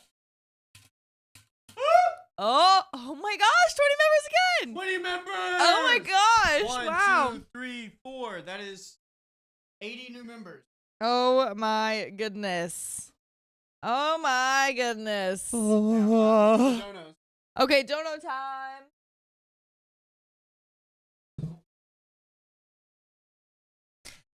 Okay, Jenna Lee Rosenby has donated $5, adding more to the chaos. Shout out to my daughters, Jessa and Jorny, sitting with me. Aw, hello guys. Did I say Jorny right? Yeah. I hope so. Dakota's hurt, But shout out everyone. to you guys. $5. Thank you for the $5. What'd you say, Riley? Dakota's hurt. Dakota's hurt. Also, if we get 1,000 people yeah, in here, I banged my arm. if we get Oh, no. 1,000 people in YouTube right now, I'll add 20 minutes. Oh, wow. How are they going to do that? If they get 1,000. And Awkward Turtle just gifted 20 gifted memberships. That's Whoa, Which is another- dude. another 15 minutes. 15 minutes and another wheel spin. So we might as well do that right now, huh? We'll wait. Dude. No, let's do it right now. We're Okay. gonna, Okay. Well, we got some other donos. Cloud Wizard has donated $100. I need to stay up tonight. I think we saw that one, but thank you again, Cloud Wizard. All right, another one for Awkward Turtle. Thanks. Oh my gosh. All right, spin it. Spin it. Awkward Turtle. Oh, this is wild.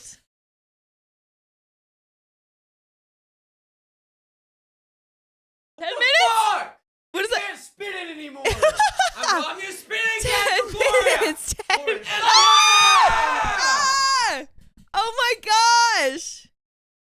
Dude, you guys are going crazy. You guys are going crazy. Let me add the 10 minutes real quick. 1, 2, 3, 4, Holy 5, crap. 6, 7, 8, 9, 10. And then we hit past 7.5 minutes, so I'm going to put it over to this one. Oh, Lord. 1, 2, 3, 4, 5, 6, 7, 8. And then we did it again. 1, 2, 3, 4, 5, 6, 7, 8. Fuck! Oh my gosh, It's 43 minutes? What just happened? We just, what? How did that happen? We have 3 minutes left. That is so much time. That is so much more time. What just happened? All right, we'll save. We're saving the other wheel spins for later. Oh I'm not my risking it. gosh. You're on a bad thing, dude. You're on a bad. Alright, so let's read This these is your fault, donos. Dakota. You got the 2x in the 10 minutes. How did you do that? How did you do that? It's not Dakota's fault. It's all of these people that donated that No, gave it's us a wheel Dakota's spin. I'm sorry, I'm just good at giving the people what they want.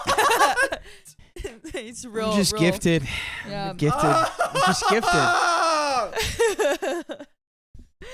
I just Well, have the a 2x gift. is still going for 30 more seconds, people. Yeah. Oh my gosh. I Okay. was like 10:30. Great. That's amazing. Yeah. All the You people just have to not saying, look at the time. all the people in chat being like, 3 minutes for swearing. Good luck getting Yeah, no. Riley to press those buttons. I am Yeah, not he's doing not that. gonna If I tried to, he'd break my finger. Yeah. Goodness. But we have a couple more donos. Ellie Donner Payne has donated $10. I love these late nights with y'all. Luckily, it got even. You're gonna get even later of a night. Even later. Harley Quinn Vapes has been a member for 2 months. Thank you. Did I say Harley Quinn vapes? Yep, that's the name. She probably does. She totally does. She's would. got one of those big ones that look like a battery, The old like school a portable ones. battery. He would just go. Yeah. You all make this. Wait, what? You all make this cancer patient's day every day. Oh, she's a cancer. Oh my gosh. Well, I'm glad we're making your day. Also, my surgery to get my tumors out is in 5 days. I love your hair, Angie. Oh my gosh, thank you. Yes. Thank you, and yay. Yes. Wow. I was Let's so go. worried with that Let's first sentence. Freaking But go. whew, I feel so much better after that second It's one. not a And tumor. thank you for the third. In 5 days, it's not a tumor Nuh-uh. because it'll be out and Nuh-uh. gone. Could Let's you guys- go. Could you guys switch seats for a second? I want to see what it looks Sure. like. Okay, fine. God dang it. This is my chair. But you usually have the couch. know I do. It's my chair. Dude, me too. Every time I was in here with Sophie. All right, I chat, think what do we think? here's the thing. My hair is purple. Blue and red both go into that. Yeah, and hey, So my shirt was like Actually, powder blue. And Dakota, So you look great. Also, could you move the chair up, the couch up, because the red's not coming out from behind you. it's the red, Jerry. There we And go. then the blue. Yeah, see, matches see, that. the more stark. It's more CC stark. Sabathia.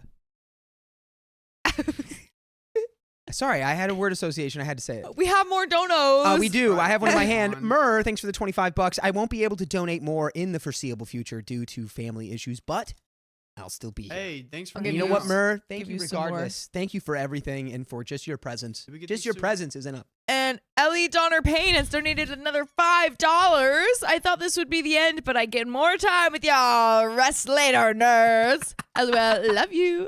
Rest later, nerds. Thanks. Ooh, all right. Glory, thanks for the $100 and a My wheel spin gosh. there. Let's do this. Also, Wow. want to watch Riley lose it. LOL. OL. And Kahoko90, welcome back. Thanks for donating that $100. Thank you for keeping me company for the first part of my shift. And hey, thank you for keeping us Yep. company for the Yes. last part of our shift. Yep. Look, Yeah. who knows that? Who knows? That's true. Who Who knows? Maybe we'll knows? be here for another 7 hours. Awkward Turtle has Golly. gifted 20 membership. Oh. Yep, we already Also- Awkward Turtle made a new account. Awkward Turtle 2. I might have to Dude. make another account. I still gotta do these 20 gifted memberships. Kat says One. I fade into the blue too much now. See, I picked a difficult hair color. You guys just need to I change. picked a difficult You just haircut. need to change your curtains, change your Yeah. set design real quick, just so like I can have purple hair. Just like make that happen. But Ellie Donner Payne has donated $10. I just read 3 from you. Let's go, Message Ellie. is I love you guys, especially my handsome and delightful Dakota. I hope you'll get some Yay. rest and see you tomorrow. Will do. Aw. Absolutely. Thank you, Ellie. Always Yeah, so we got- sweet. We got some big. Never mind. Go on. That's What? that's We've all got what? that We They've got a got. big day tomorrow. Yeah, Yeah? we do. Oh, I just got really upset knowing that I have to. Oh, no. Oh Yeah, you gotta be on no. it. Ah. Oh no. I wish I knew. All right, 80 Ugh. memberships. I'll tell you later. All right, This is sending- Ugg says I look What the gray. heck? What just happened? Dude, What? color theory is crazy, man. Whoa, whoa, whoa, whoa, whoa. What? What's going on? Fix Stop. it, please. Stop. The phone's freaking out. The Stop. screen's freaking out. It's fine. No, it's literally not. It's like I can't touch anything. Angie's shirt makes her fade into the background. I might have to go into. ba- We I'm- might have to switch chairs again. My bad. No dude. one wants me to sit here. All right. Let's view. Poll. Let's view is not viewing. What? That's okay. Just refresh. What do you mean? Let's It's view okay. stopped viewing. It's okay. We can make it through. It's I okay. may or may not have accidentally closed Let's View. Okay. Okay, that's fine. That's It's okay. fine. It's okay. That's It's right. not- We is can it work with going? Guys, poll. Where is Poll. it? Angie red or Angie? Angie blue. The blue really does match the blue curtain a lot. I am the Um, curtain. Angie red. 2. Ellie Donner Payne. I'll say it blue. again. Rest later, nerd. All right. What, Dakota? It's still. Is it connected? Can you? Here, I'm We closing can out fix of it. it. This is a and problem then we try can it again. fix. Try it again. Okay, here we go. It's a Nice. problem we nice, can nice, fix. nice, nice, nice, nice. There you In go. the We got it. meantime, everyone vote for what where I should sit. Yeah, everyone vote where Angie's sitting. Why did it just open that by itself? What? Whoa. What? You're okay. You're okay. The Notion is doing funny stuff. Why? It's telling me to. It's leaving emojis. Huh? What's going on? Riley, you can't. You're gaslighting me right now, Riley. Dude, This is weird. You're freaking me out. Yeah, I'm freaked out. Well, just give me the phone. Give me the phone. Okay, Is no, the here we go. poll- Give me I'm the here. I'm phone. here. I'm here. Though you're no longer needed. See, we can make it happen. Woo. Okay, here we go. We can figure it out. 1787 S2. Look at all these opinions of where I should sit. Yep, they're saying blue. I don't think so. No, they're saying not. red. They're literally saying red. That's blue. I want it blue. The So bar. I think it's also confusing though because is it blue forgot. chair or blue curtains? Ooh. You know what I mean? Mm. I'm Angie guessing red. everyone's saying curtains. Yeah. So they want me back.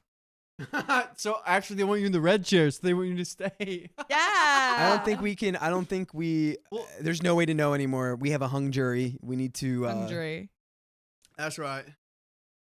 Let's sway it. Let's just get into this. We could do that too. I kind of have to go to the bathroom. Go. All right. What have you been doing? Potty break for Angie. Go ahead. Potty I break for to go Angie. Wait, there. wait, Angie. We're gonna start the story, and then you can go. No, what? Deal. Yep. Then you Just just do have the to title talk and then go. and read the story She's while not I. gonna know what the story Relieve- is. Feel the armor. Let's I'll go. figure it out. Fine, okay. My in-laws pretend to be perfect grandparents, but their actions say otherwise. Oh, they're two-faced grandparents now. Yeah, see, I'm Harvey Dent, see? Yeah, Oh, see? Harvey Dent grandparents, see? Ah, Okay. that was terrible. Let's keep going. I, female, 30s, have been with my husband, M, male, 30s, for almost a decade, married for the majority of it with 2 small children. M, who will heretofore be referred to as Mark. Guys, stop being cute. Freaks. You little freaks. You sick freaks. Just kidding. I love you guys. Maybe they are sick freaks. Chat, can we get a poll? Are Angie and Riley sick freaks? 100%. Yes or yes? Okay. Mark has one brother, the brother-in-law, male 30s, who's married to sister-in-law, female 30s. Okay, so we're going to give them names. Brother-in-law is Steve. Sister-in-law is Tony. With an I. Like a lady. They've been together quite a bit longer, but do not have children currently. By the way, this comes from user One Lone Sock Left. If you want to submit your own stories, go to the r/OKStorytime subreddit. So, Riley, I cannot believe you just chortled. You chuckled at the sock. This man and his sock obsession will be the end of me. So, I have always had some issues with mother-in-law, mainly after I got pregnant with my first child. It was like her personality completely changed. She had issues with my family members and was extremely rude to them, acted inappropriately towards children not even related to her at my baby shower, and became extremely controlling in certain aspects. It only got worse once I gave birth. To give you an idea, once she knew that I hadn't eaten all day, she woke the baby up right when she saw I had finished heating up my food to eat. I was breastfeeding at the time and had to stop what I was doing to go feed the baby. I was also very obviously going through major postpartum depression at the time. It was evident in my actions, and it had been spoken about. When I wasn't able to visit them at their camp with Mark and our only baby at the time, and there was a first that I wanted to be a part of, mother-in-law wanted to do it anyway and said, what OP doesn't know won't hurt her. So we've seen stories like this before. And this is a case of the mom or the mother-in-law, or essentially the grandmother, like pseudo mothering or feeling like they are the mom of their son's child, right? So their son had a kid. Now all of a sudden it's their baby. And it's like always disturbing. It never ever gets any less disturbing. So she woke the baby up from a nap, which is, I'm not even a mom, and I know that's the last thing you ever freaking do. If the baby's asleep, you leave it sleeping until it wakes up. Baby knows when it wants to wake up. Come on, man. All right, here we go. Angie has returned. We will give you the rundown. So, we have OP husband Mark, brother-in-law Steve, brother-in-law's wife 'Kay. Tony with an I, and With an eye. because I guess it's a Stupid eye. girl's name. There's a little bit of resentment. They OP and Mark have a kid, right? Okay. And there's a little bit of probably resentment from the brother-in-law and the sister-in-law because they also don't have kids yet and they're older. But They the want kids. big crux that we're at right now is that the mother-in-law Okay. is doing the whole actually I'm the mom routine. So it's Okay. like she like noticed that OP like needed to, had just warmed up food, so she woke up the baby that was asleep. Oh, Which no. you don't do that. You don't wake up the baby when it's asleep. Don't wake the baby. And she like basically was like, yeah, so now it's time for you to breastfeed. that's Because not it's how like that you're works. eating food because That's you're not you how heat it you're, works. you're heating up your food, so then you're gonna be ready to breastfeed. And it's So like wake up the baby before it. Dude. Right. and everyone dude. in chat's like, you do not wake up the baby. Yeah. Do not wake the baby. Whew, That's okay. Wild. Oh, and the piece de resistance is right here. She said to Mark whenever there was a time that I wanted to be a part of a first moment, mother-in-law wanted to do it anyway without me and would say, what OP doesn't know won't hurt her. No. She's trying to take away first moments. With her child. Yes. Oh And it's my like, well, it's gosh. my grandchild. It's like, you're old news. Yeah, you already got that with your own regular children. You are second fiddle in this situation, my friend. Yeah, that's crazy. So she woke the baby up from a nap while we were visiting after she knew I had battled to get him to sleep. She gave him coffee without asking. Jail. I'm sending you to child? jail. They You give gave a child baby coffee. Okay, Jail. but what kind of coffee? Cold brew, medium brew, what kind? Think I'm not going to mention that little lipstick print on the side of your face? I know there, what you're Chief? talking You think as Angie applies more lipstick? Wait, show him the lipstick thing. What? This is a custom lipstick that I got made. Oh? Riley got it for me for my birthday. Oh? I got to go to this place called Lip Lab, and you can make your own lipstick. You could choose like what type of lipstick, what color specifically, Generic and sponsor. then yeah, free sponsor. You could choose a Sponsor color. time. I chose green because it's Riley's favorite color, Aw. and then Angelina. It says Angelina 2.2 because it was my 22nd birthday.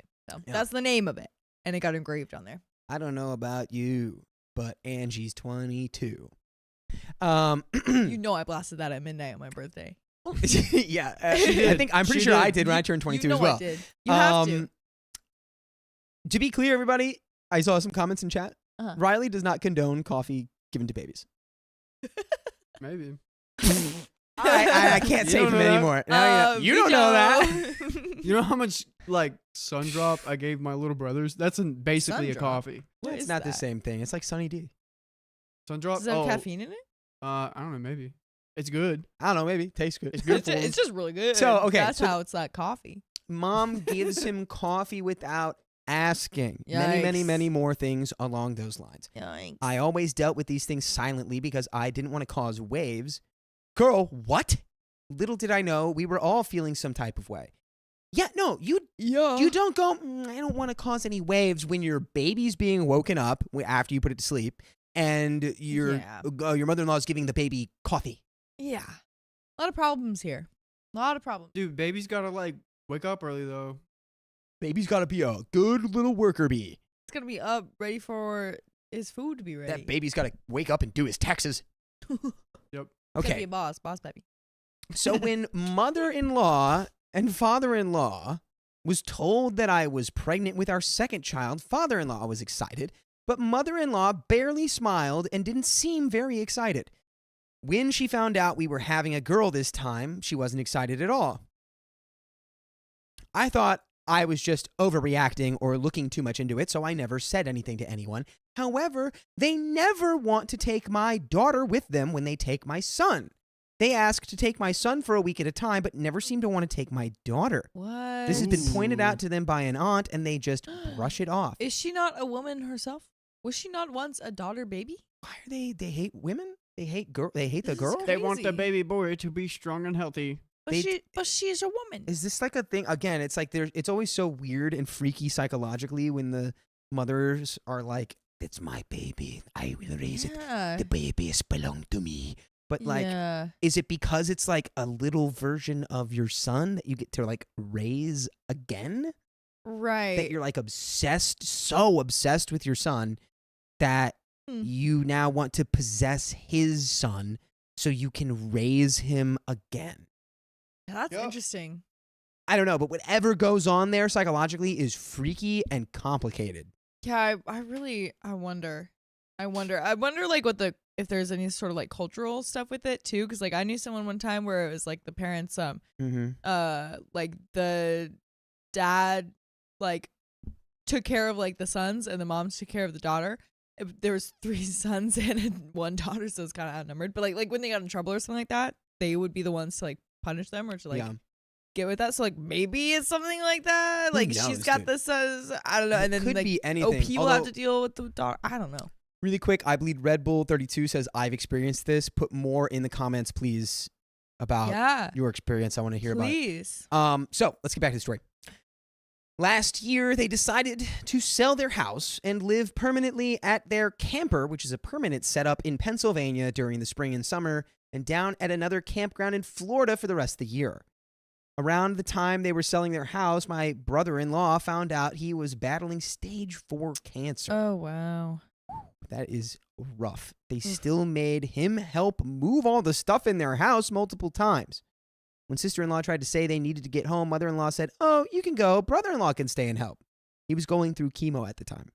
Oh no, he can't help. Got his own things to deal with. He needs help.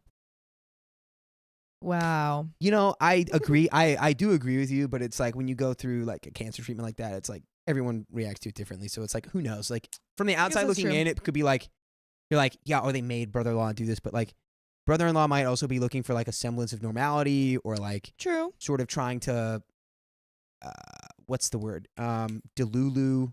I'm not taking the right word. Kind of repress or like suppress, like it's like, dang, I have stage 4 cancer. I'm going through chemo. Oh yeah. Where it's like, Just you know kind of, what? like, Maybe not I'll. denial, but just ignore, taking your mind off of it. I guess yeah, That in a seems way, healthy. denial, because it's like I refuse to be like in a position where I'm thinking like, oh, I can't do this because of my diagnosis. Yeah. So, but anyway, regardless, it is weird for the parents not to be like, "Are you sure you're okay?" Right. Right? Like, was there any empathy there whatsoever? Right. But yeah, not giving the in-laws a get out of jail free card here. They still suck. Yeah. Not only that, but they barely checked in on brother-in-law. Brother-in-law and sister-in-law would only hear from them when they wanted something and then would ask how he was as an afterthought. But don't you know it, she was mom of the year when she actually went to an appointment or two. She tried to tell sister-in-law she didn't need to go to the appointments. Yet sister-in-law has been the rock of the entire situation. Can you imagine What? the absolute rot you have to have in your brain Yeah. to tell your son's wife, Yeah. you don't need to come. Yeah. You don't need to come to your husband's cancer treatment appointments. That's like the mom in that other story that we read where she like didn't even tell the wife that he was like hospitalized and sick. Like Right. she's just like, yeah, Absurd. the wives don't need to know when like something health related is happening to the husband. Not at all.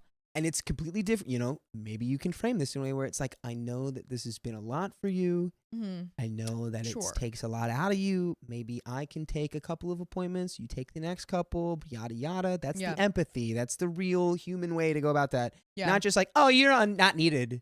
We don't need you here Yeah. anymore. It's like, oh.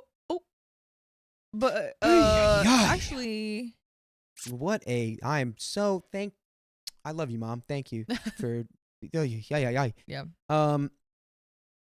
Okay, so she tried to tell sister-in-law she didn't need to go to the appointments. However, sister-in-law has been the rock of this entire situation. She even told Mark and I not to ask brother-in-law about what was going on with his own cancer because he didn't know and she could tell us better. Oh, wow. Okay. That's honestly really nice. That's kind of a nice balance in a way. I could see that working out. Okay, What's going through your head? I'm confused by that because I can't tell if the narrator is saying that the sister-in-law asked OP and their partner to not ask about the cancer, or if that's the mother. It doesn't feel right. Because it's like You want to read that sentence again? So okay, here we go. I'm pretty sure it is so mom of the year, mom tried to tell sister-in-law that she didn't need to go to the appointments, yet sister-in-law has been the rock of the entire situation. She, I think in reference to mother-in-law, even told Mark and I not to ask brother-in-law about what was going on with his own cancer because he didn't know and she could tell us better. I see. WTF. I see. What I was thinking at first was that like the brother-in-law was saying like, don't ask me because No, I don't yeah. know, so my wife knows more. Yeah, right. I thought it was his sister-in-law as well, where it's like, don't Right, even ask right. him. You just ask me. But that's crazy. The mother-in-law Yeah. saying to not contact the brother before. Right. And I'm just going to do a really quick trigger warning right here. Quick trigger warning. This story does mention cancer treatment and that process. So if that's something you don't want to hear right now or listen to, keep that in mind. So all of the extra stuff from their house stored at brother-in-law and sister-in-law's house because they were local. They did nothing with those items during the summer. Father-in-law picked up some odd jobs to do, so he stayed busy with work. But he would stay at brother-in-law and sister-in-law's house a few nights a week without bothering to let them know, despite being asked to. And mother-in-law did nothing all day at the campground. Brother-in-law and sister-in-law had to tell them to get their stuff out before they headed south for the winter. Mother-in-law and father-in-law are still having stuff shipped to brother-in-law and sister-in-law's house without asking and just expecting them to hold it for them until they're back up north. Hey, guess who's losing that stuff? Oops. Don't know what happened to that. Oops. Oh, Where did it go? You sent that? What? Oops. Never I don't know what mind. happened. Oops. Mother-in-law and father-in-law also made comments about our parenting. It's all gotten back to us. Keep in mind, my kids only see them maybe 3 times a year. They are the fun grandparents, not the there every day or even once a week kind of grandparents. They also apparently talked about how Mark and I never come to visit. We both work 45 hours a week and live 4 hours away from them while raising a young family. Meanwhile, they're retired. Yeah, no, definitely we are the ones who need to make the effort here. Yeah, what? They made no effort to come see the kids, but expected us to completely uproot our busy lives for them and their campgrounds. In October, they wanted to come pick up my son and take him up to camp for a few days before Mark and I would head up with our daughter for the early Halloween weekend. Mark had plans he could not miss that weekend, and I ended up having to work. This is the only reason why mother-in-law asked if she could pick up daughter as well. Mark and I said we would rather her not go, as it would be her first time walking and trick-or-treating, and we wanted to be there for that. Mother-in-law said, it isn't worth that, just to get my son. So they decided not to have him at all. Her excuse was it was way too much driving before they went to Florida. We had agreed to meet them halfway, and they didn't even leave for Florida for another 2 weeks. She lied to us about when they were leaving. In November, December, once they were down in Florida, they called and asked if she could fly up, take our son on his first plane ride down to Florida, and keep him for 2 weeks. This is the same woman who said a 2-hour drive was not worth spending time with her grandson. What? Flip, flop, flip, flop. Yeah. What are we doing? I'm not catering to a single thing that this woman wants, if it's me. You shouldn't. Because if she's flip flopping, then what she wants is just gonna change as soon as you give it to her. Take yourself down to the corner store, buy yourself a new pair of flip flops. Flip flopper. There you go. There you go. You're in Florida. You'll need them. We said we would think about it, but we obviously did not. But we obviously did not let that happen. Mark and I talked and realized they would have done something like taken him to Disney World and not told us until after the fact. When we said we don't know if we would be okay with that long of a time away anyway, she said it wouldn't be worth it for just a week. Again, there's her saying my kids aren't worth it. Oh, and just to add, the 2-hour drive before wasn't worth it for my kids, but a flight to spend a week with my kid isn't worth it. But it was definitely worth it when they flew from Pennsylvania to Florida for a cruise during their time up north. Make it make sense. Your parents kind of suck. Sorry, that's what makes sense. Oops. I mean, your in-laws suck, not your parents. Yeah. Oops. Oops. Oops, your in-laws suck. Oops. Oops. Oops. Hate to break it to you. I wonder if they're like, I wonder if there's like some substances involved here, like some drink, like drinking maybe. I don't know. It's like possible. sometimes people like, once they retire and they have their, their camper or whatever, it's yeah, like get a lot of time. mommy likes to slap the bag every once in a while, like, but That's funny. yeah, because it seems like they have the flip flopping and the flippancy, and it's not worth it. Do you know how quick I'd be like, oh, so I guess it's not worth for you to ever see my kids again, then, huh? Yeah, like what would be worth it? Yeah, what what are my kids worth to you? Let's lay out an agreement. Let's lay out a contract, a deal here. Yeah. Let's make a deal, huh? Let's make a deal. You guys watching that at the campground? Right. Wayne Brady? Okay. Mother-in-law was recently in the hospital. Okay. She was admitted to the hospital, had to have a biopsy and surgery, which we didn't know until days after she had been admitted. Wow. Father-in-law lied to his sister, this aunt. She is so sweet and caring and has been so understanding about what mother-in-law and father-in-law have been putting us all through, saying that we knew she was in the hospital. He told us immediately after talking to, say, Aunt June. Mm-hmm. Then they lied about when she was released from the hospital. Wait, can we just acknowledge really quick how dumb of a lie that is? So he talks to the aunt, June, and is like, they already knew, and then called them and then told them. Yeah. You could have just done it the other way, and technically you wouldn't have even been lying. Right. Right. But you can't even do that right. You had to throw a lie in there. What's the point? What's the point? So then they lied about when she was released from the hospital. Flat out said a different date. No idea why. Oh my gosh. I don't know. The latest is father-in-law's birthday being this week. And we all reached out via Facebook or text to wish him a happy birthday. Keep in mind, we have never really called on birthdays. I know Mark hasn't received a birthday call from them in a while, and I never have. Brother-in-law is lucky if they even bother to get a hold of him. Usually he doesn't hear from them for months. Well, apparently this wasn't enough for mother-in-law. She texted Mark and brother-in-law and said she was disappointed in them for not calling their father. And this seems to be the straw that broke the camel's back. Mark didn't respond because he's at the point where he's like, screw them. But brother-in-law is rightfully fed up and done. All of us are questioning if we are even going to bother to go to camp at all this summer. We didn't expect anything out of them. If that is the retired life they want, that's fine. We're just tired of them acting like they are parents or grandparents of the year when really all they want is to seem like it without doing any of the work. At this point, I don't care, nor do I think we are overreacting for keeping our distance.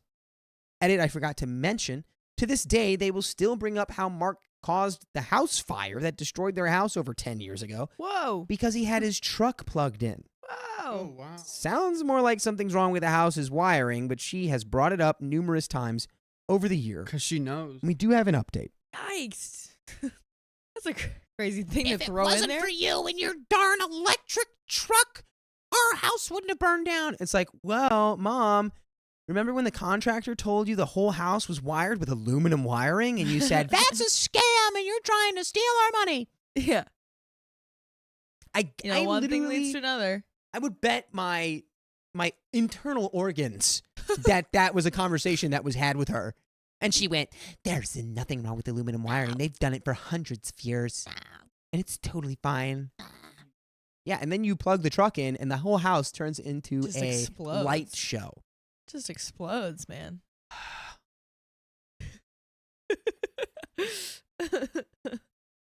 Yeah. We have an update. We have an update. Goodness Okay. gracious. So, I'm fine. Keep my cool here. Before I get to the main story, I want to add that I found out that she had deleted me off of Facebook. Ooh. Oh, no.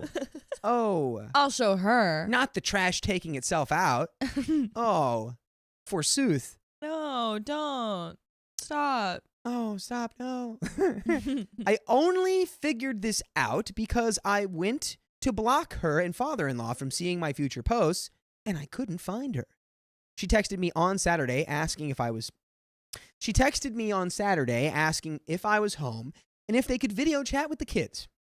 I don't know why that day was finally the day, but I knew I couldn't deal with just ignoring her anymore. So I responded to her with the following, quote, I'm not sure when you deleted me off Facebook. Just noticed last week. In August, when it would have just been my son coming up, you said it wouldn't be worth meeting us halfway for him to come up. When on the phone asking about flying up from Florida, you said it wouldn't be worth seeing my son for just a week. I have let many things slide before, but that sent bells off in both my and Mark's mind. We have been made aware of many comments you guys have made about our parenting and how you would do it differently. I am also aware of things that have happened, such as you saying, what OP doesn't know won't hurt her, when Mark stopped you from doing a first of our sons when I could not come up to camp. We are also aware of comments about how we didn't make an effort to come see you guys this summer, when we are extremely busy and a young family, and the logistics of making a huge trip like that often isn't feasible for us. There are other things that have really upset me over the past year as well, but it is not my story or experience to tell. I do not want to get into a long discussion over this. I just want to enjoy the only day off I have with Mark once he's home for the next few weeks. Dang. Go Mark? off, Queen. Fuck. Consider it marked. Fuck.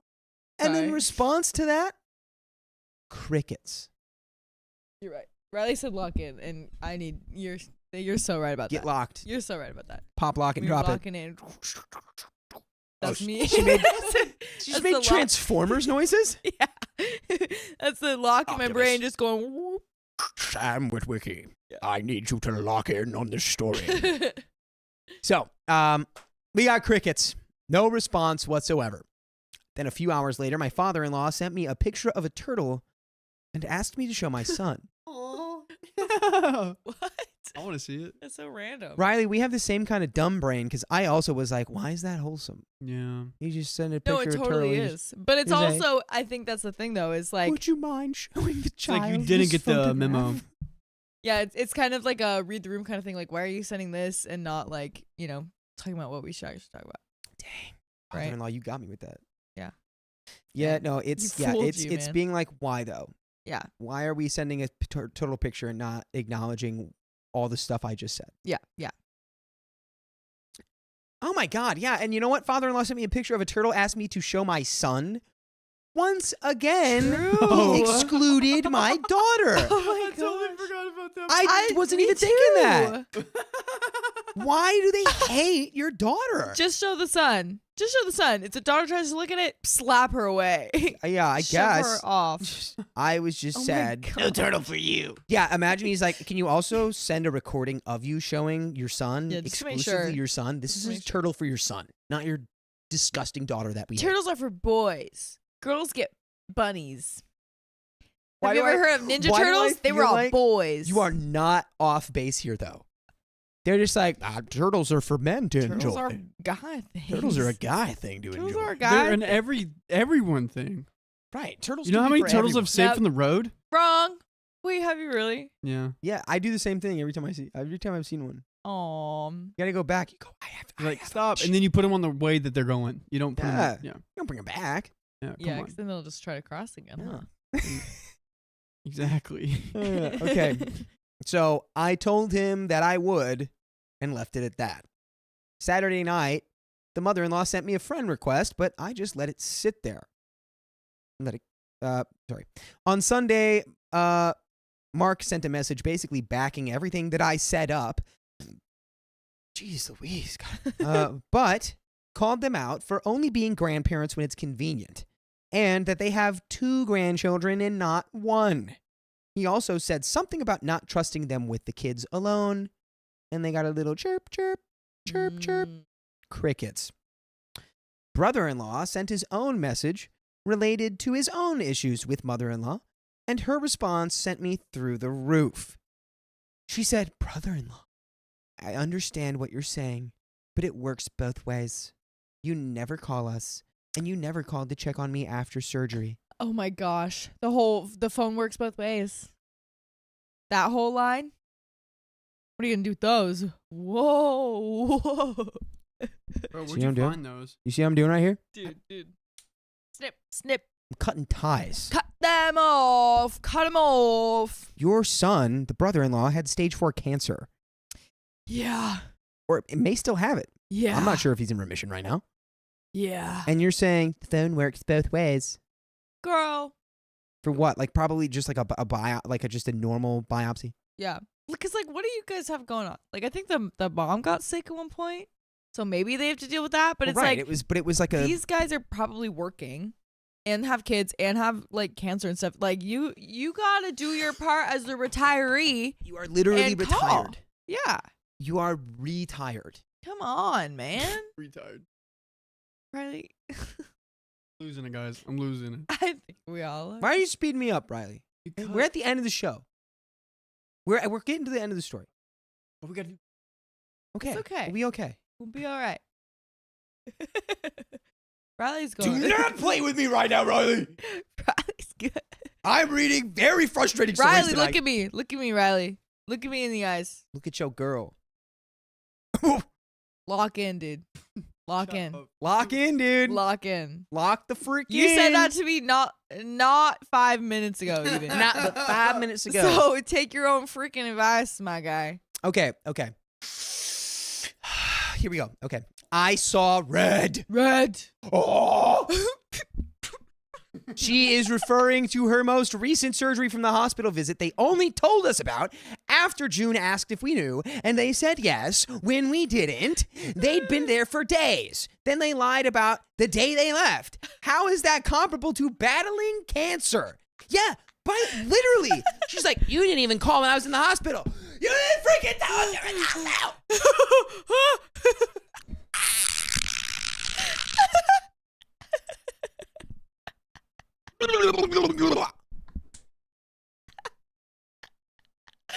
How do I do with these people? Man, this is getting I wouldn't me. even entertain this. I would completely stop talking to them. I'd move. I'd have a new life.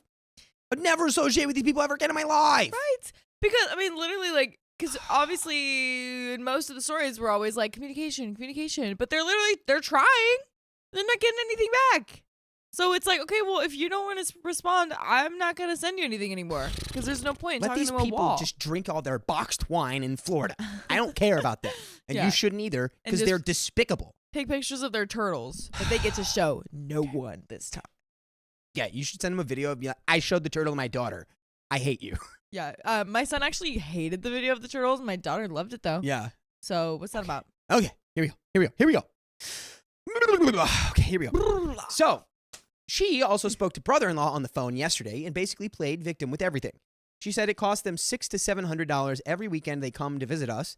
They choose to get an expensive hotel room instead of staying with us, the dummies, and they can't afford that.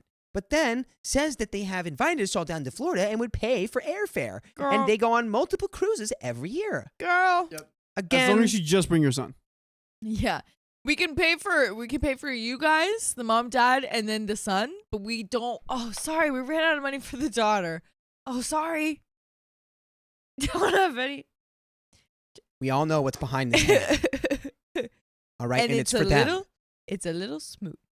From It's just a little. just a little. Just a thumbs up. I'm gonna start speaking in tongues here. I'm getting so upset. Okay, so again, if that's what they want out of retirement, Yeah. that's fine. Just don't make excuses and make us look like the bad guys. She also reiterated that it would not have been worth it for the times to see my son. Again, just my son for that Florida trip. So she's doubled down on the whole worth it thing. She also told brother-in-law that the ball is now in Mark and I's court to reach out to her.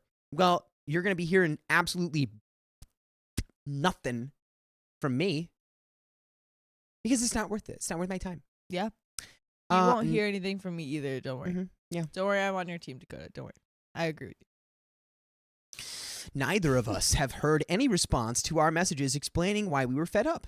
Mother-in-law truly feels like a victim in all this. She's wanting an apology, but I'm not sorry for finally speaking my truth and standing up for myself. But I guess we all know that narcissists are unable to see the wrong they do. Oh, and they still haven't tried to contact sister-in-law at all. It's been 3 months almost now since she's heard from them. All in all, I'm at peace with it. I know I handled it calmly and maturely, which God bless you, because I would not have, and I don't have time for adult temper tantrums. Thank you to everyone who commented on the previous post. I truly think you helped me get the courage to speak up. And by the way, you need courage to listen to every full episode. By the way, it's going to take a lot of courage for you to listen to full episodes with stories like this, 1,300 hours worth of them, on Spotify, on iHeartRadio, on Apple Podcasts, wherever you listen to podcasts. Search OK Storytime, and you can start digging through those archives, and it's going to take you a minute. Wow. It really, more than a minute. It's actually like 50 plus days. 52-ish days, 53-ish Full days. 24-hour days. Yes, that's a lot of hours, folks. We have a final update here. Let's get into it. So, we found out last night that Grandma, mother-in-law's mom, has been in the hospital since Monday. She fell, but is okay from that. However, she has pneumonia. Mother-in-law didn't bother to tell brother-in-law during her call where she was painting herself as a victim. We found out through cousins. I am 100% done with this woman. What if something happened to Grandma and the guys didn't have a chance to speak to her? Don't look at me. I'm paying attention, I swear. Yeah, that's crazy. Dude, that's wild, man. That's insane. Do you have any idea the wrath that would rain down from me if one of my parents hid that my Nana was in the hospital with a serious complication or illness or whatever? Yeah, dude. Yeah. Which they would never do that. I'm but just imagining that red filter. Put the red filter on him again. No, do it don't now, put the do it red filter on now. me. We're done. That's We're what it finishing looks it like. off. That's what it looks like in his finish brain. it. Finish me. Oh, wait. Gross. What if something happened around? Mother-in-law has shown her true colors, and I don't want any children anywhere near that toxicity. Yeah. The toxicity. Oh, And that is the sad. end of that story. Thank Wow. Dakota gets a break. Yeah. Yeah. Yeah. Yeah. Dude. Separate yourself. Try to have good contact with the rest of the family so that you can find out from other people and that this doesn't have to be, your only way of getting updates on the rest of the family. That's just ridiculous. So many things that a mother should not do. Should not do. I'm at Sophia's point. Yeah. Bite them. Bite them. Bite them. Bottom. Bite them. Guys, we gotta bite some donuts before we get Oh. out. Oh, shoot, I just got another one. Oh. Oh my gosh. Here, I'll give you some. And I'm gonna spin this wheel for Kahoa. Right? Did I say that Kahoko. right? Huh? Kahoko. Yep. Go. For you. Yay. Please, Riley, don't do the thing. He's going to do the thing. I'm terrified. He's doing the thing. Oh no. Oh. Wait, does that mean that we have to go on for another 5 minutes? Yes. So it was essentially the same thing no matter what. As the next one, Well, we yeah. gotta see. Keep going. Okay, yeah, you go. Okay, Storytime Fan 101, which is us, correct? Yep. Yeah, Oh, okay, so that's us. We got another one of them. Um, Harley Quinn Vapes sent $2 just to make Riley cuss again. Love you guys. Stop. And Lindsay Payne sent $2 in New Zealand dollars. Ooh. That's a new one. Lindsay Payne says, so thankful you were here today. Love y'all. Oh, we love you. And then Risty Ford just became a Knights member. No message needed. Dakota's brain broke from that. Also, really quick, I've been looking at all these little gifts that we've been getting, and I saw this little guy. Did anyone see this? Yeah, he's a little man. He's so cute, Oh, dude. man. This is the thing I would so play with as a kid. You get pieces and connect them, and I'm sure there's more characters. And you can put And them it's to work. magnets. You It's all say, magnets. Is that the foreman? He's got a little like jackhammer? yeah. Zoom in on that, Riley. Is that train tracks? Yeah. Yes, train tracks. And Seems then like a box. poorly managed construction site. Well, it's only 3 He's small. planks. Why do you for need the the- jackhammer at the train tracks? Maybe they've got to like break up the ground to like lay them flat or something. Maybe. Don't question it. I'm questioning. It's I didn't important to make ask that at all. questions. No, I would. You I don't would ask F questions, this you up, don't dude. get answers. You know what? That's a good point, man. Okay, fortune right here. Oh, shoot. Wait, read this. Oh, that kratom stuff Riley was talking about earlier is absolutely insane. They sell it legally, and people are massively addicted to it. It started out as like a type of supplement. Yeah, it's basically an What is opiate. that? I had a friend who started messing around with that, and then he became addicted to opiates. Oh wow! So, guys, be careful when you mess around with stuff. Wow! Yeah. Ellie Donner Payne says, get Dakota an axolotl reset. He earned it. Well, I Bleed Blue says I got Dakota a fingerling axolotl. Also, I Bleed Blue. Earlier, you asked if I am into wigs, and Will you wear wigs? that's what I was thinking of. I have never worn a wig. I've only Then no, will you not wear even for wigs? like a thing. soon. I love that thing. No, but I actually really want to get into them because I love dyeing my hair, but like my hair also can't take it. There's some of my bangs that are like small. I guess they're growing out a little bit, but they're smaller because I haven't cut them in a while. They just stay at this length because I fry them. So you know. But I really want to get into wear wigs. So if anyone's got like tips, maybe we make a whole Discord thing about wigs and drag. Thank you. Yay! Thank you. To an Oh, axolotl. give me that one. Dude, the kids are Down- obsessed with down to the right. axolotls.